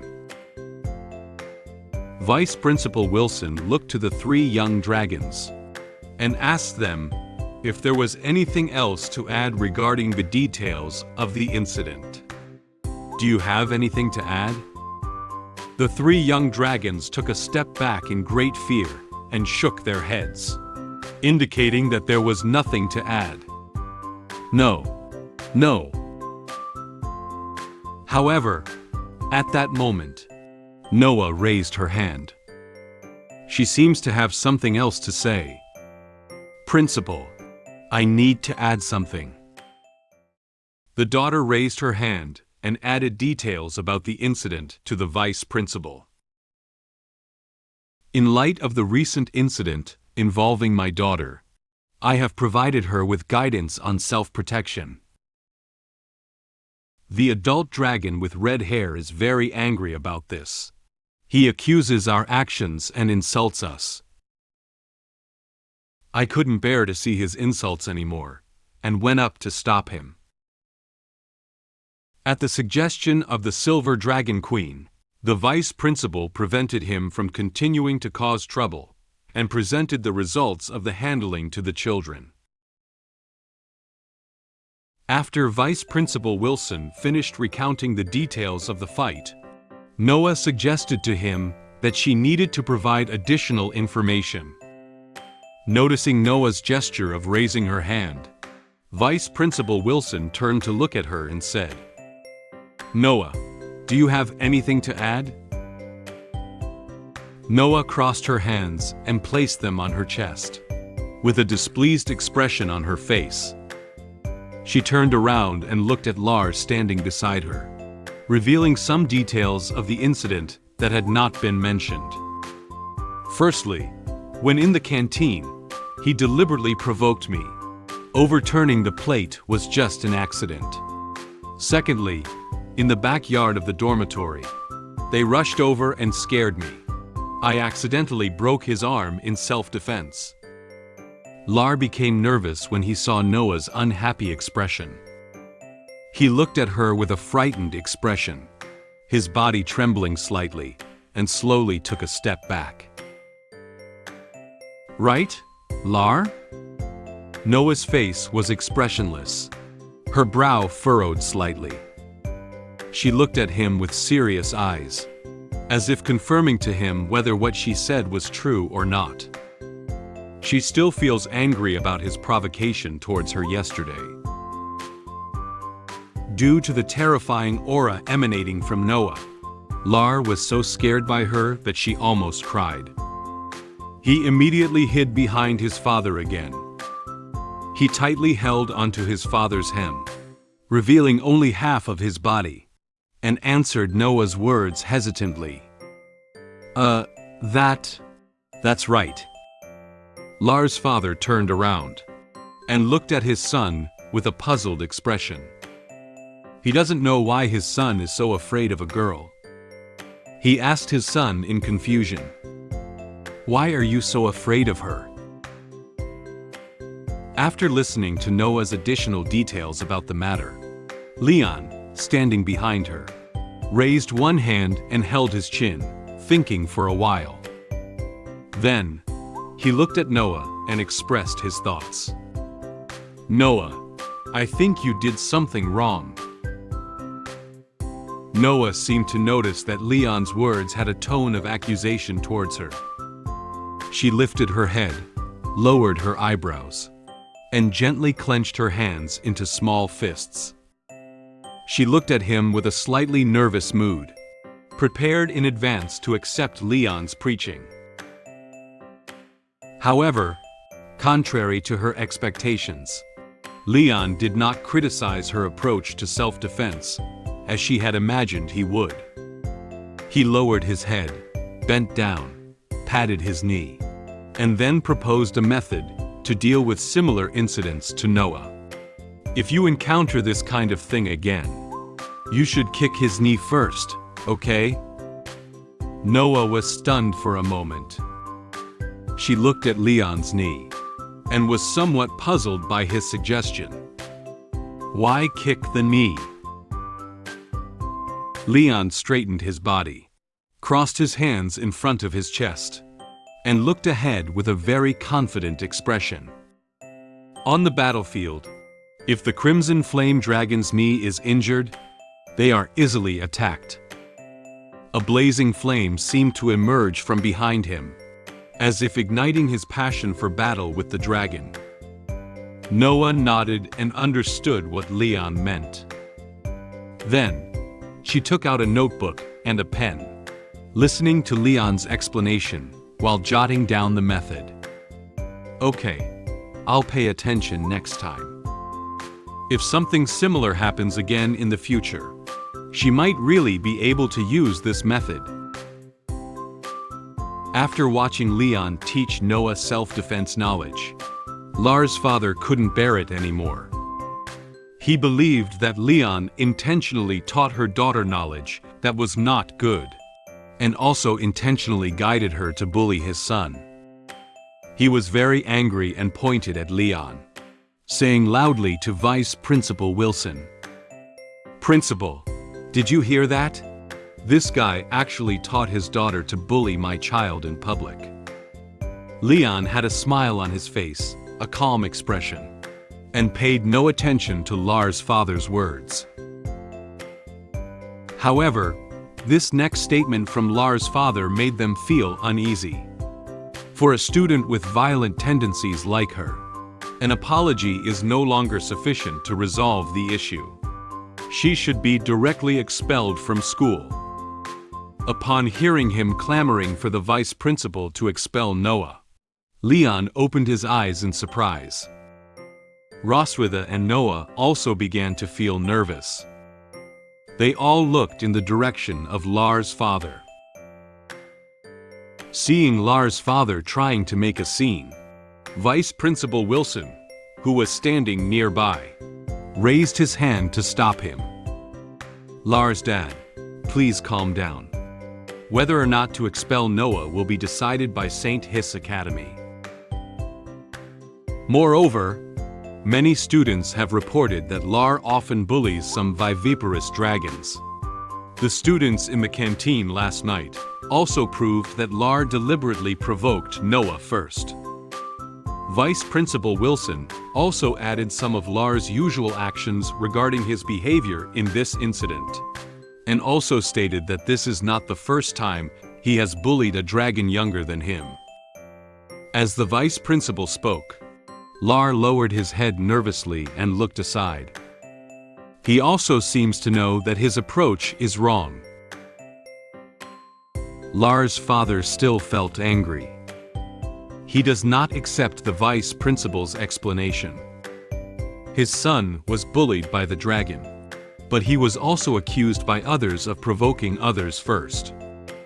He widened his eyes and angrily said to the vice principal, "Principal, do you mean their daughter beat up my son, and the academy not only did not punish her, but also accused my son of deliberately provoking her?"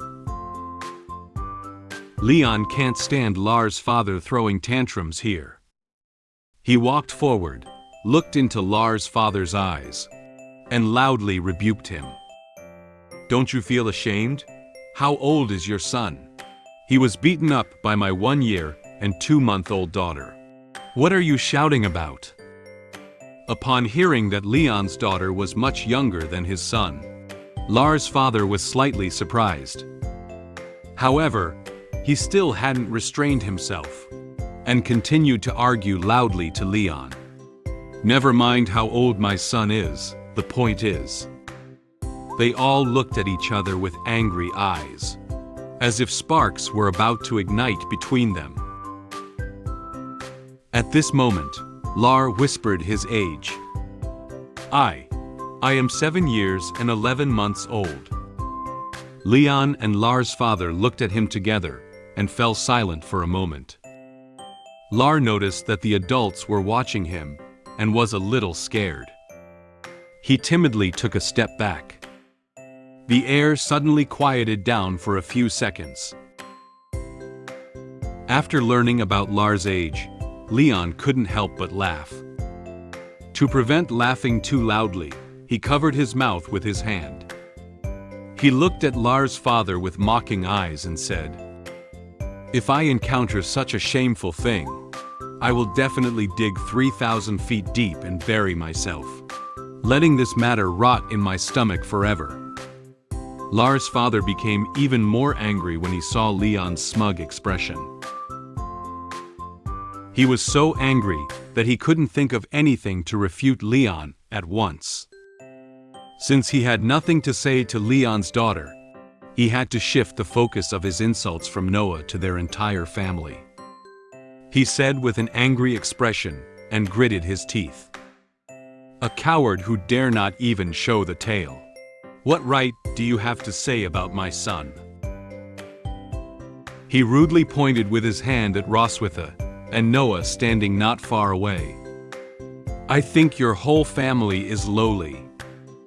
Roswitha and Noah furrowed their brows slightly, looking at Lars' father with displeased expressions. They all noticed his rude behavior, but couldn't say anything for a moment. At this moment, Leon reached out and tightly grasped the finger that Lars' father pointed at them.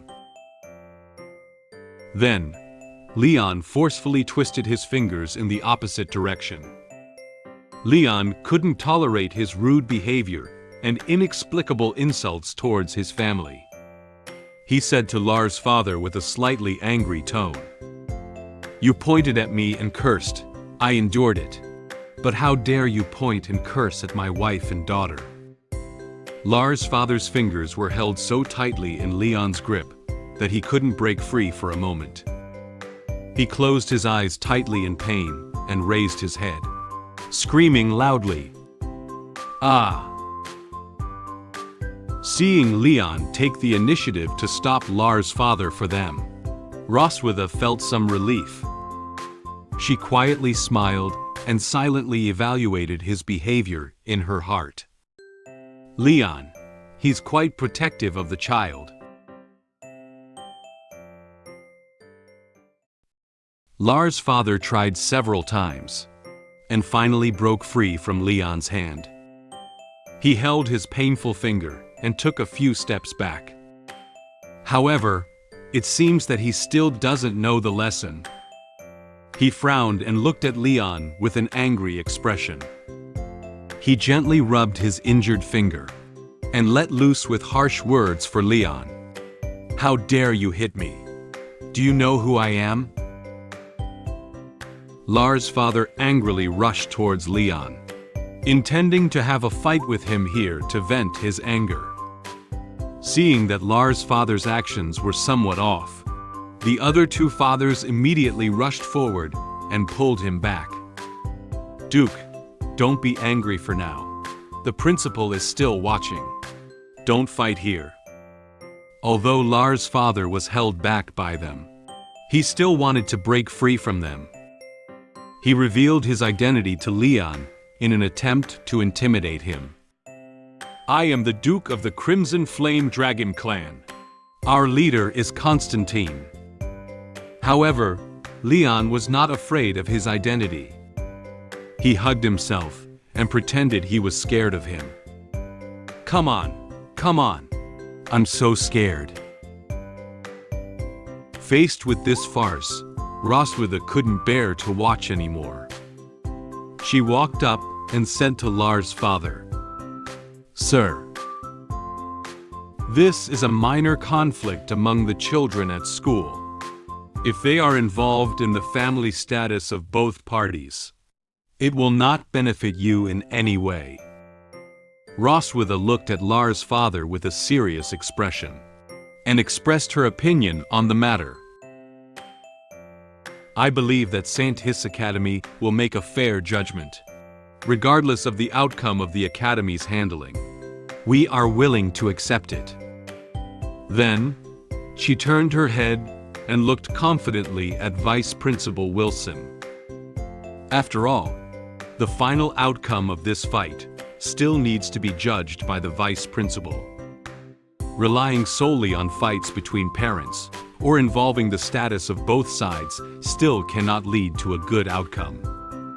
Vice Principal Wilson smiled and nodded with satisfaction. He agreed with her view. Silver Dragon Clan's queen truly has a grand vision. He looked at Lars' father, who was still angry, and gave him the final warning. "Lars' dad, if you insist on causing trouble in school and leading to the escalation of the situation, We can only cancel your son's student enrollment record." Hearing this, Lars' father froze. He stopped struggling and slowly calmed down. His anger instantly half gone. Lars also doesn't want to be unable to go to school because of his father's continued misconduct. He walked forward and grabbed his father's hem. He lifted his head with a somewhat aggrieved expression to persuade his father. "Dad, forget it. I still want to continue my studies at school." Upon hearing what Lars said to him, Lars' father hesitated a bit. He gradually restrained his unreasonable attitude and temporarily calmed down. He closed his eyes, pretended to cough a few times in an attempt to cover up the awkward scene just now, and calmly said to the vice principal, "I just lost my composure. We also accept the ideas of the academy." However, Lars' father still seems to hold a dissatisfied attitude towards this matter. He looked at Leon and Roswitha standing not far away with angry eyes, and made a small plan in his heart. "I'll step back for now. But once we're out of school, we'll see who has the last laugh." Since both parents have calmed down, Vice Principal Wilson can also announce the outcome of the fight incident here. Okay, in this incident, Lars is at fault first, while Noah acts in self-defense, though with excessive force. So, he turned his head to look at Noah first, and announced the outcome of his handling of her. Noah will go back to receive oral education from her homeroom teacher, and seriously reflect on her behavior this time. Noah lightly clenched her small fist, and looked at him with some surprise. She didn't expect her punishment result to be less severe. Then, he looked at Lars and his other two classmates. Lars and two other classmates each write a self-criticism and submit it to the homeroom teacher. In addition, you are also responsible for classroom hygiene for a week. The above is the final processing result. Lars and his classmates sadly lowered their heads and silently accepted the punishment result. The sunlight outside the window seemed to brighten up the office a bit, as if it was also satisfied with the outcome of this incident. After the incident was resolved, Leon and Roswitha left the office with Noah. In the hallway, Noah turned around and waved goodbye to them. "Well, I'll go back to the classroom first." Roswitha nodded, indicating that she could leave here first. Leon and Roswitha stood together, watching her leave the hallway. At this moment, Leon seemed to have remembered something. He looked at Noah's back and waved at her, reminding her to remember the method he had taught her. "If they dare to bully you again, you must kick their knees first." Noah glanced back at Leon. Though she didn't say anything, she nodded, indicating that she would keep his advice in mind. At that moment, Vice Principal Wilson suddenly appeared behind Leon. He walked forward and suddenly said to Leon, "Mr. Leon." Leon was so scared by him that he shouted out loud, "Eh?" His face doesn't look very good. Leon turned his head to Vice Principal Wilson with a smile on his face and said nervously to him, "Vice Principal Wilson, do you have anything else?" Just now he loudly reminded Noah to remember his advice. And as the vice principal, Wilson may not want to hear comments like bullying other dragons. He is worried that what he just said may have been heard by the vice principal. He thought nervously. He probably didn't hear what I just said, right? However, the vice principal didn't seem to notice what Leon said. He asked Leon another question with a serious expression. Although we have only met a few times, I have always had a question. You've never let your tail show. Upon hearing the vice principal's words, Leon's mood became even more tense. He was worried that, because he didn't show his tail, the vice principal began to doubt his identity. He opened his mouth to explain, but suddenly couldn't come up with a reason. He silently said in his heart, "Did he discover my identity?" Vice Principal Wilson smiled and looked at Leon, saying the next words. "I can't see which noble dragon clan you come from. If you're willing, can you tell me?" Noticing that something was wrong with the current situation, Roswitha quickly walked over and took Leon's arm, pretending that they were a very loving couple. She quickly explained to the vice principal, "My husband is not a member of the noble dragon clan. He is just an ordinary member of our silver dragon clan." Leon was also forced to lean tightly against Roswitha. He echoed a little nervously based on what she said. "That's right. I'm just a commoner." Vice Principal Wilson did not seem to doubt Leon's identity. He touched his beard and was pleased that they were able to raise the talented Noah. The remarkable union between the two of you has brought forth an exceptionally gifted young dragon, which is nothing short of a miracle. In short, St. Hiss Academy welcomes such children to enroll. Do you understand what I mean? The vice principal looked at them with a kind expression. However, there seemed to be other meanings in his words. You should have more children. The more, the merrier. Leon and Roswitha also saw the true thoughts floating behind the vice principal. They whispered in their hearts, "Principal, you have your thoughts written out." Vice Principal Wilson seems to be aware of his current attitude. He pretended to cough, trying to cover up his embarrassment. "I believe that on the day Noah graduates, she will be able to lead the Dragon Clan to defeat more dragon slayers." He clenched his fists excitedly and looked firmly at Leon, expressing his confidence in Noah's growth. Leon responded to Noah's encouragement with a smile, but felt uncomfortable inside.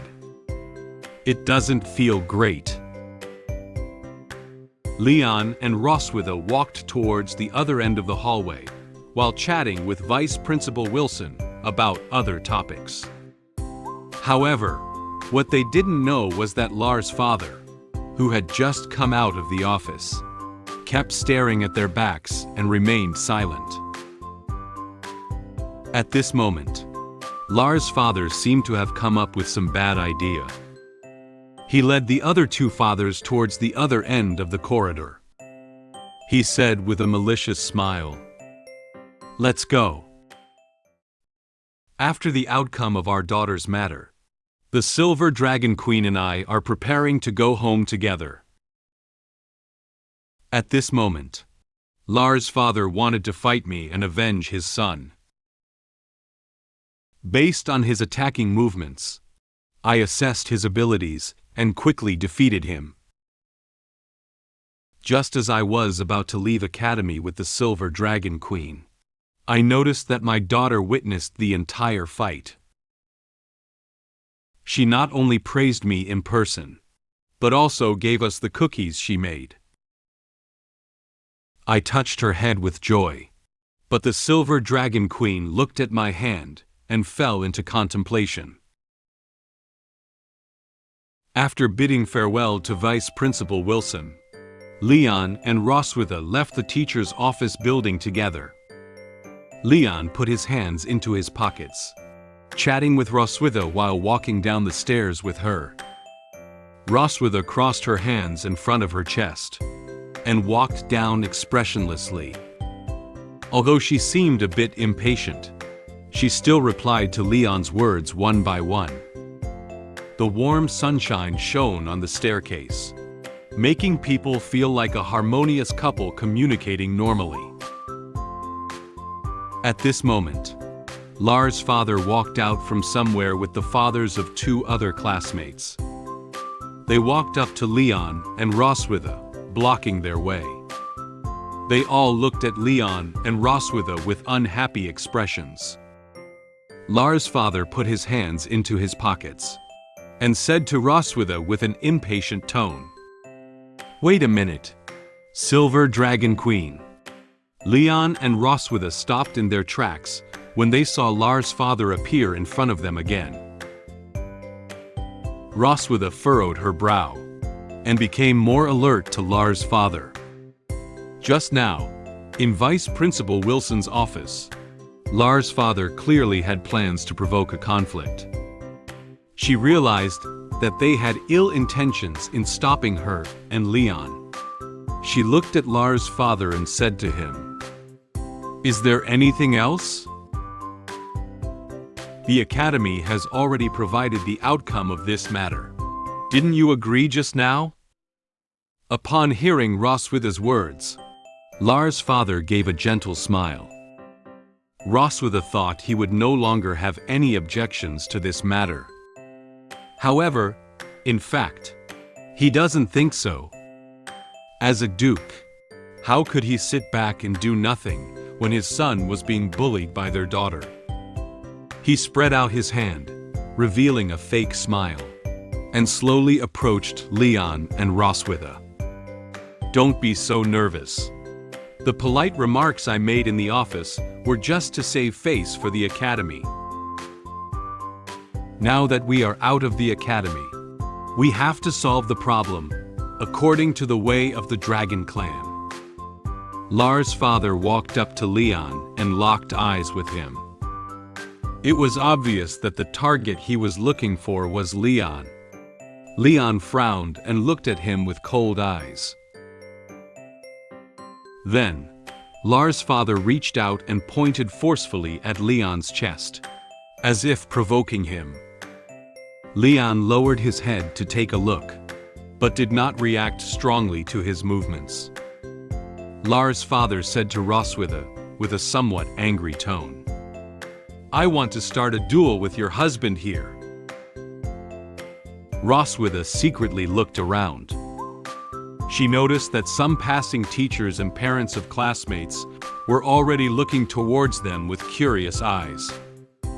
Due to Lars' father intentionally creating a fighting atmosphere, many passing teachers and parents stood behind her and whispered to each other, discussing their behavior at this moment.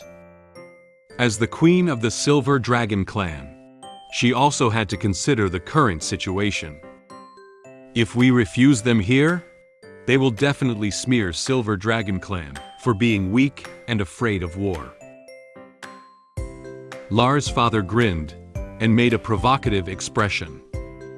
He said to Leon and Roswitha with a serious gaze, "You wouldn't refuse, right?"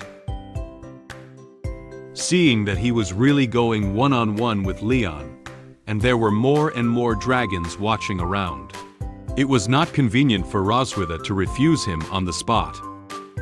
She approached Leon and whispered to him, "Do you want to fight? Is your body okay?" As Leon's body is still in the recovery stage, she is worried that with his current physical condition, it may be difficult for him to fight with Lars' father. However, Leon did not give up the idea of this fight at all.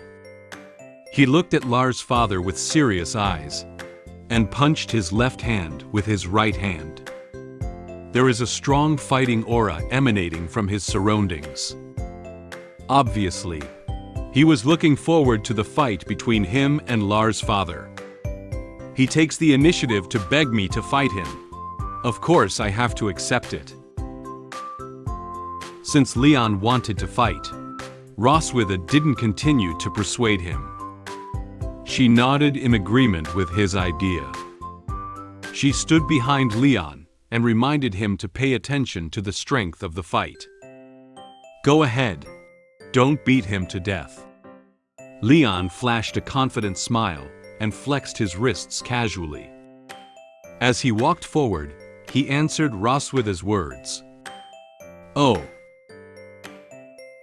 Just then, the school bell rang, signaling the end of class. Noah has just finished class.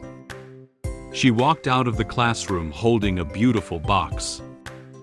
2 young dragons ran past her. The brown-haired young dragon excitedly said to the green-haired young dragon, "Hurry up! I heard there are dragons fighting in front of the gate. Let's go take a look." Upon hearing their conversation, Noah instinctively looked in the direction they were running. Fight? Could it be? Noah furrowed her brow gently, as if sensing something happening at the school gate. When she heard the word, fight, she remembered what Lars' father had said in the vice principal's office. She felt a little worried. So she followed in the footsteps of the 2 young dragons and ran down the teaching building. The corridors of the teaching building and the school gate were crowded with students watching Leon and Lars' father fight. In order to see the fighting scene more clearly, some students even climbed onto the decorations at the school gate to watch. All the students watching excitedly looked at them, discussing the scene of the fight with each other. Look, there are dragons fighting. Who is fighting with whom? In order to facilitate the fight, Leon and Lars' father came to an open space in front of the school gate. Leon was doing warm-up exercises with a relaxed expression. He first stretched his thighs, and then stretched his arms to relax his body. He seems to have full confidence in this fight. Lars' father, who was standing across from Leon, carefully observed him for a while and noticed that Leon didn't look as strong. This guy looks weak and doesn't even dare to show his tail. There's nothing to be afraid of except for his tough mouth. Lars' father revealed a sinister smile. Since Leon looks so weak, he has nothing to fear. As long as he wins, he can avenge his son. He silently thought in his heart, "My son lost a fight. Today I'll beat up her dad and help him regain his confidence." Seeing that Leon had already finished warm-up exercises, Lars' father introduced him to the rules of fighting. He was also worried that Leon, who was so weak, would not be able to defeat him, so he took the initiative to lower the difficulty for him. The Crimson Flame Dragon Clan won't bully anyone. As long as you can hold on for 3 rounds, I'll concede defeat. However, Leon didn't pay any attention to his words. He closed his eyes, placed one hand on his waist, and casually picking his ear with the other, showing a very casual expression. He impatiently said to Lars' father, Okay, save the speeches. Let's get started." He urged Lars' father to start quickly, and flicked the extracted earwax towards him. In the face of Leon's provocation and belittling of him, Lars' father became infuriated. He clenched his fists and looked at Leon with an angry expression. "You! Don't underestimate me." Lars' father widened his eyes in anxiety. He angrily cursed Leon while rushing towards him. Ha! He gathered magic on his right hand and formed a flame. He raised his fist wrapped in flames and swung it forcefully towards Leon. Seeing that the fight had begun, Leon quickly adjusted his state as well. With a serious look in his eyes, he prepared for Lars' father's attack. Based on the movements and attack style of Lars' father, Leon quickly analyzed his abilities. He turned his body and easily dodged Lars' father's attack. Hey! He silently evaluated Lars' father in his heart. I didn't guess wrong. This guy is much weaker than the dragon clan I encountered on the battlefield. Leon lightly jumped on the ground while raising 2 fingers to Lars' father. He reminded him with a smile. There are still 2 rounds left. Lars' father was very dissatisfied when he saw Leon dodge his attack. Noticing Leon's provocation, his anger couldn't help but rise again. He immediately turned around and continued attacking. He frowned and impatiently said to Leon, "You're so good at hiding. Don't tell me you're a chicken?" Lars' father knelt on one knee while speaking provocative words to Leon. He forcefully slammed his fist wrapped in flames onto the ground. The ground where he and Leon were located immediately cracked several slits, and even the floor bricks were thrown out by flame magic. It seems that the power of his punch is very great. Leon remained unwavering in response to Lars' father's provocation. When he saw the cracked ground, he immediately jumped into the air to dodge the cracks and flying bricks on the ground. The punch of Lars' father obviously didn't hurt Leon in the slightest. In order to increase his attack power, he quickly gathered the flame magic into his mouth and sprayed it forcefully in the direction of Leon. Leon noticed a very bright and intense flame flying towards him. He could feel the temperature on his face and body getting higher and higher. However, in the face of the blazing flames that were coming closer and closer to him, his face did not show any expression of fear or retreat. He stared closely at the flame, as if contemplating something. As the flames were about to approach his face, he quickly descended from the air and landed next to Lars' father. The flames spewed out by Lars' father exploded into a huge and beautiful spark in the azure sky. Leon squatted lightly on the ground, perfectly avoiding the 2 attacks of Lars' father. Lars' father looked down and found Leon squatting next to him unscathed. He was very surprised. He has attacked Leon 3 times in a row, so he has no chance to launch an attack on Leon anymore. Leon lifted his head with a firm gaze and gave him a confident smile. This time, it's my turn. Leon quickly stood up and kicked Lars' father's calf socket hard. Lars stumbled forward and suddenly lost strength in his legs. He cried out in pain. Huh! He half knelt on the ground, clutching his injured calf. He hadn't expected Leon to come at him in this way at all. He lifted his head and looked at Leon with angry eyes. You!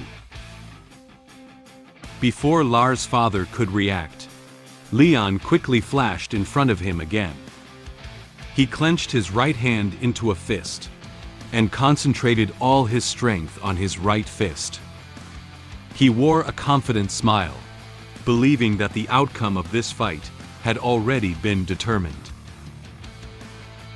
Then, he punched Lars' father hard in the face. Unable to fight back, Lars' father was thus quickly knocked out by Leon. Lars' father was sent flying for a long distance by Leon's punches, and only managed to stop when he hit a nearby building hard.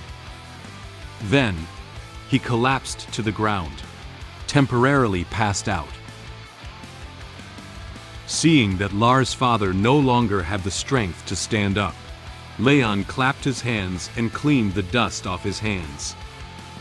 It is obvious that he won the battle this time. Dealing with dragons of this level is a piece of cake for him. Who is a dragon slayer?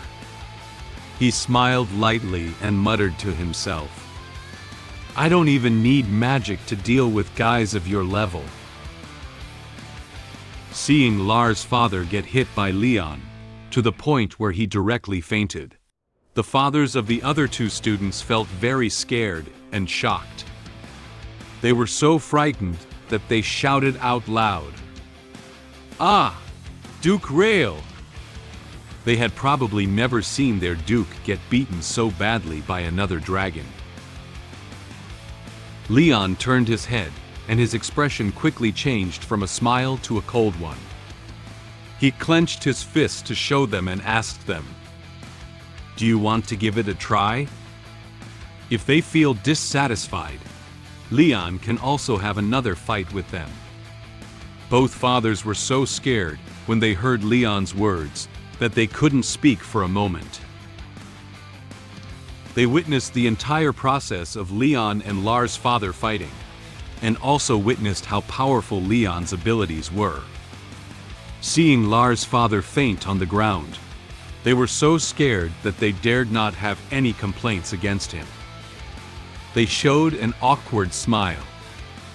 They shook their heads wildly and waved their hands, indicating that they would not participate in the fight.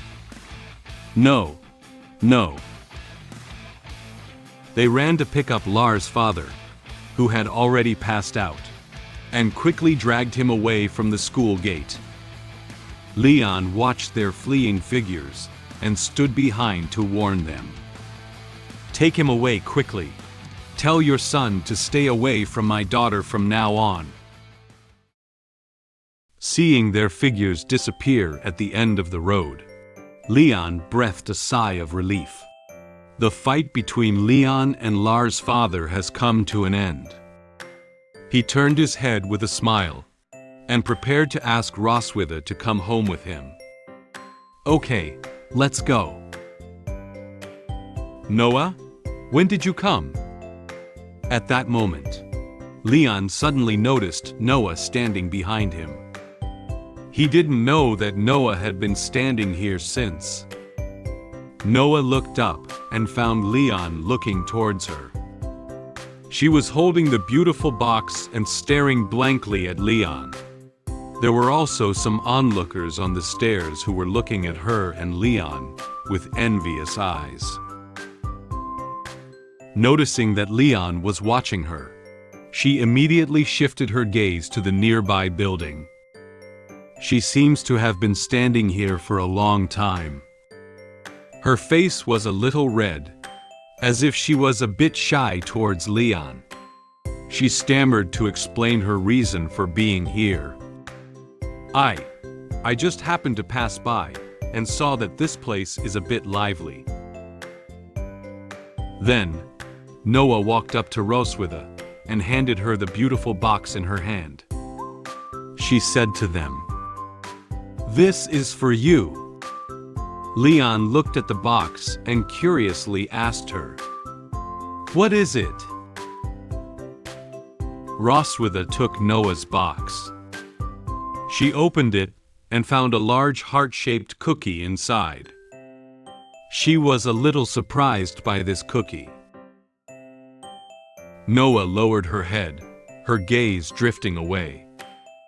She was worried that the cookie she made for the first time wouldn't taste good to them. She nervously rubbed her hands and explained to them with a shy expression, "This is the cookie that the teacher taught us to make in cooking class. I only got second place. Maybe the taste isn't very good. You can give it a try." Roswitha smiled and broke the large cookie into 2 pieces. She picked up one of them and took a bite, only to find that the taste was actually quite good. Not as bad as Noah had said. She praised Noah while eating cookies. How could it not taste good? This is delicious. Leon, you should try it too. She handed Leon the other half of the cookie and hinted with her eyes that he should try it quickly. Leon picked up his other half of the cookie and ate it with relish. The rich flavor of cookie spread in his mouth. The crispy chocolate chips melted in his mouth, making him feel the sweet taste. That's right. How could the cookies made by my daughter not taste good? You will definitely get first place next time. After Leon and Roswitha finished their cookie, Noah walked up to Leon. Leon saw Noah approaching him and was still thinking about what else she had to say to them. She put her hands behind her back and hesitated for a moment. Then, she lifted her head and said to Leon, "Just now, you were very handsome." Upon hearing Noah praise him directly in front of him, Leon suddenly froze. His face quickly turned red. He silently thought in his heart, "Noah actually praised me directly? Does this mean that the relationship between her and me has taken a step closer?" Leon smiled happily. Two cute little angels also appeared in his mind cheering for him. Noah was able to initiate interaction with him is a very gratifying thing for him. In order not to let his joy be too obvious, he scratched his head with his hand and pretended to smile calmly at Noah. "Ahaha, of course, your dad is really amazing." Noah also showed a faint smile as she looked at Leon. Leon reached out and gently touched Noah's head. At this moment, Roswitha standing beside couldn't smile. She lowered her head and looked at the hand that Leon had placed on Noah's head. She found that there were very obvious injuries on the back of his hand. She looked at Leon and fell into contemplation.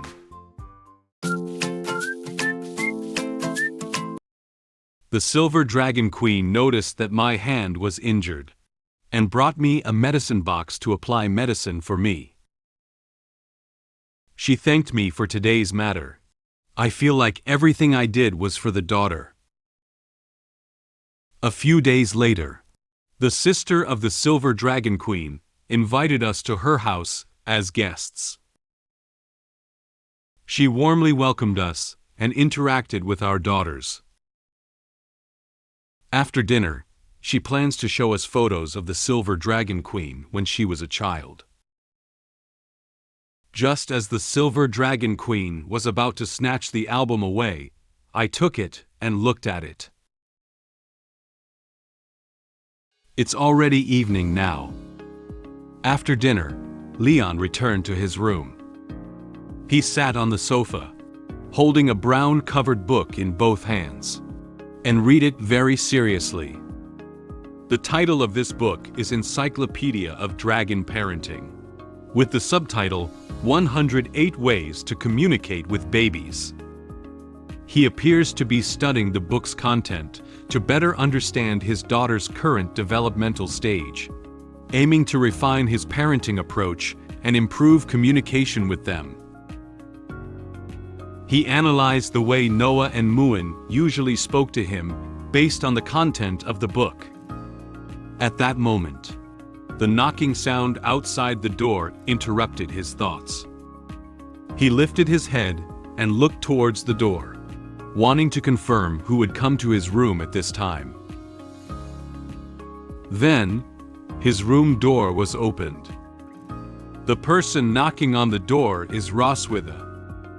She walked in wearing a white nightgown and black stockings, carrying a small medical kit. Leon saw that the person coming in was her, so he placed the book in his hand on the table next to him. He asked her in confusion, "Oh, why are you here?" He didn't know what she was doing in his room with the medical kit at this time. Roswitha did not immediately answer his question. She walked straight to the sofa where Leon was sitting and sat down next to him. Leon moved towards the side of the sofa, freeing up some space for Roswitha. He turned his head and looked at her with a slightly surprised expression. Her appearance in his room at this point is very suspicious. He was worried that she might want to torture him all night again. He was thinking nervously in his heart. Why is she sitting next to me? Did she conceive some novel way to play again? However, Roswitha did not do anything to him as Leon had thought.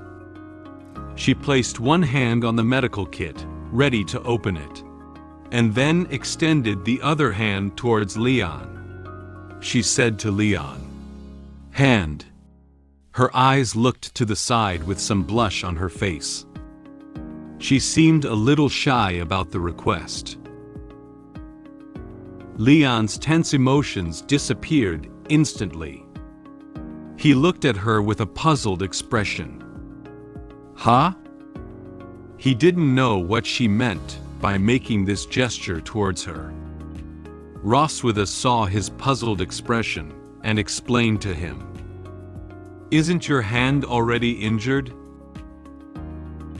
Leon knew that Roswitha was talking about his hand injury.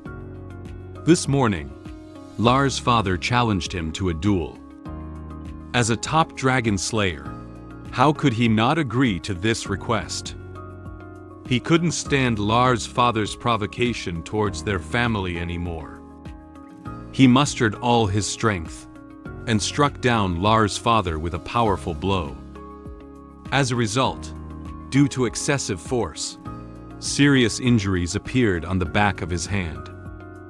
Leon lifted his injured hand and looked at it, his expression calm. He seemed indifferent to the scar. "Oh, you're talking about this. It's just a minor injury. It'll be fine in a couple of days."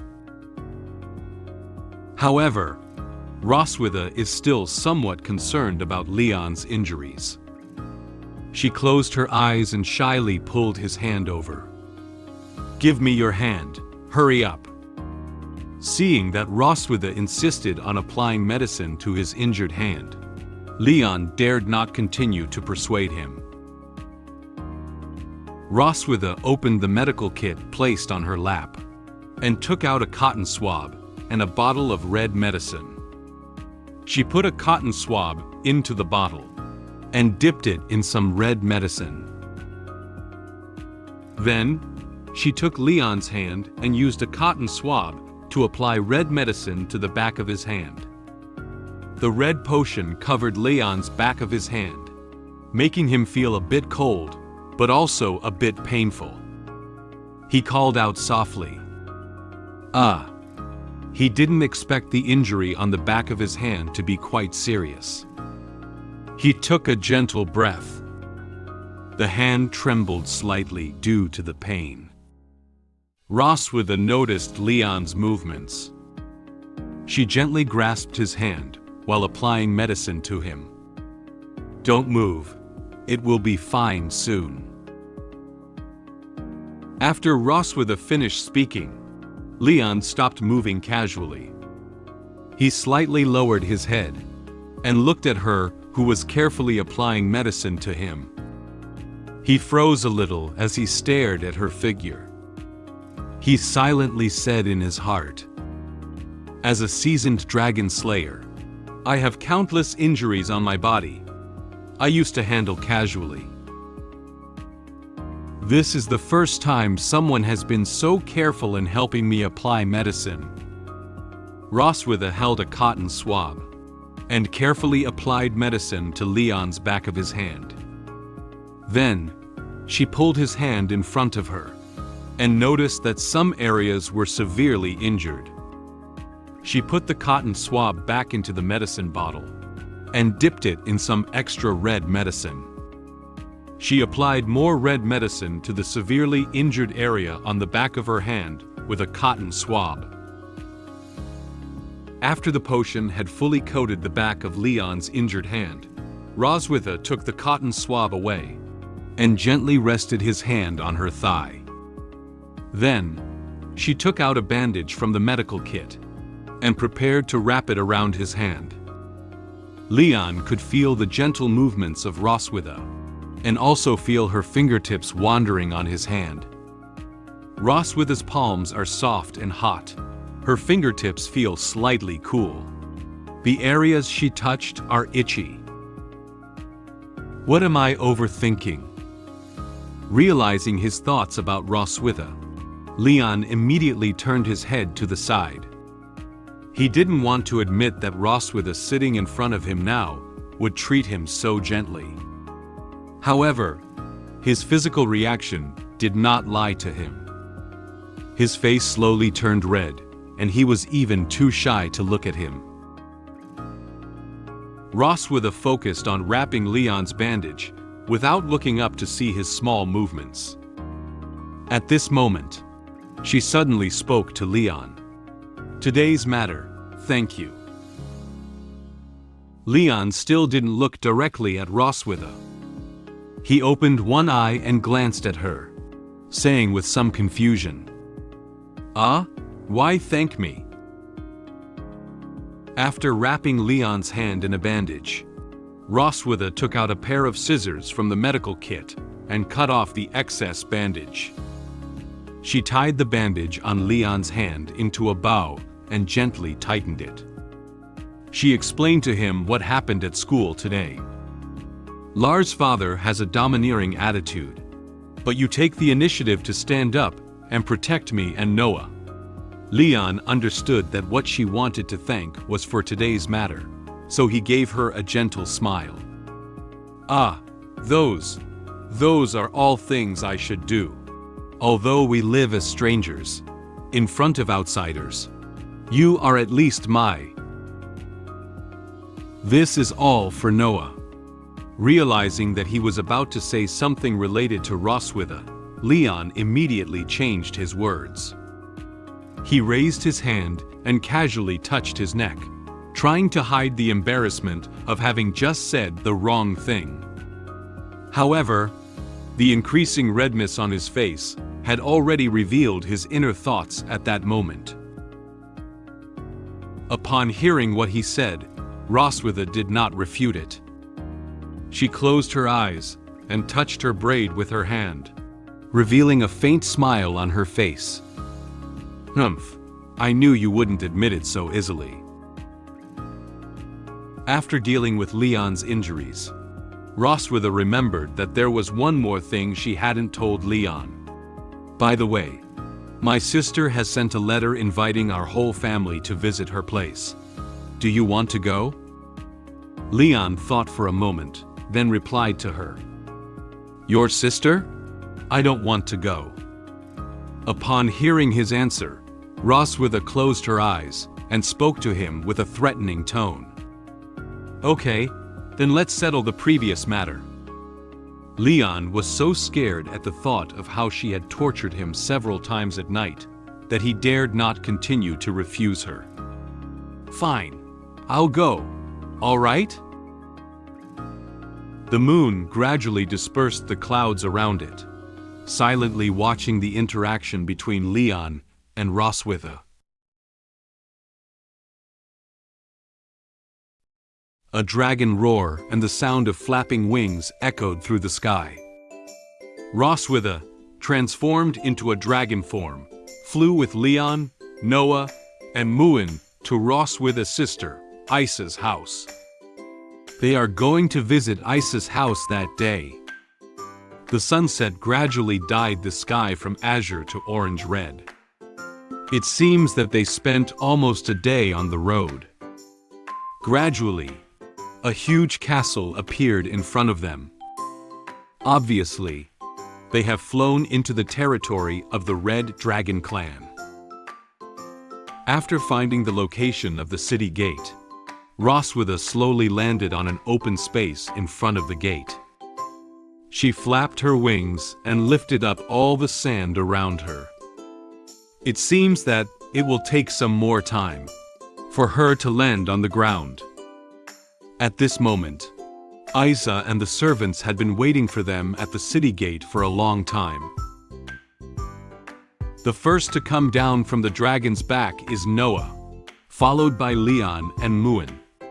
Noah hugged her chest with both hands and walked slowly forward. Leon held onto Muin and gently patted her with his hand, trying to wake her up. "We're here. Muin, wake up." Muin slowly opened his sleepy eyes and looked around, only to realize that they had arrived at their destination. She gently rubbed her eyes with her hand and answered Leon's words in a daze. The Red Dragon Queen Isha waved her hand to Roswitha and ran towards her. With a smile on her face, she joyfully called out the name of Roswitha. "Ross." Isha threw herself onto Roswitha's dragon head in an instant. She tightly hugged the dragon head of Roswitha and gently stroked her. She was very excited and said to Roswitha, "Your dragon form is still so handsome." Due to Isha repeatedly rubbing against her dragon head, she couldn't help but revert back to her human form. "Isha, it's so itchy." Roswitha turned her head and looked shyly at Isha. Faced with her enthusiasm, Roswitha still couldn't resist. Isha still tightly hugged her and kept rubbing against her face. She looked at her with a smile and said, "Even when you change back, you're still adorable." She hasn't seen her lovely sister for a long time. She wants to spend more time with her. Isha leaned closer to Lothar's face and carefully examined her, then happily rested her head on her shoulder. Isha's affectionate behavior made even Roswitha unable to refuse. She smiled lightly and said to Isha, "Isha, let me introduce my husband and daughter to you. You haven't officially met them before. This is my husband, Leon Kazmid." She raised her hand and asked Isha to look towards her, indicating that the person standing next to her was Leon. Leon raised his hand and waved it at Isha, showing her a smile. Ahaha! After the embrace with Roswitha ended, Isha looked over to Leon and greeted him happily. "Hello, it's so good to finally see you awake." Then, Roswitha lowered her head and gently patted Noah and Muin standing on either side of her, introducing them to Isha. "This is my daughters." Muin stepped forward in front of Roswitha and excitedly raised her hand to greet Isha. "Hello, Auntie Isha." Muin was delighted to meet Isha. However, Noah is not necessarily the case. After seeing Isha, she took a step back behind Roswitha. She had one hand behind her back, and the other hand gently grabbing onto Roswitha's clothes. She seems a bit shy towards Isha. Isha was very happy to see the children. She crouched down, tightly embracing Muin with both hands, and rubbing against her face. She hugged Muin while guessing their names. "Oh, let me guess. You're Muin, and the one behind you is Noah, right?" Muin nodded, indicating that what Isha said was correct. "Yes, Auntie Isha guessed correctly." Isha noticed that the two children could clearly see the difference and said to them, "You are the same as what Ross said in the letter." Seeing that Noah was still shy and afraid to embrace her, Isha opened her arms to make room for Noah's embrace. She took the initiative to ask Noah, "Noah, do you want your auntie to hug you too?" Noah looked at her with a red face and hesitated for a moment. She lowered her head, looked away, and nervously rubbed her hand. Then, she nodded and whispered to her. Okay. After obtaining Noah's consent, Isha quickly pulled her over. She tightly hugged Noah and Muin, and gently wrapped her tail around them. She lightly rubbed their faces, with a happy smile on her face. It seems that Isha likes them very much. Muin closed her eyes and rubbed against Isha, revealing a happy smile as well. Although Noah still looks shy, she must also be happy for this enthusiastic aunt in her heart. Surrounded by lovely children, Isha feels really happy now. She said with a joyful heart, "It's so happy to touch such a cute little dragon girl." Immersed in the joy of embracing the child, she almost forgot that her brother-in-law was standing next to her. She touched the heads of Noah and Muin while looking up at Leon. "I heard from Ross that you usually take care of the children. Thank you for your help." Upon hearing Isha's gratitude, Leon smiled at her. "It's not really hard. I enjoy taking care of children, and they are also close to me." Standing next to him, Roswitha was a little unhappy with his words. She raised an eyebrow and looked at him.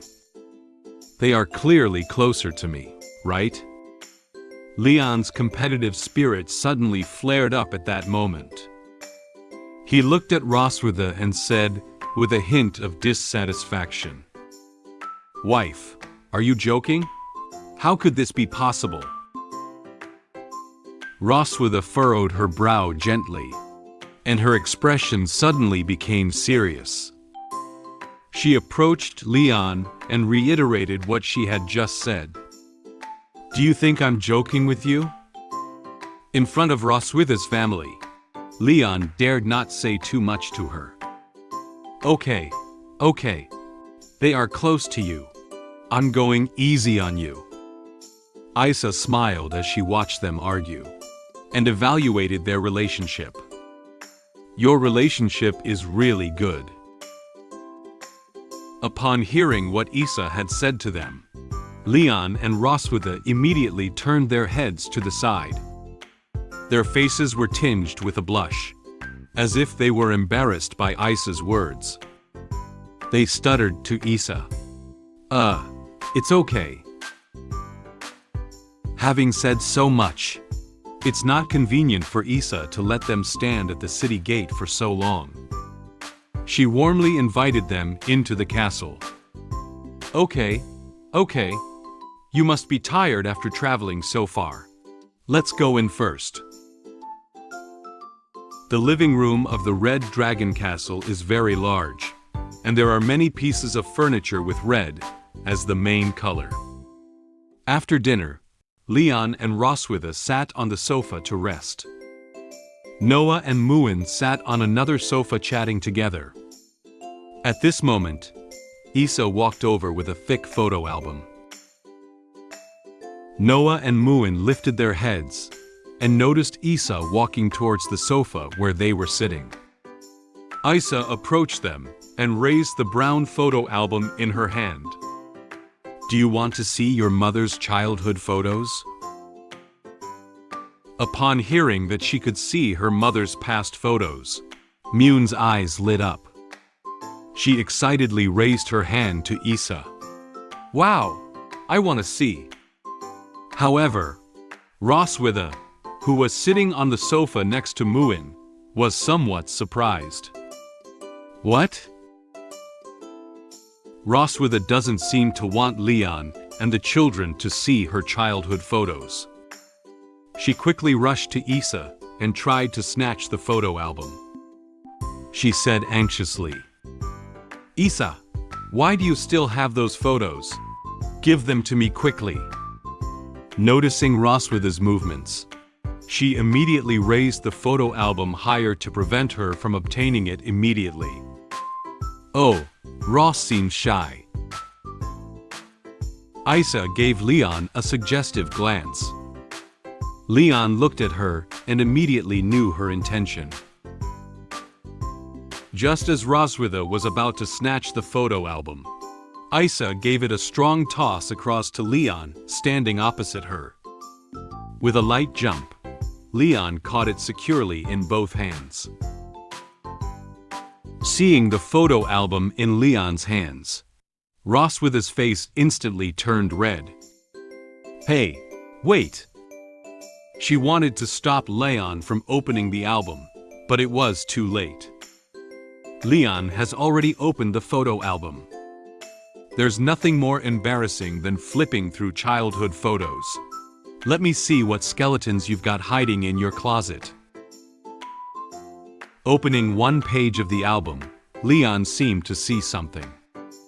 He showed a very surprised expression. This is...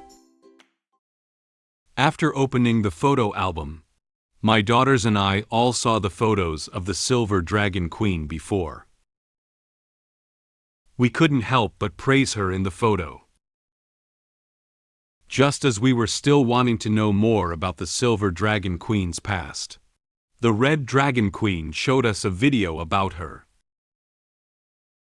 The words spoken by the Silver Dragon Queen in the video touched me deeply, but she actually didn't want me to continue watching the video. After finishing our chat with the Red Dragon Queen, the Silver Dragon Queen and I returned to our room, only to find that the room's arrangement seemed a bit strange. After catching the photo album tossed by Isha, Leon turned around and began flipping through its contents. Roswitha wanted to stop Leon from looking at the album, but she was too late to run over and grab it. Leon turned to one of the pages, and a photo inside immediately caught his attention. He couldn't help but evaluate. Wife, I didn't expect you to have such a side.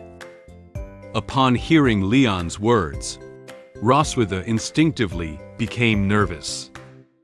Noah and Muin are also very curious about the photo of Roswitha.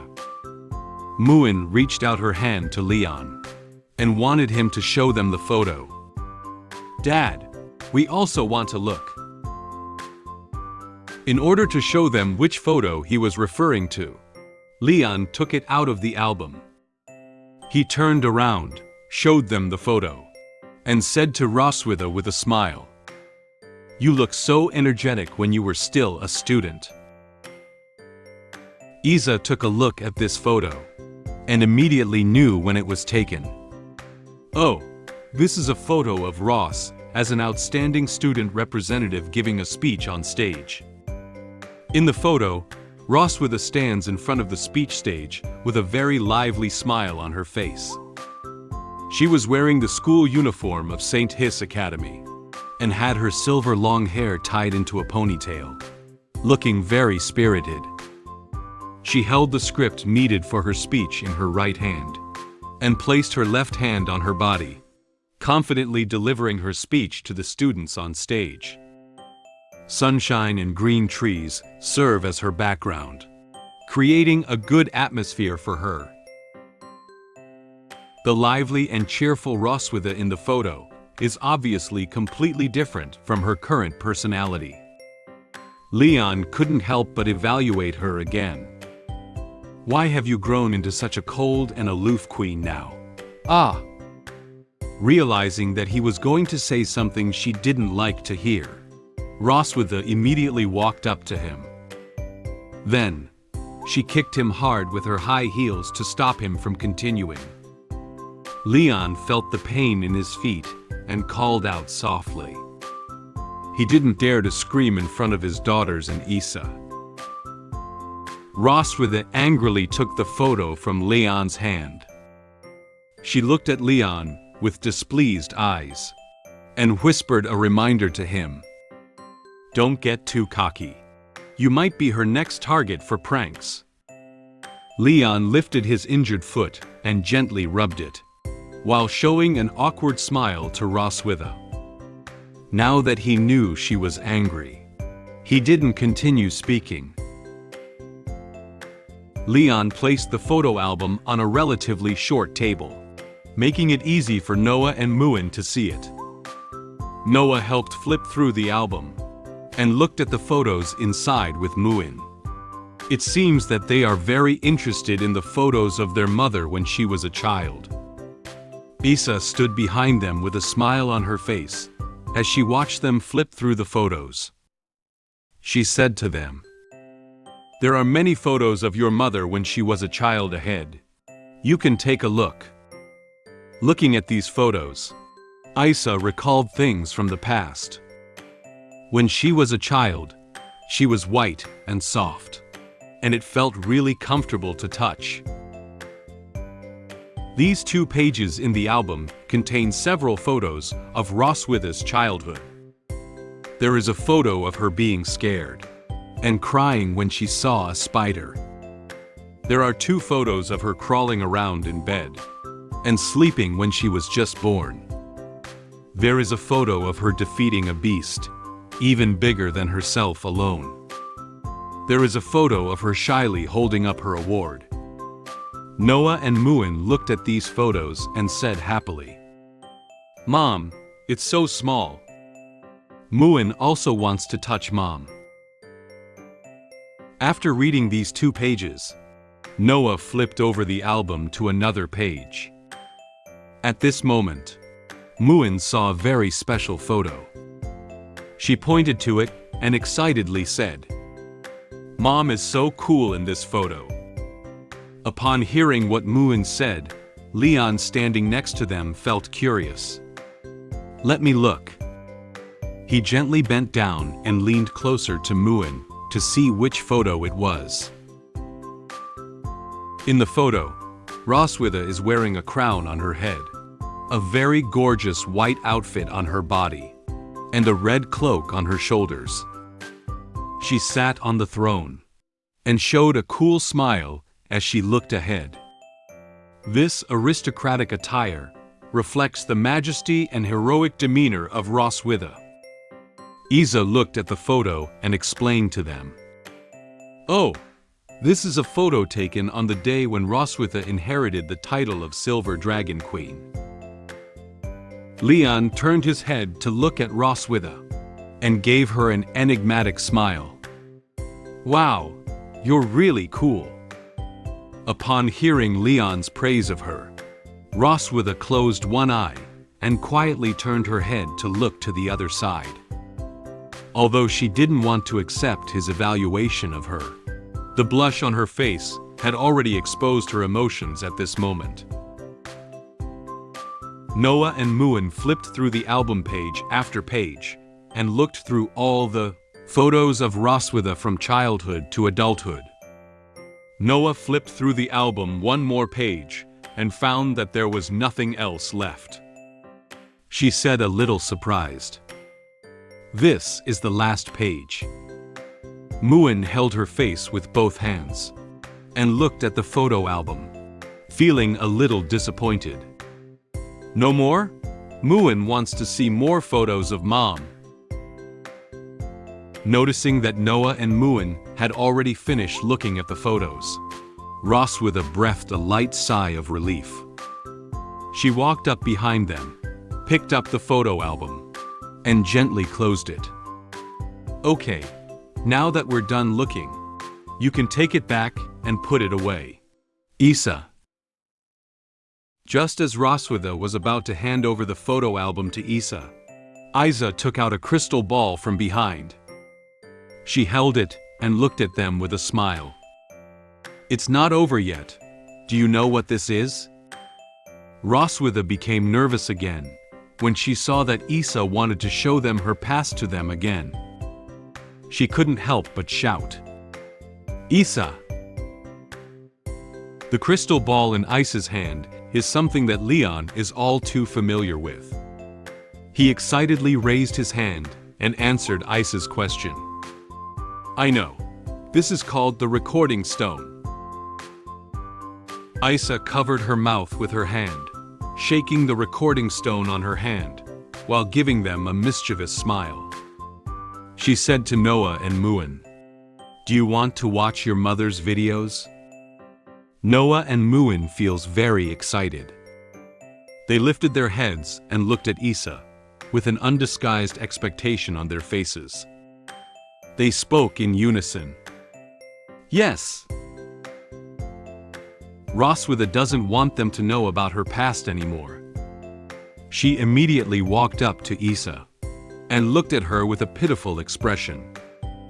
She held Isha's hand and said to her, "Isha, as your biological sister, I beg you not to release the contents inside." Seeing that Roswitha was trying to stop Isha from showing them the video, Leon couldn't help himself.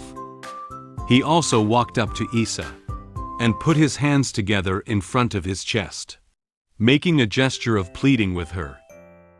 He wore a face full of expectation and said to her sincerely, "I also beg you, as your brother-in-law, you must show us what's inside." Although he was saying that, he secretly thought to himself, "Roswitha is so resistant, there must be some unspeakable videos hidden in there." Leon and Roswitha leaned against each other, praying that Isha would listen to one of them. Isha closed her eyes and covered her head with her hand. She smiled and shook her head lightly, pretending to be very difficult with their demands. Then, she approached them with a playful expression on her face. She reached out a finger and shook it, then said to them, "Well, Leon is a guest at home for the first time, so let's listen to him first. I'll listen to Ross next time." "Yeah." After Isha agreed to Leon's request, Leon smiled. He extended 2 fingers towards Roswitha and made a victorious gesture. Roswitha looked at Leon with very angry eyes. She could only curse him fiercely in her heart. "I will definitely not bring you here again next time."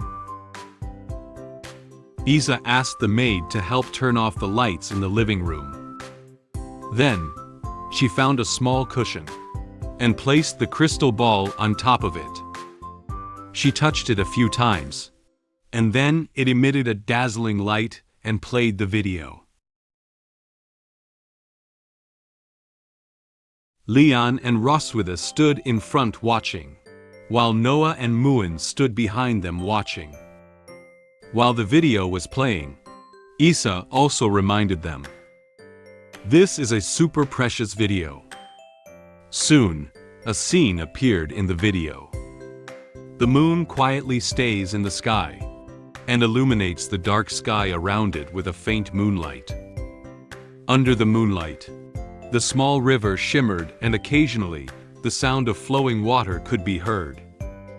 A gust of wind blew by, and the woods near the small river made a faint sound, as if making background music for the video. The entire environment is very harmonious. It seems that this video was taken at night. Upon seeing this scene, Roswitha suddenly remembered something. She said, somewhat surprised, "This place." She quickly reached out her hand, trying to cover Leon's eyes. She doesn't want him to see the content of the video. "You can't watch." Leon was startled by her action. He didn't know why she suddenly became nervous. He tried to take her hand away while speaking in confusion. "What?" Next, the video showed Roswitha during her student days. She sat on a pile of rocks by a small stream, her cheeks slightly flushed as she gazed at the recording stone. At this moment, Isha's voice sounded in the video. "Ross, what are your criteria for choosing a spouse in the future?" Upon hearing her sister's question, Roswitha hesitated for a moment. She turned her head shyly and tried to avoid the capture of the recording stone. "Isha, Don't make any videos. It's embarrassing. However, Isha is still curious about this question. Don't be shy. Tell me about it. Since her sister wants to know, it's not convenient for Roswitha to keep it a secret. She looked up at the sky and pondered for a moment. Then, she reached out and scratched her face, with a shy expression, and said to Isha, let me think. First of all, this person's grades should be stronger than mine, preferably having won many first places. Then, he should have a sense of responsibility, not hate children.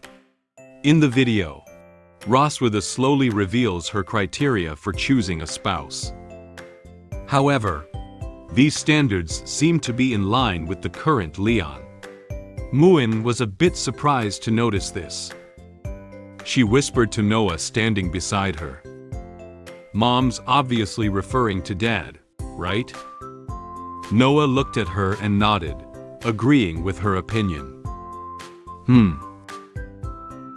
And be strong, but not bully the weak.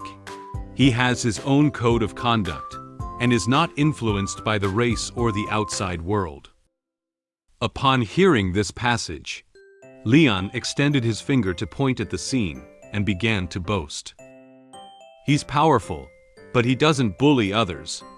That's right. This is indeed referring to me. Roswitha was a bit angry about Leon's self-evaluation. She said to him with angry eyes, "Bah! Don't you feel ashamed?" She reached out and twisted Leon's face to one side, trying to stop him from continuing to watch the video. However, Leon tried to turn his face and look ahead, wanting to get rid of her hand. Standing next to them, Isha noticed that they were arguing with each other over the standards in the video. She smiled and quietly continued to observe them. At this moment, after listening to what Roswitha said, Isha in the video said to her, "These 3 points are all difficult, especially the last one. Many people lose themselves after gaining power and authority." In the video, Roswitha holds her legs with both hands and looks up at the moon in the sky. The moonlight seemed to want to respond to her, gently enveloping her figure. Her eyes shone brightly, as if filled with hope for the future. Who knows? If there were no such people, I wouldn't want to force myself to get married.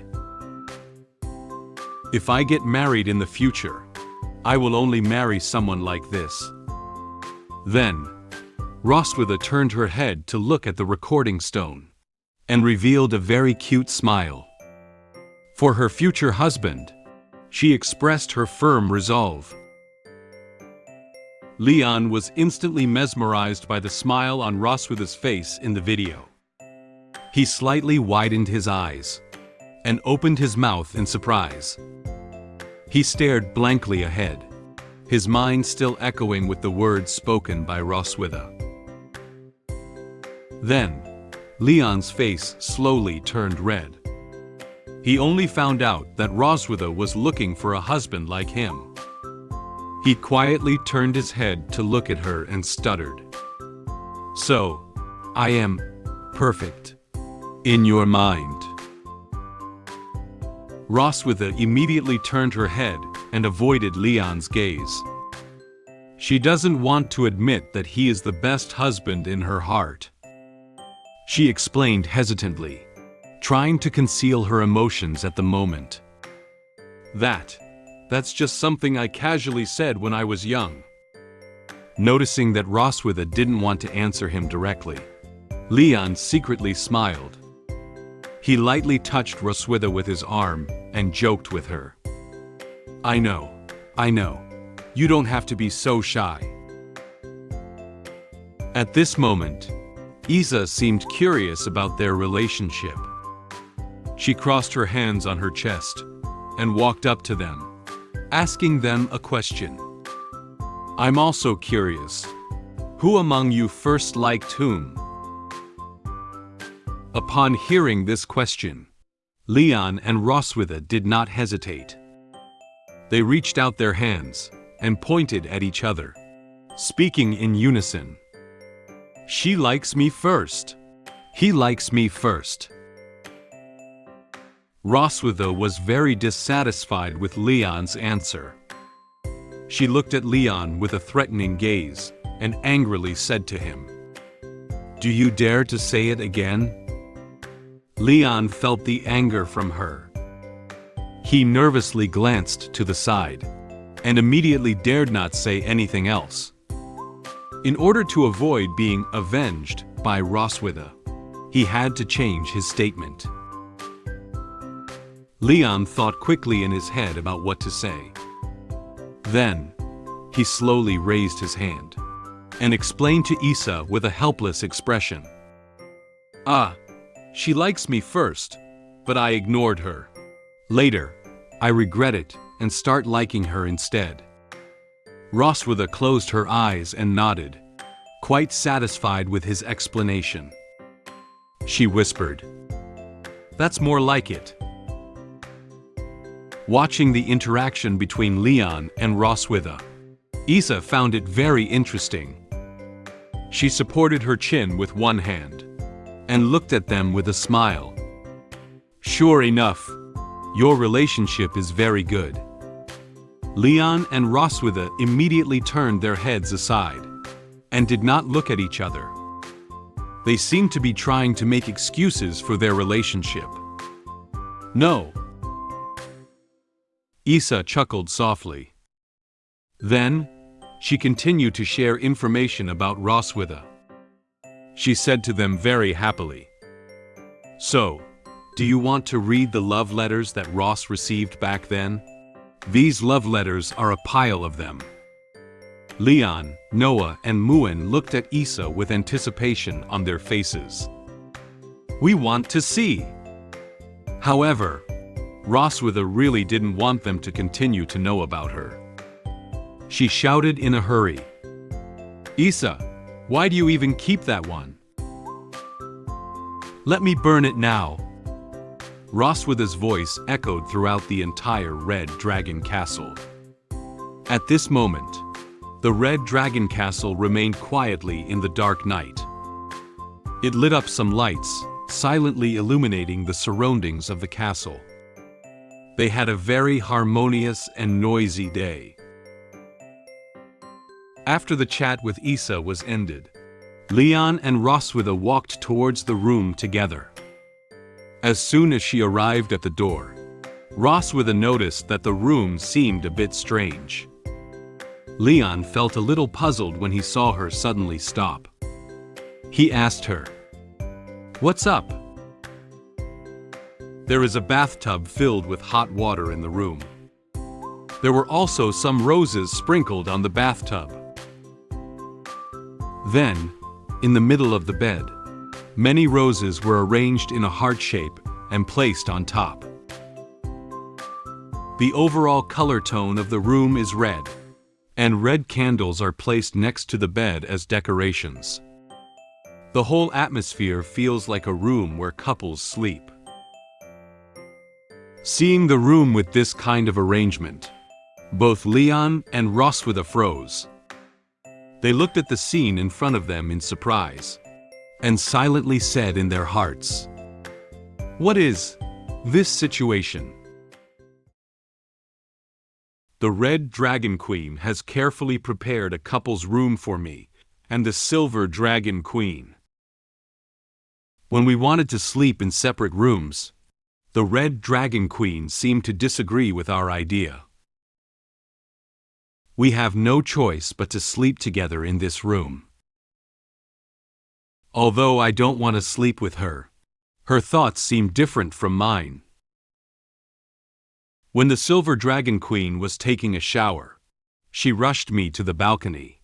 Here, I met the Red Dragon Queen. While drinking with her, I also knew some secrets about the Silver Dragon Queen. Leon and Roswitha's room is covered in red, and the atmosphere created by the room is also subtle. This looks like a room that a couple hotel would have. At this moment, Isha also entered the room. She watched their reaction to the room with a smile. Leon raised his hand and awkwardly covered his face. He couldn't believe what he saw was real. Ross with his face also blushed. She turned her head, furrowed her brow slightly, and pointed to the room to ask Isha, "Isha, what's going on in this room?" Isha seems to have intentionally decorated their room like this. She blinked her eyes playfully at Roswitha and said in a cute tone, "I have specially prepared the guest room for you. You will stay here for the next 2 days." However, Roswitha didn't want to sleep with Leon in this room where the atmosphere didn't seem quite right. She closed her eyes, crossed her hands in front of her chest, and said somewhat dissatisfied, "Are there any other rooms available?" Isha seemed to know what Roswitha was thinking at the moment. In order to promote the relationship between Roswitha and Leon, Isha will not miss this opportunity. She lightly touched Roswitha with her shoulder and poked her arm with her fingers. She said to Roswitha with a joking tone, "Oh, you don't have to be shy." Upon hearing the conversation between Roswitha and Isha, Leon standing beside them felt helpless. He didn't expect his gentle and understanding sister to have such a bold and open side. She was a bit speechless about Isha's behavior. He looked at them with an unhappy expression and silently said in his heart, "I was careless. The she-dragon sister is no joke. She wants to lock up 2 endangered species, wait for them to bond, breed offspring, and complete the task of revitalizing the race." Leon came up with such a picture in his mind. Isha was holding a toy box that was modeled after their room. She placed Roswitha's doll on the bed in the toy box and slowly approached her with Leon's doll in her hand. She looked at the dolls with a wicked smile, as if she wanted them to do something indescribable in the room. After realizing Isha's little scheme, Leon quietly turned around with a helpless expression. He intended to make a hasty escape from the room before Isha and Roswitha noticed him. He didn't want to comply with Isha's wishes. "I'm leaving here." Isha seems to have understood Leon's thoughts. After noticing Leon's movements, she immediately walked behind him. She reached out and grabbed Leon's shoulder, trying to stop him from leaving the room. She looked at him with serious eyes and a hint of dissatisfaction in her tone. "Where are you going?" Leon instantly stopped in place and dared not move. He felt a little scared by the terrifying gaze from behind. Leon turned around nervously and looked at Isha with an awkward expression on his face. He didn't expect Isha's perception to be so strong. In order to prevent her from noticing his actions again, he pointed his finger at himself and quickly found an excuse to explain to her. "My daughters should miss me. I'll go see them." Isha looked at Leon with a skeptical gaze. She didn't take her hand off his shoulder either. She doesn't intend to let him leave the room. She smiled and told him about Noah and Muin's situation. "Don't worry. I've made other arrangements for the children. I have prepared another room for them. They should be having fun now." At this moment, in another room, Noah and Muin were playing puzzles together. Noah is holding a puzzle and thinking about where to place it.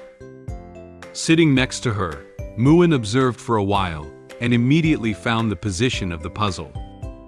She stood up happily and pointed out the correct position to Noah. There are also many toys around them, such as wooden horses, dolls, slides, etc. It seems that they really don't need Leon to worry. Before leaving the room, Isha poked her head out from the crack in the door. She emphasized with a playful tone that they must stay in the room. "You stay here and rest well." Then, she waved to them and closed the room door. Looking at Isha, who was so enthusiastic, Leon and Roswitha felt overwhelmed. They watched her leave the room. After the footsteps in the hallway slowly disappeared, Leon and Roswitha dared to relax. They lowered their heads and let out a silent sigh. They really can't resist Isha. They also have no way to deal with the current situation. As neither separate beds nor different rooms were an option, they can only reluctantly sleep together. As she moved in the direction of the wardrobe, Roswitha said to Leon, "It seems that we can only sleep in this room tonight." Leon furrowed his brow slightly and commented on what Isha had just said. "I didn't expect your sister to be quite cunning." Roswitha opened the wardrobe. As expected, there were many couple items inside. The first layer of the wardrobe is adorned with various colors and styles of skirts and tight-fitting clothes. The second and third layers contained many different types of toys for couples. It seems that Isha was very well prepared to increase their relationship. Roswitha observed these items while explaining to Leon, "My sister is like this. Once you have been with her for a long time, you will know." At this moment, it seemed that Roswitha had thought of something. She suddenly slammed the wardrobe door shut. Leon was startled by her actions. He looked at her with confusion, not knowing why she did it. However, Leon didn't think too much about it. After looking around, he became curious about the bathtub filled with hot water. He knelt down on one knee and began to observe the bathtub. He didn't notice that Roswitha's face instantly flushed again. She pretended to be calm and looked at the wardrobe, then turned around and said to Leon, "This room only has one bed and a bathtub, do you know? You sleep in the bathtub." Upon hearing what Roswitha said, Leon felt very dissatisfied. He turned his head to look at her and said a little angrily, "Huh? Why should I sleep in the bathtub?" However, Roswitha closed her eyes and turned her head to the side. She didn't want to hear what Leon said. Noticing that Roswitha didn't want to talk to him, he told her the results he had just observed the bathtub. "Besides, I check and find that the bathtub outlet has been blocked. Your sister is determined to let us sleep in the same bed.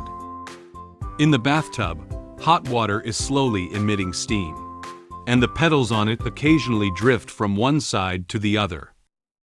Isha also made modifications to the bathtub in advance to prevent one of them from sleeping in. Leon walked over to the double bed, covered in red sheets and blankets.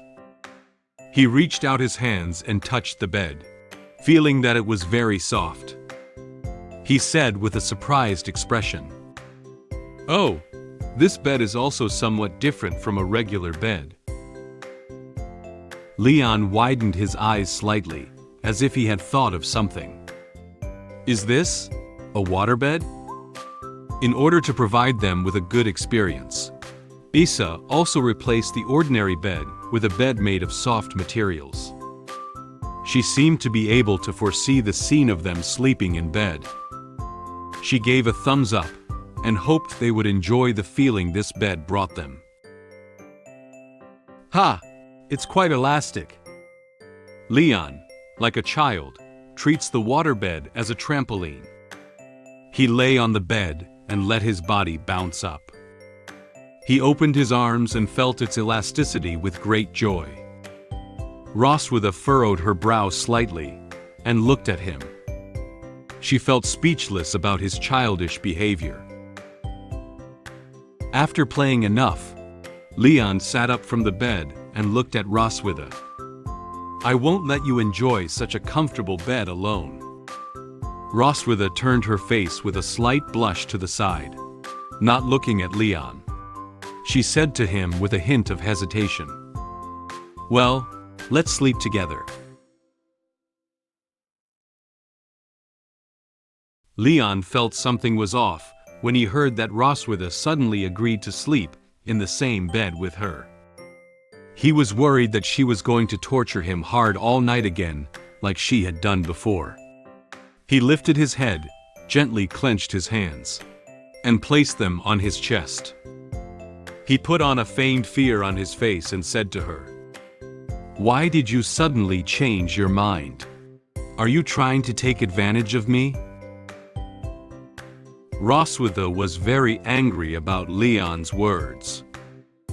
She really wanted him to sleep in bed this time.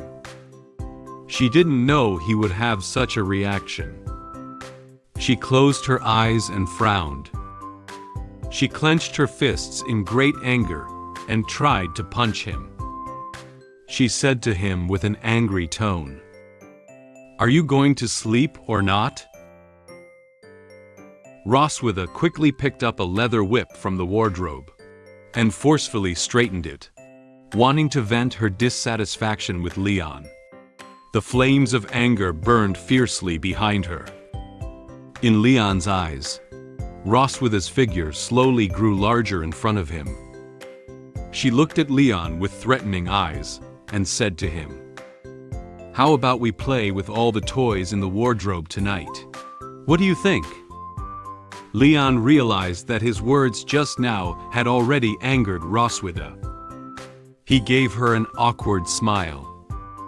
He shook his head and waved at her, indicating that he didn't want to do that. "No. No." Seeing that Leon no longer spoke ill of her, Roswitha turned around and prepared to take a shower. She grabbed the bed curtain with one hand and prepared to pull it open. At this moment, she noticed that Leon was still in bed.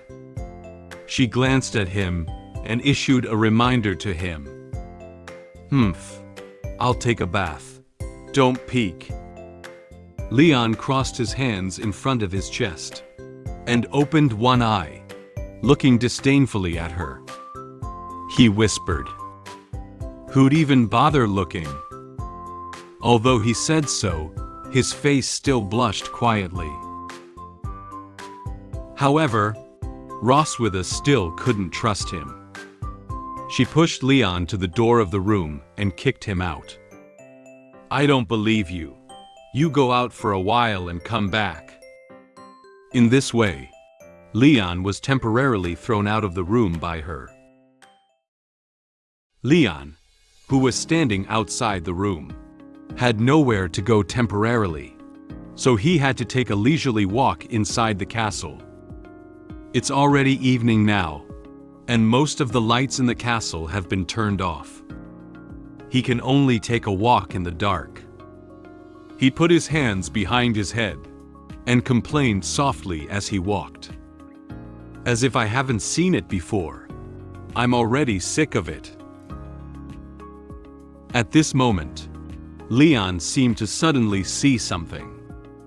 He opened his eyes and looked ahead in surprise.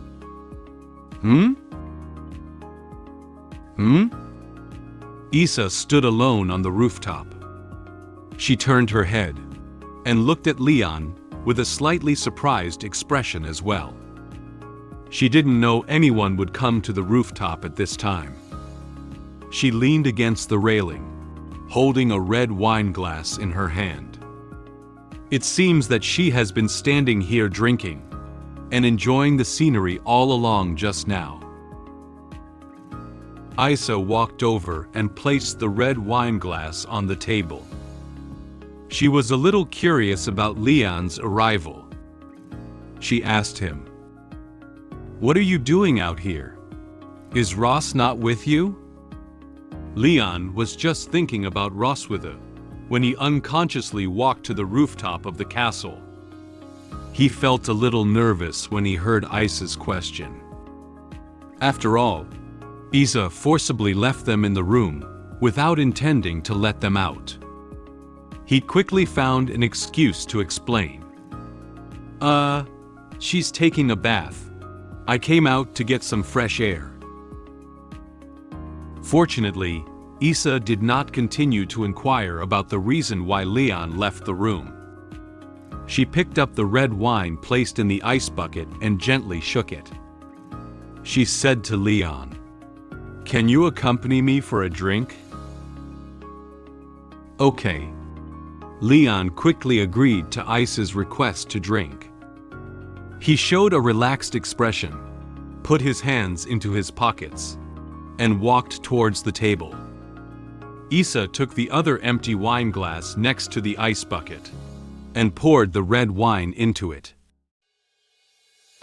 After pouring red wine into Leon's glass, Isha also poured some wine into her own glass. She poured wine while explaining to Leon, "This is the wine that Ross usually likes to drink."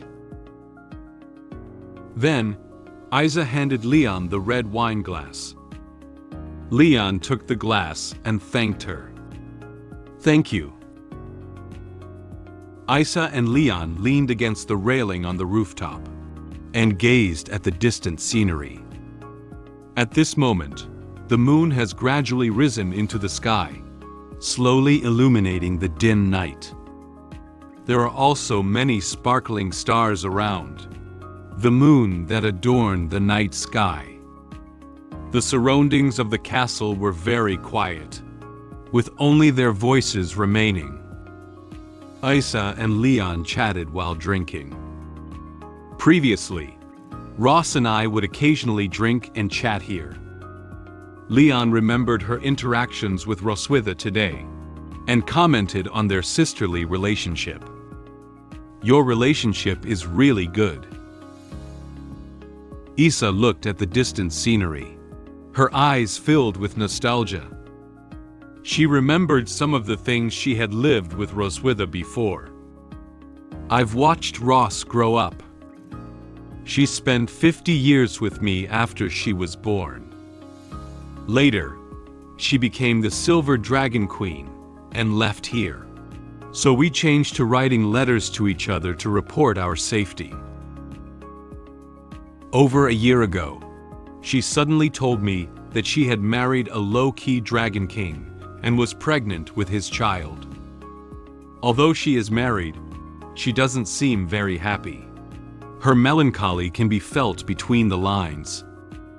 In her memory, Isha opened several letters sent by Roswitha on the table. In the densely packed sentences, Isha could see the emotions and feelings of Roswitha at that time. She said in the letter that your health is not very good.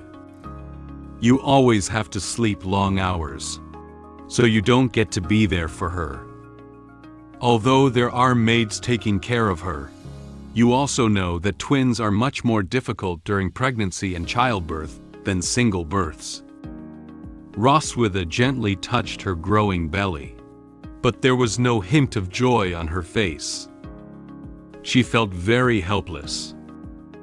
Leon is still in a coma and shows no signs of waking up. Upon hearing the situation of Roswitha at the time, Leon lowered his head and looked at the glass in his hand, feeling a little guilty. He has some sympathy for her. He silently thought in his heart. She was forced to conceive the child of an enemy, spend her pregnancy alone, and could only relieve her inner distress and sorrow by writing letters to her only sister. At that time, Roswitha probably thought each day felt like a year.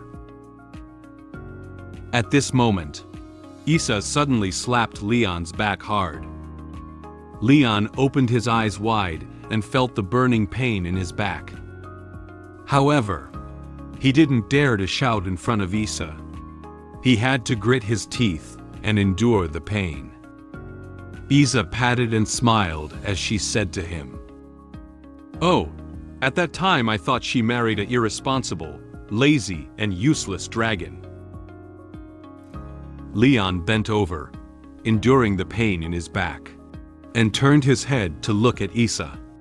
He didn't expect her to think so of him before.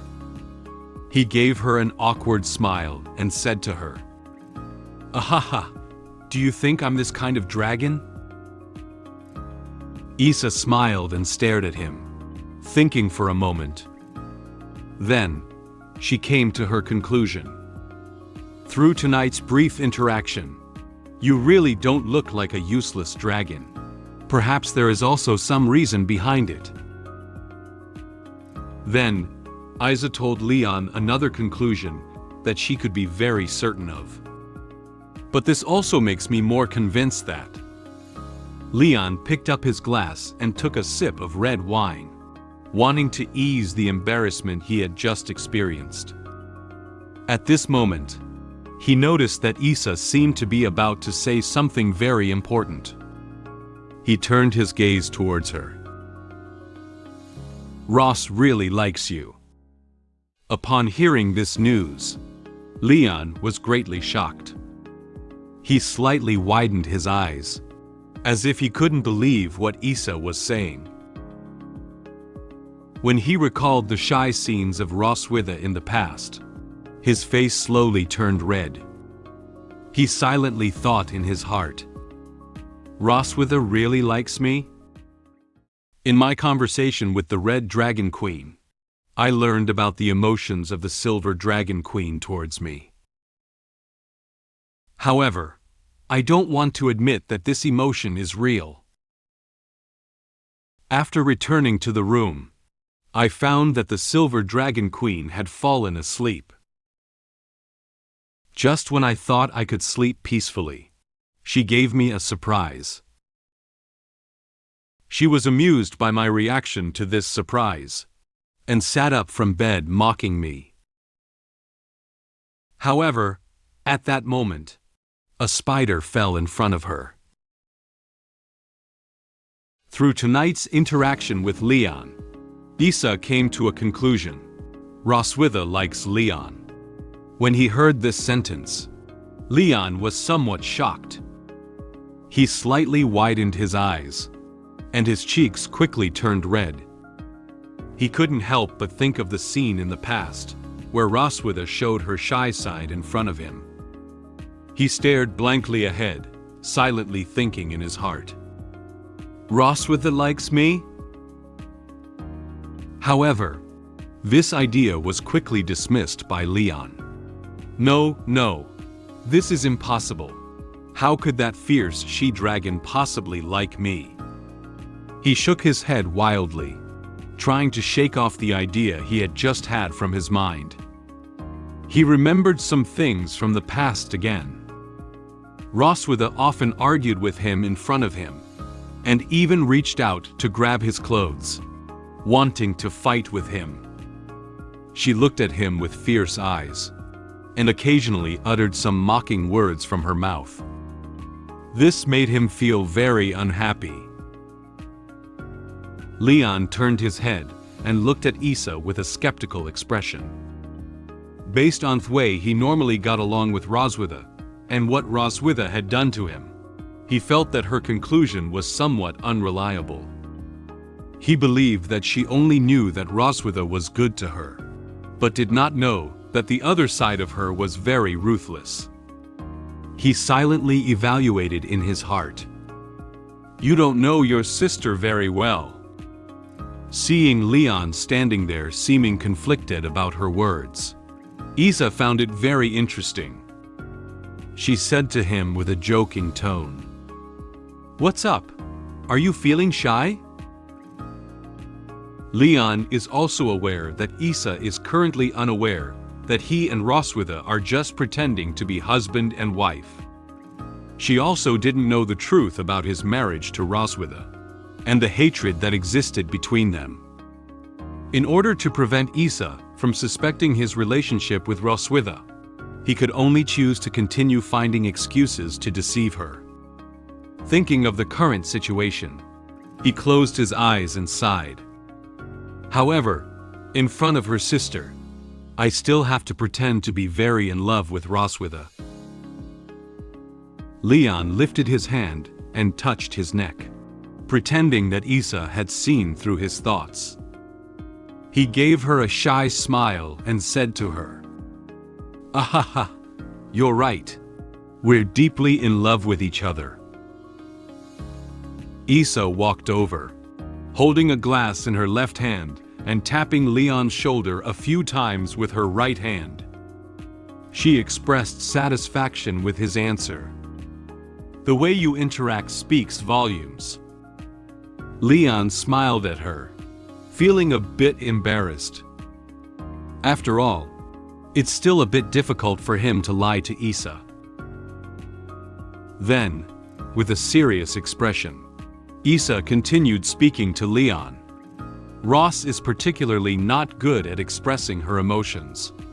Besides me, you are the first dragon to be treated like this by her." She remembered the scene she saw in the living room tonight. Leon and Roswitha were arguing together as usual.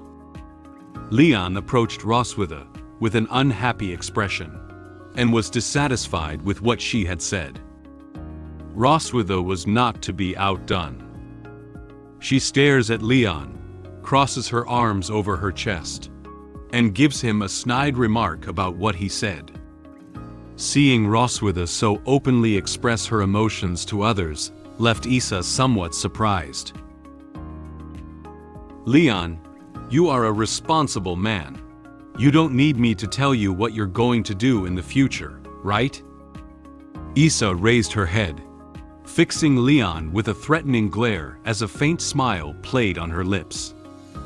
The flames were burning fiercely behind her. If she ever found out what Leon had done something excessive to Roswitha, she would make sure he paid for it.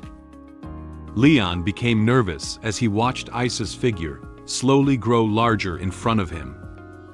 He could feel the heat of her fury radiating toward him. He closed his eyes, thinking a little scared. "If I say I don't know, she will definitely kill me here." Leon hurriedly adjusted his emotions and made up the appropriate sentences in his head. He looks to Isha with a determined look and says to her, "Isha, you can trust me with your sister. I couldn't take care of her when she gave birth to her first child. If she had a second child, I will protect my wife and children, no matter what." He showed a very serious expression and placed one hand on his chest, expressing his thoughts to Isha. He made a solemn promise to her. It looks like Leon has made up his mind. Seeing Leon's unwavering determination, Isha slowly withdrew her anger and threats from earlier. Her furrowed brow slowly relaxed. She nodded and was quite satisfied with his performance. "Humph, you better follow through." At this moment, Isha put down the glass in her hand and turned around. She placed her hand on Leon's shoulder and turned his body in one direction. She gently pushed him, hinting that he was going back into the castle. Okay, don't show off. Go back quickly. Don't keep Ross waiting." Leon looked at Isha behind him in surprise and couldn't say anything for a moment. Before he could react, Isha hurried him off the rooftop. Leon had no choice but to listen to Isha's words and leave the rooftop. Noticing that Leon had walked back, Isha finished the remaining red wine in her glass. Just as Leon was about to walk to the rooftop entrance, she suddenly remembered that there was one more thing she hadn't told him. She held up her glass and called out to him. "Oh, wait." Upon hearing Isha's voice, Leon stopped in his tracks. He turned his head and looked at her with a puzzled expression, asking her, "Is there anything else?" Isha lifted her hand and covered her mouth, revealing a mischievous smile. She said to Leon with a sense of mystery, "Don't be restrained tonight. The room has excellent soundproofing." Upon hearing Isha's words, Leon suddenly froze in place. The words, "excellent soundproofing," suddenly popped into his head. He opened his eyes wide and felt a little surprised. In fact, Leon didn't need Isha to say it explicitly to know what she was trying to say to him. Their room layout, special clothes in the wardrobe, various shapes of toys, and bathtub filled with hot water. All of these indicate that Isha wants them to enjoy in their room tonight. At the thought of these small details observed in the room just now, Leon closed his eyes very shyly. His face suddenly turned red like an apple. "This is so embarrassing," Leon shouted very loudly. His voice echoed throughout the entire castle. At this time, there are still some rooms in the Red Dragon Castle that have not turned off their lights. They silently illuminated the entire Red Dragon Castle. The moon has slowly risen to a higher place. The moonlight it emits slowly illuminates the surrounding environment. It also quietly listened to the interesting conversation between Leon and Isha tonight. At this moment, Leon had already walked back from the rooftop to the door of the room. He quietly opened the door of the room and looked inside, only to find that the lights had already been turned off. Upon hearing that there was no sound in the room, Leon tiptoed into the room and closed the door. Although the room is relatively dim, he can still see clearly. He poked his head out from behind the wall and looked inside the room. He found that Roswitha had already finished taking a shower and was lying in bed to sleep. Leon couldn't believe that Roswitha was already lying in bed so early. He silently said in his heart, "Is Roswitha already asleep?" He quietly climbed onto the bed with a puzzled expression, wanting to confirm if Roswitha had really fallen asleep. When he saw the closed eyes of Roswitha, he slowly relaxed his guard. Hi! Pineapple has a good news to tell you. My app LoloBun can now be downloaded on the App Store and Google Play. You can search for LoloBun Light Novel in the search bar to find the app. After downloading the app, you can read our exclusive novels and comics more easily on your mobile phone. If you are interested, you can download LoloBun from the App Store and Google Play.